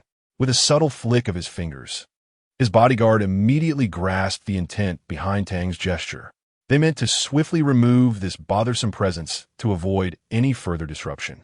The bodyguard seized Ma Yukai by the collar and unceremoniously tossed him into an office chair with a roughness that left no room for doubt.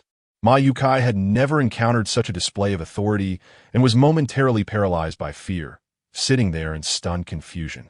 After a few seconds, he regained his composure and hastily dialed Lin Shuer to inform Tang Ning. As the sales manager, Tang Quan considered himself the reigning authority in this domain, while Su Yao was merely one of his subordinates. A smirk crept across Tang's face as he recalled the sting of that slap from that fateful day. A memory etched in his mind. He resolved that he would not leave today without thoroughly incapacitating Su Yao.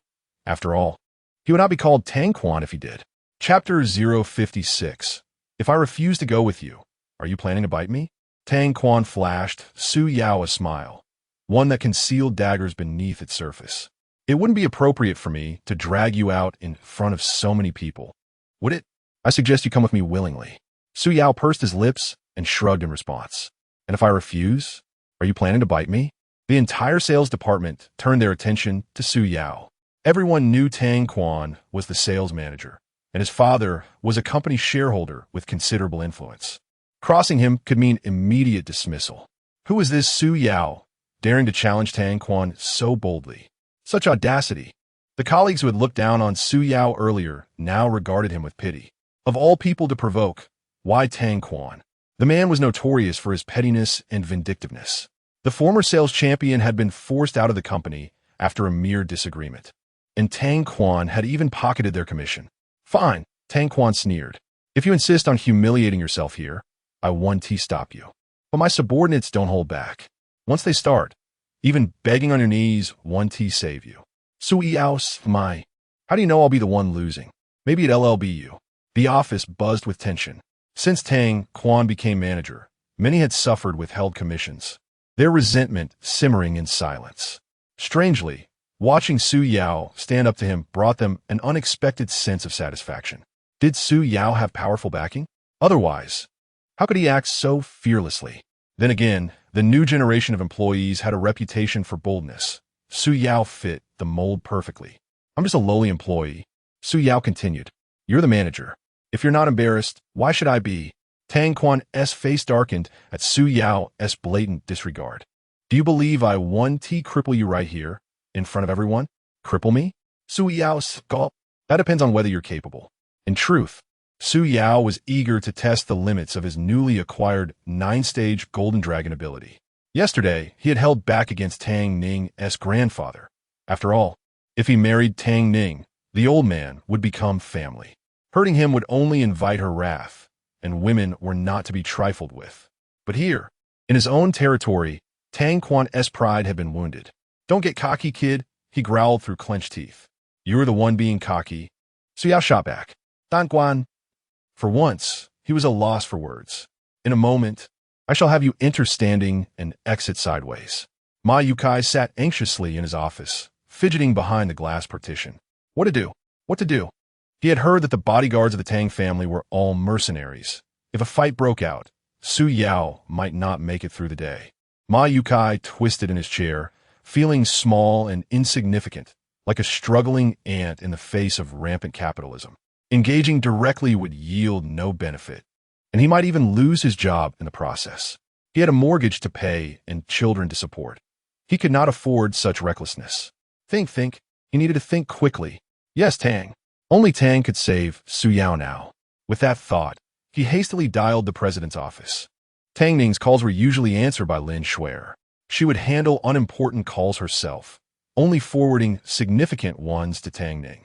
When Ma Youcai's call connected, he succinctly relayed the situation in the sales department to Lin Shuer, hoping she could directly connect him to Tang Ning. However, Tang Ning was currently occupied, and Lin Shuer hesitated to interrupt. She informed Ma Yukai, Tang is busy right now, and I cannot connect your call. How about this? I will personally go and explain the situation. Thank you, Assistant Lin, Ma Yukai replied, recognizing the urgency of the matter concerning Su Yao. And Lin Shuer wasted no time rushing to Tang Ning's office. Inside, Tang Ning and Tang Xiao were engrossed in discussing how to address the deficits in their projects. Their focus entirely on the project documents. This continued until Lin Shuer knocked on the door. Knock, knock. Tang, it's urgent. Supervisor Ma from the second sales department just called to say Su Yao has been taken away by Manager Tang. He urges you to go immediately. In the office, Tang Ning and Tang Xiao were reviewing the reports selected earlier that morning. Tang Ning merely nodded in acknowledgement, continuing to peruse the documents. As an assistant, Lin Shuer's primary role was to convey information. Having delivered her message, she stepped outside. Once Lin Shuer had left, Tang Xiao craned his neck, puzzled as he looked at Tang Ning. This girl is usually quite protective. Why is she so indifferent now that Su Yao has been taken by Tang Quan? He questioned. Aren't you worried Su Yao might face some trouble? Should we not go check on him? Tang Ning shook his head, continuing to organize the files in his hands. There is no need to rush. If we arrive too early and encounter Tang Quan in a fight, what would we do? Would we intervene or not? Tang Xiao nodded in agreement, recognizing the validity of Tang Ning's reasoning. If they arrived too soon and found Tang Quan being assaulted, remaining idle would lead to accusations of failing to support their own. Let's wait a little longer then. We can go and see what unfolds. Ma Yukai paced anxiously in the office. Where could he be? Isn't Su Yao one of General Tang's people? The situation was dire, and yet there was no sign of assistance. Those bodyguards led by Tang Quan were all specially trained. If they delayed any longer, Su Yao might very well meet a tragic end. No, he could not remain idle. I must seek out General Tang on the 13th floor. With a sudden burst of determination, Ma Yukai sprang from his chair and hastened to the door, cautiously peering outside, ensuring no one was watching. He swiftly darted into the elevator. After all, Tang Quan was the sales department manager, responsible for supporting a family. Yet his conscience urged him not to abandon Su Yao in his time of need. Lacking the capability to resolve the issue alone, he sought the assistance of those more capable. Ma Yukai ascended to the 13th floor in one breath. In the office, Tang Ning and Tang Xiao remained unfazed, leisurely sifting through documents, which only exacerbated Ma Youcai's distress. Moreover, Company regulations prohibited bypassing hierarchy. Thus, he was left with no choice but to approach Lin Shuer's office, requesting her to relay the urgency once more. The response, however, was still the same. Wait a little longer, just a little longer. Chapter 57. The monkey steals the peach. What are we waiting for? Delay any longer, and it could cost us dearly. Is Su Yao truly under the employ of President Tang? If he is, it is quite peculiar that he remains unaccounted for at such a critical moment. Ma Yukai found himself at a loss for words, bewildered by his own urgency. Perhaps it was the sense of gratitude for Su Yao's earlier assistance that compelled him to act. One cannot simply abandon their conscience. With a tone bordering on desperation, Ma Yukai implored Lin Shuer, "Assistant Lin, could you please make a few more trips on my behalf?" Su Yao is downstairs, entangled with Tang Quan's group. They are 5 strong, while we are merely subordinates in the sales department, lacking any substantial leverage. Could you lend a hand? In Lin Shuer's office, Ma Yukai was as restless as an ant on a hot stove. She had already made 2 trips, and another would be her third. Tang Ning was not indifferent. Rather, she saw this as an opportunity to deal with this parasite effectively. Both Tang Ning and Tang Xiao were acutely aware of Tang Quan's true worth. His arrogance was merely propped up by a few hired mercenaries. Without them, he was nothing more than a pile of refuse, utterly inconsequential. As for Su Yao, they had witnessed his combat prowess. If he managed to escape without severe injury, it would be a miracle. How did it go, Assistant Lin? What did President Tang say? Lin Shuer shook her head. President Tang instructed them to continue their confrontation for a while. Upon hearing this, Ma Youcai's eyes nearly bulged out of their sockets. What? Furthermore, President Tang advised you to return to your duties and refrain from meddling in affairs that do not concern you. This remark ignited a flicker of anger within Ma Yukai. What sort of person is this? Women can be truly fearsome beings, so quick to dismiss their obligations once they rise from bed. If this continues, Su Yao might very well be beaten to a pulp. One must ponder whether Su Yao would feel disheartened by such treatment from President Tang. Of course, these thoughts were merely Ma Youcai's fabrications. With no clear path forward, he resolved to find his own way to assist Su Yao. Upon returning to his office, Ma Yukai resolutely dragged a stool behind him. Just as he rounded the corner, a loud crash echoed, and an unidentified object hurtled toward him. Startled, Ma Yukai clutched the stool and dashed back to his office.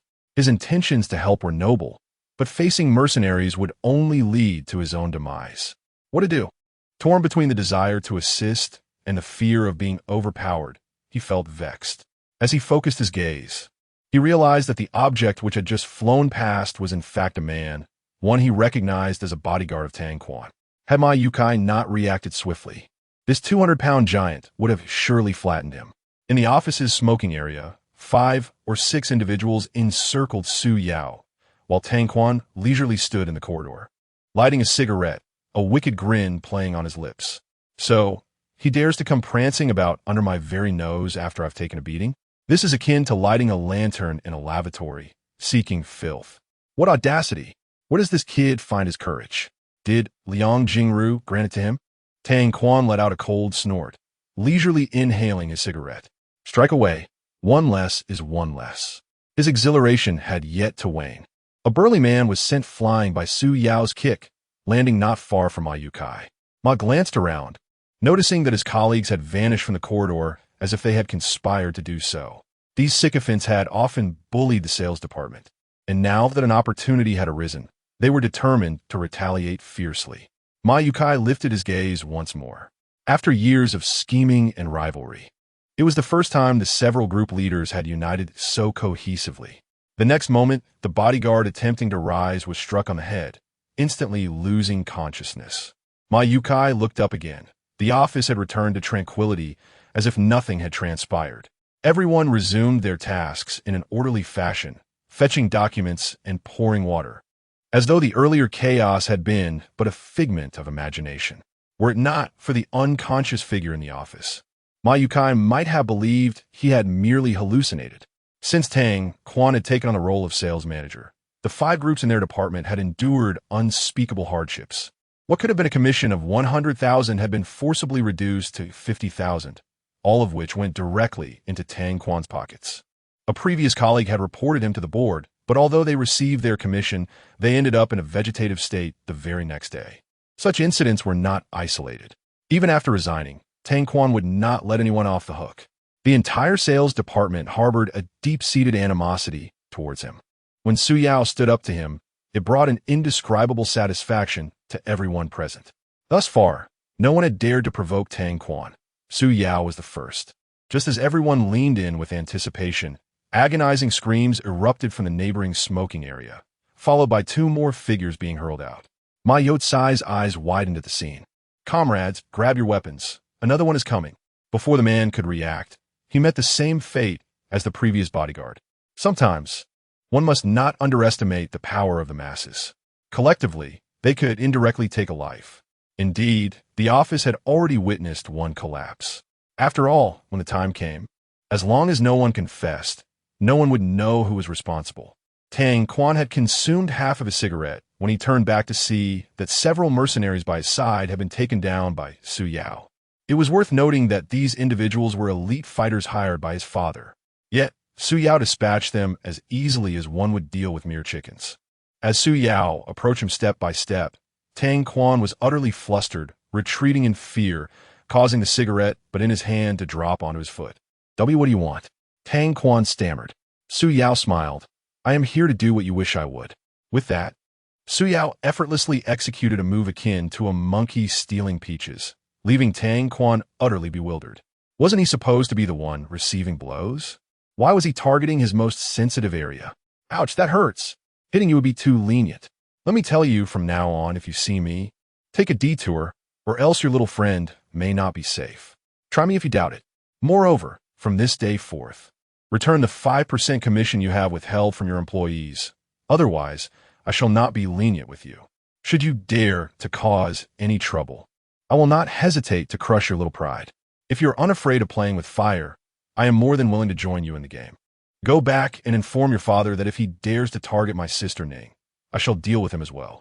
If your family is not concerned about the consequences, please continue your actions. Consider this a warning. Next time, my patience may not be so readily available." After issuing his warning to Tang Quan, Su Yao released his grip, casting a devilish smile at Tang Quan as he departed. This grin bore an uncanny resemblance to that of a quintessential villain from a novel, causing Tang Quan to involuntarily shudder. A demon. This fellow is nothing short of a demon. Su Yao turned, coincidentally encountering Tang Ning and Tang Xiao descending the stairs. He shrugged and remarked, "I haven't done anything. If you don't believe me, you can ask them." Given Su Yao's recent efforts to advocate for everyone's welfare, even if it meant compromising his own integrity, the others would undoubtedly side with him. After all, his intentions were genuine. They all nodded in agreement. If they could successfully drive Tang Quan away, that would be even better. Chapter 58.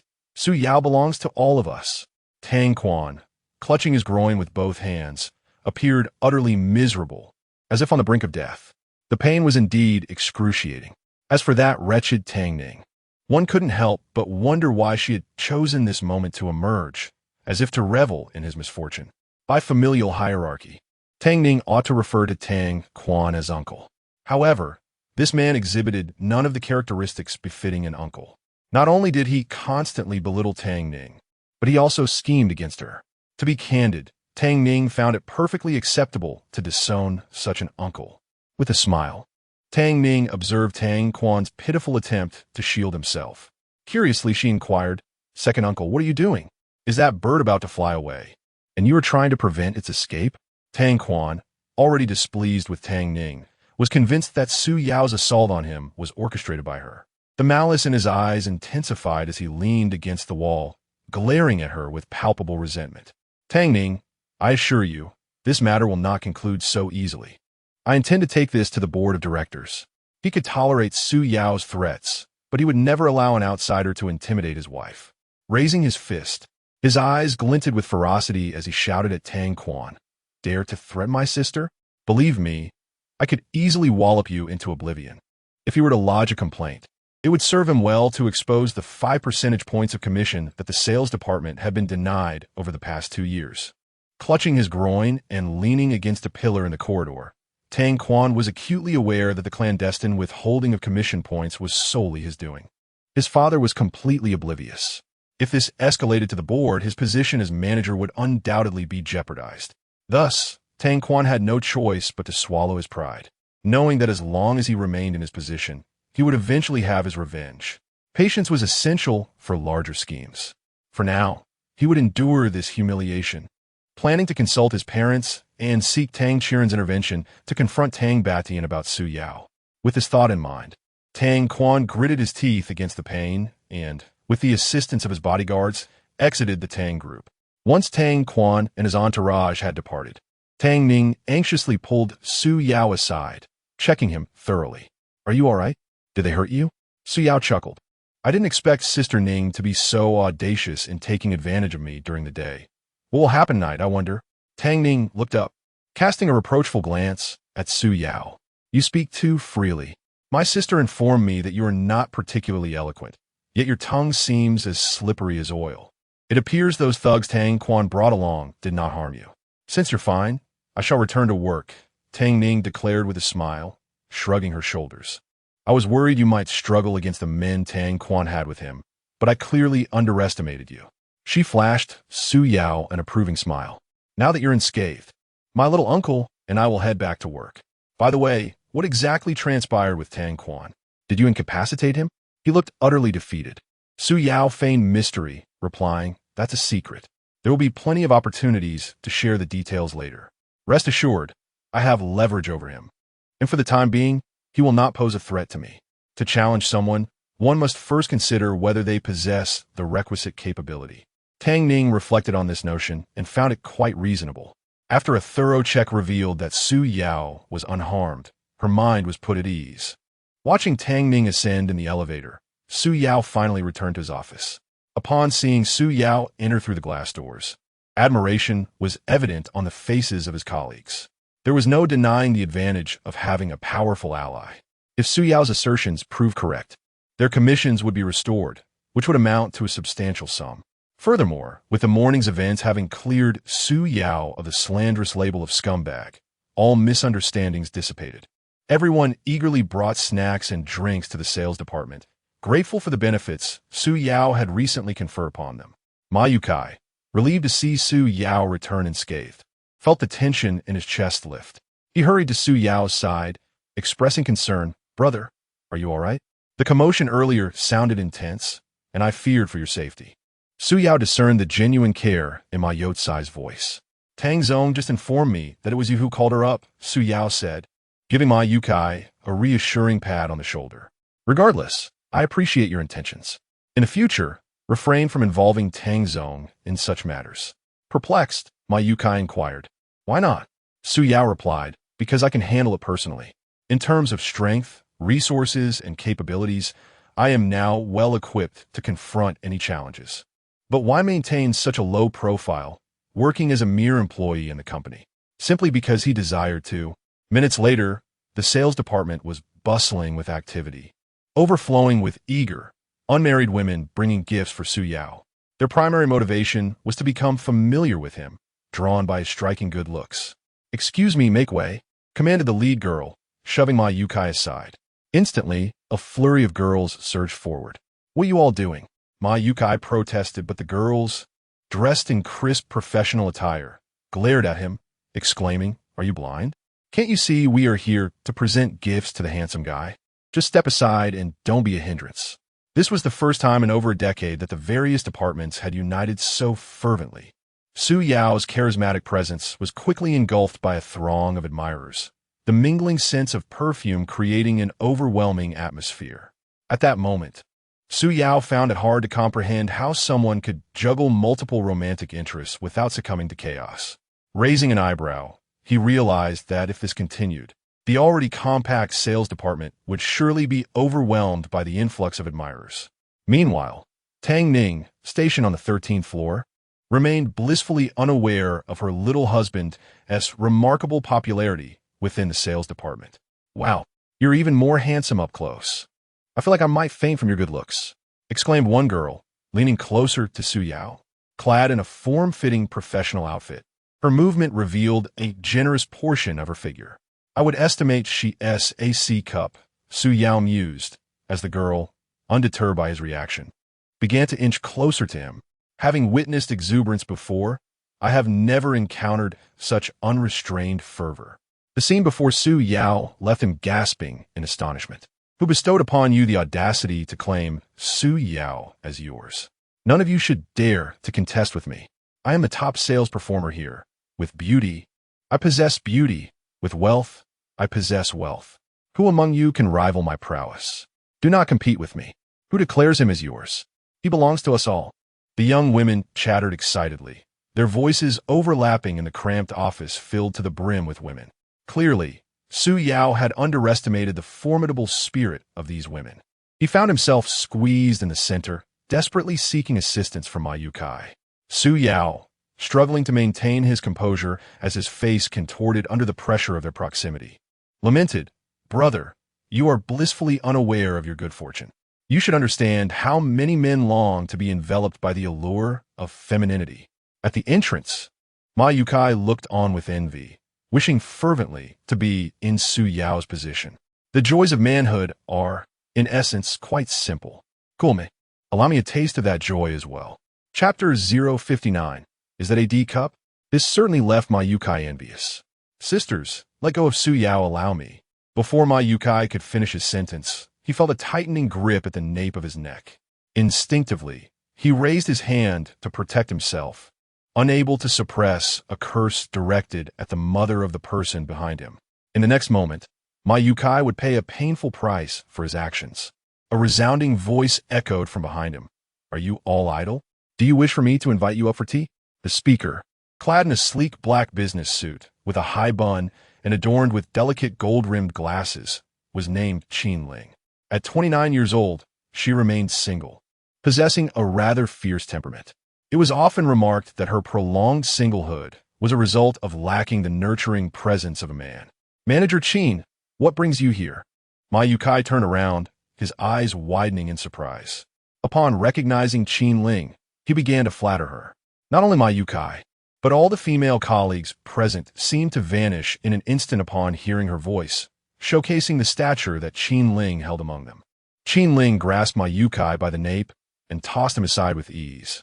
Her striking eyes surveyed Su Yao from head to toe, contemplating how remarkably handsome he appeared, undoubtedly explaining the infatuation of the women in the office.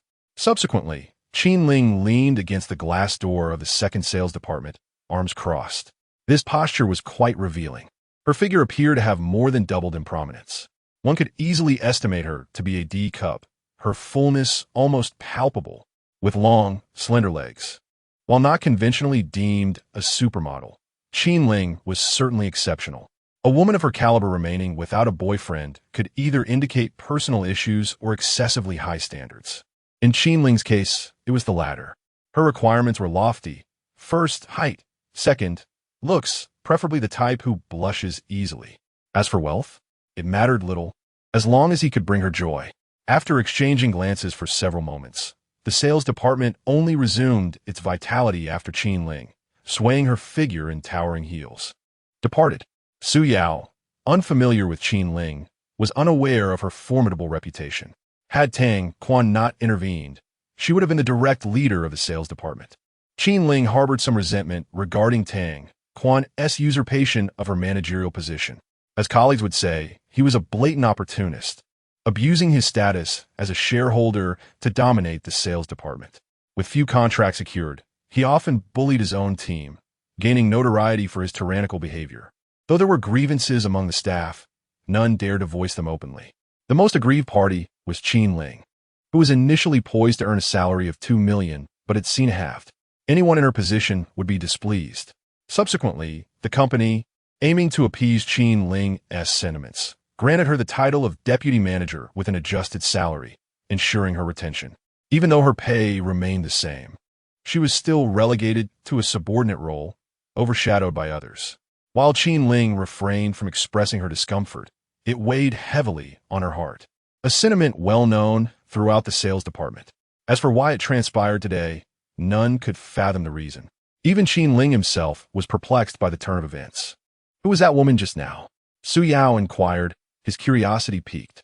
She seemed rather formidable. He watched as Qin Ling ascended in the elevator. My Yukai, equally bewildered, replied, "That woman is our department's deputy manager. Her presence is as striking as her figure. Had it not been for this influential newcomer, the position of sales department manager would have undoubtedly belonged to Qin Ling." With a deep sigh, Ma Yukai lamented, "Alas, in this world, competence does not always guarantee a high position. Conversely, those lacking ability do not necessarily find themselves barred from such roles. Ultimately, it is the connections that wield the most power. Isn't she stunning?" Su Yao nodded in agreement. "Do you know what the colleagues in the sales department call her? The ruthless mistress, best to avoid provoking her."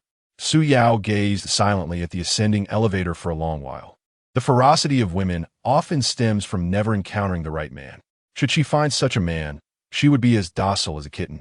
"By the way, my friend, what exactly transpired in the smoking room?" Su Yao asked, a smile gracing his lips. "Those bodyguards were mercenaries hired by Tang Quan, and we have witnessed their prowess firsthand." Su Yao countered, "The situation was precisely as you observed. Their capabilities are rather limited." After leaving the company, Tang Quan was taken directly to the hospital. Su Yao's strike nearly cost him his life. He writhed in agony on the hospital bed, wishing to exact revenge upon Su Yao. "Ouch, that hurts. Could he not be so rough? It's painful." In the hospital room, the door swung open, revealing a gray-haired man clad in a Zhongshan suit. Upon seeing him, Tang Quan's heart flickered with a glimmer of hope as he prepared to unleash his exceptional acting skills. "Second uncle, you must advocate for me." Tang Ning, leveraging her status, colludes with the sales department staff to bully me. Tang Quan's father chimed in, "Indeed, second brother. Had it not been for the urgent medical situation, Quan's very life might have been at stake. We must seek an explanation from elder brother. Does Tang Ning not regard us uncles with any respect?" Tang Quan's character was well understood by Tang Qiren. He was known for his ruthless nature, always preying on others without ever being the target of bullying himself. "Second brother, I have a plan. We can use Quan's predicament as leverage to confront elder brother. If he takes sides and refuses to resolve the matter, we will have justification to make a scene. We will divide the equity and assets according to our shares, ensuring that we no longer have to live under elder brother's thumb. We will act as we please." As he spoke, Tang Zhangwo's eyes glistened with emotion. "Second uncle, among the Tang family, you will my father care for me the most. Tang Ning is fully aware that you two are my support, yet she still dares to deliberately target me." Upon concluding her lament, her expression was one of such profound grievance that she could easily claim an Oscar. Beside Tang Quan stood a woman adorned in gold and silver, her hands embellished with elaborate nail art, weeping inconsolably. With a heartfelt plea, she knelt before Tang Qiren, exclaiming, "Second uncle, Quan has been so cruelly wronged. You are aware that my husband holds little sway in the company, and as a mere woman, I find myself utterly powerless." As she spoke, Bai Yulan's sobs intensified, and she collapsed onto the ground. The Tang family comprised 3 brothers, Tang Batian, the eldest, Tang Qiren, the second, and the youngest. Danzian Qiyang. Tang Qiren had no son, thus Tang Quan was regarded as his own. The trio already harbored discord regarding the company's profit distribution, leading to a palpable rift among them. Now, matters had escalated significantly. "Second brother, you are well aware of the favoritism that eldest brother shows you. Regarding Quan's plight, I implore you to take a stand. Should such an ordeal arise again, I fear I shall not know how to carry on." Tang Qiren, usually composed, acknowledged that Tang Ning's actions had indeed crossed a line. Grasping Bai Yulan's wrist to offer solace, he urged, "Please rise. I shall seek justice on your behalf." Chapter 060. Su Yao. "Come at me if you dare in the afternoon." Tang Ning and Su Yao intended to return to Huanhua Creek, but a call from Wang Zhong summoned them back. Wang Zhong's tone was somewhat grave, as if a significant event had transpired. From his words, it became evident that Tang Qiren and Bai Yulan had arrived. Without further elaboration, Tang Ning understood the situation. Tang Quan, the villain, was the first to complain. Such shamelessness was beyond comprehension. At the villa in the mountains, Tang Batian sat silently in the main seat. This old man was notorious in Jinghai for his protective nature towards his own kin. Faced with Tang Qiren's accusations, Tang Batian merely raised an eyebrow, recognizing that matters could not be viewed from a single perspective. Until Tang Ning returned, he could not provide Bai Yulan with any response. Brother, Quan is still your nephew.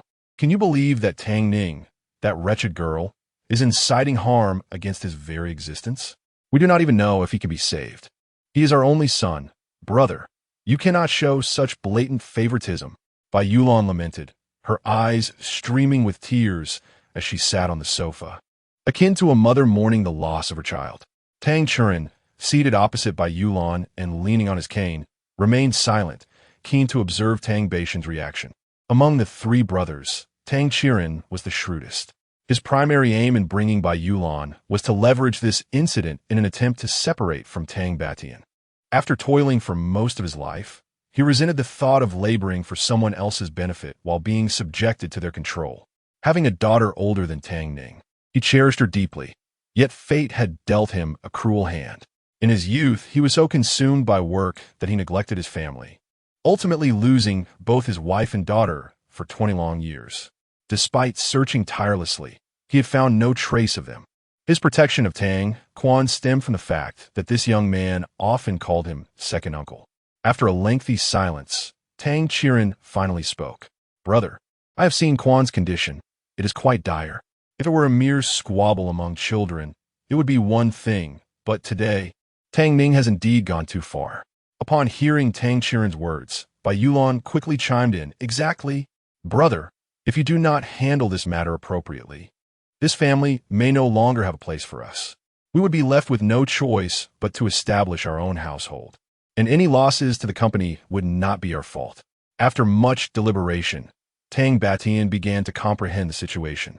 As a man, it was not easy for Tang Churin to broach the subject of separation, yet Bai Yulan, as a woman, was justified in seeking a resolution to Tang Quan as predicament. If Tang Batian failed to address the issue adequately, they would have a legitimate reason to pursue their own independence, allowing her to ascend to the role of the chairman's wife, which was far more prestigious than merely being a shareholder. Brother, do speak up. One cannot simply shield Tang Ning from criticism merely because she is your beloved granddaughter.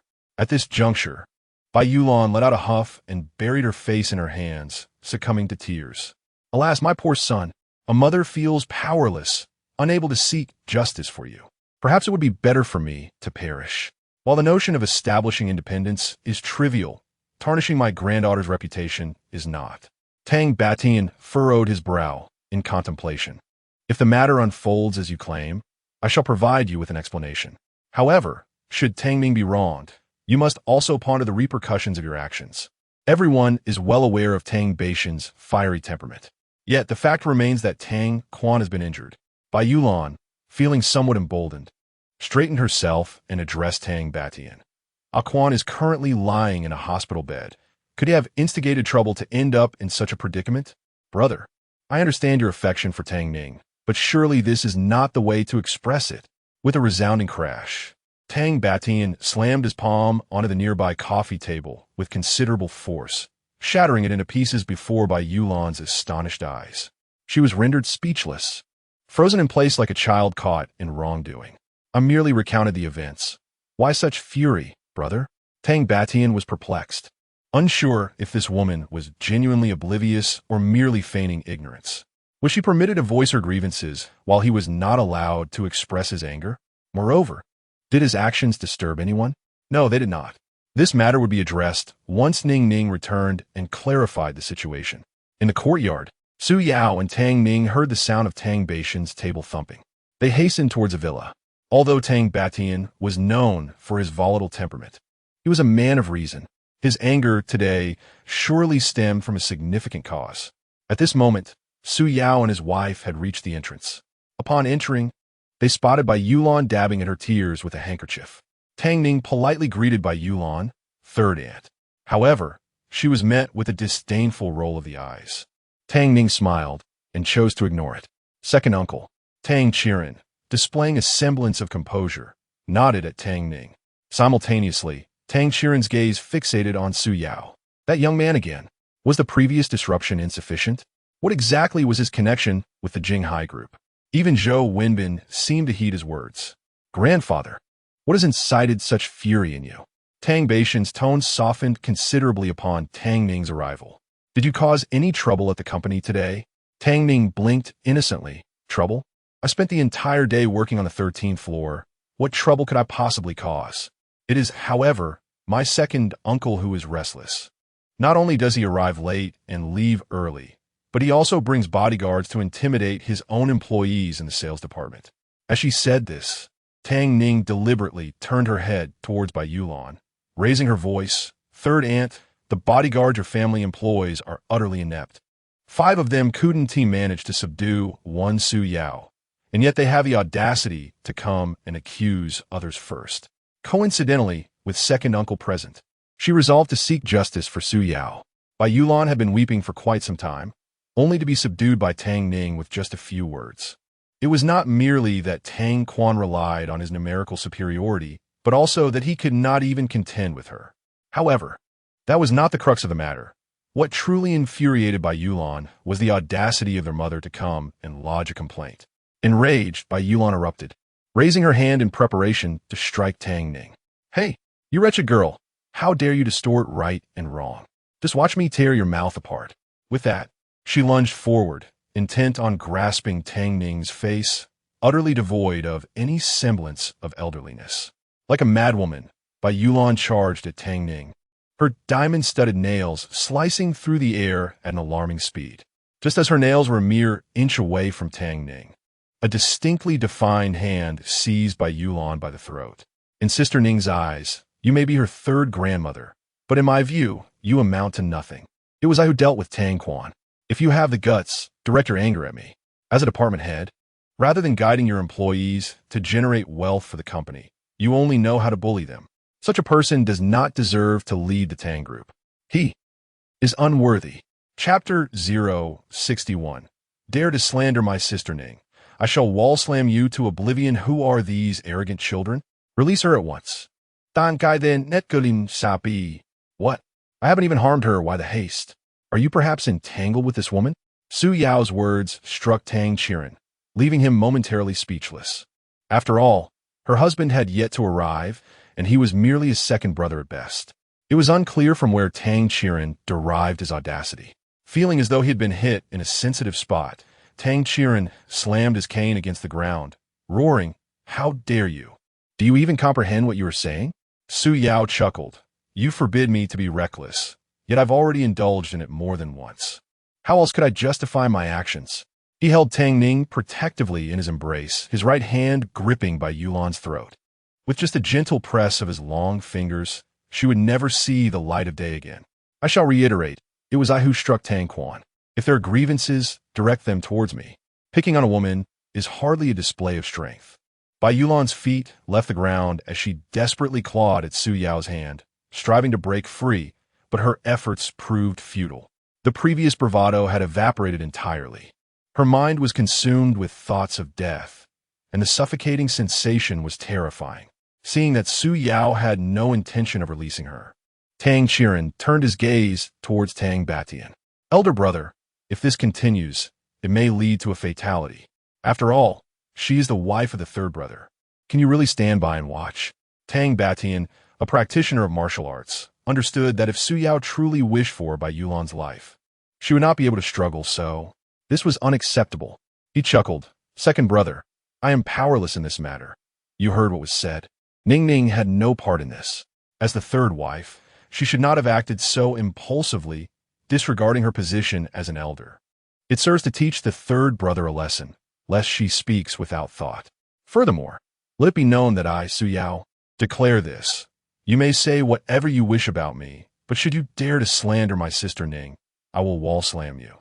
With that, he discarded Bai Yulan as if she were refused, sending her tumbling back onto the sofa.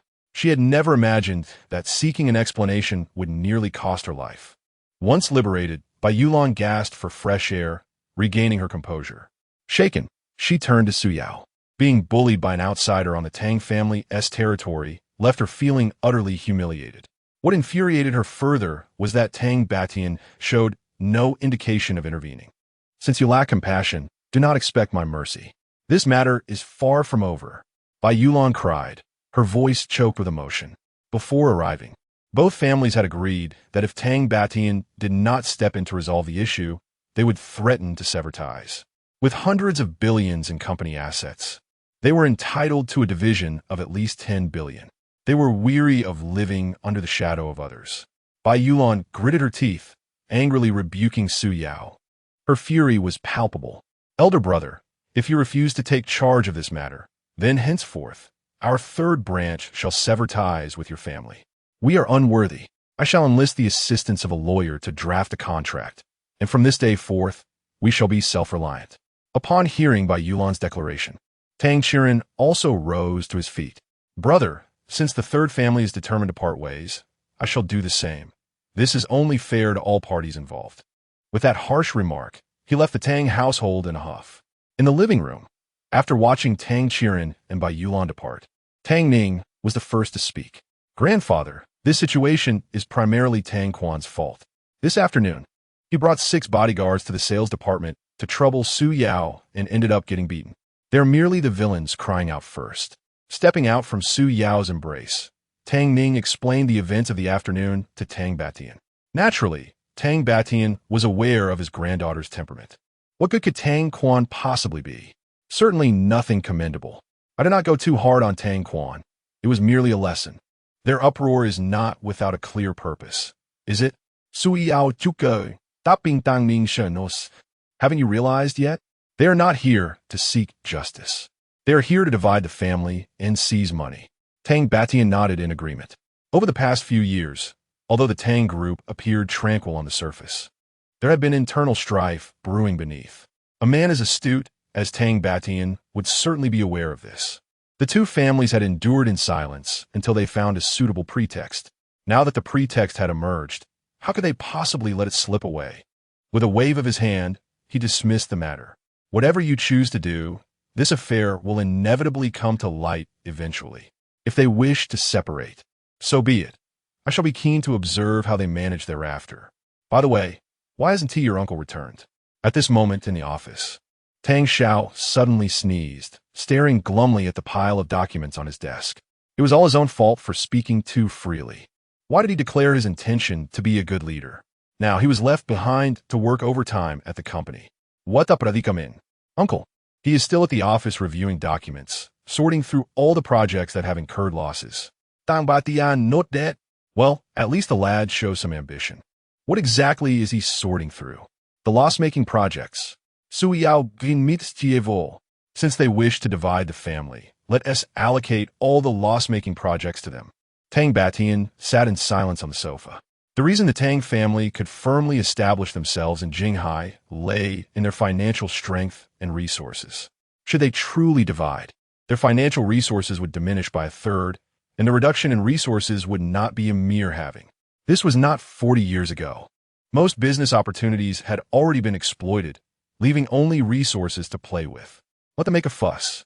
Without the Tang Group as their support, let's see how they fare. Su Yao's suggestion was quite astute. They would proceed as he advised. Tang Batian aimed to impart a lesson, while leaving may be simple. Returning would be another matter entirely. Beep. Congratulations, host, for successfully signing in at Tang Manor for the second time. Charm, tote. Additionally, congratulations to the host for successfully overcoming adversaries. A random reward package has been granted. After the system announcement concluded, Su Yao felt an indescribable sense of comfort enveloping him. A noticeable transformation had occurred on his face. To be precise, he had become even more handsome than before. Even Tang Batian began to perceive Su Yao in a subtly different light, reflecting, this lad is increasingly pleasing to the eye. His vigorous defense of his beloved is truly admirable. This grandson-in-law of mine, I wholeheartedly accept. That evening, Su Yao was invited to spend the night at the Tang family estate. The promised intimacy would have to wait for another day. One might wonder if the old man was being intentionally cryptic. During dinner, Tang Batian deliberately broached the subject of Su Yao's impending marriage to Tang Ning. Such an excellent grandson-in-law should not be allowed to slip away. What if he were to inadvertently fly the coop? In our family, we have a tradition. The dowry for our daughters is 10 times that of the groom's family. Therefore, do not feel overly burdened. Su Yao pondered. Do I feel pressured? Surely not. He mused that a casual offering of a few hundred million could easily yield returns in the billions. He retorted, "Grandfather Tang, isn't that dowry rather excessive? Perhaps you should reconsider?"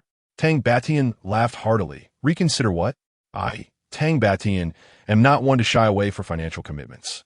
Since the elder has spoken, what reason does Su Yao have to refuse? Then I shall offer 10 billion as a betrothal gift." Chapter 062. Youth is irrelevant. What matters is that I am fond of it. 1 billion. Wang Zhong could scarcely believe his ears. He began to count on his fingers, repeatedly recalculating this elementary arithmetic problem. Even Tang Batian, seated above, nearly spat out his food in astonishment.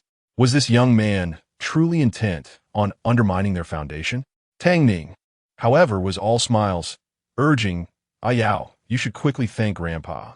At first, Tang Batian's thoughts were quite straightforward. Given that Su Yao had arrived at the Tang family residence via taxi, he surmised that Su Yao was not particularly affluent. In accordance with the customary bride price in Jinghai, it would amount to at most several million. He intended to offer Tang Ning 10 million, which he believed would suffice for the couple's modest beginnings. Little did he anticipate the predicament he had unwittingly created for himself. Tang Batian patted his chest, feeling a dull ache. He had hoped that Tang Ning might intervene, but instead she exclaimed, quickly, "Thank Grandpa." The little cotton-padded jacket he had painstakingly raised was now letting in a draft. Alas, the misfortunes of family life. Tang Xiao, observing his father's distressed visage, remarked, "Dad, why do you appear as though you are about to weep?" How could he not? For Tang Batian, marrying off his granddaughter equated to relinquishing half of the Tang family's legacy. As an elder, it was difficult to retract his words. He had to muster the resolve to accept the situation. Yet, Tang Batian yearned for a way to navigate this dilemma. Of course, a lack of funds was not an insurmountable issue. A token gesture would suffice. Just then, Su Yao interjected, "To demonstrate my sincerity, I will transfer the bride price right now." With that, he produced a personal bank card from his pocket. "This is my bank card. The password is Sister Ning's birthday. It holds precisely 1 billion. Tang Batian thumped his chest. 100 million as a dowry, not merely 100. He truly had a loose tongue. Su Yao handed the card to Tang Batian, smiling. "Tenfold is excessive. 5-fold will suffice. I must also reserve some funds for my uncle's future marriage. If he were to deplete the Tang family's coffers entirely, he would certainly face severe reproach." "Very well, it is settled then." Tang Batian could not help but give Su Yao a thumbs up. Compared to his granddaughter, this grandson-in-law displayed far more wisdom. Otherwise, a mere wedding would threaten to siphon off half of the Tang family's wealth. Tang Batian was effectively digging his own grave. That evening, Tang Ning had already stealthily made her way to Su Yao's room. Due to the poor soundproofing of the guest room, the young couple merely embraced, refraining from any indiscretions. Even if they had wished to, they would not dare for rules. Thus, they held each other closely and peacefully slumbered through the night. The following morning, Tang Ning awoke half an hour earlier than before, sneaking back to her own room for a brief respite. The morning routine proceeded as usual. After breakfast, she set off for work. The previous night, Tang Xiao had meticulously sifted through all the projects that appeared profitable on the surface, all of which were tainted by Tang Quan's embezzlement. Since they were to divide the family assets, they would have to face the consequences of their actions. Converting it into cash? Not a chance. 3 individuals arrived at the company, with Tang Xiao and Tang Ning directly ascending to the 13th floor via the president's exclusive elevator, while Su Yao sauntered leisurely towards the sales department. This place was a veritable haven of beauty, teeming with stunning women of every kind. However, Su Yao's intention for visiting was merely to wade through the waters of mediocrity, awaiting his wife, with no other thoughts occupying his mind. As he quietly pushed open the office door, a cacophony of chatter erupted within.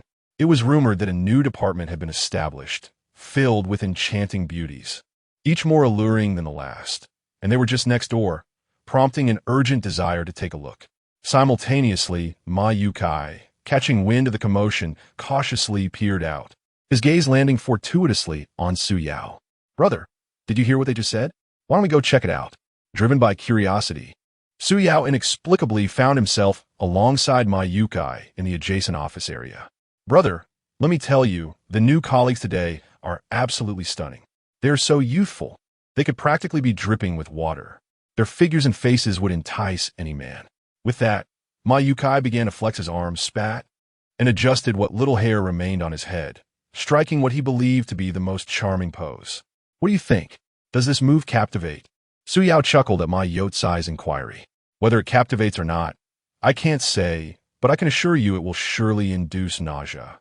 Upon hearing Su Yao's remark, Ma Yotsai's expression darkened momentarily. In my prime, I was quite the handsome youth, you know. If there's blame to be cast, let it be on time. A merciless blade that pierces the hearts of countless middle-aged men. Initially feeling a twinge of grievance, Ma Yukai soon reconciled with the thought that perhaps decades later, Su Yao too would transform into a balding uncle, lifting his spirits considerably. Let us go. It's still before working hours. We might as well mingle and familiarize ourselves. Who knows, we might even make some connections. Su Yao raised an eyebrow, playfully nudging his cheek with his tongue. Does your wife know about this? Ma Yukai offered an awkward laugh. This is something she might never find out, unless weeds start growing on my grave. Yet, with beauty in sight, Ma Yukai was unconcerned with such matters, grasping Su Yao's arm and dashing towards the neighboring department. Regardless of age, men share a universal affinity for beauty. By chance, Lin Yi was among them. Instinctively, Su Yao turned to leave, but was halted by Ma Yotsai's grip. What do you think? I wasn't mistaken, was I? That figure, that face, absolutely your type. Su Yao replied coolly, not to my taste. I have matters to attend to. I must take my leave. Su Yao, a sweet voice pierced through the crowd. Lin Yi's eyes widened with delight. The two had traversed a considerable distance, only to converge once more. Su Yao, wait, I have something to discuss with you. Su Yao, however, instinctively blocked out Lin Yi's voice and turned to walk away without a word. He would not quibble with a woman, nor could he effortlessly forgive anyone without harboring past grievances. Su Yao, wait for me. Lin Yi broke through the crowd, her high heels clattering as she hurried towards him. She grasped the fabric of Su Yao's t-shirt, pleading, Su Yao, I truly made a mistake. For the sake of the love you once had for me, could you possibly forgive me? In truth, all of this is due to my mother and sister. Lin Yi sought to explain further, but was mercilessly interrupted by Su Yao. I hope you will cease your entanglement with me, for we cannot return to what we once were. Lin Yi gazed at Su Yao with innocent eyes. Had this been in the past, Su Yao's heart would have ached for her. But now, did her tears hold any significance for him? No, absolutely not. Lin Yi threw herself into Su Yao's embrace, sobbing. Since fate has allowed our paths to cross once more, it signifies that we still have a chance. I am willing to spend the rest of my life atoning for my wrongs. Su Yao coldly smiled, his voice chillingly detached. Do you think your willingness will compel me to accept you? Dawn has broken. It is time to awaken. Furthermore, I already have a fiancée. She is more beautiful and superior to you. But she is not as young as I am. Lin Yi retorted. Is youth important? Not at all. What truly matters is whether I have affection. Chapter 063. As long as I can be his co-pilot, I will follow wherever he leads upon uttering these words. Su Yao ruthlessly pried Lin Yi's hand away. Once deemed unworthy, he now found himself in the role of a devoted admirer. What jest was Lin Yi attempting to play? Su Yao sneered, acknowledging that his indifference was a product of Lin Yi's relentless actions. Staring at Su Yao's unfamiliar and aloof silhouette, Lin Yi stood frozen, her entire being rendered motionless. She murmured, Su Yao, you once proclaimed that you would love only me for a lifetime. You promised to treat me well. You said you would marry me upon my graduation. You said. In the corridor of the office, the previously composed woman had vanished, leaving everyone in disbelief. All eyes were fixed upon Lin Yi, who wore a form-fitting white lace dress that accentuated her curvaceous figure exquisitely. In her beautiful eyes lingered a hint of sorrow. Her delicate, oval face appeared as if it could be easily shattered. To the onlookers, Lin Yi embodied the essence of a goddess. Had it not been for her prior actions, perhaps she truly would have been revered as one. Lin Yi shouted after Su Yao's retreating figure, Su Yao, I will find a way to make you fall in love with me again. The onlooking colleagues began to whisper amongst themselves. speculating whether the family that had previously spread rumors online also bore the surname Lin. Yes, indeed, they are Lin. Do you think it could be this Lin? Fortunately, someone had shared a video to clarify the situation. Otherwise, Su Yao might have been unjustly condemned. Nowadays, young women would go to any lengths for money. Everyone disperse. What is so captivating? I thought we were witnessing a rare treasure, but instead, it's merely a decayed cabbage. If I were Su Yao, I would accept her and keep her busy in bed, even if she doesn't know how to enjoy it. Once bored, I'd simply discard her. Cough, cough. Let us refrain from speaking too much. The young lady is still present, and it wouldn't be proper for her to overhear. A group of employees gazed at Lin Yi with envy and jealousy. Her complexion was undeniably fair, and her legs could entertain him for at least a week. After all, she was the Belle of Jinghai. Without some allure, she wouldn't be deserving of such attention. Lin Yi watched Su Yao's figure until he vanished from sight. Tears glistened on her pale cheeks as she stood there, seemingly petrified. Regret engulfed her. She felt remorseful for having cast aside her dignity. In that moment, Lin Yi truly grasped the anguish Su Yao must have felt when he was heartlessly abandoned. It was painful, suffocating, and left her breathless. Su Yao, I will make you love me again, Lin Yi whispered fervently, her words audible only to herself. Meanwhile, the spectators continued to speculate. Clearly, there had been something between these two. Otherwise, Lin Yi would not have made such a declaration. For reasons unknown, a nearby male colleague felt a pang of sadness. Why did beautiful women always seem to belong to others? The specifics of Lin Yi and Su Yao's relationship remained shrouded in mystery, with onlookers only able to speculate based on information gleaned from the internet. A heavy atmosphere permeated the spacious office, as a crowd of curious colleagues silently fixated on Lin Yi. The jealousy was evident on the girl's face, adorned with disdain. Some male colleagues, eager to endear themselves to Lin Yi, tenderly offered her a packet of tissues. Thank you. Lin Yi sniffled, feeling particularly aggrieved. She could barely endure Su Yao's few remarks, remaining rooted in place until the corridor was clear before she returned to the office. Staring blankly at her phone on the desk, 5 models had entered the company alongside Lin Yi to sign contracts, primarily tasked with trying on new styles and posing for a lookbook. Their responsibilities were minimal, allowing for a more leisurely pace compared to other departments. Upon her return, one girl whispered to another, "Was that the male lead from the video? He is incredibly handsome. I heard he is quite wealthy. Wow, he actually works here? What a twist of fate. Just let me be his co-pilot. I would follow his every command." After receiving a system reward, Su Yao appeared even more dashing than before. "Puffed, are you as attractive as that woman?" The girl shot a glance toward Lin Yi. Another girl, caught off guard by the comment, retorted, "I may not be as beautiful, but I know how to please. Aren't men just driven by their desires? That is all that matters, right? How vulgar. Your worldview is warped.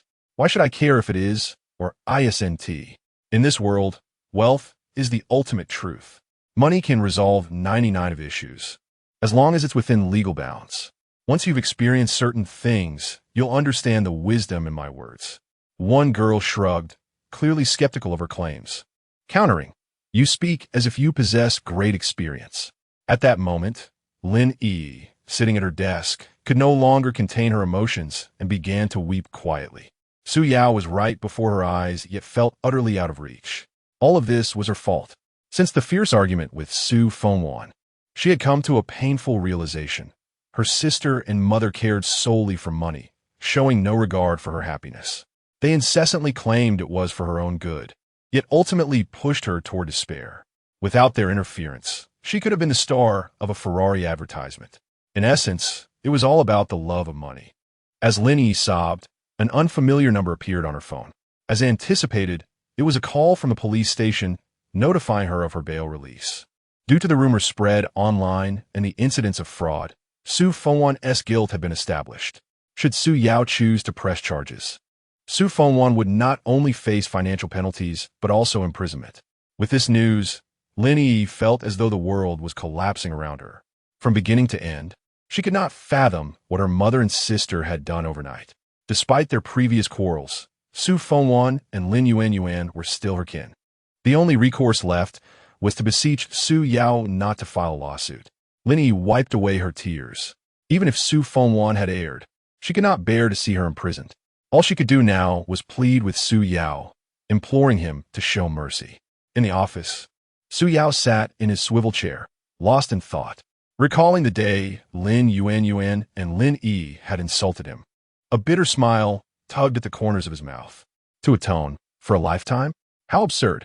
If Lin Yi had harbored even a modicum of affection for him, she would not have humiliated him so grievously on the day he proposed. It must be said that wealth indeed wields power. When Su Yao was at his nadir, they ignored him. Now that he had ascended, how could they dare to reach for him? As soon as he finished his thought, he noticed Lin Yi, her eyes ablaze with anguish, kneeling before him. With tears and snot streaming down her face, she clutched at the hem of his trousers. Su Yao was taken aback. Chapter 064. My sincere gratitude, Lin Yi. What exactly are you attempting? Before all these witnesses, do you truly intend to strip me of my dignity? Su Yao instinctively recoiled in his chair, for their current posture bordered on scandalous impropriety. One must remember, prior to this moment, she had been the untouchable white magnolia of Jinghai University. Were she to resort to such vulgar tactics, Su Yao would have found her utterly contemptible. Fortunately, his suspicions proved excessive. Tears streaming down her face, Lin Yi knelt before him in supplication. I beg you to release my sister and mother.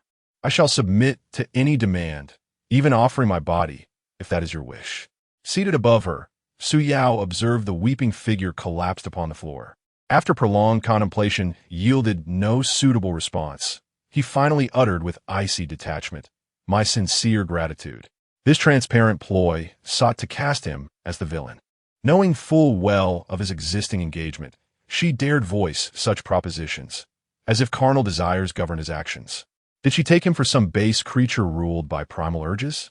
With his current standing, were he so inclined, what manner of companionship could possibly elude him? Su Yao, I implore you, she continued between sobs. However flawed she may be, she remains my mother. The debt, I shall find means to repay. Only withdraw your lawsuit, I beg you. Without legal action, Su Fengwan might escape with mere detention rather than imprisonment. The sentence duration remains uncertain still. Su Yao nearly laughed aloud. Your mother bears no relation to me. Did you not witness her fraudulent claims, the vandalism of my vehicle, her slanderous campaigns online? Su Fengwan is an adult who must answer for her choices. This is not cruelty, it is justice served. Were I you, I'd be gathering necessities for her incarceration rather than wasting my time here. My counsel begins and ends with this advice.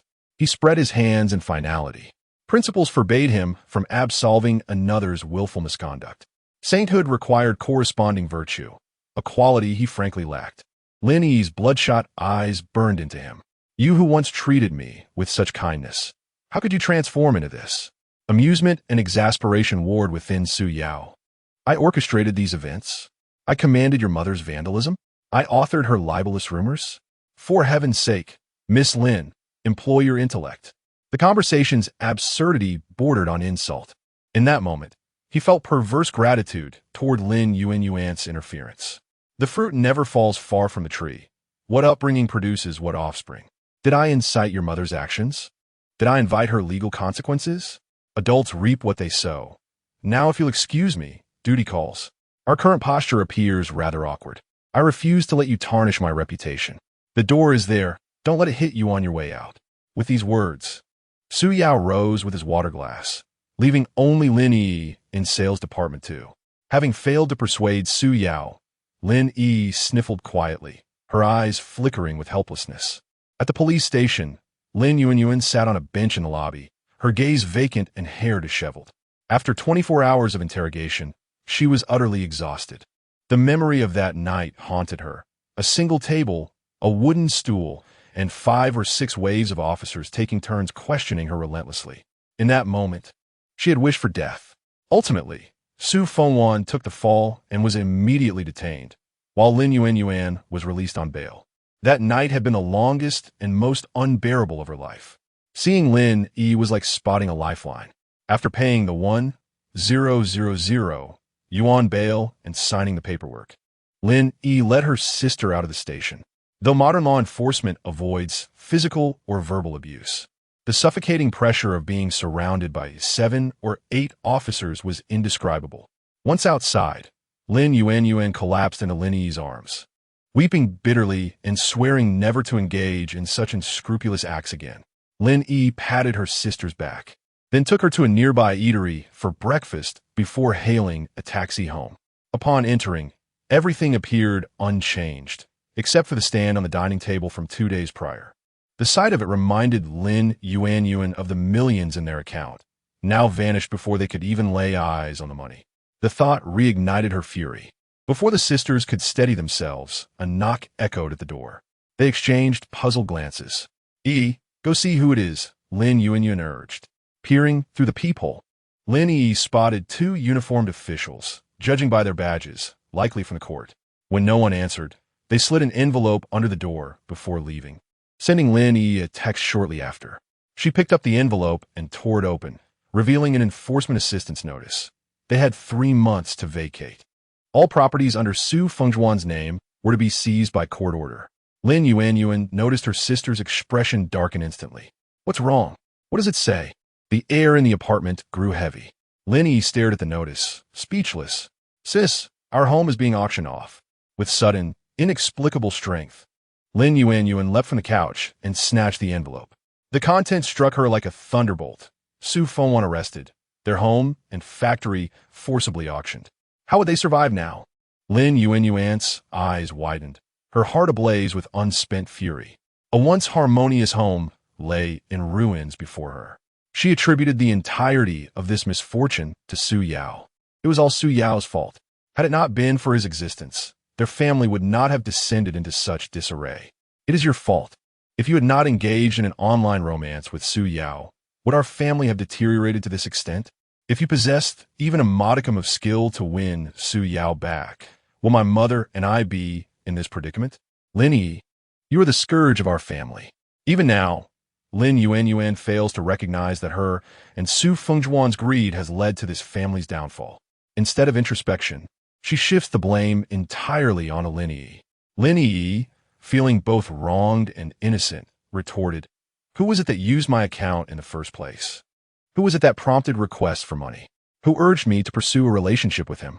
Who compelled me to reject his proposal? Who shamelessly sought reconciliation? Who vandalized his car? Who disseminated false information online? It was all of you." Chapter 65. As long as you are shameless, it is possible, sister. Can you not be so oblivious? Stop blaming others for everything. If you possessed even a modicum of conscience, we would not have arrived at this dire situation. Now, we find ourselves without a home, the factory is lost, and our mother is imprisoned. Are you satisfied with this outcome?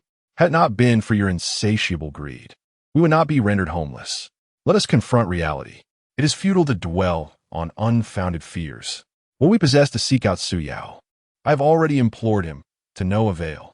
A colossal debt now looms over the 2 sisters. Should the house be auctioned by the bank, it will fetch merely 80 of its original value. A property initially worth $5 million can only be sold for $2 million at best. Then there is the factory. Through the court process, we have squandered tens of thousands. Whom can we blame for this? If blame is to be assigned, it must fall upon their own shoulders. Society is harsh and unforgiving. They must now grapple with the dual burdens of life and debt. Despite their earlier quarrel, the sisters reconciled shortly thereafter. Prior to this calamity, the family's expenses were sustained by Su Fengzhuan's small processing factory. Now that Su Fengzhuan is incarcerated, the workers must provide for their families. If they cannot receive payment, who would choose to remain and toil for love? Overnight, all the factory workers deserted, and even the handcrafted goods were taken away. The workers are pragmatic. Without remuneration, they resort to taking items as compensation for debts. In a subsequent conversation, the sisters discussed Su Yao. Lin Yuan's voice brimmed with barely contained excitement. Did you say that Su Yao works at the same company as you? If you can see him, then that simplifies matters. Lin Yi blinked in confusion. Think about it. You and Su Yao have been together for 4 years. During this time, he has invested so much in you. This clearly indicates that he cares for you. Moreover, he has only spent a few days with that woman. Isn't that meant to provoke you? Men often appear tough, but are tender-hearted. If you lower your head and soften your approach, he will surely relent. Besides, which man can resist such sweet temptation? Remember to leverage your strengths. I refuse to believe Su Yao won't be utterly captivated by you. Upon hearing this, Lin Yi hesitated. Observing her sister's reluctance, Lin Yuan quickly added, "Consider how wealthy Su Yao is now. If you humble yourself and win him over, all of his wealth could become yours. Our family would not only avoid auctioning the house, but even the money in Su Yao's pocket would belong to you." Lin Yuan, frustrated by her sister's indecision, continued to feign encouragement. With no funds to repay their debts, they could only resort to playing the emotional card. With 3 months left before the house is auctioned, if Su Yao does not relent by then, we will lose both our home and the factory. This is what our mother dedicated her life to building for us. At this juncture, what are you still hesitating for? As the saying goes, a man pursues a woman across mountains, a woman pursues a man through a veil. Once you break through this veil, Su Yao shall be yours, do you understand? Lin Yuan is almost urging Lin Yi to seduce Su Yao directly. She is acutely aware of her sister's discontent. Despite the potential to become a wealthy lady of high society, she finds herself overshadowed by other women. Lin Yuan exploits this sentiment to further manipulate Lin Yi. Should Lin Yi truly succeed in ensnaring Su Yao, his wealth would inevitably become theirs. The thought of the stable income they once enjoyed monthly fills Lin Yuan with nostalgia. Ultimately, under Lin Yuan's instigation, Lin Yi rekindles her hopes. She genuinely desires a prosperous relationship with Su Yao, while Lin Yuan's motives are solely rooted in his financial resources. As the saying goes, a dog cannot change its nature. No matter how much it tries, it remains a dog. In the end, Lin Yi, with her navet, is swayed by Lin Yuan's cunning schemes. The adage rings true. Once the scars heal, the pain is forgotten. The turmoil that once plagued their family stemmed from their relentless pursuit of Su Yao. Had it not been for the mother-daughter duo disregarding Lin Yi's protests, things would not have escalated to this extent. Were it not for Lin Yuan's instigation of Lin Yi's rejection of Su Yao's proposal, he would not have treated her so harshly. Heed my words. Men are creatures governed by their desires. When the opportunity arises, you must entice him. It would be ideal to engage in a clandestine office romance, igniting a passionate affair for all to witness. In the presence of others, let us see how Su Yao can recover from such a predicament. With evidence in hand, we can revisit Su Fengjuan's case and subsequently demand compensation for emotional distress from Su Yao. Naturally, if Lin Yi were to marry him, they could devise a means to claim half of his fortune even in the event of a divorce. The most prudent course of action now is to coax Lin Yi into an intimate encounter with Su Yao while discreetly gathering evidence. She finds it unbearable to let Su Yao off the hook without extracting something from him. Lin Yi furrows her brow. "Sister, isn't this approach inappropriate?" Lin Yuan slams her thigh and exclaims, "What is wrong with that? It's merely about rekindling his affection for you. Capture some photos and videos. Surely, you wouldn't want our mother to be confined by this issue for years, would you? Once Su Yao marries you, she will have ample means to extract money from him. How could she possibly pass up such a windfall? But he already has a fiancée, and what of it? If you desire, she could easily become the other woman. Besides, marriage doesn't preclude divorce." Lin Yuan continues, "Consider how wealthy Su Yao is at present. A single Ferrari is worth several million, and there are whispers of him profiting billions from raw stone dealings. Just think of the total. Moreover, there are untold riches yet to be calculated. Marrying such a man means you need not seek employment ever again. So Lin Yi, while Su Yao hasn't yet developed feelings for that woman, you must act swiftly. This society is unforgiving. It favors wealth over virtue. You must grasp this truth. You have a chance. I find myself devoid of the necessary resources." Under the influence of Lin Yuan's relentless persuasion, Lin Yi has succumbed to her sister's indoctrination. Women of such unthinking disposition typically meet one of two fates. Either they live like princesses, or they exist in a state worse than that of swine. I shall not elaborate further. It is for you to decide whether you aspire to reside in a grand abode or to wander homeless. Lin Yuanyuan believes she has articulated all that is necessary. If Lin Yi remains unable to comprehend, she shall merely be a fool. Seize the opportunity before Su Yao is discovered by another woman. Cling tightly to his leg. As long as Su Yao is your man, all problems shall be effortlessly resolved. Shall they not?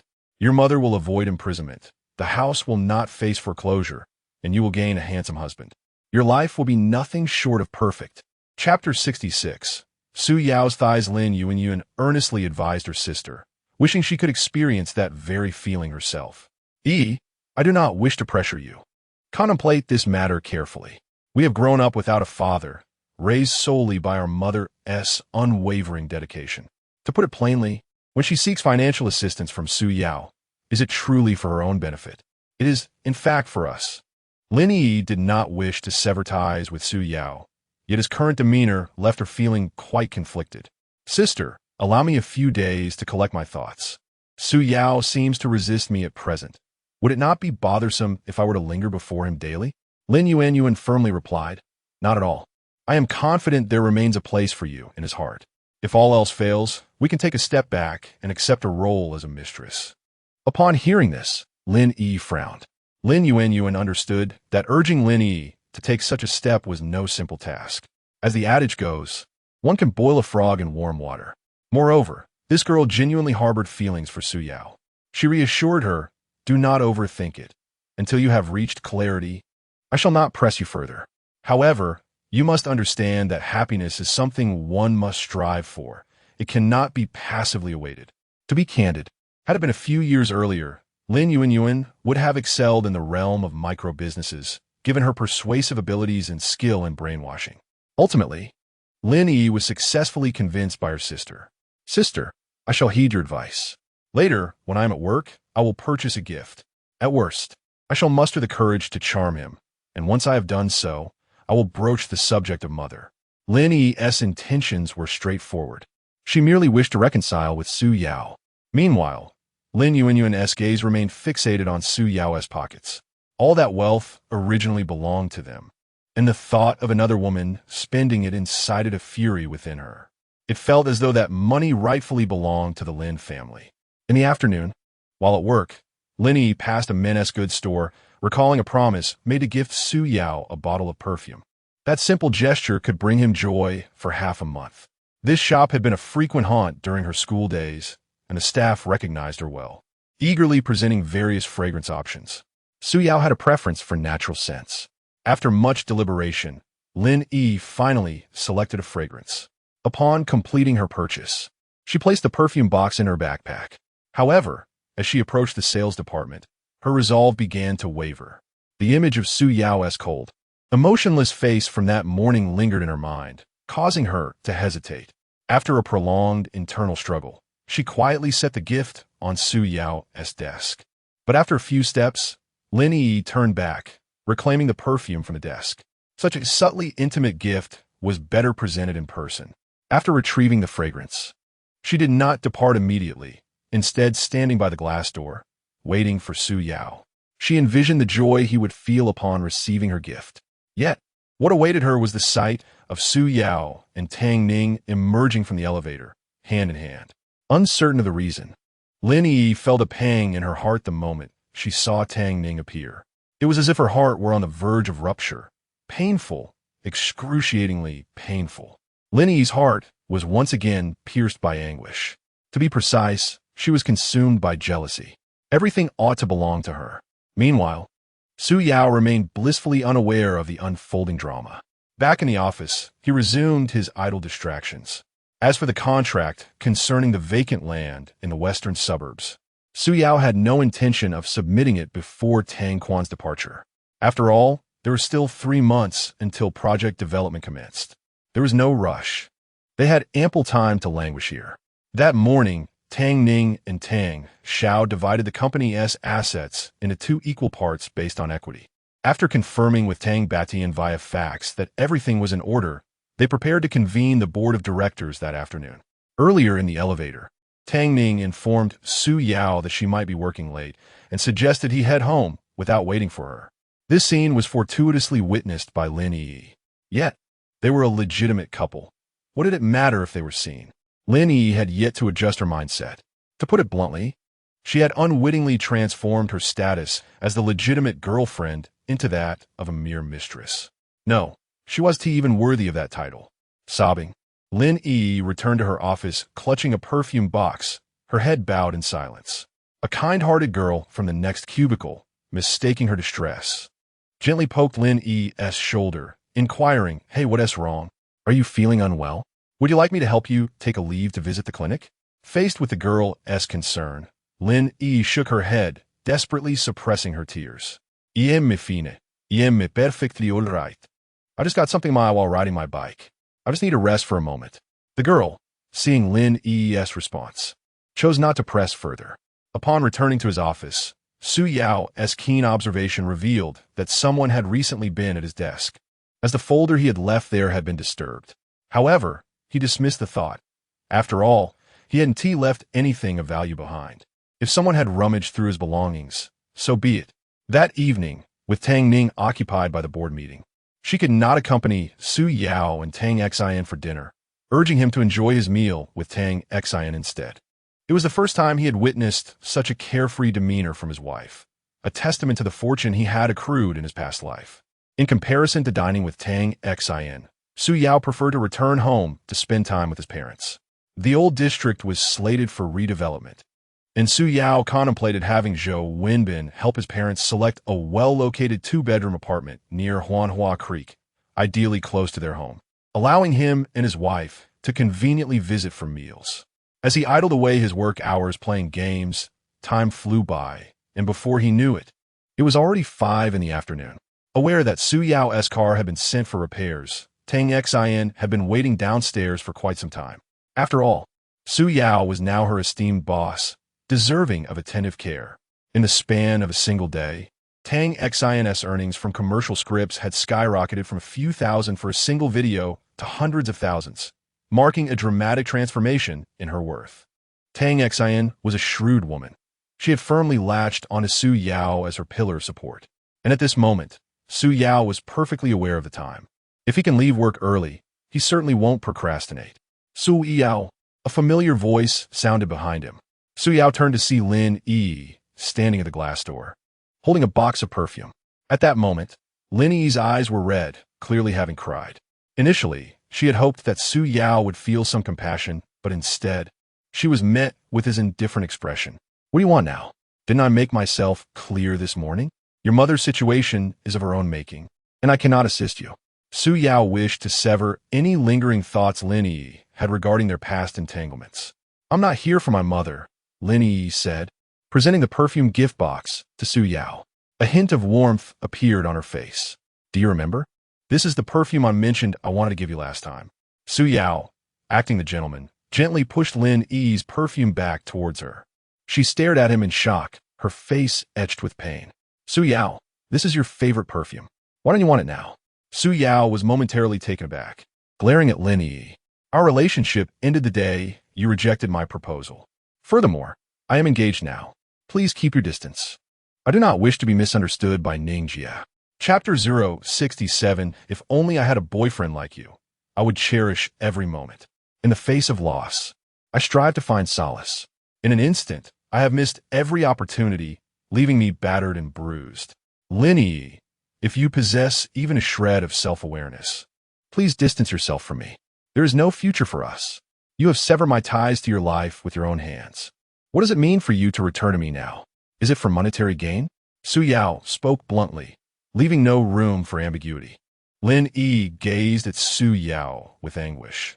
"I know you have a fiancé. This is merely to provoke me, isn't it? Can we set aside our grievances?" "Su Yao, I truly acknowledge my mistakes. Please forgive me. Let's pretend nothing ever transpired and start anew, shall we? Moreover, how well do you know that woman?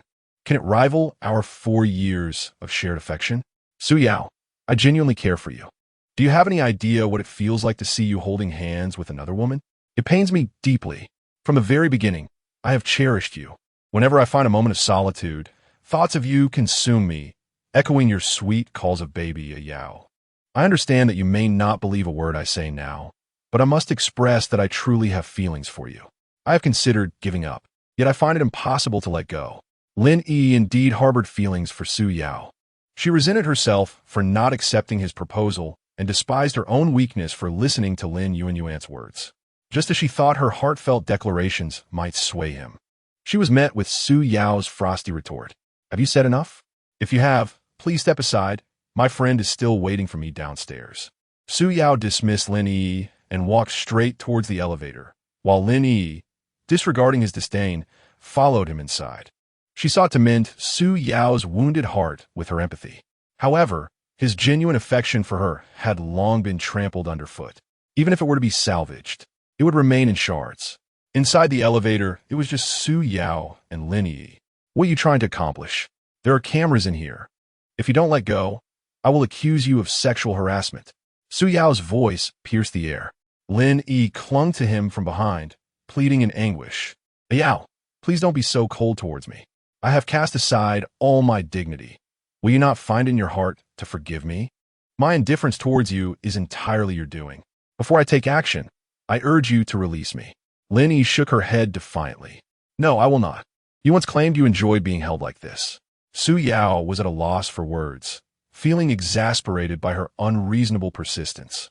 Even a gentleman might lose his temper under such circumstances. Lin Yi, I will say this one last time. Let go, or do not blame me for being unkind.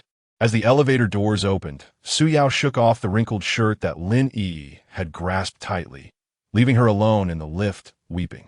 She felt a deep sense of unwillingness. Regardless of what Su Yao said, she simply refused to listen. Confronted with such an obstinate woman, Su Yao felt utterly helpless. He wished to sever any ties with her, even to avoid casting a glance in her direction. Their dispute was not that of a couple. Su Yao had already committed to Tang Ning, a woman who cared for him with unwavering sincerity. He had to take Tang Ning's feelings into account. No matter the past emotions he had harbored, they had been thoroughly trampled by Lin Yi. Lin Yi, though obedient to her family, was certainly astute. Otherwise, she would not have gained admission to a prestigious university like Jinghai. Instinctively, she thought of Tang Ning and retorted to Su Yao, Yao. Is it because of that interloper that you are avoiding me? You've only known her for a few days. How long have we known each other? If you would only give me a chance, I am certain I can be better than that woman. This declaration repulsed Su Yao profoundly. He countered. What do you possess to compare with her? Family background? Wealth? Or social standing? Let me enlighten you. The company you are with is owned by the Tang family.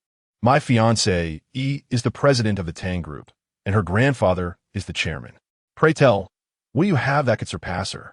Su Yao's words were not motivated by greed. After all, he had been unaware of Tang Ning's true identity during their relationship, thus that possibility could be entirely dismissed. His intention was to make Lin Yi see the reality of the situation. Beyond age, she was inferior to Tang Ning in every aspect. It was laughable for her to claim superiority over Tang Ning. Lin Yi, considering our past, this is your final warning. If you persist in this shameless pursuit, do not blame me for disregarding your dignity. Even a gentleman like Su Yao would find constant harassment vexing. With that last statement, he turned and walked away without looking back. That evening, as Su Yao entered the dining hall, a mechanical voice echoed in his mind. Ding. Congratulations, host, on successfully checking in at the restaurant. Reward, 45 shares in Mushroom House. Note, additionally, a cash reward of 500 million. Su Yao silently accepted the system's reward in the form of bank card. Based on prior experience, he anticipated a call regarding the shares contract. As he sat at the dining table, he absent-mindedly toyed with his phone, but no news came for quite some time. Later that night, Tang Xin had deliberately dressed up. Amidst the envious gazes of all the men, Su Yao remained preoccupied. Though he was physically present, his thoughts had drifted to the Tang Group. His sister had mentioned that Tang Ning had a weak stomach, and he wondered if she had managed to eat on time. He had sent a message on WeChat, but received no reply. Yet, he hesitated to call, fearing Tang Ning might be in a meeting. All of this did not escape Tang Xin's notice. With a hint of envy, she remarked, Su Zong is truly wonderful to his girlfriend. If I had such a handsome and wealthy boyfriend, I want to rub him against the floor every day. Then she added, by the way, Regarding the investment in the live variety show we discussed earlier, please consider it. This is currently the most popular variety show. I can assure you that this project is bound to be profitable. Speaking of which, Tang Xin candidly expressed that given her current status and fame, she is simply not qualified to participate in this program. From what I understand, this variety show is sponsored by the Tang Group. So I would like to ask General Su to open a backdoor for her. Please have a word with President Tang on her behalf. Besides having an attractive figure and a sharp mind, Tang Xin understands the importance of discretion. Unlike Lin Yi, who is overly persistent, her best approach to interacting with Su Yao is collaboration, ensuring that he does not feel repelled. Of course, Su Yao is not the type of person who acts thoughtlessly just because he has wealth. He did not immediately agree to the project Tang Xin proposed.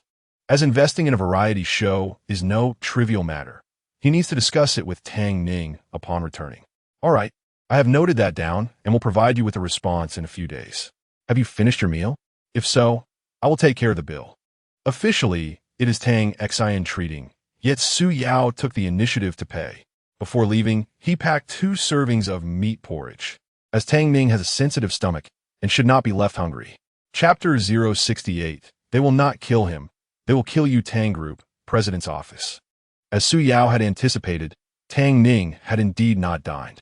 Even if she had, it would have merely been a few superficial bites. Lin Shuer entered, clutching a stack of documents, and handed one particular sheet to Tang Ning. President Tang, I am unsure what has transpired, but all sponsors for the Mushroom House program have withdrawn their investments. Even the more renowned male and female guests have been poached. Upon hearing this, Tang Ning furrowed her brow. How could this happen? Lin Shuer shook her head. I am not certain. I repeated what the director of the Mushroom House program conveyed this afternoon. It appears that the news of our Tang Group senior leadership initiating the withdrawal prompted others to follow suit. However, Tang Ning saw no justification for retracting funding from a profitable project. Suddenly, Lin Shuer recalled something. President, do you think this could be the work of Manager Tang? Tang Ning contemplated this. Many of the projects allocated to them that afternoon were indeed loss-making. Retaliation was a conceivable motive. Yet, there was no time to dwell on such thoughts. She looked up at Lin Shuer and inquired, how much liquidity might we require to cover this shortfall? Lin Shuer calculated the total funds withdrawn by all sponsors. We would need approximately 500 million. Tang Ning noted. Understood. You may leave now. I shall devise a solution. Before the division of assets, she could have easily procured 1 billion, let alone 500 million. But now, funds were locked in projects and could not be retrieved promptly. Securing a bank loan would follow the usual procedures, taking at least a week. The program was set to commence filming the day after tomorrow. And with funds severed and 2 leading actors gone, Tang Ning felt a throbbing headache. Whether due to her emotions or hunger, she pressed her hand against her chest and leaned over her desk in an attempt to alleviate the discomfort. This scene was fortuitously witnessed by Su Yao, who entered just then. Hearing the door creak open, Tang Ning assumed it was Lin Shuer returning and lifted her head, only to find Su Yao entering with 2 lunchboxes in hand. What brings you here? Weren't you dining with that internet celebrity? Su Yao Juka. I did dine, but it's not as if I was staying overnight. After eating, I naturally returned. This remark elicited a smile from Tang Ning.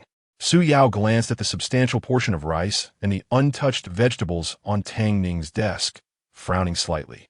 I knew you wouldn't eat properly. This is the nourishing porridge I brought for you. Please have a bit. Without hesitation, Su Yao perched himself on Tang Ning's desk and opened the box, releasing an enticing aroma of porridge. Without further ado, he seized the project document from Tang Ning's hands and pushed the porridge towards her. His actions were swift and decisive. You eat. I will handle the work. Even though Tang Ning was in a foul mood, she managed a faint smile. Stop it. You wouldn't comprehend these materials. Su Yao pouted. While the contract content may elude my understanding, I certainly possess the means. The pricing is clearly marked. It is unmistakable. Has the investor in the Mushroom House withdrawn their funds? After taking a spoonful of porridge, Tang Ning nodded. Yes, the funds were withdrawn just today. I was pondering where to find the money to fill this gap. With a deep sigh, she lamented this predicament. Had Su Yao not given the betrothal gifts, she could have borrowed from him. However, with the money now in her grandfather's possession, she felt too embarrassed to ask him for it. Perhaps due to her poor mood and digestive issues, Tang Ning lost her appetite after just a few spoonfuls. The thought of the 500 million in liquid assets made her head spin. "Ah Yao, I know you care for me, but I truly lack the spirit for it right now." Su Yao understood her troubles. He leaned down and planted a gentle kiss on her forehead, lifting her chin in a tender gesture. This action was exceedingly intimate. Just as Tang Ning anticipated a kiss, she was unexpectedly fed a spoonful of porridge. With her eyes narrowed in annoyance, she wondered why this man could be so oblivious to romantic nuances at times. "Eat your meal obediently. As long as you finish, I will invest 500 million for you." Su Yao spoke so lightly, as if this sum were mere paper. In that moment, Tang Ning couldn't help but question her own eyes. Wasn't she supposed to be the one being pampered by this little wolf dog? "Come on, darling, eat well. My feeding is delightful." Under Su Yao's coaxing, Tang Ning behaved like a well-mannered child. With each spoonful Su Yao offered, she took a bite. The scene in the office appeared remarkably harmonious. Upon seeing Tang Ning finish her meal, a smile finally graced Su Yao's lips. From now on, no matter how challenging the situation, always eat first. If there are matters we cannot resolve, let me know, and we shall find a solution together. He handed her a card, which fortuitously contained 500 million. Just moments ago, Tang Ning was fretting over finances. Now, Su Yao had effortlessly alleviated her concerns. She accepted the card, her eyes widening in disbelief as she gazed at Su Yao. "Darling, just how much money do you have?" Su Yao scratched his stylish hair, admitting that he too was unsure. That was a question for the system. With this timely assistance, Su Yao had indeed resolved a significant financial dilemma for Tang Ning. "Ah Yao, I shall not let you give this to me for free. According to our previous share calculations, you are entitled to 45% of the shares. Do not refuse. This is what you rightfully deserve." "Ding. Congratulations, host. The shares have been allocated to you. Please await the arrival of RMB." The system had never disappointed Su Yao. At 9 p.m., Su Yao escorted Tang Ning out of the company. Just as they approached their car, their path was abruptly obstructed. Judging by the demeanor of the approaching individuals, they were not here with good intentions. Upon counting, there appeared to be around 20 of them. Su Yao shielded Tang Ning behind him and signaled for her to get into the car. As the group encircled Su Yao and the vehicle, the familiar system notification echoed in his mind once more. "Ding! Congratulations to the host for successfully checking in at the parking lot. Rewarded with a package of anesthetic powder. Note, the after effects of the anesthetic are extremely potent. The host should cover their mouth and nose while using it to avoid inhalation. Even a 1-ton yak would succumb in a mere second. Best of luck to you, host.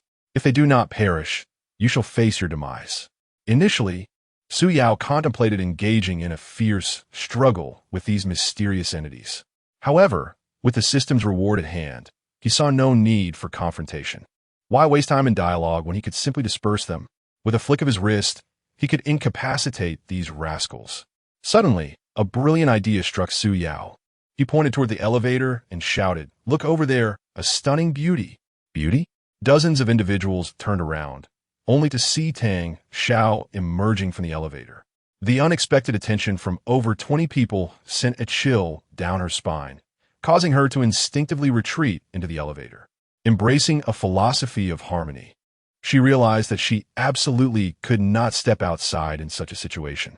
As everyone glanced back, Su Yao seized the opportunity to produce the anesthetic package provided by the system.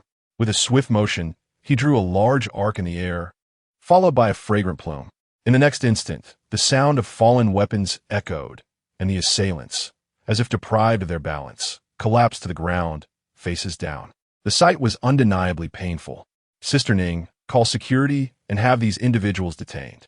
I am eager to see who dares disturb the tranquility of this place." Chapter 69. Lobster with Ham. Indulged to the fullest. Inside the vehicle, Tang Ning had just picked up the phone when the elevator doors opened. Nearly 20 security personnel surged out of the two elevators.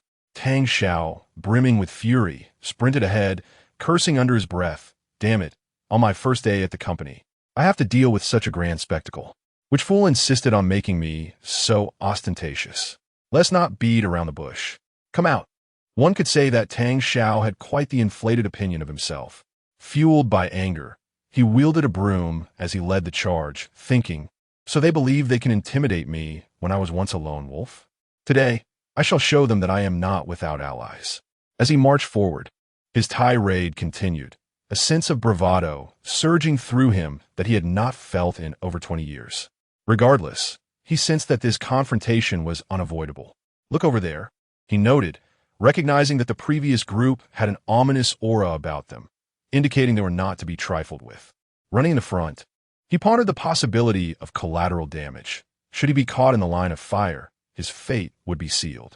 After much deliberation, he decided to hang back a little. If his father learned of his involvement in a brawl, it would be a nightmare. Not only would all his cards be frozen, but he might also find himself jobless, reduced to scavenging on the streets. Where would the dignity of the young master of the Tang family go? Instinctively, he shrank back. "Miss, are you all right?" The lead security officer immediately spotted Tang Ning as she stepped out of the car, and a throng of them rushed forward. Their attention soon shifted to the ground. With years of experience, the security captain recognized that these individuals were all incapacitated. Without time to ponder further, he apologized. "I'm sorry, miss. It was my oversight that allowed these individuals to infiltrate the parking lot." Tang Ning bore no ill will toward him. Her focus was on apprehending these intruders to uncover the mastermind behind the scenes. With a fierce glare, she commanded, "Take them away." The security personnel dragged the assailants away as if they were mere ragdolls. What was initially anticipated to be a fierce confrontation turned out to be a swift victory. With over a dozen adversaries subdued, one couldn't help but marvel that Su Yao had emerged unscathed. Given his father's formidable prowess, it was unlikely that he could emerge victorious without suffering even a scratch. Contemplating this, Tang Xiao gasped in awe, muttering, "This kid is terrifying." Initially, he had assumed that trouble had come knocking at his door, but upon realizing that this group had targeted Tang Ning, he breathed a sigh of relief. Approaching her, he expressed concern. "My dear niece, are you all right?" Tang Ning shook her head. "I'm fine. You should have seen it." Yao's spinning kick was incredibly stylish. Even his feigned drug toss was executed with flair. After this episode, the group had lost their immediate desire to return home. Their curiosity about the mastermind intensified. They followed closely into the security office. At the Tang Corporation, the entire first floor was designated as the security office. This placement was intentional for convenience and enhanced security. As for the specific number of security personnel, only Tang Batian is privy to that information. The head of the security team is named Qin Nan, commonly referred to as Captain Qin. It is said that he was once the captain of a special forces unit, and, after being injured, he was invited by Tang Batian at a substantial salary to serve as the chief of security. The respect for Qin Nan among the staff is profound, not only due to his past service to the nation, but primarily because, since his arrival at the Tang Group, there have been no security breaches or thefts. These details serve as ample testimony to Qin Nan's capabilities. Despite being over 50, he exudes integrity and maintains a robust physique. His muscular build gives the impression of someone in their early 30s. Qin Nan harbors deep gratitude towards Tang Batian for providing him sustenance during his most destitute times.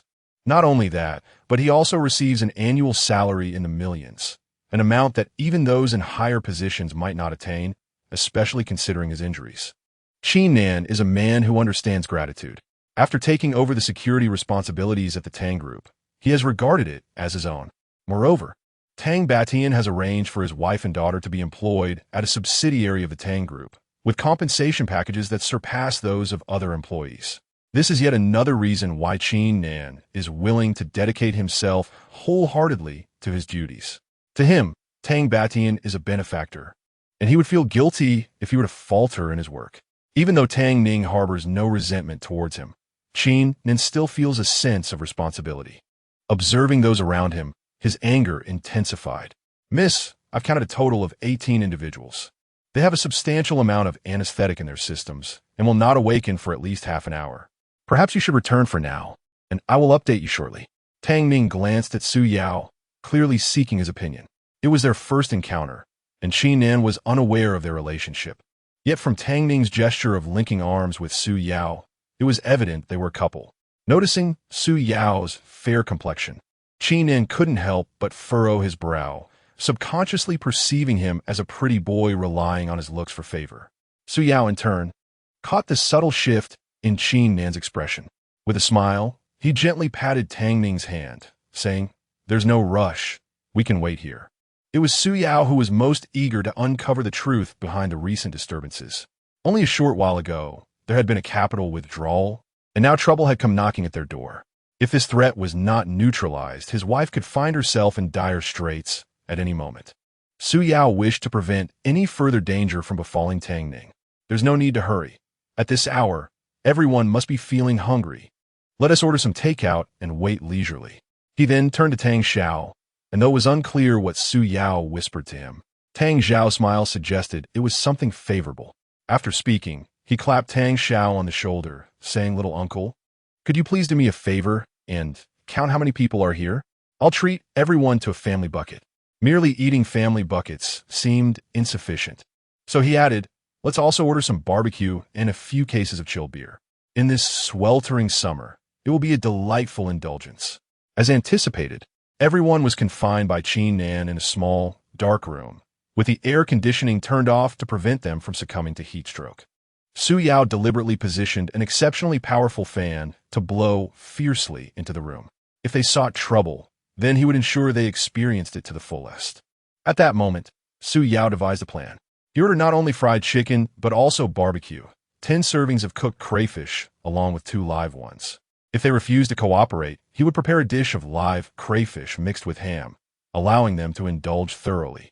He placed an order for 20 family buckets, 10 large platters of spicy crayfish, and enough barbecue to serve 40 people, wishing them a pleasant meal and kindly requesting a 5-star review. After distributing the takeout, Su Yao did not rush to eat, but instead began to manipulate the 2 boxes of live crayfish. Uncertain of Su Yao's intentions, Tang Xiao inquired how to handle the live shrimp. Su Yao merely smiled and replied, "You'll find out shortly." Chapter 070. Su Yao, "I am not a good person. In fact, I am quite simple." Tang Xiao pouted, pondering whether Su Yao intended to cook the 2 baskets of crayfish he had purchased. However, neither he nor his niece possessed the culinary skills required. After a night of toil, they had gathered to partake in a meal. Each person enjoyed a family bucket, a serving of barbecue, and 2 bottles of chilled beer. Most of those employed in security at the Tang Group were martial artists or veterans, all possessing remarkable skills. While the company offered decent compensation, this was the first occasion they had dined with a young lady, a privilege they all felt honored to experience. After receiving their late-night snacks, everyone returned to their respective posts without hesitation. One individual cracked open a bottle of beer, while Su Yao distributed cigarettes to each of them. Do not underestimate a security department. If these individuals were dedicated, not even a mosquito could infiltrate the Tang Group. They were prepared for any eventuality, though guarding against internal threats proved more challenging. Moreover, given the age-old saying that a mouthful of food can bind one's hands, Su Yao kept his thoughts to himself. Yet the others understood him all too well. Qin Nin scoffed softly, surprised by how astutely Su Yao navigated the situation. Nearby, 2 colleagues engaged in hushed conversation, speculating on the nature of Su Yao's closeness with the young lady. "Do you think he is her kept man?" one remarked, to which the other responded, "It certainly seems that way. Just look at him, delicate and handsome. With a face like that, it is clear he could be her trophy boy." Their whispers, though quiet, were overheard by both Su Yao and Tang Ning. Upon hearing their exchange, Tang Ning was not angered. Instead, she turned to Su Yao with a playful smile. Su Yao, unfazed, leaned closer and whispered into her ear, "Then consider me your pampered boy toy. Do not hold back. Come on, indulge me." Tang Ning nearly choked on her hamburger at his audacity, contemplating when she might teach him a lesson. Setting aside the matter of Su Yao's finances, his looks and physique undeniably suggested he had the potential to be a kept man. The 2 security personnel who had been conversing shared a knowing smile. Being attractive had its advantages. It could easily lead to a life of leisure. Just as they were relishing their meal, Qin Nan, monitoring the surveillance feed, noticed that someone in the small dark room had regained consciousness. The individual sat on a bench, struggling to rise while attempting to rouse his companions. Since each person's physical constitution varied, some remained unconscious. The first to awaken shouted at the camera, and with his awakening, their work commenced. What had initially been a jovial atmosphere among the group quickly turned serious. Qin Nan stood up, casually taking a chicken leg with him. Just as Su Yao assumed Qin Nan was generously offering the leg, the surveillance revealed a different intention. Without a word, Qin Nan shoved the chicken leg into the man's mouth and followed it with a barrage of punches to his chest. The operation was brutally straightforward, violent enough to draw blood from a man. "Tell me," Qin Nan demanded, "who sent you to cause trouble at the Tang Group?" The man chuckled. "Trouble? You underestimate me. I came here to kill." Having encountered arrogance before, Qin Nan had never witnessed such audacity. Infuriated by the remark, he forcefully shoved the chicken leg into the assailant's mouth, following it up with several powerful punches to the man's chest. Despite the intensity of the blows, which could have nearly proven fatal, the man remained silent, a smile still plastered across his bloodied face. This unwavering demeanor irked Qin Nan considerably. During his time in the military, he had dealt with mercenaries like this one, individuals who were nothing more than hired guns, motivated solely by monetary gain. As long as the adversary chose to resist, even death would not elicit a single word from them. "Save your breath. You will not extract a single syllable from me." Just as he finished speaking, Su Yao appeared at the entrance of the dimly lit room, one hand clutching a skewer and the other carrying a box brimming with crayfish. He beamed at the man, whose previously composed demeanor shifted to one of unrestrained fury upon seeing Su Yao, as if he longed to leap forward and sink his teeth into him. Incoherent mutterings escaped his lips, unmistakably laced with curses. "You little brat! You insolent fool! How dare you plot against us? Just wait. I will make you regret this." Despite being bound, the man's tone remained defiantly arrogant. Unable to tolerate the insolence any longer, Qin Nan delivered a hefty punch to the man's back, only to be met with a fiercer glare in return, a look that seemed to challenge him to kill. "You think capturing me means you can pry information from my lips? You lack the capability. I will say this once more. Kill me if you dare." Even as blood flowed from his nose and mouth, his spirit remained unyielding.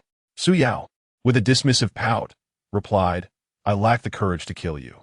Instead, I shall ensure that your suffering exceeds death." Having long since disregarded the value of life in his years as a mercenary, he took a bite of his sausage and opened the plastic box on the ground. "Do you know what lies within this box? Are you blind? Everyone knows crayfish. Su Yao not that tao gu fun. Indeed, crayfish. But do you know what I intend to do with them?" A mischievous grin spread across his face, sending a shiver down the opponent's spine. "Yes, you. No matter the method, I will not speak." The June heat was stifling, with no air conditioning and only a powerful fan blowing, creating an atmosphere that was far from pleasant. Let him maintain his bravado, Qin Nan thought. "Team leader Qin, let us return to our sausages. Oh, by the way, could you assist me in finding 2 ropes and a stool of this height?" Su Yao gestured to an appropriate spot between the man's legs. "This height will suffice." "Yes, right here." "Later, please help remove his pants, underwear included." Team leader Qin. Everyone present was utterly bewildered by Su Yao's request. The other party was utterly bewildered by Su Yao's tactics and began to feel anxious. "What do you intend to do?" Su Yao replied with a mischievous grin. "Serve you." Of course. A wave of foreboding washed over them. "Fear not.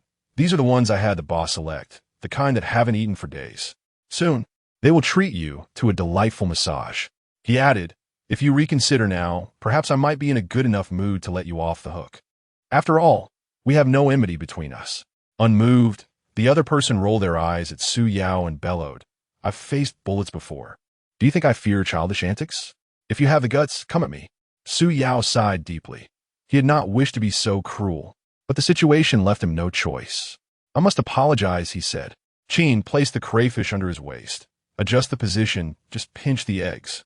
At that moment, Qin Nan could clearly discern the terror reflected in the man's eyes. He shouted, "Are you even human?" Su Yao replied, "I am no good person. In truth, I am quite the fool." Chapter 071. The Truth Behind the System Reward. Su Yao couldn't help but shiver, shaking his head and exclaiming, "It pains me just to watch." As the saying goes, One may fish for the moon in the sea or witness a monkey stealing peaches. Yet he had never encountered such a spectacle as a crayfish clutching an egg. This audacious maneuver had undoubtedly shattered the perspectives of everyone present. Each person gaped in astonishment at the monitor displaying the crayfish. With each moment that passed, they felt an involuntary tightening in their lower bodies, a sharp sensation that made them wince. Such a crude tactic could only be conceived by someone with extraordinary skill and wit. Tang Ning, intrigued by the collective fixation on the display, leaned forward in curiosity. However, before she could catch a glimpse, Su Yao swiftly pulled her back. "I won't allow you to look. If you wish to see, you can only gaze upon my endeavors." Due to Su Yao's rapid movements, Tang Ning was left unaware of what was on the screen, merely puzzled by the expressions of discomfort on everyone's faces. "Yao, please let me see. I'm genuinely curious about what you did with the shrimp earlier, why everyone is looking at you in such a peculiar way." Su Yao flashed a grin, revealing a set of dazzling white teeth. "This is a secret known only among men. If you truly wish to know, you must kiss me." In the presence of so many onlookers, Tang Ning felt a twinge of embarrassment. "Can we not wait until we return home?" she replied, smiling sweetly as she linked her arm through Su Yao's wrist. Indeed, there are no wicked women in this world, only men who cannot handle them. As their conversation flowed, they exited the security hall. Su Yao intended to escort Tang Ning to her vehicle before returning to address the matters at hand. After all, he could not afford to be too brutal in her presence. "Hey, my dear niece, what shall I do now that you've left?" "What can you do? Go home and find your father. By the way, remember to remind Grandpa about the meeting tomorrow regarding the betrothal gifts. Do not let him forget." Tang Ning pondered the 10 billion Su Yao had dispersed, feeling uneasy about not retrieving it soon. This exemplified the age-old adage that a married daughter is akin to spilled water. Even before marriage, the leaks had begun. Tang Xiao pouted, suddenly finding the barbecue in his hand unappetizing. Noticing the discontent on Tang Xiao's face, Qin Nen assumed it was due to his lack of transportation home. "As luck would have it, I have a night off. Once we finish here, I shall drive you back." Tang Xiao cast a sidelong glance at Qin Nen. "Is this even about being driven home? If I wish to, I could return on my own. That's not the issue. I simply don't want to go back." The elderly patriarch, much like the monk Tang Sung, would chatter incessantly upon his arrival, especially with remarks such as, "You're already 25 and still single." Having dated numerous women, Tang Xiao felt none were suitable to introduce to his family. Most of his former partners were affluent young ladies who indulged in shopping for handbags, clothes, or exclusive limited editions. Immersed in such materialism, Tang Xiao found it increasingly tiresome. Every relationship he engages in lasts no more than a month. Within their small social circle, everyone affectionately refers to Tang Xiao as the monthly discard. As the name implies, these relationships end before a month has passed. In essence, being with him is merely an attraction to his status as the scion of the Tang family. These women are motivated by wealth and status. It is important to understand that behind a flirtatious demeanor lies a heart that has been deeply wounded.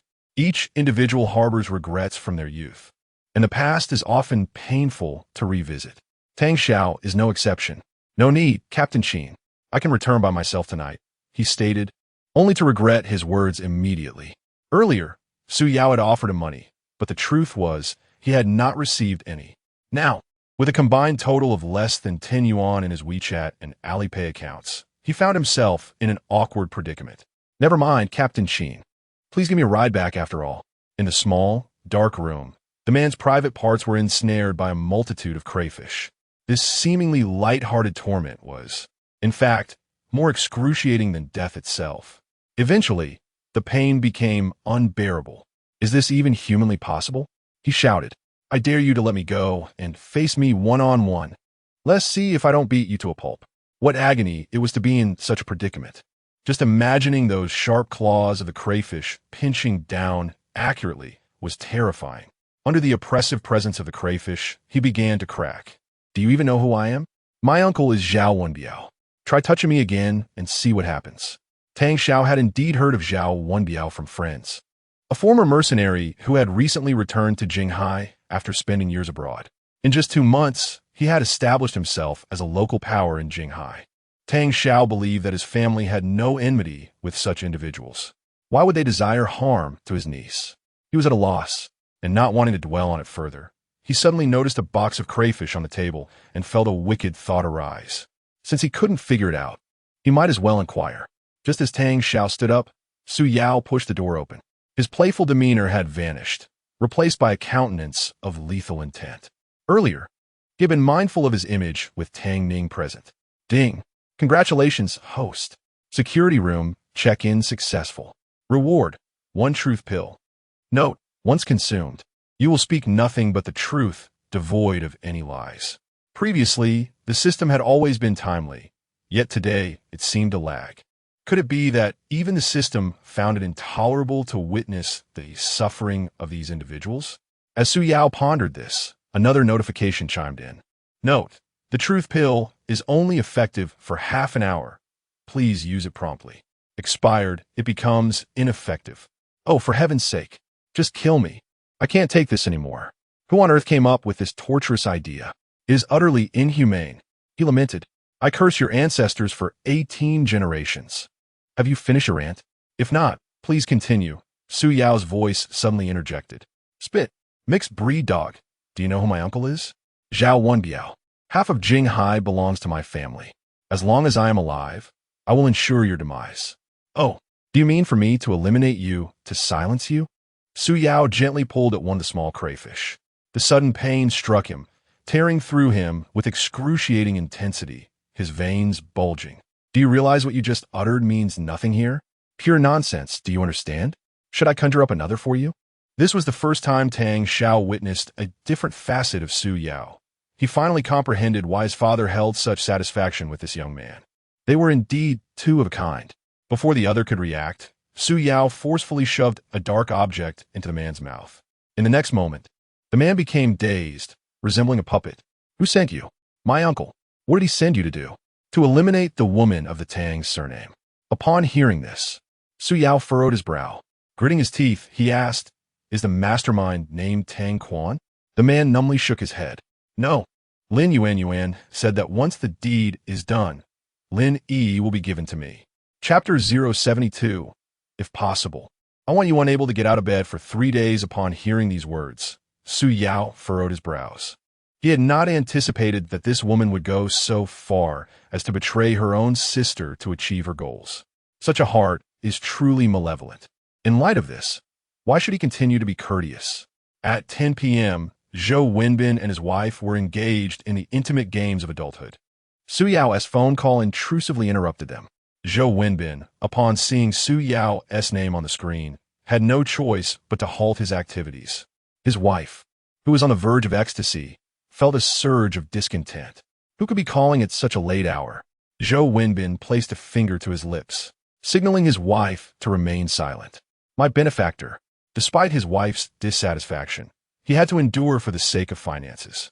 Su Zhong, what urgent matter brings you to call at this hour? Zhou Wenbin inquired cautiously, aware that Su Yao usually refrained from calling during his rest unless it was of utmost importance. On the other end of the line, Su Yao heard Zhou Wenbin's low, labored breaths. Clearing his throat, he apologized. I'm sorry to disturb you at such a late hour. It's no trouble. Su Zhong, please proceed. Zhou Wenbin struggled slightly, holding the phone with one hand while propping himself up with the other, before rolling over and pulling a small blanket to cover his lower body, gesturing for his wife to wait a moment.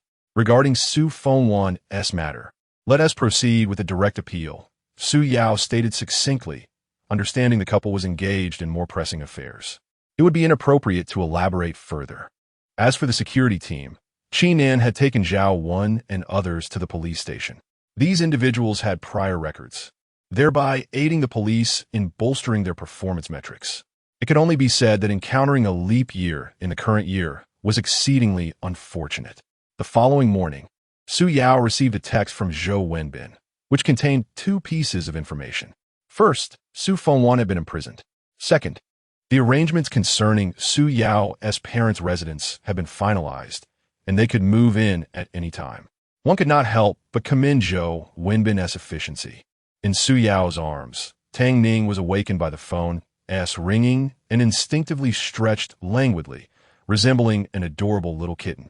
Upon opening her eyes, she was greeted by Su Yao's exceedingly handsome visage. How is it possible for my Yao to be this handsome? No, I must prepare a belt. Just in case you wish to flee, I can bind you at any moment. Moreover, why did you? Tang Ning hesitated to voice her thoughts. Noticing her shy demeanor, Su Yao chuckled and gently tapped her nose. You fell asleep as soon as you got into bed last night. Should I have stirred you awake? If possible, I believe that would be an excellent idea, she retorted, only to be met with Su Yao's playful glare. Pouting, she added, well, you could have shaken me awake. Once again, they had missed an opportunity to consummate their evening. Shall we perhaps put in some extra hours now? Su Yao muset, glancing at his phone to check the time. With only half an hour remaining, he expressed concern that it might not suffice. Is half an hour insufficient? How much time do you require? Su Yao mischievously smiled. If possible, I wish for you to be unable to rise from bed for 3 days. Tang Ning, squinting her eyes like dead fish, stared at Su Yao, pondering how this lad could be so utterly frivolous. She pursed her lips. Then let us postpone it for another day. One could easily discern from Su Yao's expression that his mind was brimming with risky thoughts. After finishing work at noon, we ventured to the Guamao shopping mall. Tang Ning inquired, what do we need to go to the mall for? I replied, I purchased a house for my parents at Wanawaxi, and the furniture has already been moved in. I plan to buy some daily necessities at the supermarket. Upon hearing this, Tang Ning abruptly freed herself from Su Yao's embrace, her tone tinged with reproach. Why didn't you mention buying a house for your parents earlier? I want to contribute as well. I explained, I only finalized the house this morning, and I just found out myself. As for the furniture, Zhou Wenbin has already assisted with that. We only lack a few daily necessities. We have ample time during the lunch break. I then added, remember to inform your sister about dinner at the Tang residence tonight. That woman is perpetually consumed by work. If she doesn't emerge soon, the audience might forget her entirely. All right. Suddenly, Su Yao recalled something and said to Tang Ning, the 4S dealership called last night. The car has been repaired, and we can pick it up in the morning. Your car is no longer in use. We'll take a taxi. The two proceeded downstairs to a breakfast shop for a light meal before hailing a taxi to the 4S dealership. Su Yao's car was the only one of its kind in the entire Jinghai, and everyone knew its owner was an extraordinarily wealthy individual. As for Su Yao's true identity, the system had automatically concealed it, rendering it nearly impossible for outsiders to uncover unless he chose to reveal it. Upon retrieving the car, the receptionist, a stunning young woman, initially thought affluent individuals were either rotund or bald, but was taken aback to discover that the owner was an exceptionally handsome man. She intended to leverage her striking attributes to engage Su Yao, yet to her dismay, he didn't even spare her a glance. Ultimately, she could only watch as Su Yao drove away in his luxury vehicle. At the entrance of the company, Lin Yuan and Lin Yi were tugging at each other. Sister, we're at the company. Can we not create a scene here? Not create a scene? How could that be? Mother is facing imprisonment. I must confront Su Yao today for an explanation. Lin Yi held on to Lin Yuan's arm, desperately preventing her from entering the Tang Group's office building. Yi, let go. If I don't clarify things with Su Yao face-to-face today, I will no longer bear the surname Lin. My mother is on the verge of imprisonment. Is that not enough? Why should we allow the bank to seize our house? If not for his interference, would we have fallen to such ruin?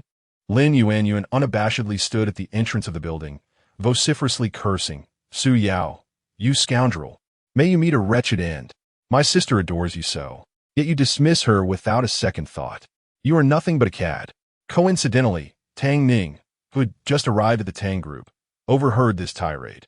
Before Lin Yuan could finish her rant, she stepped forward and delivered a resounding slap, her protective demeanor radiating with intensity. What do you think you are? What gives you the right to insult Su Yao? Haven't you had enough of slaps across the face? The sudden strike left Lin Yuan momentarily stunned. Infuriated, she pointed an accusatory finger at Tang Ning, exclaiming, how dare you hit me, you wretched creature? I have yet to settle the score from our last encounter. With that, she raised her hand, intending to retaliate. However, a sharp pain surged through her wrist as Su Yao firmly grasped it. exerting considerable force that left Lin Yuan feeling utterly miserable. Su Yao, you despicable scoundrel. How dare you lay a hand on me? Do you believe I want to have someone deal with you? Su Yao merely smiled, replying, I believe you, but I am unafraid. If you have the courage, summon them. By the way, I almost forgot to inform you that the one named Zhao was taken to the police station last night. If I were you, I would refrain from shamelessly parading around here. Go home and reflect on your actions. A person willing to betray their own sister for personal gain cannot possess good intentions. Frankly, I'm truly grateful that you prevented me from being with Lin Yi. Otherwise, I, Su Yao, will be destined to serve your Lin family for a lifetime. Therefore, I sincerely thank you. Chapter 073. If money can solve the problem. It is no longer a problem. Su Yao wished to avoid entanglements with the two women and promptly summoned security. Remove these two individuals, he commanded. Shortly thereafter, two imposing figures, each nearly 2 meters tall, approached and nodded to Su Yao. With ease, they lifted Lin Yi and Lin Yuan as though they were mere chicks and unceremoniously discarded them outside. Before departing, they took care to inform Lin Yi that she need not return to work. Her continued presence at the Tang Group would inevitably pose a risk. Thus, she was dismissed without hesitation. Having uttered this, Su Yao tenderly grasped Tang Ning's hand and gracefully entered the elevator. In the face of Su Yao's frigid demeanor, Lin Yi felt her heart bleed. All the tenderness Su Yao once bestowed upon her had now been transferred to another. As she gazed at Su Yao's departing figure, her eyes brimmed with sorrow. Despite repeated warnings to refrain from causing disturbances with Su Yao, she had obstinately ignored them. Now, she found herself bereft of her job as well. It was crucial to note that securing a position at the Tang Group, especially after probation, was akin to obtaining a permanent position. This upheaval not only rendered Su Fengwan powerless to assist, but also resulted in Lin Yi's job loss. With merely 3 months remaining, should they fail to amass the necessary funds, they would be left with nothing. After enduring much, Lin Yi's pent-up frustration finally erupted. She regarded Lin Yuan with a newfound coldness, an inexplicable irritation surging within her. At that moment, Lin Yuan, for the first time, noticed Lin Yi's altered demeanor and, regaining her composure, exclaimed, "This is all Su Yao's fault." Regardless of Lin Yuan's protests, Lin Yi remained unmoved, as though lost in a trance, staring vacantly at Su Yao's retreating silhouette. In that instant, she comprehended that Su Yao was no longer hers. The glance he had cast upon her was so devoid of warmth, resembling that directed at a stranger. Lin Yi sniffled and shot a glance at Lin Yuan. The morning's admonition to stay away had gone unheeded, and now their final glimmer of hope had vanished. Laughing through her tears, Lin Yi recognized the truth after all these tribulations. The ultimate orchestrators of this predicament were none other than themselves. In the next 3 months, they would need to sell their home at 90 of its market value through an agent and find someone familiar to take over the factory. I am weary. I no longer wish to endure this turmoil, Lin Yi declared before walking away from Lin Yuan without a backward glance. She craved solitude. Conversely, Lin Yuan, much like Su Fengwan, remained obstinately oblivious to her own shortcomings. With a fierce glare directed at the lobby, she vowed, "This matter is far from over." Meanwhile, in the elevator, Tang Ning looked up at Su Yao and inquired, "Are you feeling distressed?" Noting the stern expression on Su Yao's face, she quickly added, "That was not my intention." Su Yao gently tapped Tang Ning's nose and smiled. "I understand." He then broached the subject of the previous evening's incident. "Do you recall those individuals who surrounded us in the parking lot last night?" Tang Ning nodded. "What about them?" "I have dispatched someone to investigate. And the leader of the group is named Zhao Jia, a mercenary who has only been in Jinghai for less than 2 months. His uncle, Zhao Wenbiao, is a notorious local power broker in Jinghai. Su Yao's greatest concern is not Zhao Jia himself, but rather his uncle. It is said that within this brief period, he has monopolized all the gray industries in Jinghai. Prior to Su Yao's mention of this, Tang Ning had never even heard of Zhao Wenbiao's name. Unaware of who he was, Zhao Jia is not the fearsome one. It is his uncle who poses the true threat. Furthermore, after last night, when he sent Zhao Jia a plate of spicy crayfish, the animosity has surely intensified. Meanwhile, in a villa area of Jinghai, within a standalone villa, a middle-aged man in his 40s, with slicked back hair, reclines on the bed. His right hand holds a half-burned cigar between his thumb and forefinger. As Zhao Wenbiao exhales smoke, he lets out a hissing breath. Repeat what just happened, he commands. Ajia has caused trouble and ended up in the police station. Zhao Wenbiao's expression remains impassive as he responds coolly. Why come to me over such trivial matters? As he speaks, his brow furrows, revealing a look of indulgence. His subordinate glances at Zhao Wenbiao's bed, then at his face, expressing a calm demeanor, as he has long been accustomed to Zhao Wenbiao's affairs with women. Spend some money to get this kid out of the station. Zhao Wenbiao offers no further commentary, his expression shifting to one of enjoyment and pleasure. You, HSS. Send them 100,000 to drop the charges. If that doesn't suffice, then 200,000. After a moment of silence, the subordinate's face reveals a hint of concern. Has this kid offended someone's daughter again? Then it shall be 1 million. The subordinate hesitates. Zohaye. This time it may not be a matter that money can resolve. Ajia has offended the young lady of the Tang Corporation. Upon hearing this, Zhao Wenbiao's expression abruptly alters. In the next moment, he appears drained, slumped against the edge of the bed, overwhelmed by an indescribable satisfaction.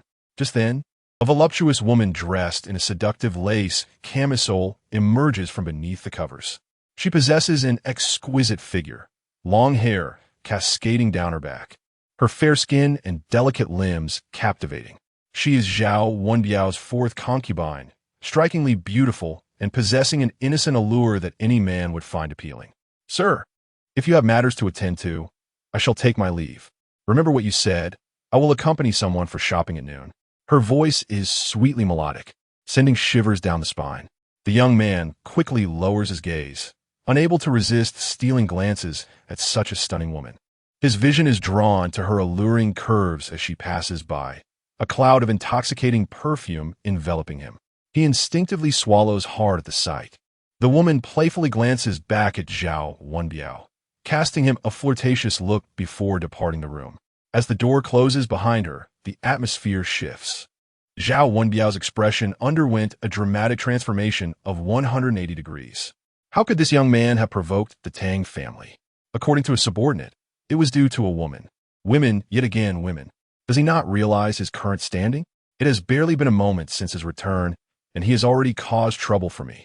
What is the word from the police station? Insider information suggests that they dare not release him. 18 individuals have been apprehended this time. Upon hearing this, Zhao Wenbiao's anger intensified. That wretched boy, with nothing better to do, has landed me in yet another predicament. Contact the Tang family. Matters that can be resolved with money are not truly problematic. Throw money at it. We'll sort it out once we get this lad released. Yes, Master Zhao. The subordinate nodded in agreement. After the departure of his subordinates, Zhao Wenbiao forcefully extinguished his cigarette in the glass ashtray, cursing under his breath. What a damn mess he's made for me. Chapter 074. I, Belle, am not someone you can afford to provoke after uttering these words. Zhao Wenbiao rose swiftly, grasping the dark shirt and trousers that lay at the bedside. It was early morning, and such a commotion had already arisen. How could his mood possibly be buoyant? What kind of woman stirs trouble without any provocation? And it was none other than those from the Tang Group. Contemplating this, Zhao Wenbiao extracted a cigar from his cigarette case, irritably placing it between his lips. If it were a matter involving another family, it might be easier to handle. However, the Tang family was a prestigious lineage in Jinghai. If money could resolve the issue, it would not be a problem. The crux of the matter was that they were not financially constrained. The mere thought of this caused Zhao Wenbiao a headache. It had hardly been long since his return, yet the police station had become akin to a dining establishment, necessitating frequent visits. Zhao Wenbiao was agitated, yet he could not turn a blind eye to the plight of his nephew, Zhao Jie. He decided to delegate the matter to his subordinates for initial handling, and if necessary, he would intervene personally. Outside the door, Zhao Wenbiao's fourth concubine had not departed. The woman leaned against the wall, her arms crossed, accentuating her already ample figure. This scene was fortuitously encountered by the young man, Ahung, who had just stepped outside. The young man politely nodded, "Fourth, madam." To avoid awkwardness, he intentionally lowered his gaze. What is the matter? Are you afraid of me? The woman, known as Belle, was in her mid-20s, an emerging actress from an insignificant background, affiliated with the same company as Luo Fanxian. She had caught Zhao Wenbiao's attention during a commercial performance, seizing the opportunity to align herself with him, and quickly rose to prominence within the company with his backing.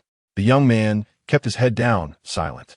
His bronze skin and robust limbs bore a hint of rebelliousness. Belle smiled and, barefoot, approached him, a wave of intoxicating perfume enveloping the air. So, do you think I'm beautiful? Her sultry voice stirred something within the young man. Yes, beautiful. As Belle drew closer, the young man found his tongue twisted, instinctively retreating. Fourth madam, please conduct yourself with decorum. Upon hearing this, the woman laughed, biting her lip playfully, her eyes sparkling with mischief as her hand caressed his chest. In rhythm with her fingers, Belle's hand slipped into the waistband of his trousers, startling the young man into retreating several paces. Though this woman was undeniably alluring, she was still Zhao Wenbiao's consort. He could admire her beauty, but lacked the audacity to engage further. Belle found amusement in the young man's reaction. Your pectorals are far sturdier than Master Zhao's. I wonder how you measure up below? Is it as impressive as your abs? With that, she burst into laughter. After all, he was a spirited young man, ill-equipped to withstand such teasing from a woman. He hastily extricated himself from her grasp, apologizing. Fourth madam, Master Zhao is still waiting for you in the room, and I have matters to attend to. Once the young man departed, Belle chuckled softly. Though they were both men, there remained a distinct difference between youthful vigor and seasoned experience. Zhao Wenbiao has indulged in the company of numerous women over the years, yet his prowess pales in comparison to that of youthful suitors.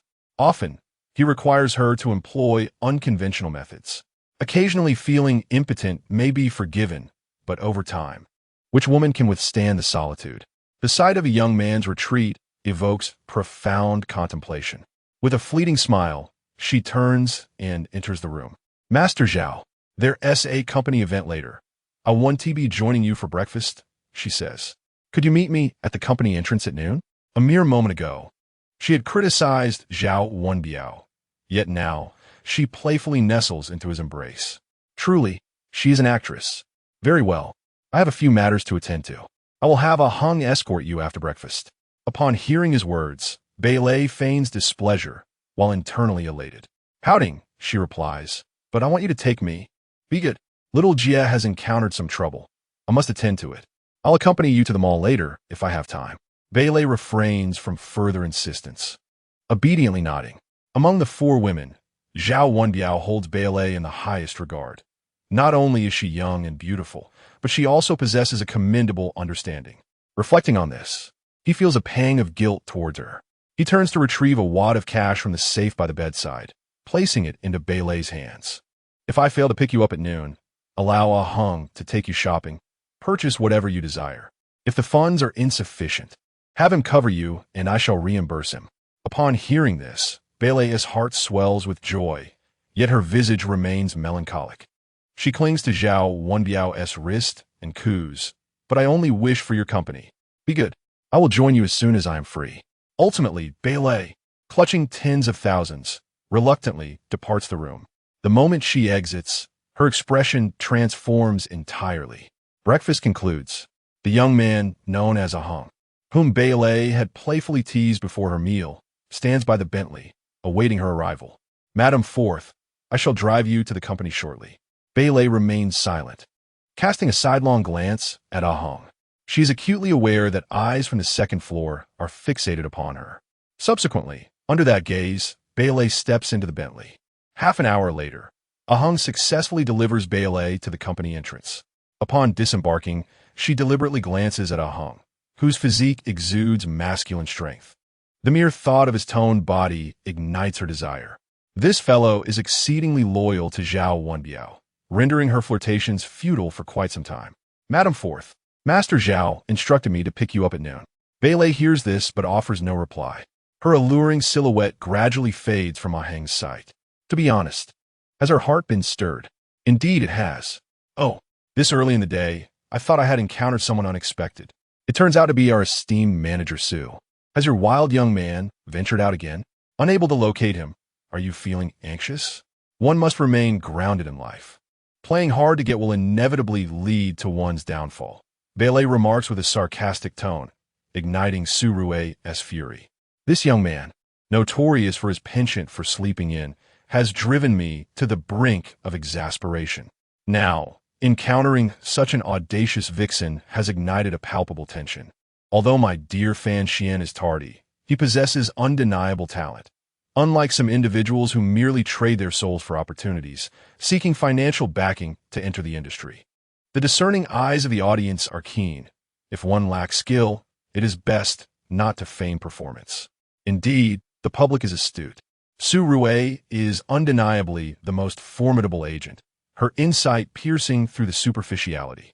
She holds a particular disdain for this woman, who only seeks to flaunt her allure and constantly aspires to align herself with affluent patrons. Lacking in talent is one thing, but her insufferable tongue adds insult to injury, leading to several of our company's investments in online dramas being abandoned by viewers due to her presence.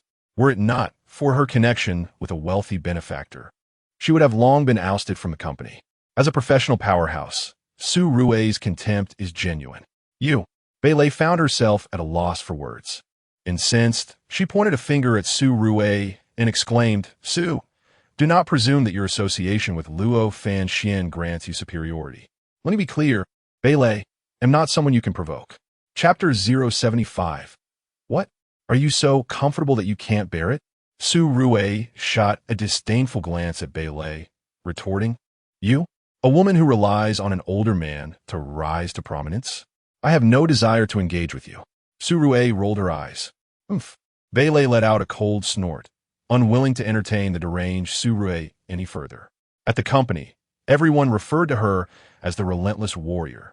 This moniker was not given lightly. Not only was she tenacious in her work, but if provoked, she could be lethal. TCH, what kind of person is that? Just because she has an older man backing her, she truly believes she embodies international flair. Just as Su Rue was preparing to unleash a verbal assault, Luo Fanxian finally arrived. The young man approached at a leisurely pace, which only served to infuriate Su Rue further. With a determined stride, Su Rue, adorned in sky-high heels, felt an uncontrollable urge to kick this impertinent fellow. However, in her haste, she stumbled and fell directly into Luo Fanxuan's embrace. Sister Rue, you're quite enthusiastic this early in the morning. He held her tightly, showing no inclination to release her, all while stifling yawns. Su Rue's face darkened, her displeasure palpable as she snapped. What do you mean early? Just look at the time. Luo Fanxian responded nonchalantly. It's 8:30. If it were any other day, I would still be asleep. I woke up early just for you today. Am I not well behaved? In a fit of exasperation, Su Rue slapped the top of his head as if to crush the annoyance out of him. Breaking free from his embrace, she declared, Enough. I won't waste time with you. I have things to attend to tonight and must complete my work ahead of schedule. Initially, Luo Fanxian appeared lethargic, but upon hearing Su Rue had plans for the evening, he perked up. Where are you going tonight? What are you up to? Is it with a man or a woman? Su Rue had already waited for half an hour at the company entrance for him, and after exchanging a few sharp words with Belle, her patience was wearing thin. She snapped at Luo Fanxian. Does your family live by the sea? Why should I inform you of my whereabouts? The implication was clear. He was being overly intrusive. Besides, what is our relationship? Hurry up and stop dawdling. Faced with Luo Fanxuan's casual demeanor, Su Rue found herself at a loss for words. If you don't tell me where you're going, I will go on strike today. Luo Fanxian raised an eyebrow, exuding an air of confidence. Although Su Rue managed several artists, their engagements and roles were scarce, just enough to break even over the year.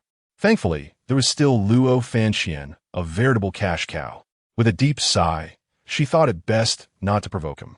If he decided to strike, she would have no one to turn to for help. Suppressing her inner turmoil, she forced a smile. Tonight, my parents are having dinner with Ning Ning's family, and as a Yao's sister, I must attend. Therefore, I need to finish work early today. Now you understand, right? Luo Fanxian nodded, bending down to scoop Su Rue up by her legs, lifting her onto his shoulder before she could fully comprehend what was happening. The recent events left Su Rue pale with fright. "You rascal, what are you doing? Hurry and put me down. It's inappropriate with so many people watching." Luo Fanxian, undeterred, raised his hand and playfully smacked Su Rue's backside. "Sister Rue, you're misbehaving. If you keep struggling like this, I can't guarantee I won't do something in the elevator." Upon hearing this, Su Rue's anger dissipated instantly. Given Luo Fanchuan's nature, he was indeed capable of such antics. She had not anticipated that this seemingly frail young man possessed such strength. It wasn't until they entered the elevator that he finally set Su Rue down from his shoulder. Observing her flushed cheeks, a mischievous smile crept onto his lips. He expected the elasticity of her figure to be quite so remarkable. Su Rue was at a loss for words, feeling utterly helpless. While other artists feared their agent's wrath, this eccentric one seemed preoccupied with how to take advantage of her. He appeared determined to not relent until he had her under his roof. By the time they returned to the office, Su Rue's face remained tinged with red. As soon as they arrived, they overheard a sultry voice from the adjacent room. It was Belle's. "Brother Wang, I heard that Jinghai TV's Mushroom House is in need of a female lead. Do you think I could get in through the back door?"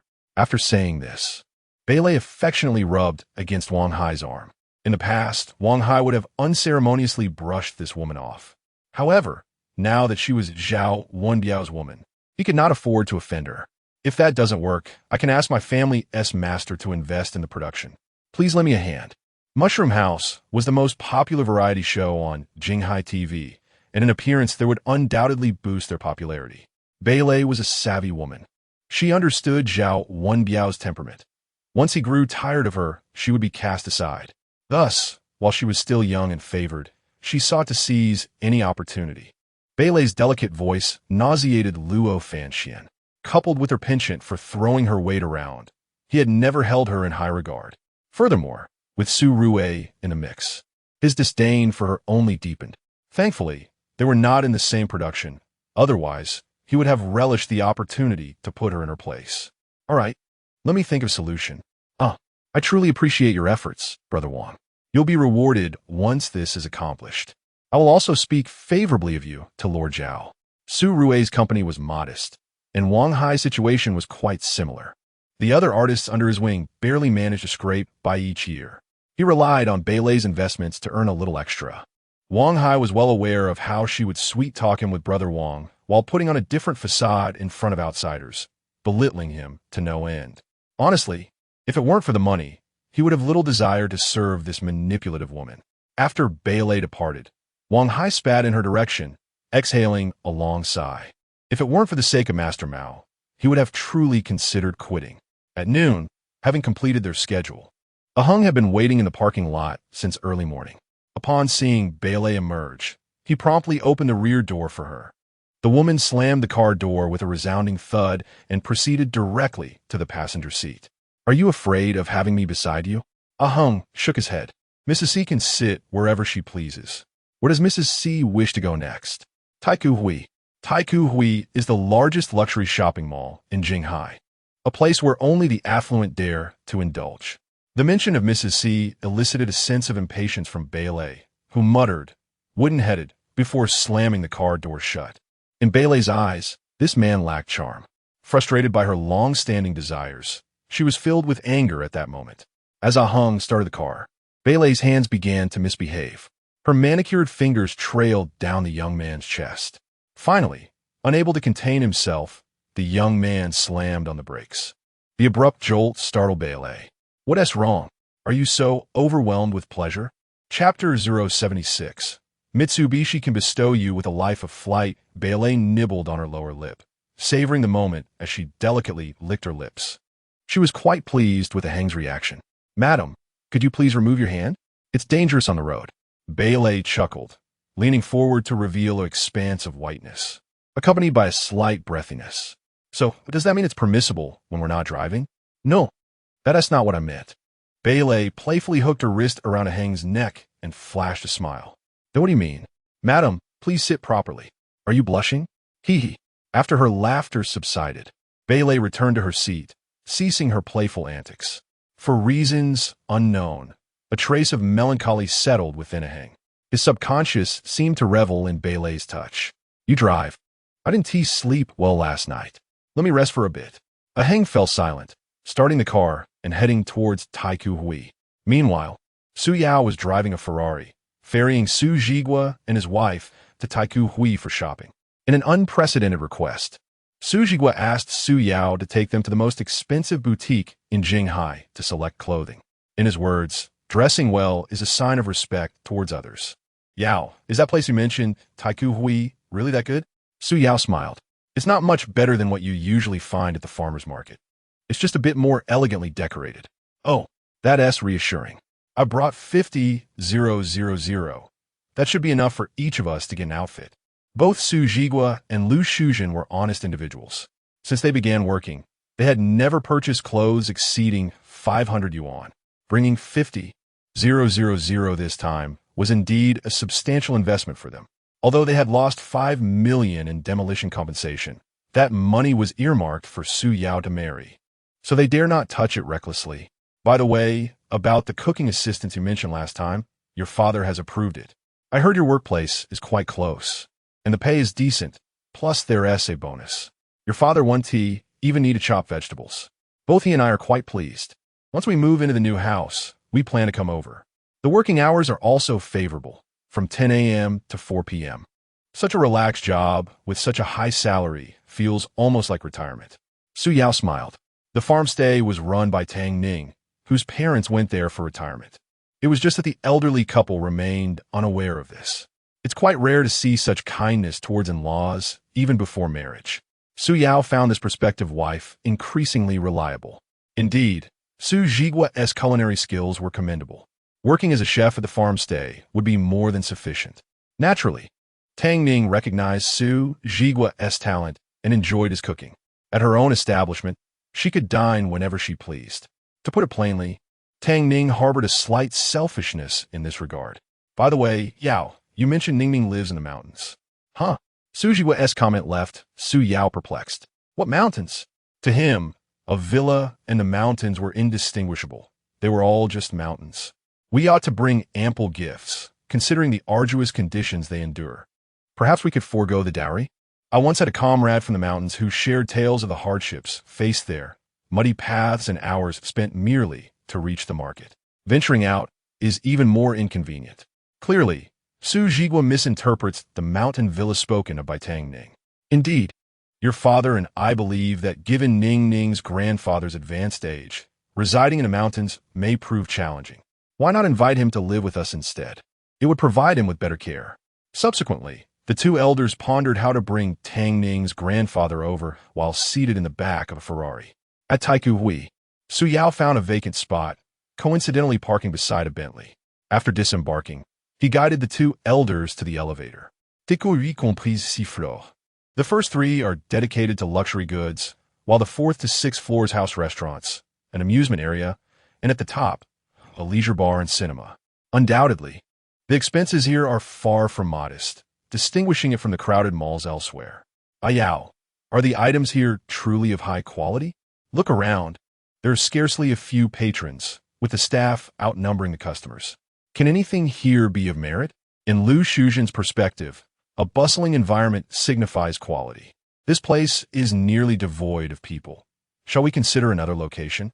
Previously, Su Yao had overheard discussions among female colleagues at work about how many women endure frugal living in budget accommodations, subsisting on instant noodles for a month or two, merely to purchase a handbag at Taiku Hui.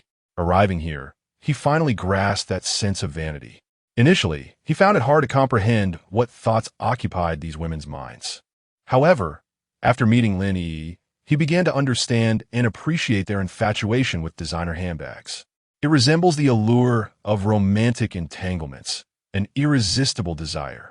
When visiting someone's home for the first time, cigarettes and alcohol are certainly expected. By the way, Ayao, does Ning Ning's grandfather smoke? Does it truly matter whether he does? We must adhere to the customs. Cigarettes, alcohol, and tea are part of the etiquette, regardless of his smoking habits. We must show our respect. Otherwise, we risk appearing impolite. Putting forth effort will demonstrate our regard for them. Your father and I have also prepared some local specialties to place in your car's trunk for our visit. Speaking of your vehicle, while it is aesthetically pleasing, the space is rather limited, barely rivaling your Uncle Wong's tricycle. In my opinion, it lacks practicality. I'll get you a larger vehicle later. That Mitsubishi we viewed last time was quite commendable. It embodies the spirit of passionate driving and the thrill of speed. Mitsubishi can offer you a life that soars. Just look at how down-to-earth that slogan is. The elderly couple rested at the mall entrance, and Su Yao approached with a shopping cart. Suddenly, one of the cart's wheels collided with Lu Shuzhen's heel. Upon glancing back, she discovered a provocatively dressed woman pushing a shopping cart. Belle cast a disdainful glance at Lu Shuzhen. Not only did the woman fail to apologize, but she also continued on her way without a second thought. The ambience of Taiku Li has truly deteriorated. It seems that anyone and everyone can now frequent this place, adversely affecting my shopping experience. Belle was oblivious to her own offense, brazenly confronting Lu Shuzhen for obstructing her path. Hey, what has become of today's youth? Such a lack of upbringing. You collided with someone, didn't you see? Su Jigua, infuriated, prepared to confront her, only to be restrained by Lu Shuzhen, who grasped his wrist. His heart ached at the sight of Lu Shuzhen's reddened heel. How's it feel? Are you in pain? Stay here. I shall confront her. Su Jigua was filled with indignation. It's nothing. Perhaps it was unintentional on her part. Lu Shuzhen dismissed the incident. Look at her demeanor. I believe it was deliberate. Oomph. And if it was intentional, so what? Chapter 077. Seeing me flirt with other men. You are uncomfortable again. Never mind. A little abrasion 1T hurt. Our priority is to select the right items. In the countryside, such scrapes were commonplace, were they not? At our age, should we still be so delicate? The elderly couple refrained from mentioning this brief interlude to their son.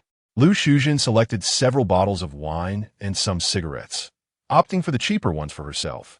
However, when visiting relatives, one must choose the finest. Lu Shuzhen filled her shopping cart to the brim. She then joined Su Jigua in line to check out.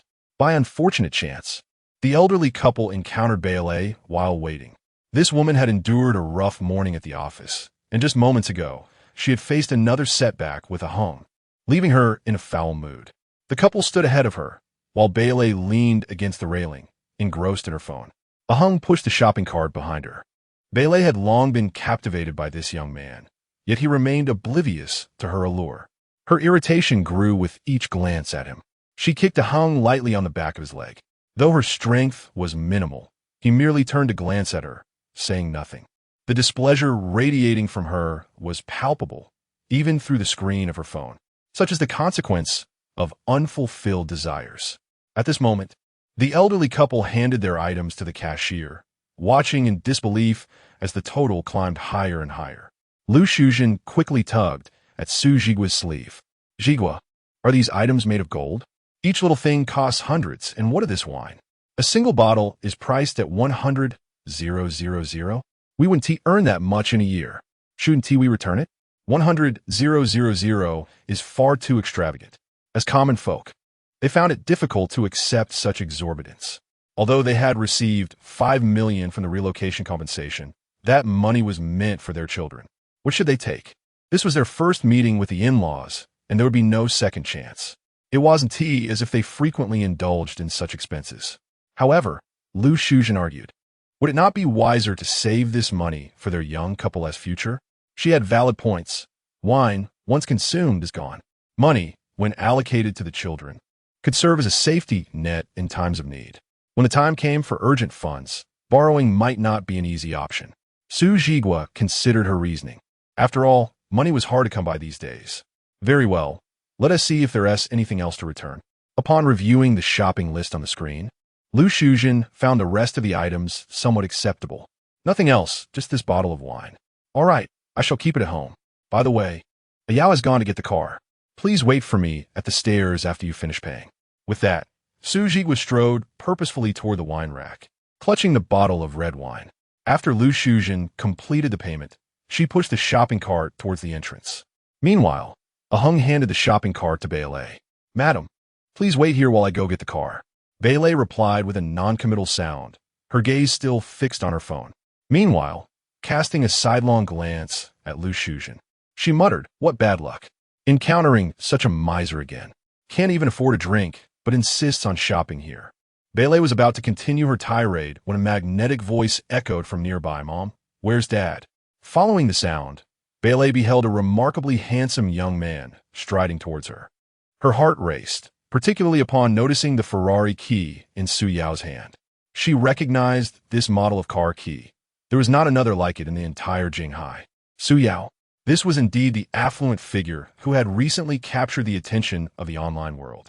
Instinctively, Belle turned her gaze towards Su Yao, convinced that, given her own advantages, he would surely notice her. If she could secure the attention of this wealthy individual, she wouldn't have to concern herself with Zhao Wenbiao. Belle raised her hand, gently tossing her hair, eager to present her most beautiful self to Su Yao. However, he merely glanced at her before shifting his focus to Lu Shuzhen. "Mom, where's Dad? Why didn't he come out with you? And what about that bottle of wine?" Lu Shuzhen had no intention of concealing anything from her son. "I thought that bottle of wine was far too expensive. It would be gone after just a few sips. If I saved that money for you and Ning, it would last you a good while."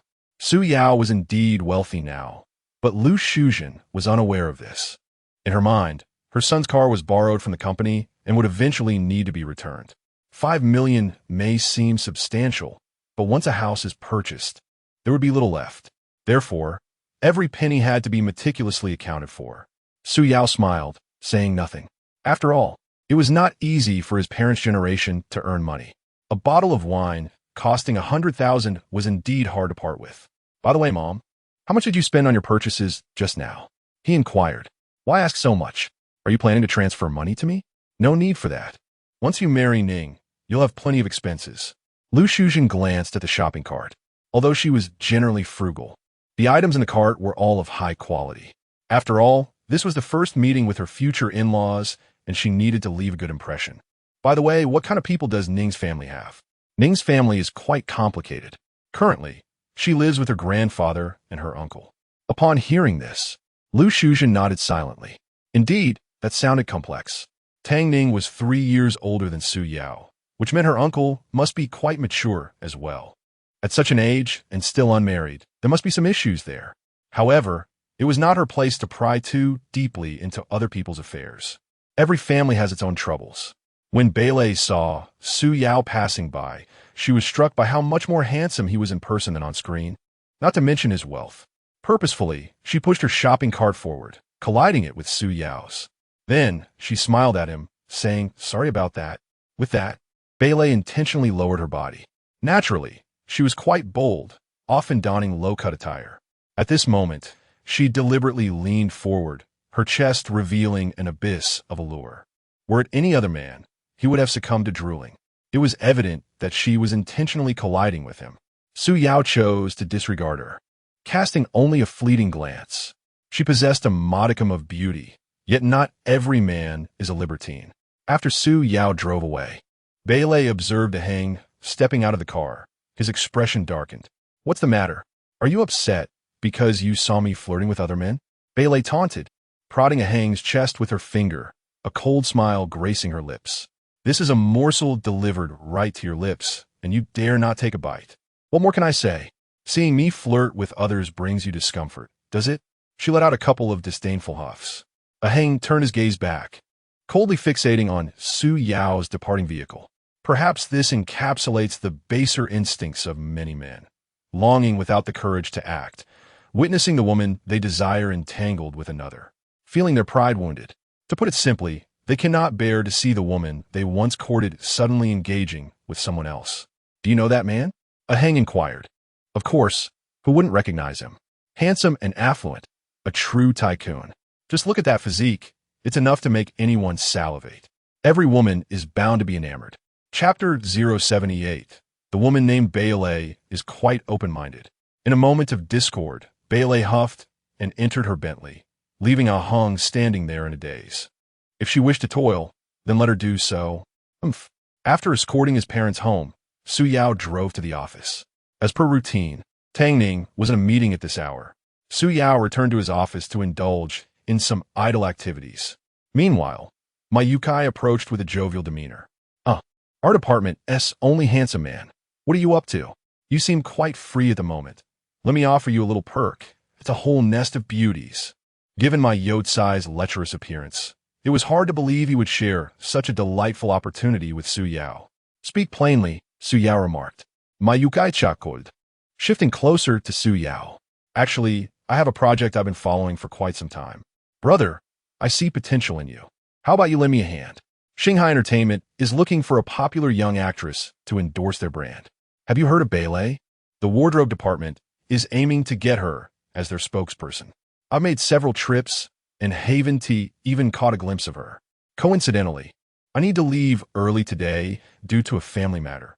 Could you run this errand for me? Jinghai Entertainment? ISNT, that where my sister works? Su Yao pondered before agreeing. He hadn't seen her in a while and missed her. All right, I'll take a shot at it. Success or failure, I cannot guarantee. My Yukai smiled. Brother, don't say that. If you could handle that old codgerly Chongqing, what can't you manage? With the good looks? Any deal is within your grasp. From what I've gathered, that young actress Belle is rather open-minded. If I were 10 years younger, I would have pursued her myself, and you wouldn't stand a chance. I consider you a brother, hence this opportunity. Make sure to seize it and share the details with me upon your return. By the way, I've noticed that Mieju has been keeping a close eye on you, so be cautious and don't give her any leverage. Su Yao acknowledged with a nod. Since he secured the land in the western suburbs, Qin Ling had set her sights on him. She could hardly fathom that this seemingly idle newcomer, who spent his days dozing and staring at his phone, could accomplish what their sales department had struggled with for over a year. I understand. Su Yao replied. By the way, are you heading home early to date your wife? Ma Yukai proudly adjusted the sparse strands of hair atop his head. My daughter has been accepted into Jinghai University, and I'm going to buy her a gift. His joy was genuine.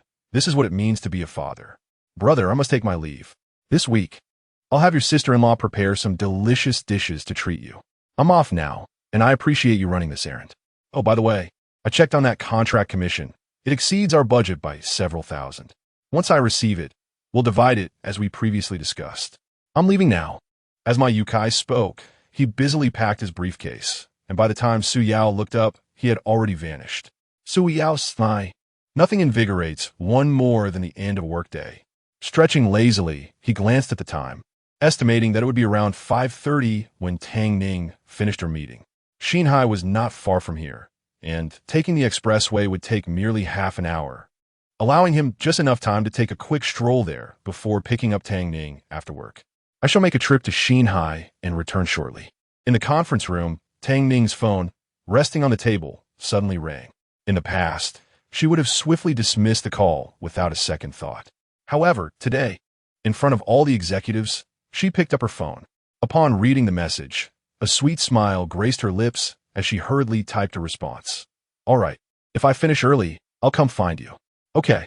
In the conference room, everyone exchanged glances. Since Tang Ning assumed her position, she had consistently been a figure of stern authority. Apart from the few senior employees who had left, the other leaders in the company regarded her with a mix of respect and trepidation. After all, having worked alongside her for some time, they had come to understand her somewhat. This new president, although female, was formidable in her decisiveness. She never compromised on employee benefits, and her actions spoke volumes, earning her the admiration of all. Throughout her tenure, none had ever witnessed Tang Ning smile. Was this a rare bloom from an iron tree? Indeed, a woman in love is the most enchanting. After replying to the message, Tang Ning cleared her throat and coughed lightly, restoring the room's prior seriousness. Dang Xiao, seated closest to her, couldn't help but grin. Aside from this whimsical uncle, no one dared to smile in Tang Ning's presence during meetings. All right, let us continue, she declared, placing her phone back on the table and addressing the employee who had been reporting. Please proceed. Su Yao briefed Tang Ning on his plans before leisurely descending the stairs with the contract in hand. Downstairs, the security guard greeted him warmly. Heading out? Su Yao waved his folder and smiled, just passing the time. The guard watched Su Yao's retreating figure, lost in thought, letting out a long sigh. Youth and good looks truly have their advantages, he mused. With such a facade, one can effortlessly fill their pockets. That Ferrari is indeed a marvel. Different lives for different folks. In my next life, I must seek parents with striking looks. If I can't be a rich heir, then perhaps a pampered partner would suffice. A wave of envy washed over him. At Jinghai Entertainment, after lunch, Su Rui sat resting in her office. Every event with Luo Fanxian felt like a battle. He was always demanding this and that. By the end of the morning, she was utterly exhausted. Each time she returned from an event, she appeared as if on the brink of collapse. There was no helping it. That troublesome fellow was insufferable. I'm so tired. At that moment, all Su Rui wanted was to utter 2 words to Luo Fanxian. Damn you. I must have been out of my mind to agree to date this guy. Is it too late for regrets? Su Rui had barely settled in her chair when Mi Duo's voice echoed from the doorway. Rui Jia, I can't find a performance outfit for this afternoon. I swear I packed it away. Did you check the dressing room? Yes. What about the office? Look there too, nothing. The only place left is the lounge, but I'm kind of scared to go in. Su Rui rolled her eyes and exhaled deeply. Here she was, a top-tier talent agent, reduced to playing babysitter. Suppressing her irritation, she rose abruptly from her seat, forcing herself to take several steadying breaths. Ever since that visit to his place, this brat had grown increasingly insufferable. Not content with casual flirtations in the morning, he'd even dared to smack her backside. Worse still, he'd shamelessly demanded she feed him in front of everyone. She was a professional agent, not some doting nanny. Years of industry composure had been eroded entirely by that infuriating Luo Fanxian. Inside the artist lounge, Luo Fanxian drew the curtains while changing. Suddenly, bang, the door flew open. Chapter 079. Sister, relax and trust me. I shall be gentle suddenly. Su Rui intruded unexpectedly.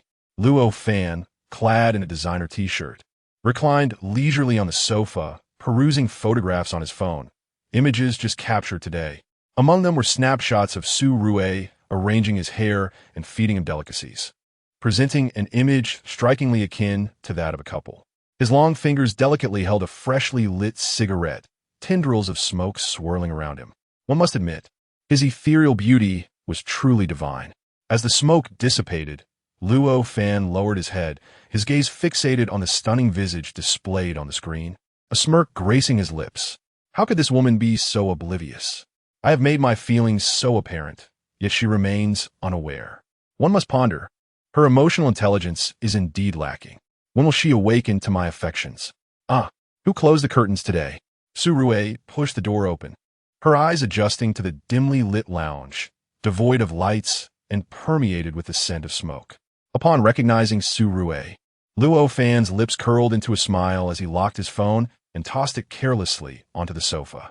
His deep-set eyes remained fixed on her as she entered. At the entrance, Su Rui pressed the wall switch multiple times, but to her dismay, it yielded no response. She wondered what was amiss with the company's electricians. The lights had been malfunctioning for days without repair. That girl, Mi Duo, was always so careless. One causes me worry while the other drives me to distraction. Listening to Su Rui's complaints, Luo Fan reminisced about that night when she drunkenly embraced him, her eyes glazed and cheeks flushed. In that moment, she was undeniably beautiful. He unconsciously licked his lips, as if still savoring her lingering fragrance. The thought ignited a fire within him, yearning for her to comprehend his true feelings. Having just transitioned from a brightly lit area, Su Rui found herself momentarily disoriented by the darkness enveloping the room. It felt overwhelmingly black. In contrast, Luo Fan, who had been in the shadows, found his vision clear. Standing at 162 centimeters, Su Rui may not be tall, but her proportions were exquisite. Luo Fan had no affinity for larger women. He found himself particularly drawn to Su Rui. Sister Rui, why are you here in my lounge during the midday break? Are you so eager? The sudden sound startled Su Rui, causing her to instinctively lean back, though it was too late. In the dimly lit lounge, the hazy atmosphere invited endless imaginings. Faced with such an emotionally oblivious woman, he could no longer wait. What are you doing here? Luo Fan chuckled softly. This is my lounge. How could I possibly not be here? Abruptly, he leaned closer to Su Rui, wrapping his arms around her slender waist. They were so near that he could hear his own breaths mingling with hers. Sister Rui, do you truly not understand my intentions? Luo Fanchuan's hands were broad and powerful, ensnaring Su Rue in his embrace, rendering her immobile. She could feel his fervent breath cascading over her cheeks, a tantalizing sensation that ignited a warmth within her heart. Undeniably, Luo Fanxian was handsome. This was beyond question. Yet, Su Rue had long surpassed the age of mere speed and passion. Her aspirations were now focused on financial gain. Typically, Luo Fanchuan's demeanor was far too frivolous, and his sudden allure left her feeling somewhat disoriented. "Have you been drinking?" Su Rue evaded his inquiry, choosing silence instead. "Sister, will you be good to me?" Luo Fanxian lowered his gaze, unconsciously leaning closer, his lips brushing against her full mouth, whispering softly. His arms instinctively tightened around her, one hand cradling the nape of her neck, gently caressing her skin. Su Rue found herself immobilized by Luo Fanchuan's embrace, his striking features mere inches from her own, their lips tantalizingly close. At that moment, even the air was thick with a sense of intimacy. Su Rue's heart raced wildly, akin to a startled doe, as Luo Fanxian perceived her response, emboldening his advances. "Sister, be my girlfriend. I will cherish you for a lifetime. You want need to lift a finger. I will support you." At that instant, he yearned to envelop this woman completely within him. Luo Fanxian gazed down at Su Rue, her eyes glazed with longing. Suppressing his own restlessness, he hoarsely proposed, "Shall we go to my place?" In his single apartment, Luo Fanxian entered and promptly approached the floor-to-ceiling window to draw the curtains. The blinding sunlight was swiftly shrouded, transforming the day's brilliance into an enveloping darkness. Su Rue stood at the threshold, subconsciously retreating, questioning her own judgment in accompanying this man to his apartment. Luo Fanxian secured the window and advanced towards her, shedding any pretense he had maintained at work. "Sister, I must tell you, it's too late for regrets. You are destined to be my Luo Fanxian-S woman for life." His voice was low, soft, and laced with seduction. With that, he crossed his arms and casually removed his t-shirt, tossing it onto the bed with an effortless display of raw masculinity. Su Rue felt a rush of allure at this spontaneous act, her heart trembling involuntarily. Typically, he appeared lean, but she was taken aback by the well-defined musculature revealed. Her gaze was inexorably drawn to his physique, broad shoulders tapering to a narrow waist, embodying the ideal inverted triangle. The contours of his abdominal muscles were striking, complemented by a robust chest, toned arms, and an impressive eight-pack, accentuated by a captivating line. Each feature was a harmonious blend of strength and beauty, making Su Rue swallow hard, only returning to her senses when she heard Luo Fanxian's voice again. "Sister, there is no need to feel embarrassed. I am entirely yours now, and you may go wherever you wish in the future." Just as Su Rue found herself at a loss, she was suddenly lifted into the air by Luo Fanxian. In the blink of an eye, she was transported from the ground to the bed. Immediately, Luo Fanchuan's fervent body pressed down upon her, heavy and burning, rendering her incapable of pushing him away. Su Rue found herself immobilized, her gaze meeting his, which was both passionate and tender. In that silent exchange, she could distinctly feel his hand caressing her. A shiver coursed through her, and she hastily pressed her hand against his. "I just remembered, you have an event this afternoon. Perhaps we should let this go." It was absurd to even suggest such a thing when the meal had already been offered to him. Was this a jest? Luo Fanxian grasped Su Rue's slightly trembling hand, aware of her nervousness, and softly reassured her, "Sister, relax. Trust me, I will be gentle." Typically, he was unruly, but today he displayed a tenderness that was utterly unrecognizable. For the past 6 months, his desire for Su Rue had been nearly unbearable, and now that the moment had finally arrived, he was determined to indulge fully. Chapter 080, Is This Guy a Steamroller? When Su Rue awoke, the room was dim. Heavy curtains blocked out all sunlight from outside. Almost immediately, a dull ache pulsed through her lower back. Rubbing her waist, she thought to herself, was this guy a steamroller? He had crushed her until every inch of her body ached. Instinctively, she tried to sit up, only to wince at the lingering soreness. A string of curses ran through her mind. So much for being gentle. What kind of gentleness was this? It was practically unbearable. Glancing around, she found Luo Fanxian already gone. The only trace of him was a phone resting silently on the bedside table. Dragging her exhausted body up, she reached for it to check the time. Upon unlocking the screen, she saw a message from Luo Fanxian on WeChat. Rest well. I'll handle the 2 p.m. event alone. Don't worry, I won't cause trouble.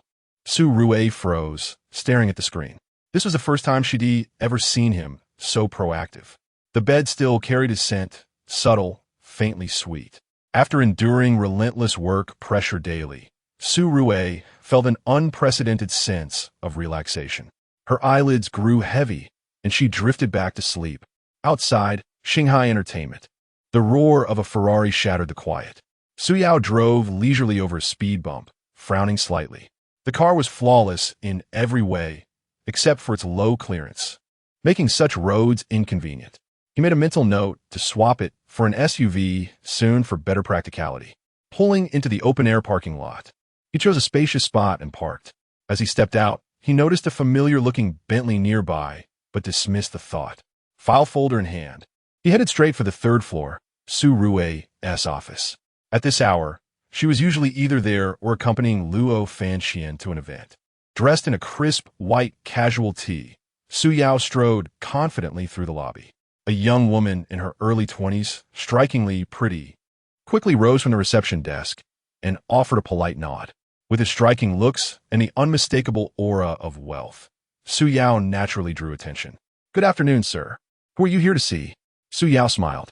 Su Rue. I'll head up to the third floor myself. With that, he stepped into the elevator. Behind him, the two receptionists exchanged whispers. Is he a new artist? He is so handsome. I know, right? Third floor office.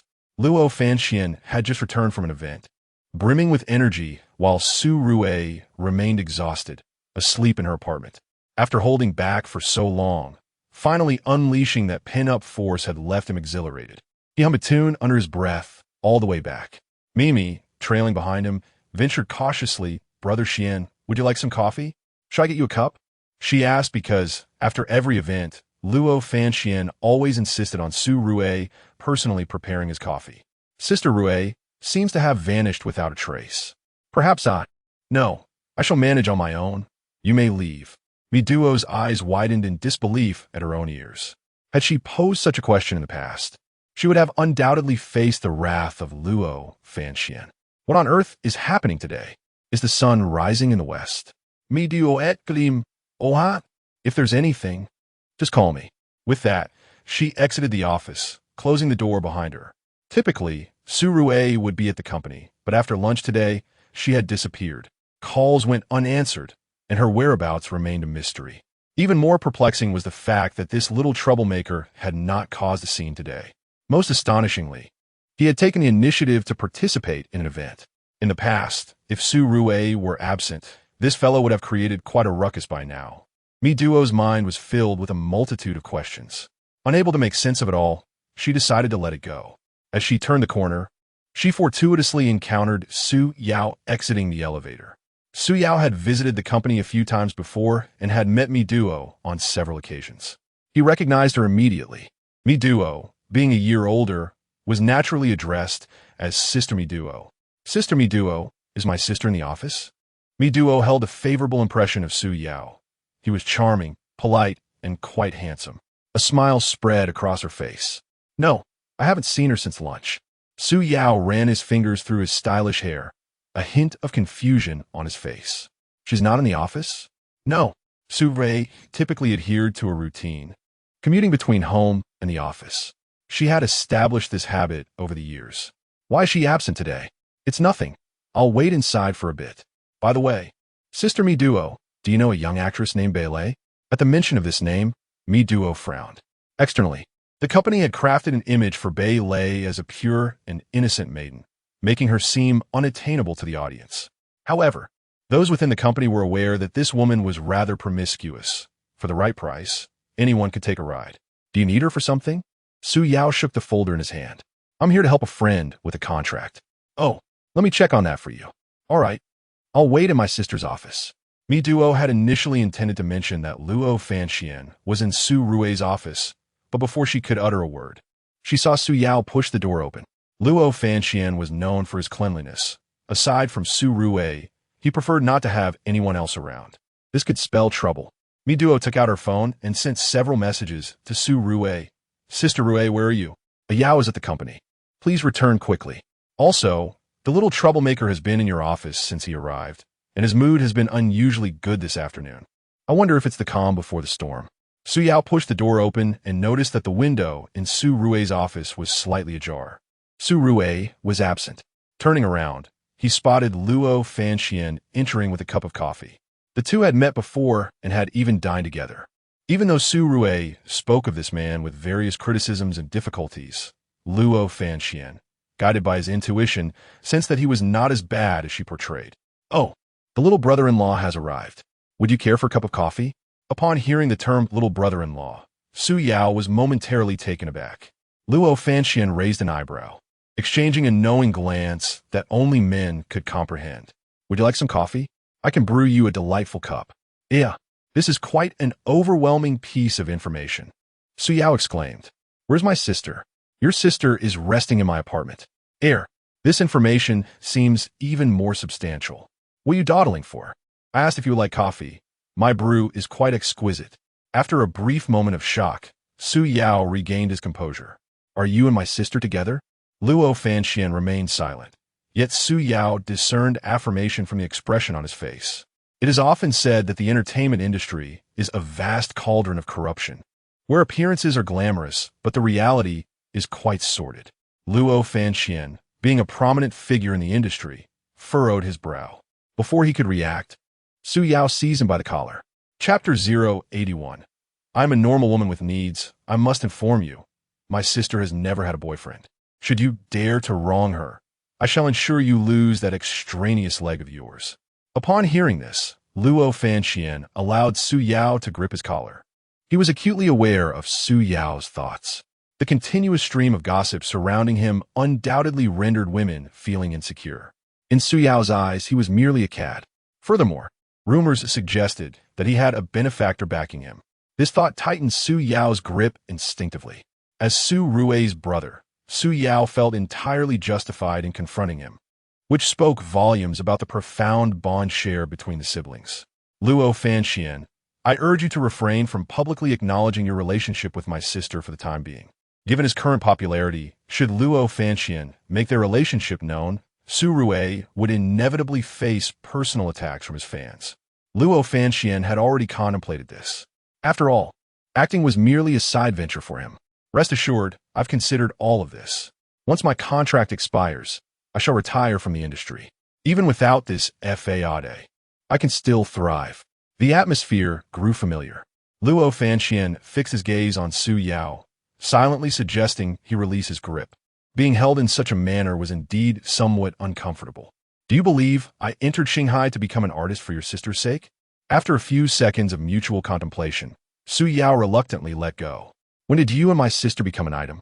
Luo Fanxian shook his collar and handed the coffee he had just acquired to Su Yao. Today at noon, he was reluctant to disclose Su Rui's private matters. Even her brother. Changing the subject, he inquired, I heard from your sister that you're now working in sales at Tang Ning Company? Su Yao nodded as he accepted the coffee. Nothing much, just passing the time, guarding my wife. Luo Fanxian clasped his hands and sat across from Su Yao. It seems our intentions are quite similar. His pursuit of Su Rui felt like a long journey, and without the intervention of Su's parents, he was uncertain when he might achieve his goal. Are you here to see your sister for a specific reason? I came to assist a colleague with signing a contract and thought to check on my sister as well. Who are you signing with? Luo Fanxian asked with curiosity. Belle. Upon hearing this name, Luo Fanxian instinctively pressed his tongue against his cheek. He had joined the company around the same time as Belle and had taken an immediate dislike to her. She would stop at nothing to climb the corporate ladder. Addressing Su Yao coldly, he remarked her. Su Yao nodded in affirmation, clearly unfamiliar with Belle. Just as Luo Fanxian was about to respond, the voice of Mito echoed from the doorway. Ayo, Belle is available now. You need to go see her. Mito paced back and forth at the entrance. Upon seeing Su Yao emerge unscathed, she let out a long sigh of relief and hurried over to express her concern. Are you all right? Su Yao shook his head. What could possibly be the matter? It's good if there is nothing amiss. Mito led Su Yao through the corridor and into the elevator. The company was divided into several areas, and Mito's lounge was located on the second floor.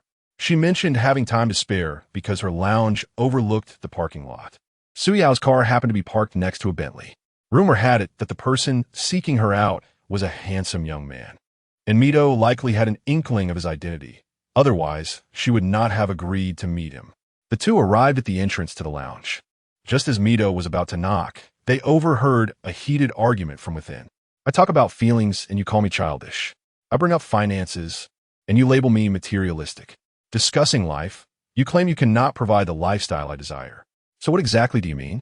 Are you jealous because you see me flirting with attractive men? I simply cannot fathom what you truly want. We've known each other for 3 years. What have you given me? Now, you won't even fulfill my most basic physical needs? Just because I glanced at other men? You refuse to meet my needs, and yet expect me to refrain from seeking others? I'm a normal woman with desires. Belle chuckled disdainfully. Before her downfall, who wasn't once an innocent girl? Are you afraid of that old man? I'm not. He's just impotent. From standing up to finishing, it takes less than a minute. How the hell am I supposed to be with him? Fourth wife. I absolutely despise hearing that term. Belle clenched her teeth, unwilling to continue the conversation with a hung. She loathed the man before her. When Zhao Wenbiao forcefully took possession of her, she didn't dare to utter a word. Having said this, Belle turned and plopped down onto the sofa, casually pulling a lady's cigarette from the box on the coffee table and expertly placing it between her lips. I have to get to work. You can wait outside or downstairs for me. With that, Belle coldly turned her face away. A hung stood silently behind the door, merely observing Belle with a gaze that conveyed a complex mix of emotions. He opened his mouth as if to speak, but found himself at a loss for words. The intensity of their argument conveyed a wealth of information. A hung wore a grim expression. As he exited, he fortuitously encountered Su Yao. For reasons unknown, the sight of this young man inexplicably stirred a tempest of agitation within him, his eyes brimming with hostility. Yet, Su Yao greeted him with an utterly bewildered expression, as if pondering why their quarrel had anything to do with him. Cool, I still need to head to the set later. Just as Mito stepped inside, they heard Belle's sharp rebuke. This is none of your business. Get out. The tone of her voice was decidedly unfriendly. Mito, being merely a junior assistant, had no choice but to retreat awkwardly. Close the door behind me, Su Yao instructed as he entered. Belle sat with her legs crossed, one arm draped over her chest, exhaling smoke from her cigarette while lounging on the sofa. Having just had a quarrel with a hung, her mood was evidently less than cheerful. She cast a sidelong glance at Su Yao, pressing the cigarette into the ashtray before rising and moving to his side. In an ambiguous tone, she greeted him. Hello there, handsome. Fancy seeing you again. As she spoke, Belle intentionally raised her pitch. Do you remember me? This morning, I accidentally bumped into you with my shopping cart. You mentioned that meeting in the morning and encountering each other again in the afternoon must be fate. Your name is Su Yao, right? I must say, you look even more attractive in person. I wonder if you have some time to entertain your elder sister? With that, she made a move to place her hand on Su Yao's chest. Her delicate fingers grazed his skin swiftly, but just as she attempted to unbutton his shirt, he caught her hand firmly in his grasp. The warmth of his large hand sent a shiver through her. Su Yao chuckled lightly. I only show my chest muscles to my wife. If you wish to see, it will cost you. Engaging with a woman so brazen. One must play the game with equal audacity.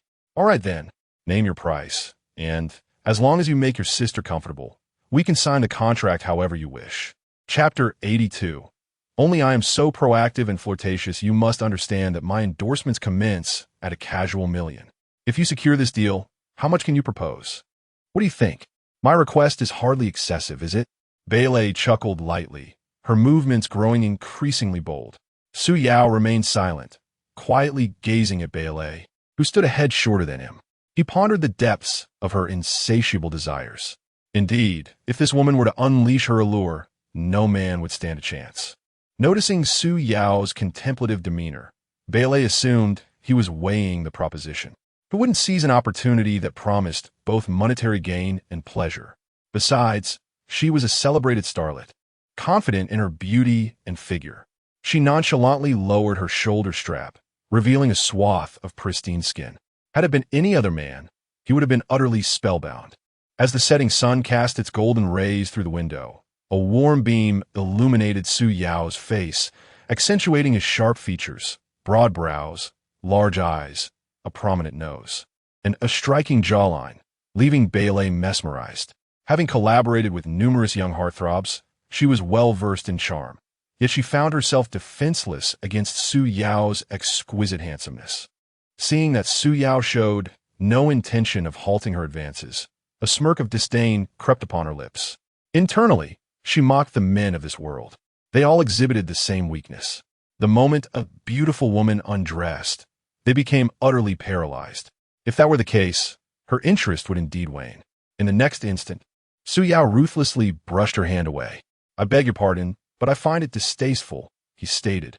Belle, not one to be trifled with, recognized the clear disdain on his face. "Aren't you afraid I might refuse to sign with you?" she inquired. Su Yao countered. "Do you really think I lack this trifling sum?" His words momentarily rendered Belle speechless. He was indeed a wealthy man from Jinghai, not in need of money. Yet, the allure of a handsome young man, an experience beyond reach, felt akin to 1,000 ants crawling over her skin. Belle's lips quirked in a smirk as she lowered her gaze, chuckling softly. Su Yao observed her in silence, only extending his finger to gently lift the strap resting on her shoulder, assisting her in adjusting it. Subsequently, he retrieved a cigarette from his case, placing it between his lips, and offered another to Belle. She crossed her arms, reclining against the sofa, glancing between Su Yao and the cigarette in his hand. Accepting it, she brought it to her lips, igniting it with a lighter while shielding the flame with her hand. In the dimly lit lounge, a flicker of fire danced, casting shadows across the room. Belle carelessly discarded the lighter onto the coffee table, her long, fair legs slightly bent as she exhaled a delicate ring of smoke, enveloping her already striking features in a soft haze. Suddenly, her enchanting eyes fixed intently on Su Yao, a sarcastic smile playing on her lips. She was not mocking him, but rather herself, for in her mind, every man was alike, shamelessly predictable. At that moment, the air thickened, enveloping them in an extraordinary silence. Su Yao retrieved a lighter from his pocket and ignited a cigarette. The two exchanged silent glances. After a considerable time, Belle extinguished her cigarette and discarded the butt into the ashtray. She rose and approached Su Yao. Standing at a modest height, even in heels, she barely reached Su Yao's ear. With a playful arch of her brow and a smile in her eyes, their proximity was palpable. Previously, it had merely been a fleeting desire, yet for reasons unknown, she now yearned to taste the flavor of his lips, wondering if they would be as repugnant as those of other men.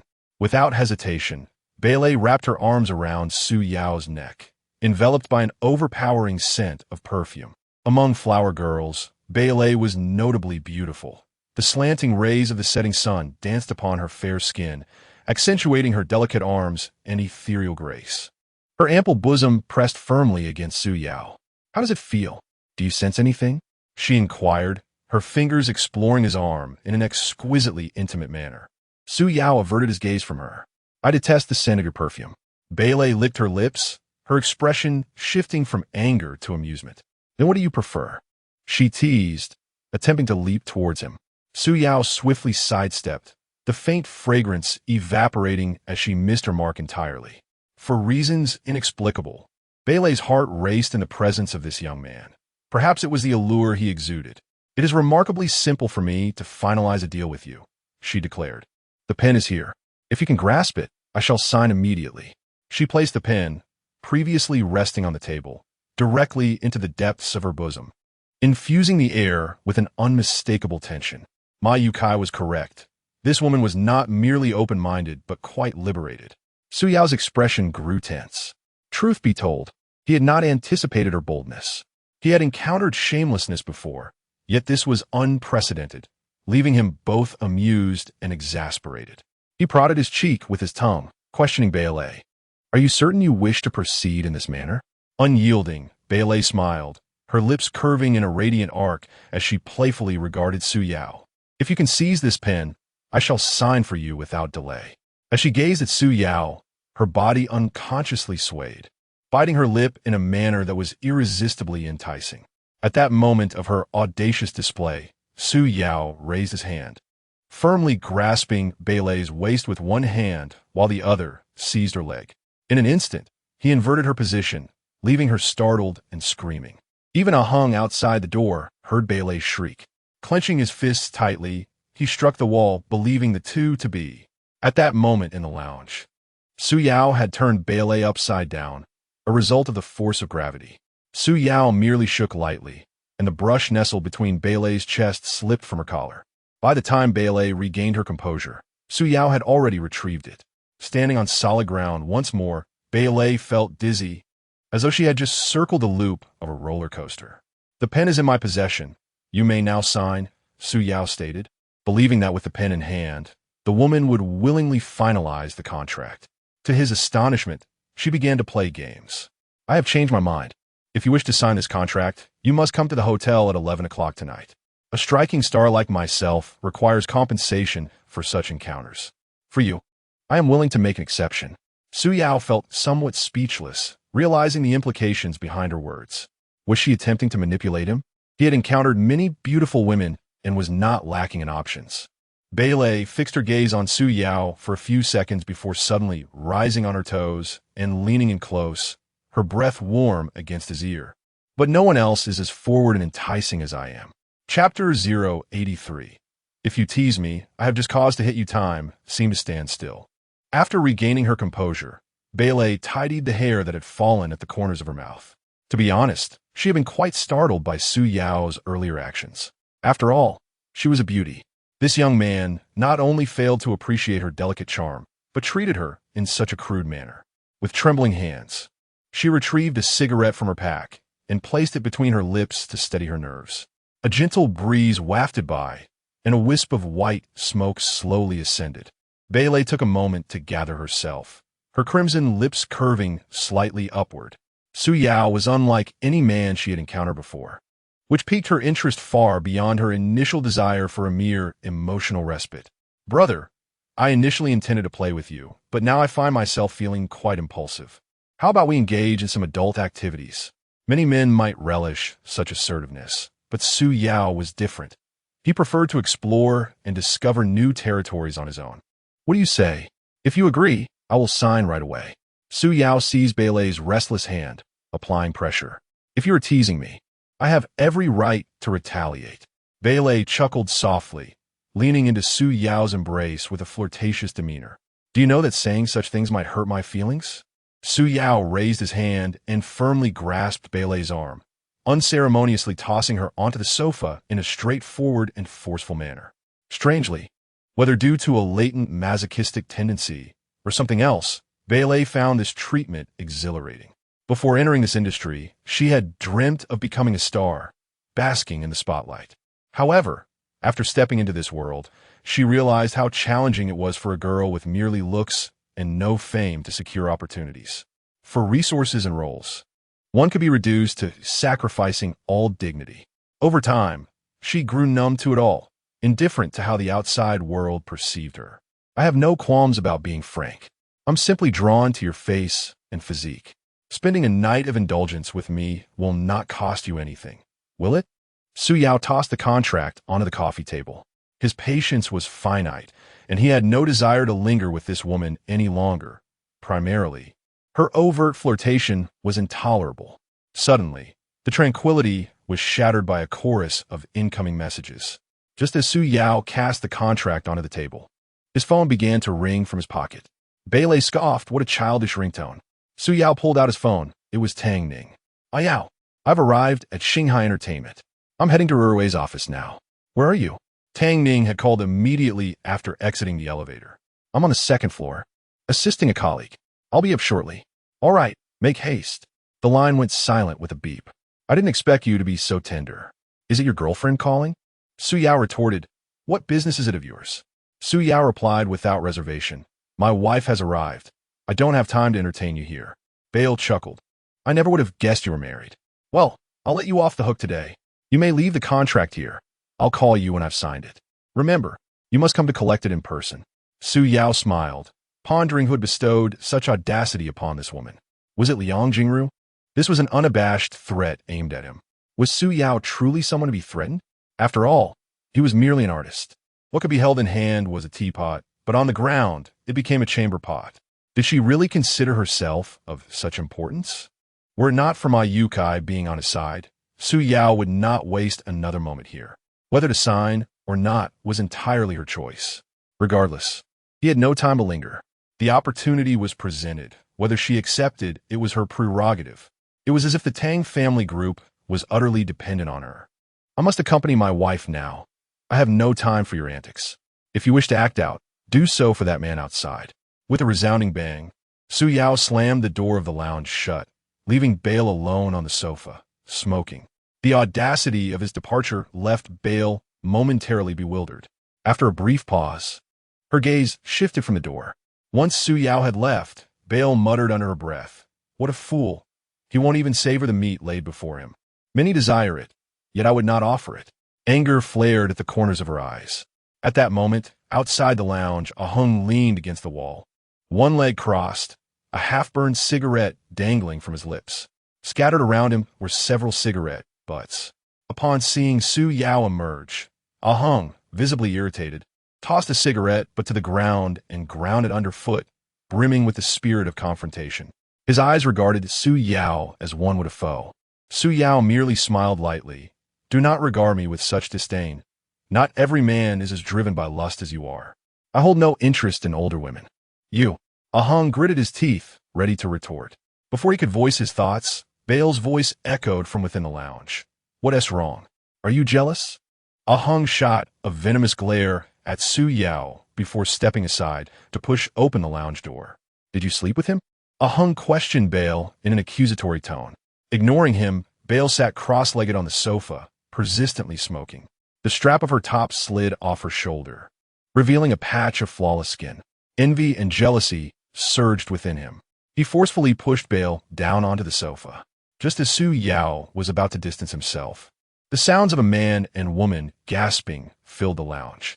Su Yao grimaced. Goodness, even signing a contract now comes with life-threatening risks. Returning to the third floor, he found that Luo Fanxian had already left the office. Only Tang Ning remained, reclining on the sofa, appearing quite fatigued. Su Yao chose not to awaken Tang Ning, quietly approaching her. At that moment, Tang Ning caught a whiff of a familiar scent and instinctively leaned into Su Yao's embrace, resting her head upon his thigh. Delicate and slender legs rested upon the sofa. Su Yao glanced down, and a beautiful visage came into view. Did I wake you? I wasn't sleeping. Their eyes met, and Su Yao clearly beheld Tang Ning's entire face. Although she was 3 years his senior, her skin was remarkably flawless, exuding a subtle fragrance unlike any other woman, refreshingly pleasant.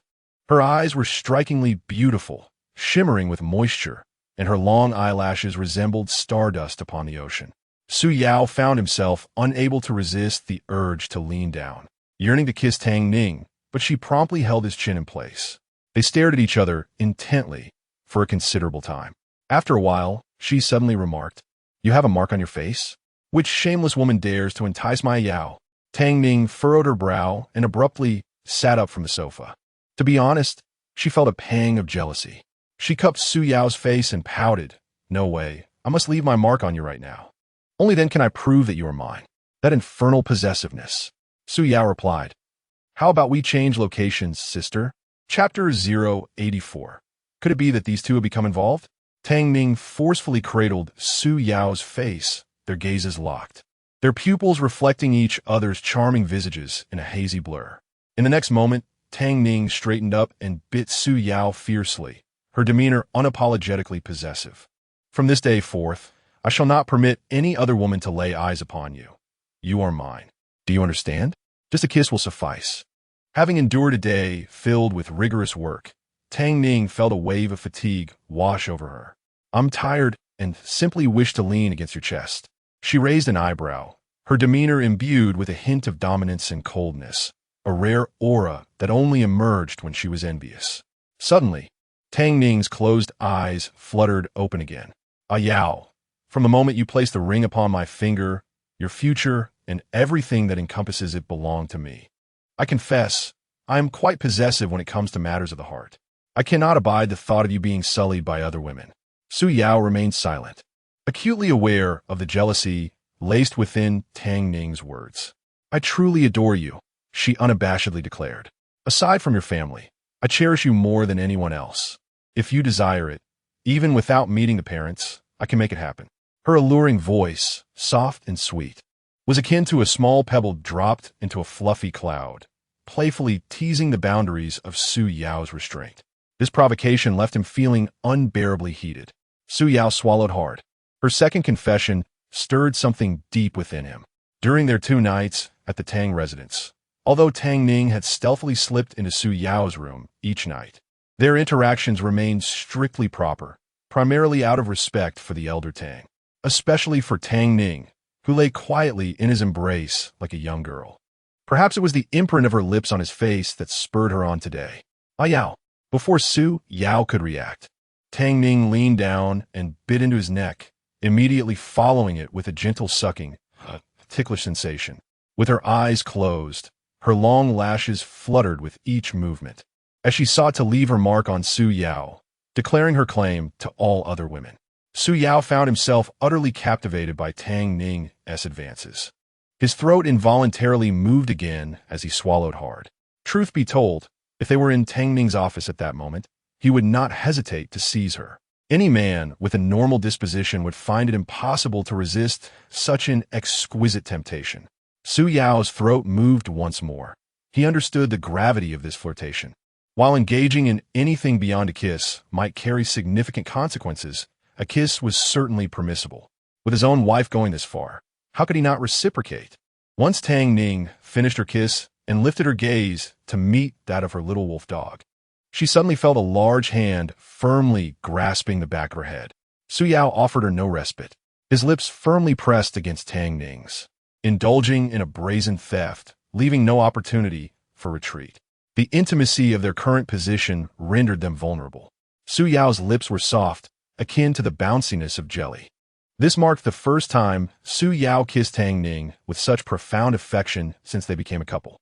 The sensation was almost ethereal, reminiscent of the thrilling escapades seen in action films. Yet now, in this tangible moment, it felt intoxicatingly euphoric. Under Su Yao's fervent advances, Tang Ning's body gradually succumbed to a languid state, her thoughts fading into oblivion. There was no denying it. Her beloved Yao was undeniably handsome. Her heart raced uncontrollably, and soon her breaths became shallow. According to the norms of romantic encounters, Su Yao should have begun exploring Tang Ning's body as if uncovering hidden treasures. Just as they were enveloped in passion, an untimely voice intruded from outside. Rui Jia, where were you this afternoon? You nearly scare me to death. Thankfully, the little ancestor behaved. He completed all his activities today with diligence. He is currently changing in the dressing room. Su Rui rubbed her sore back, thinking how well-fed he was, and if he threw a tantrum again, she might just cut off his supplies. Hey, Rui Jia, why do you seem different when you walk today? Are you injured? Upon exiting the elevator, Mi Duo immediately sensed something off about Su Rui, though she couldn't quite articulate what it was. Usually, she walked with such vigor, yet after just one afternoon apart, she seemed unexpectedly demure. Mi Duo rolled her eyes, feeling that something was amiss, but the specifics eluded her. Regardless, both Su Rui and Tang Ning were behaving unusually today. By the way, Rui Jia, Ning Jia is here. She's in your office. Su Rui nodded and pushed the door open, revealing Su Yao and Tang Ning.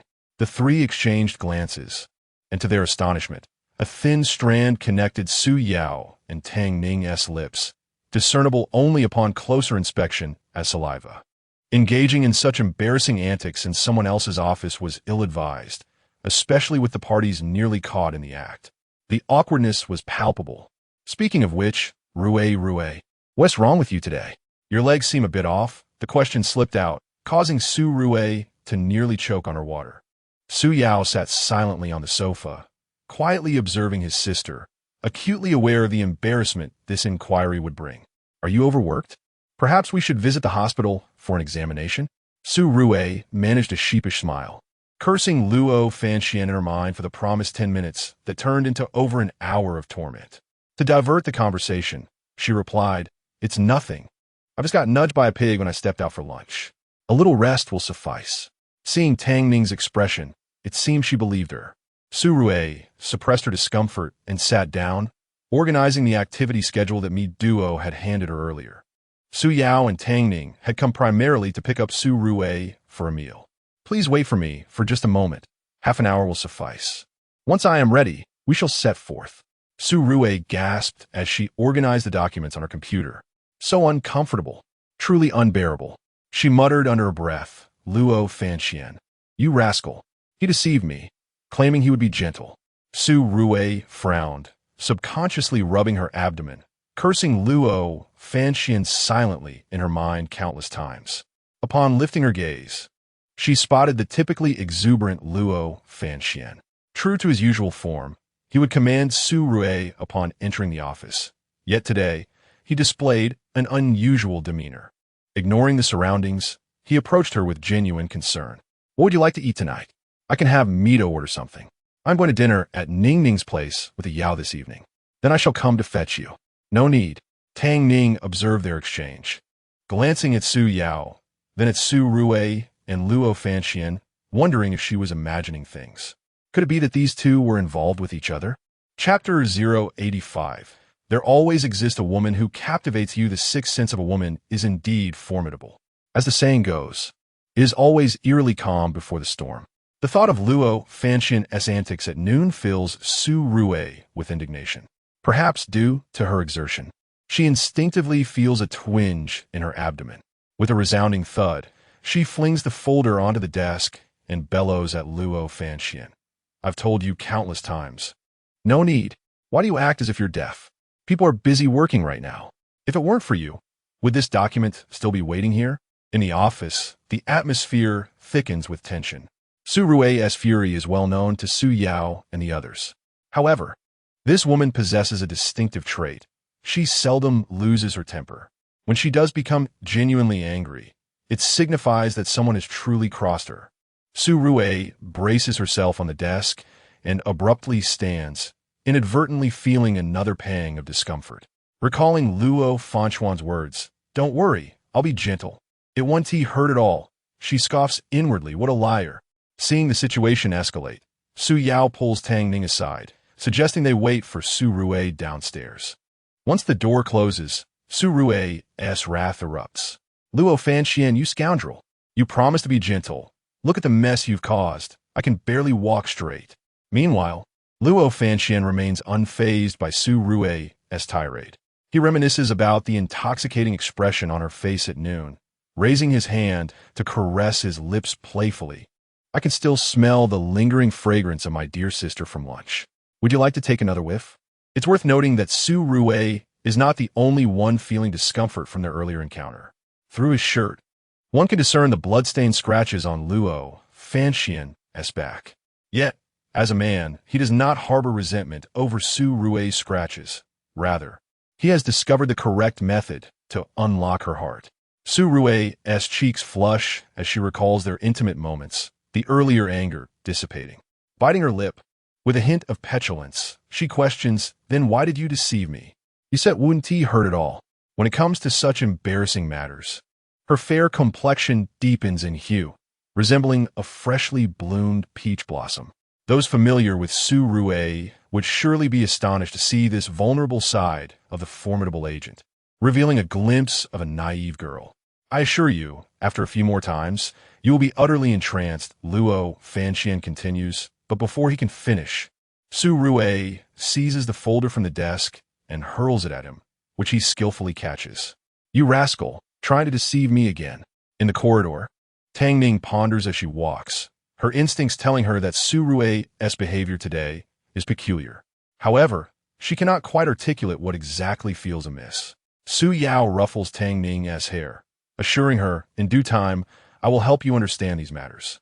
Tang Ning looks up, her bright, expressive eyes fixed on Su Yao. Are you being serious? More genuine than gold, he replies. At that moment, I will ensure you grasp every detail. Su Yao gazed at Tang Ning. Had it not been for Su Rui's return, his desire would likely have intensified, his attention frequently drifting to Tang Ning's alluring lips, which appeared incredibly soft. Tang Ning was undeniably beautiful, exuding an innate aura of sophistication. She cast a puzzled glance at Su Yao, her expression a delightful blend of confusion and understanding. As Su Yao and Tang Ning arrived at the parking lot, the adjacent Bentley was already nowhere to be seen. Inside the Ferrari, Tang Ning fastened her seatbelt and closed her eyes, seeking a moment of tranquility. They waited for half an hour. At the company entrance, Su Rui glanced at Luo Fanxian before striding directly towards Su Yao's vehicle, ignoring Luo Fanxian entirely. It seemed she had just exchanged sharp words with him in the office. You won't be heading my way tonight. I'll drive over to pick you up. No need. It makes it seem as though our routes align. Indeed, Su Rui still seemed affected by that remark. Trust me, I will be exceedingly gentle, she thought, a sentiment laced with irony, as if she wished to do him harm. As Su Rui descended the stairs, her leg inadvertently trembled, causing her to stumble slightly. Fortunately, Luo Fanxian, quick-witted, caught her in his embrace, anxiously inspecting her foot. Are you all right? Did you twist it? Let me take a look. Witnessing his genuine concern, Su Rui's irritation diminished significantly. The matters of her brother's life were of utmost importance. As for this fellow, there would be ample time to deal with him. Through the car window, Su Rui caught a glimpse of Luo Fanxuan's handsome visage. It was only when Su Yao's vehicle departed the parking lot that he entered his own Porsche. At Tang's manor, Su Jigua and Lu Shuzhen took a taxi to the estate after their child had gone to work. Upon arrival, they were momentarily taken aback. They exchanged puzzled glances. The situation was not as they had anticipated. Before them stood an imposing marble-walled enclosure, the mere bricks holding substantial value, particularly the grand iron gate adorned with a dragon motif worth several $100,000. Su Jigua and Lu Shuzhen gazed at one another, momentarily at a loss for words, feeling somewhat out of place with the modest gifts they held. Just as the couple grappled with their awkwardness, a robust, middle-aged voice resonated. In-laws. Wang Zhong approached in a sightseeing vehicle, stopping before Su Jigua and his wife, warmly gesturing for them to come closer. In-laws, you needn't bring gifts. Your presence is sufficient. Two bodyguards accompanied Wang Zhong, who took the gift box from Su Jigua's hands, carefully ushering the couple into the vehicle. As Wang Zhong drove, he enthusiastically introduced the estate to Su Jigua and Lu Shuzhen, who were both straightforward individuals. The vehicle wound its way up the hillside for a full 10 minutes. What experience it was. Eventually, they arrived at a magnificent 8-story villa, stopping about 10 meters from the grand entrance. Between the artificial hill and the lush greenery, an elderly man with flowing white hair, clad in traditional Tang attire, stood at the entrance with the assistance of a servant, occasionally peering out as if awaiting someone. My dear boy, what do you think of my attire? Is it sufficiently grand?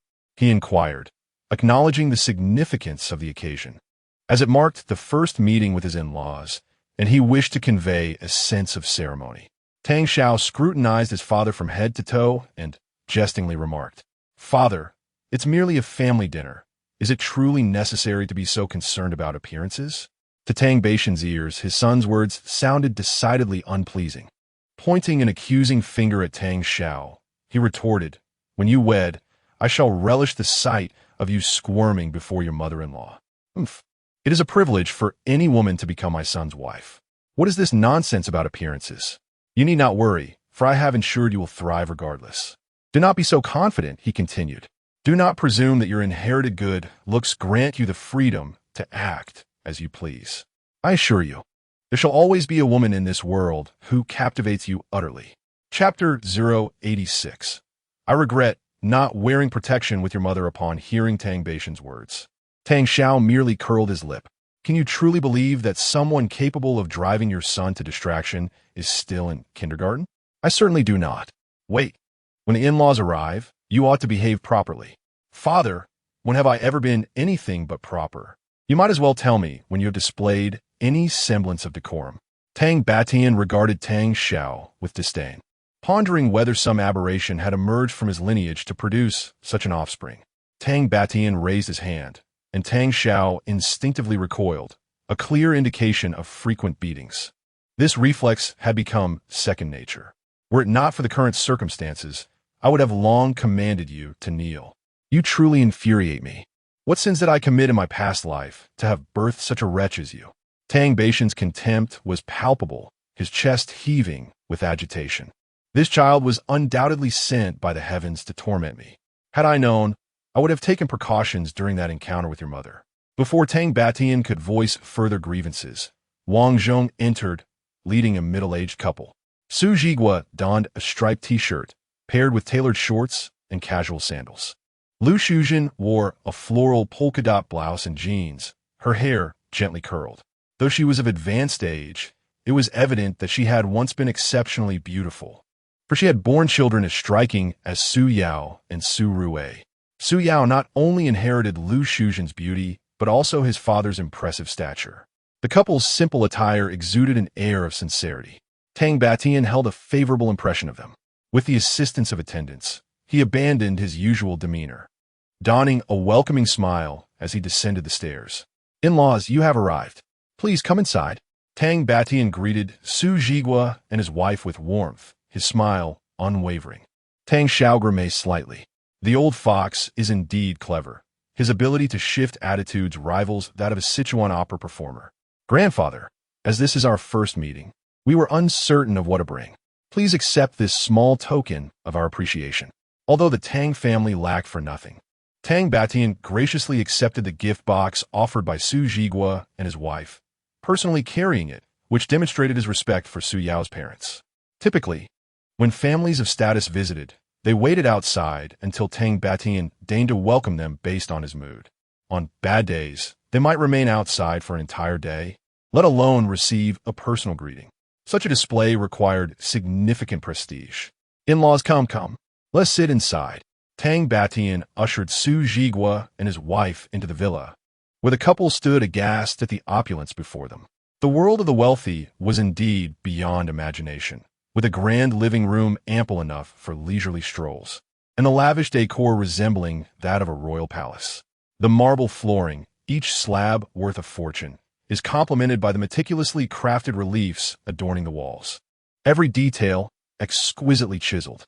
The delicate cashmere blanket exudes an air of opulence. Every ornament in the living room serves a purpose. The old man mused. Who says a villa is akin to the mountains? Look at us, making a fool of ourselves.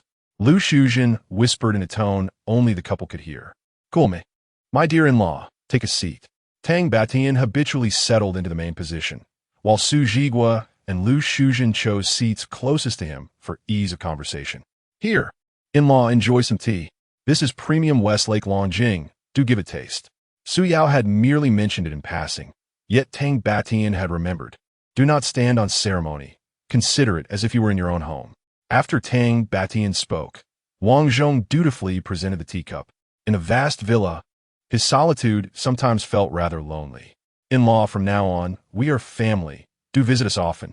Tang Batian was the grandfather of Tang Ning. By familial hierarchy, Su Jigua addressed Tang Ning as uncle. If you ever tire of staying here, do not hesitate to come and reside at our home. Very well. I shall certainly visit when I have the opportunity. After exchanging words, Tang Batian turned to Wang Zhong and inquired, could you call and ask when Ning Ning and the others will arrive? Once they are here, have the kitchen start serving the dishes. Understood, sir. Wang Zhong nodded. I will accompany you.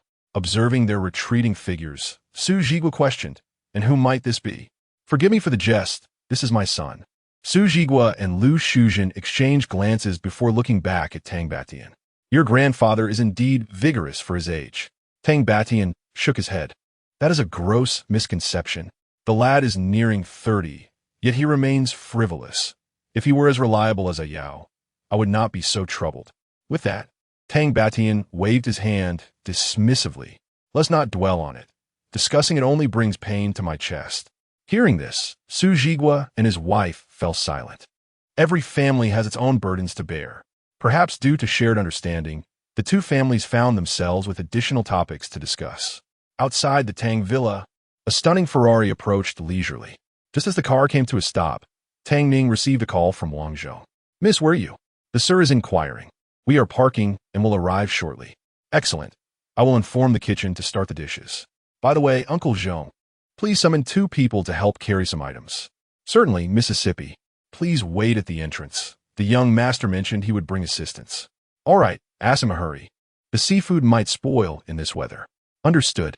Inside the vehicle, after ending the call, Tang Ning turned around to see Su Rue counting the items. "Gift boxes, seafood. Here is tiguanyan. And what is this?" The abundance of items was such that even Su Rue struggled to keep track. Ning, do you think Grandpa Tang will appreciate these things? Might they appear too modest?" Tang Ning shook her head. "Not at all. Grandpa Tang has seen far grander things. What he values is the sentiment behind the gift. It is more than enough. My grandfather will surely be delighted." Su Rue nodded in agreement. "This durian is prickly. Have a Yao move it. After all, he has tough skin and sturdy flesh." Su Yao interjected. "Isn't he made of flesh too?" "Sister, she is undoubtedly my biological sister." At that moment, Tang Xiao appeared at the entrance, accompanied by 2 bodyguards, pulling a small cart. He immediately spotted Su Yao's Ferrari. Just as he was about to greet them, a pair of long, elegant legs emerged from the luxury vehicle. Long, lustrous black hair cascaded down, and as a gentle breeze swept by, a few strands veiled Su Rue's delicate face. Tang Xiao found himself captivated by the casual gesture of Su Rue, tucking her hair behind her ear. Chapter 087. Tang Baishan's little cotton-padded jacket has a leak. Why do you stand there like a wooden mannequin, completely lacking in awareness? If you're not going to help, please step aside. Tang Xiao gaped in disbelief. This was his own territory. He had never assisted anyone in moving anything throughout his life. To lend a hand now would be utterly ridiculous. How could he, a scion of privilege, continue to navigate the social circles of Jinghai if he did? Just moments ago, he had harbored a flicker of admiration for Su Rue, but it was swiftly extinguished by her demanding tone. What woman had he not encountered? Each one had gravitated towards him. With numerous items to load, the urgency was palpable. "Hey Yao, why are you still standing there? And you, hurry up. The weather is sweltering. We must be cautious lest these seafood perish." Suddenly, a pile of fishy seafood landed in Tang Xiao's hands. He wrinkled his nose in distaste and whispered to Tang Ning, Ning, who is this formidable woman? She is quite lovely, slender of arm and leg, yet her temperament seems rather fierce. What kind of woman hasn't tea your uncle experienced? Yours is a type he hasn't tea yet sampled, Tang Ning retorted. "Uncle, I warn you, she is my closest friend. Keep your shameless thoughts to yourself." Tang Xiao shot her an incredulous glance. "How do you speak to your elder like that?" Tang Ning shot back a look at Tang Xiao. "Is there any elder as unprincipled as you?" While she did not concern herself with her uncle's pursuits elsewhere, targeting Su Rue was absolutely intolerable. The cart Tang Xiao was using proved inadequate, and after loading a portion, it could hold no more. "We shall each take a bit of what remains." Su Rue retrieved several large bags from the back seat of a Ferrari, gesturing for Tang Xiao to carry them. She then handed another to Su Yao. Su Yao's eyes widened. "Sister, you can't be serious. This is durian." Regardless of Su Yao's protests, he had no choice but to comply with Su Rue's wishes, a phenomenon known as bloodline suppression. Once everything was organized, 2 bodyguards wheeled the cart away, leaving the remainder for Su Yao and Tang Xiao to manage. Meanwhile, Su Rue and Tang Ning strolled ahead, appearing utterly unburdened. At this moment, Su Rue finally acknowledged Tang Xiao. Ning, is this your brother? I've never heard you mention him before." "No, he is my little uncle." The 2 women walked hand in hand, engaged in light conversation, while Tang Xiao managed a bag in each hand, and Su Yao clutched several durians, afraid to breathe too heavily lest he accidentally drop one on himself. Such antics could only be orchestrated by his own sister. Although Tang Batian lacked for nothing at the villa, this gesture of kindness was irreplaceable. Soon, the 4 arrived at the villa's entrance. Tang Ning and Su Rue walked ahead, hands free, followed by the hapless Tang Xiao and Su Yao, whose head barely peeked above the durians he was holding. The scene was indescribably amusing. Wang Zhong stood beside Tang Batian, his eyes widening unconsciously. Since Tang Zhao's birth, no one had been able to command him, save for Tang Batian. In Wang Zhong's eyes, Tang Xiao was the epitome of spoiled, rich kid, relying on money rather than effort. To his surprise, the young master had finally found himself in a position of servitude. Tang Batian cleared his throat. In all these years, he had never witnessed Tang Xiao take the initiative to assist anyone. This was indeed a first. If they were pushing a stroller with a child in front of them, the scene would have appeared quite harmonious. For a moment, Tang Batian even fantasized about the day Tang Xiao would marry and have children. Ahem. Tang Batian coughed again, uncertain if that day would ever come.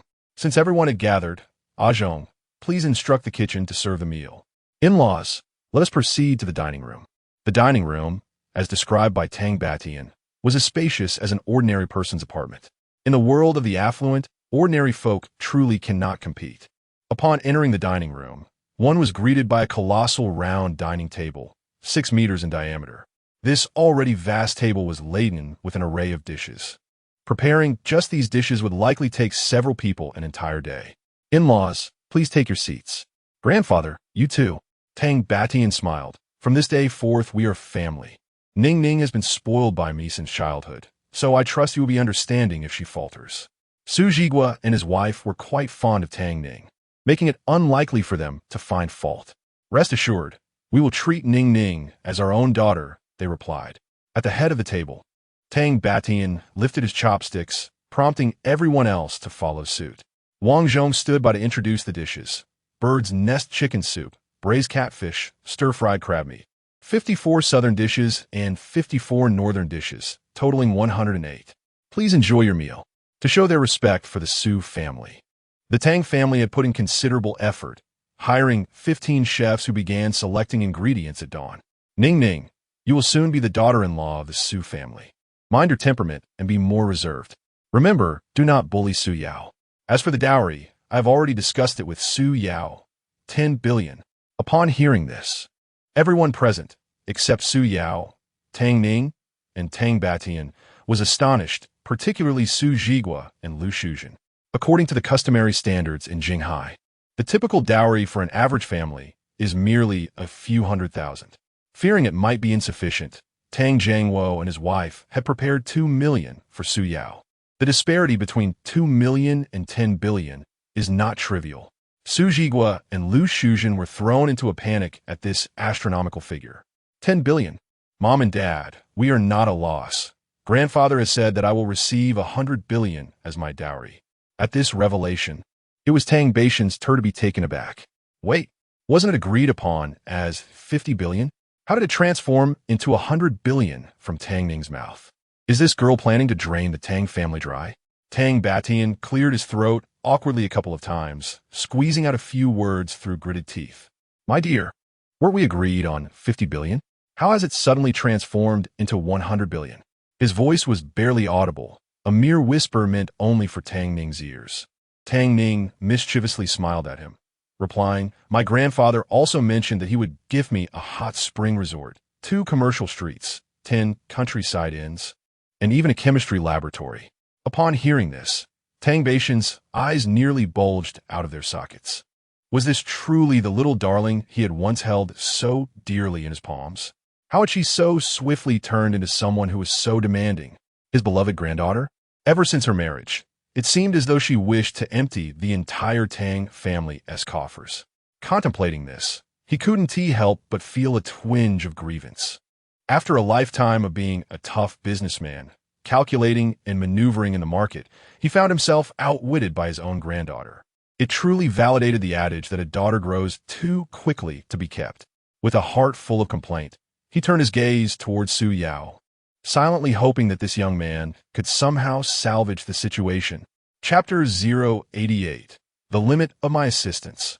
Su Yao gazed at Tang Batian's pleading eyes, a mischievous smile gracing his lips. Thank you, grandfather. Rest assured, I shall treat Sister Ning with utmost care. Given the generous gifts from you, I, Su Yao, will certainly manage these enterprises with great diligence. ensuring I do not betray your expectations. Tang Batian. What is happening? This isn't how our last conversation unfolded. Sitting in the main seat, he wore a rather awkward expression. Despite all precautions, one cannot guard against familial treachery. He found himself ensnared by his own granddaughter. Squinting, he turned to glance at Tang Ning, only to be met with her cheeky tongue sticking out. Clearly, this girl was deliberately extorting money from his pockets. Su Jigua and his wife were down-to-earth individuals. Upon hearing such a substantial figure, they felt that the Tang family was exceedingly generous. They genuinely felt hesitant to accept it.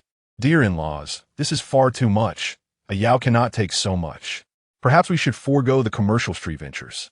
Tang Batian nodded, thinking this was a reasonable concession.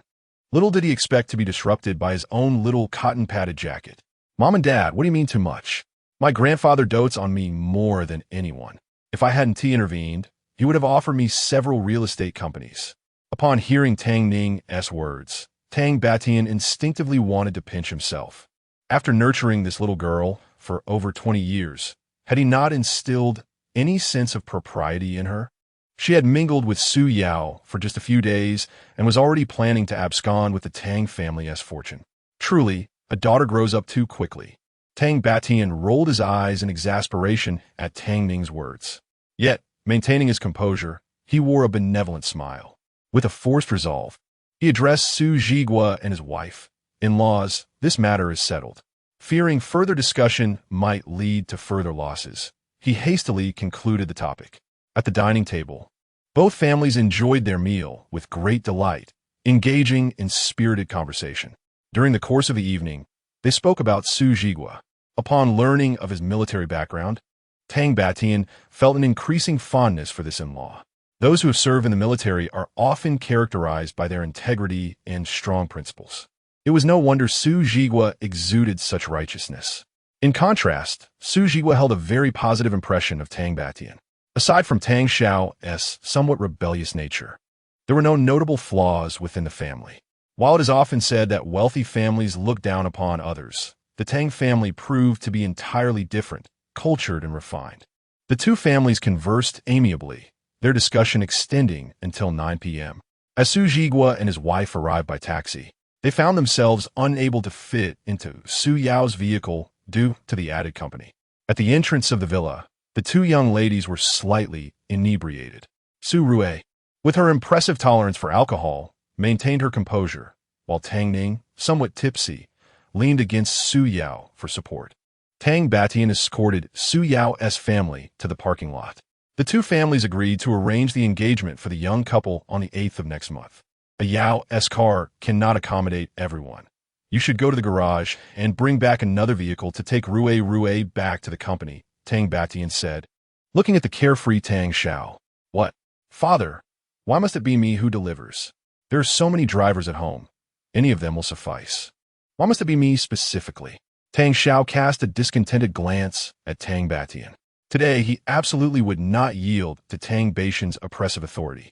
After a long day at work, he was already exhausted. Fine, if you refuse to go, then so be it. Starting tomorrow, do not expect to take a single cent from me. Tang Batian severed Tang Xiao's financial lifeline without hesitation. If only Tang Xiao were a tad more financially independent, he would not be so easily manipulated by his father. All right, I will go deliver then, Tang Xiao declared, turning away. As he walked towards the garage, he grumbled to himself. Money, money, this is all he knows to threaten me with. The problem is, it always works. Upon his return, Tang Xiao drove a luxury Range Rover worth over 3 million. Pointing at the somewhat inebriated Su Rue, he said, Hey, get in. I'll take you to your apartment. Hurry up, I'm in a rush. Upon hearing this, Tang Batian's expression darkened immediately. He raised his hand, ready to strike this young man. Let me make this clear. You must ensure that Rue gets home safely. If anything happens to her, I will break your legs. Su Jigua, Lu Shujin, Su Rue. Is this truly the same reasonable father-in-law from earlier? He seems a bit fierce. Su Rue was not particularly keen on having Tang Xiao drive her. She quickly waved her hand, saying, Grandfather Tang, I can squeeze in with the Yao and the others. Once we reach the street, I can just call a ride myself. Tang Batian held a favorable impression of the Su family. Su Jigua's two children were well-mannered. To be honest, he rather liked Su Rue. To claim he had no ulterior motives would be impossible. You drank rather strong liquor earlier. It hits you afterward. If you must send her, then let it be. If he cannot even perform the role of a driver adequately, what difference is there between him and a dung machine? Dad, could you refrain from exposing my shortcomings? People have their pride, you know. Tang Xiao retorted with displeasure. Your reputation is something you earn. If you're capable, then earn it back for me. Tang Batian's temper flared. This insufferable boy, always with his sharp tongue, could never keep his mouth shut. Just when he thought his son had a bit of backbone, he was swiftly proven wrong. All right, I concede. I cannot earn it back. Tang Xiao's words infuriated Tang Batian, who appeared utterly frustrated. He needed to find a daughter-in-law quickly to rid himself of this burden. Watching the cars leave one after another, Tang Batian stood in contemplation. This is as far as I can assist you. Inside the car, Su Rue remained silent, feeling a warmth on her cheeks. She thought to herself, my tolerance for alcohol is decent. Surely, 2 drinks would not be enough to intoxicate me. It must be the air conditioning in the car. Moreover, the road was quite treacherous, winding and turning incessantly. Before Su Rue could finish her words, a lightheadedness washed over her. Rubbing her slightly dizzy head, she addressed Tang Xiao in the front seat, saying, just drop me off on the street. I can take a taxi back myself. Su Rue was aware of Tang Xiao's reluctance to give her a ride, and she did not wish to impose. After all, she held no affection for his haughty demeanor. The mere sight of Tang Xiao reminded her of Luo Fanxian, both of whom came from illustrious lineages. The troubling aspect was that she had been thoroughly taken advantage of by that very lineage, who would be eager to offer assistance. As soon as they reached the street, if you didn't exit the car, I would pull you out myself. Tang Xiao already harbored a grievance towards offering rides, and his tone reflected that dissatisfaction. Shuhui, naturali, sought to avoid further irritation. Not long after the vehicle set off, she began to feel discomfort in her chest. Subconsciously, she unfastened 2 buttons at the neckline of her blouse. As the alcohol coursed through her veins, her consciousness began to wane. Leaning back in the rear seat, she inhaled deeply. Tang Xiao glanced back, catching sight of Su Rue loosening her buttons. His mouth slightly parted. Her flushed cheeks appeared quite alluring. To his surprise, he found himself involuntarily swallowing hard. Chapter 089. Dear husband, a kiss is a man of integrity. Who could possibly endure such a scene? Tang Xiao rolled his eyes. If it were truly as he had just mentioned, he would have to force her down. The very thought of her appearing like this on the streets was alarming. What if she were to be picked up by those scavengers? Observing Su Rue in the back seat, tugging at her collar, Tang Xiao, teetering on the edge of humanity, ultimately resolved to personally escort Su Rue back to her apartment. However, before returning home, he needed to find a pharmacy to procure some hangover remedy. Drinking at home was manageable, but outside, it would be a miracle if she wasn't completely taken advantage of. Driving slowly, he kept his eyes peeled for a pharmacy. Usually, he had everything he needed at home and never paid attention to the small shops lining the streets. Now that he truly required something, he found himself at a loss. For the first time, he questioned why there weren't more pharmacies on these streets. After traversing several blocks, he finally discovered a self-service pharmacy and purchased 2 bottles of hangover remedy. Carefully, he propped up Su Rue's head and opened a bottle, slowly pouring the contents in her mouth. Hey, drink up. You'll feel worse if you don't. Noticing Su Rue's lack of response, he forcibly pried her mouth open and poured in a full bottle. Fortunately, Su Rue had a good tolerance for alcohol. She merely lay quietly in the back seat, even in her inebriated state. Just as Tang Xiao felt everything was under control and prepared to drive, he suddenly noticed a peculiar expression in Su Rue's eyes. She unintentionally let out a belch, and the scent of alcohol wafted through the air. It seemed she was about to vomit. Dang Xiao Thou Wen, what a troublesome woman. Gazing at the unconscious Su Rue, he was engulfed in frustration. Inside the car, the dim yellow light illuminated Su Rue's profile. Her crooked collar revealed a large expanse of porcelain skin. Though Tang Xiao had seen many women, this was the first time he encountered someone with such a striking figure. From the outside, Su Rue appeared slender and delicate. It was surprising how well-developed she was. For someone with particular preferences, his Adam's apple involuntarily bobbed. Instinctively, he felt the urge to touch her, but in the next moment, regret washed over him. Meanwhile, in a Ferrari, Tang Ning was in no better condition than Su Rue. Whenever the two women were together, they enjoyed indulging in a few drinks. Unfortunately, they had both overindulged. Su Yao had first taken their parents back to the old town before returning to Wanawaxi. With the alcohol coursing through her, Tang Ning's cheeks flushed a vibrant red, reminiscent of ripe cherries. Her slightly parted, crimson lips were extraordinarily alluring. Yao, I want a hug. Tang Ning playfully pouted, wrapping her arms around Su Yao's neck. Leaning into him, Yao, little brother, I want a hug, come on, hug me. Husband a kiss. I'll quiche. At that moment, Tang Ning's voice was not the usual cool and composed tone she maintained at work. Instead, it was soft and sweet, imbued with an irresistible charm that could melt anyone's heart. The authoritative woman transformed into an adorable enchantress. Even though Su Yao was trying to restrain himself, he found it increasingly difficult to endure. Darling, a hug, please. Tang Ning pouted, her alluring lips forming a tempting invitation. Su Yao was taken aback, grappling with the overwhelming desire to pull this woman closer. Behave. We'll embrace when we get home, he suggested, but she insisted, no, I want it now. A kiss right here. With that, she leaned in, seeking his lips directly. Previously, Tang Ning would steal kisses only after Su Yao had fallen asleep. But emboldened by the effects of alcohol, she cast aside her reservations. For 4 long years, she had harbored feelings for him, silently admiring him since his high school graduation. Now, their rapport had matured into something more profound. Su Yao bent down, wrapping one arm around her waist and the other under her knees, lifting her effortlessly into his embrace. She nestled against him, her head resting on his shoulder, but her playful antics continued. She nuzzled his neck like a playful kitten, relishing the warmth of the handsome CEO who held her close. What sensation this was! Her heart felt as if it might melt. As they made their way, Su Yao reassured her, be good. There are people in the elevator. Can you behave for me? Tang Ning looked up, her eyes sparkling with mischief, and tightened her grip around him, fearful that he might let her go. She nuzzled against his neck a few more times, unbothered by the onlookers. So what if I kiss my husband? If they don't like it, they can go kiss their own, she declared, punctuating her words with a tipsy hiccup.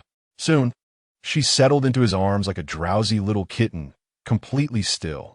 Su Yao mused, is she really asleep already? After all that teasing, she just dozes off? He let out a long sigh, captivated by the sight of the woman in his arms, her gentle fragrance intoxicating him.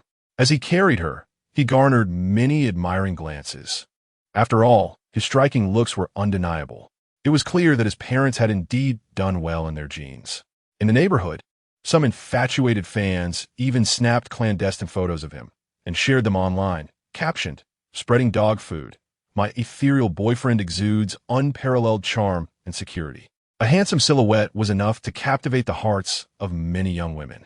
This striking figure quickly drew millions of views, sparking curiosity about what the handsome face behind it looked like. Little did Su Yao know, he had once again inexplicably trended on social media.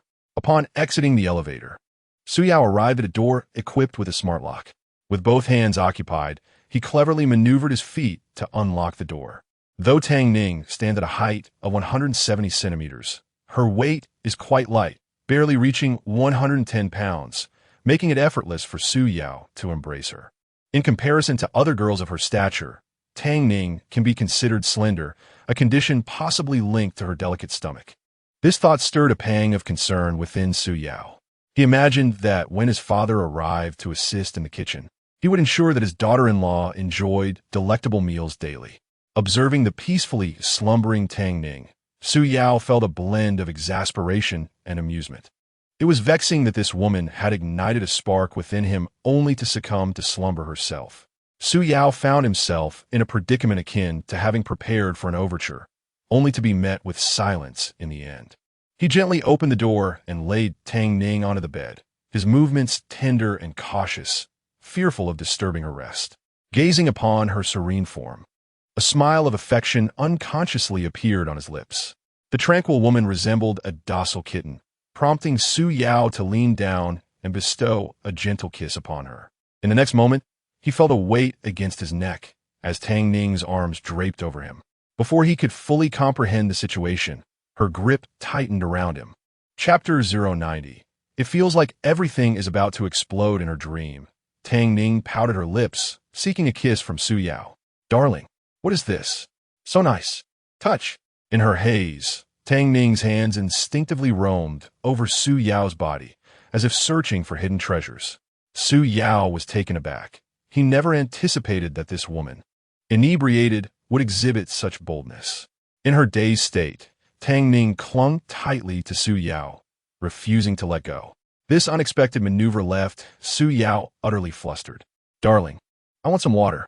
Yet, Tang Ning's grip around his neck was unyielding, akin to a beloved pet clinging to its owner. Sister Ning, dear, let go. I'll get you some water, Su Yao coaxed, but no amount of persuasion could loosen her hold.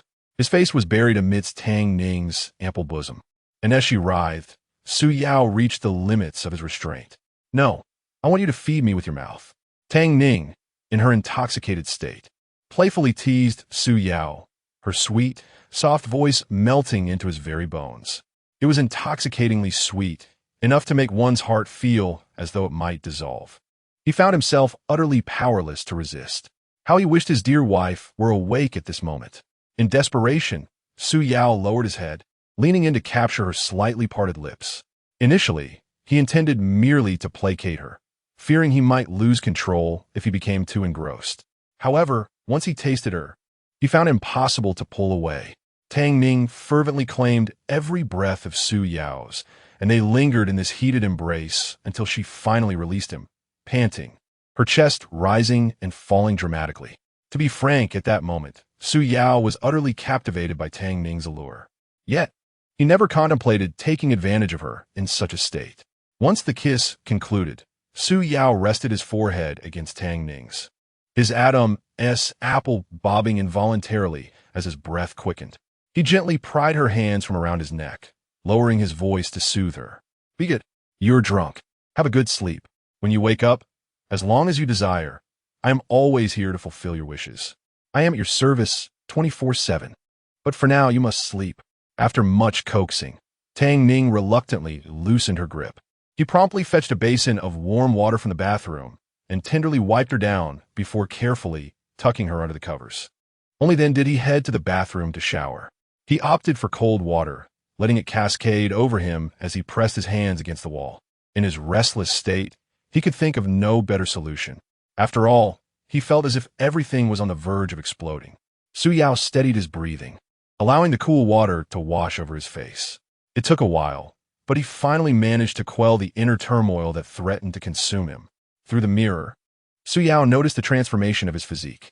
The contours of his pectoral and abdominal muscles appeared significantly more defined than before, possessing a newfound sculptural elegance. Gazing at his strikingly handsome reflection, Su Yao couldn't help but commend himself, marveling at his own allure. Could this be the motivation behind his daily routine? He found it difficult to conceive of a more compelling reason. That evening, Tang Ning slept soundly. Early the next morning, she rose with purpose, intending to take Su Yao to a hot spring resort. After all, it was a lucrative opportunity and a splendid venue for networking. Frequent visits could only yield benefits, not drawbacks. As Tang Ning opened her eyes, she subconsciously reached out to touch the space beside her. Last night, in the exuberance of celebration with Su Rue, she had indulged in a few too many drinks, the potency of which had left her rather disoriented. She couldn't recall whether she had shared a bed with Su Yao. That memory eluded her. Rubbing her sore shoulders, she stretched languidly and slipped into her slippers, heading directly to the bathroom. To her astonishment, she discovered a strawberry mark adorning her neck, a detail she seemed to have completely forgotten. The memory of her playful request for a kiss from Su Yao had vanished, yet she vividly recalled the firmness of his chest, causing her heart to race at the thought. After a quick wash, she anticipated finding Su Yao in the living room, but upon searching, he was nowhere to be seen. She ventured to the guest room, still finding him absent. Unable to contain herself, she called out a Yao. A Yao. At that moment, Su Yao was in the shower. Responding, "What is up?" "I'm in the shared bathroom." Hearing his voice, Tang Ning, clad in her slippers, made her way to the bathroom, the door yielding easily to her gentle twist. To her surprise, their eyes met. Tang Ning widened her gaze, subconsciously lowering it, swallowing hard as she exclaimed, "Wow, that's impressive." Su Yao turned to find Tang Ning standing at the entrance, her mouth agape, her gaze fixed on him with unabashed curiosity. Instinctively, he covered himself, exclaiming, "Sister Ning, why did you come in without knocking?" "I'm in the shower." Expecting her to be bashful, he was taken aback when she boldly stepped inside, biting her lip and flashing a mischievous smile. "I simply enjoy watching you shower." Perhaps, until that moment, Tang Ning had never anticipated being so beguiled by beauty. Before Su Yao could react, she leaned in closer, planting a gentle kiss on his lips. Dressed in a revealing, shoulder-bearing top, her figure was strikingly alluring, accentuating her natural charm.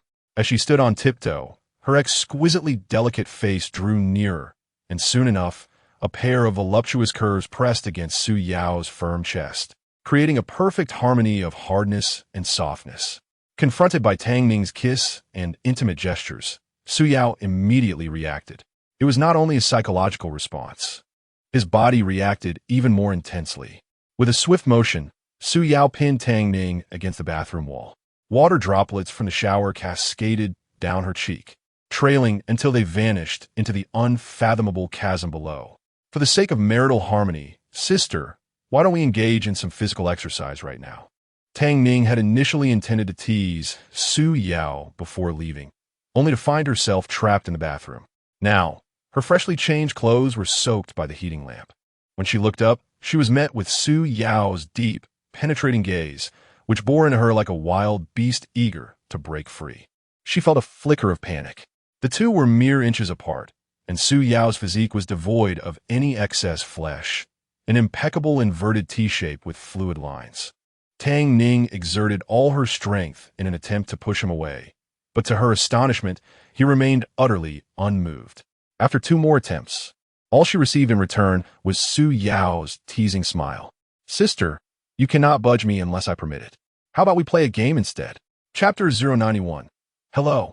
Handsome Su Yao gazed intently at Tang Ning, his deep-set eyes adorned with a mischievous smile. He thought to himself, "Come on, let's flirt." After all, they had already met each other's parents, and there was no need for the usual pretense. Observing Tang Ning with her eyes closed and lips pursed, he could not help but smirk devilishly. Moments later, a soft bath towel fell atop Tang Ning's head. Su Yao's broad hand playfully ruffled her hair a few times before he pressed a gentle kiss to her forehead through the towel. His voice, low and husky, whispered alluringly in her ear, "Tonight, we shall battle until dawn." Su Yao understood that Tang Ning was merely teasing, especially since they planned to visit the hot spring resort the following morning. Thus, he refrained from further teasing her. Yet, in Tang Ning's ears, Su Yao's voice was like a hook, ensnaring her heart, leaving her momentarily spellbound. The Wanhua Creek residence was an impulsive purchase made by Tang Ning on the day Su Yao proposed. They had scarcely stayed there, and aside from the bed, sheets, and a few basic necessities, it was devoid of furnishings. In essence, they were left to make do until they could complete their tasks for the day, after which they could explore the market to acquire some potted plants. The expansive outdoor terrace will be perfect for cultivating a little garden of fruits and vegetables. That morning, Su Yao rose early, intending to showcase his culinary skills. However, upon reaching the kitchen, he found it utterly bare. Consequently, the two of them had no choice but to settle for breakfast downstairs. After finishing their meal, it was nearly 8:30 a.m., a time that had already bypassed the morning rush hour, resulting in a relatively clear road. During their drive, Tang Ning provided Su Yao with a brief overview of the hot spring resort's policies and ownership structure. The resort operated on a membership basis, with an entry fee starting at 100,000 yuan. Members were categorized into 4 tiers: regular members, VIP members, gold card members, and black gold card members. The fees were set at 100,000 yuan for regular members, 500,000 for VIP members, 2 million for gold card members, and a staggering 10 million for black gold card members. There were only 15 black gold card members, while the majority consisted of VIP and gold card members, who were predominantly wealthy heirs squandering their parents' hard-earned fortunes. Ironically, the more pretentious the establishment, the more these individuals flocked there, eager to showcase their status. As Su Yao maneuvered his Ferrari around the parking lot, he struggled to find a space, a testament to the resort's profitability. A glance around revealed that 80 of the vehicles were luxury cars: Land Rovers, Porsches, Jaguars, Lamborghinis, Bentleys, and more. No wonder Tang Baishan's expression soured upon hearing Tang Ning mention gifting the hot spring resort. It was as if he were bleeding money right from his chest. Was there truly no parking left? Su Yao continued his search while driving, ultimately circling the lot until he discovered a spot in a corner, where he managed to park the car with great difficulty. In the reception hall of the hot spring resort, two young ladies were preening themselves before the mirror, adorning their beauty in hopes of catching the eye of affluent gentlemen. Even if not for marriage, a few months of companionship could yield a handsome sum upon parting ways. Another girl, possessing a more conventional outlook, chuckled softly. "Stop dreaming. Do you not realize who frequents this place? These individuals, with their superficial wealth, have never regarded us as equals. In their eyes, we are but lowly attendants. They may euphemistically refer to us as friends with benefits, but the truth is we are merely tools for their carnal desires." Strangely, this did not seem to wound the other girl's pride in the slightest. Being a tool for pleasure is fine. Just lying there can bring in endless money, and one can experience pleasure. After all, with whom one shares such intimacies is all the same. The nearby girl shook her head in dismay, struggling to comprehend the distorted values of some women today. Those who are not aligned in principle should not conspire together. Words that do not resonate should not be exchanged.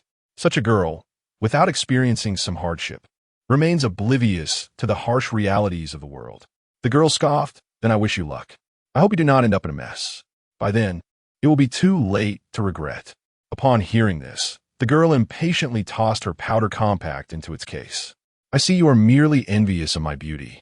Hence your attempts to dampen my spirits." Oof. The young ladies working at the hot spring resort were indeed attractive, yet their aspirations varied.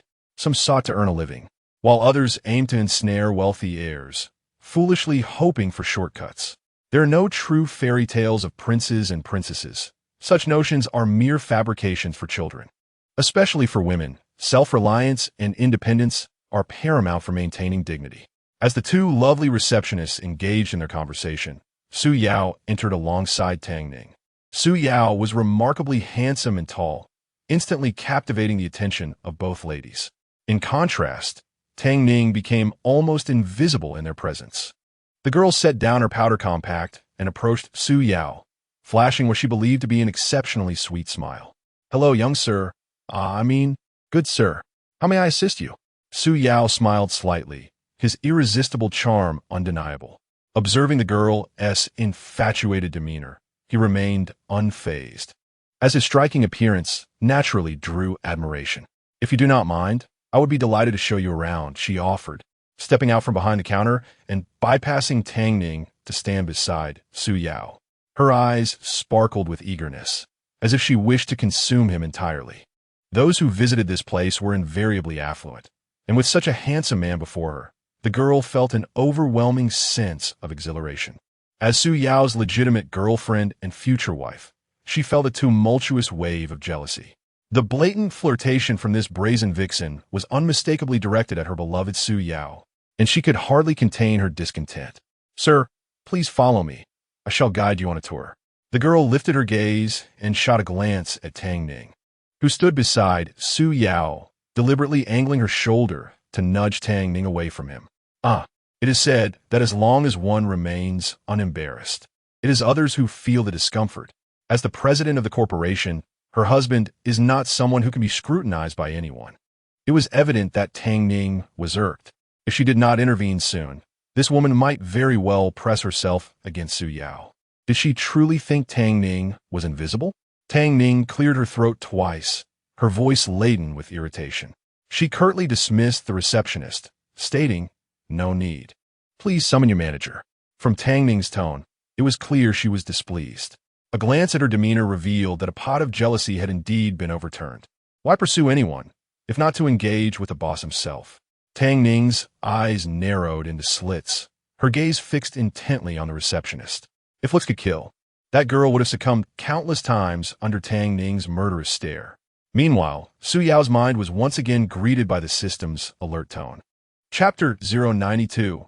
7 Great Misfortunes. Congratulations, host. You have acquired 7 great misfortunes. Su Yao. Countless questions swirled in his mind. He pondered, is this a reward from the system? He had never heard of such a thing. After hearing the system's prompt, Su Yao stood there in a daze. What on earth is a misfortune? However, since it was a system reward, it must surely be something beneficial. Su Yao thought little of it, lost in thought for a few seconds. At the same time, the receptionist, believing Su Yao was mesmerized by her beauty, shyly tucked a strand of hair behind her ear and bit her lip. If he were interested, considering his handsome appearance, she wouldn't mind making a move. The girl secretly plotted in her mind. If this handsome man were to sign up for a membership, she would discreetly note down his phone number, and later seek an opportune moment to add him on WeChat, keeping a watchful eye on his preferences. In that moment, she envisioned herself at the pinnacle of happiness, marrying a wealthy and handsome man, welcoming a bright new future. "No, thank you. Please call your manager over," the girl said, her gaze fixed on Su Yao, nearly drooling. If this continued, Tang Ning's jealousy would surely boil over, the bitterness overwhelming enough to drown anyone. Were it not for the fact that this girl was an employee under her supervision, she would have been tempted to simply crush her. Indeed, it was dangerous for such a handsome young man to be out in the world. In the past, male ruffians might have merely stolen a glance, but now, female ruffians were bold enough to take action. Afterward, what recourse would there be? If she hadn't been watching closely, she would have seen that this woman was intent on pouncing on her dear Yao. In that moment, Tang Ning suddenly felt a pang of urgency. No, she needed to secure this young man soon, and ensure he would father a brood of children, binding him to her firmly. Just as the two were about to leave the front desk for the office, a mocking voice approached from afar. Huh, what a narrow path for enemies. The man's tone dripped with displeasure and hostility. Su Yao turned to see a young man with dyed yellow hair, sporting earrings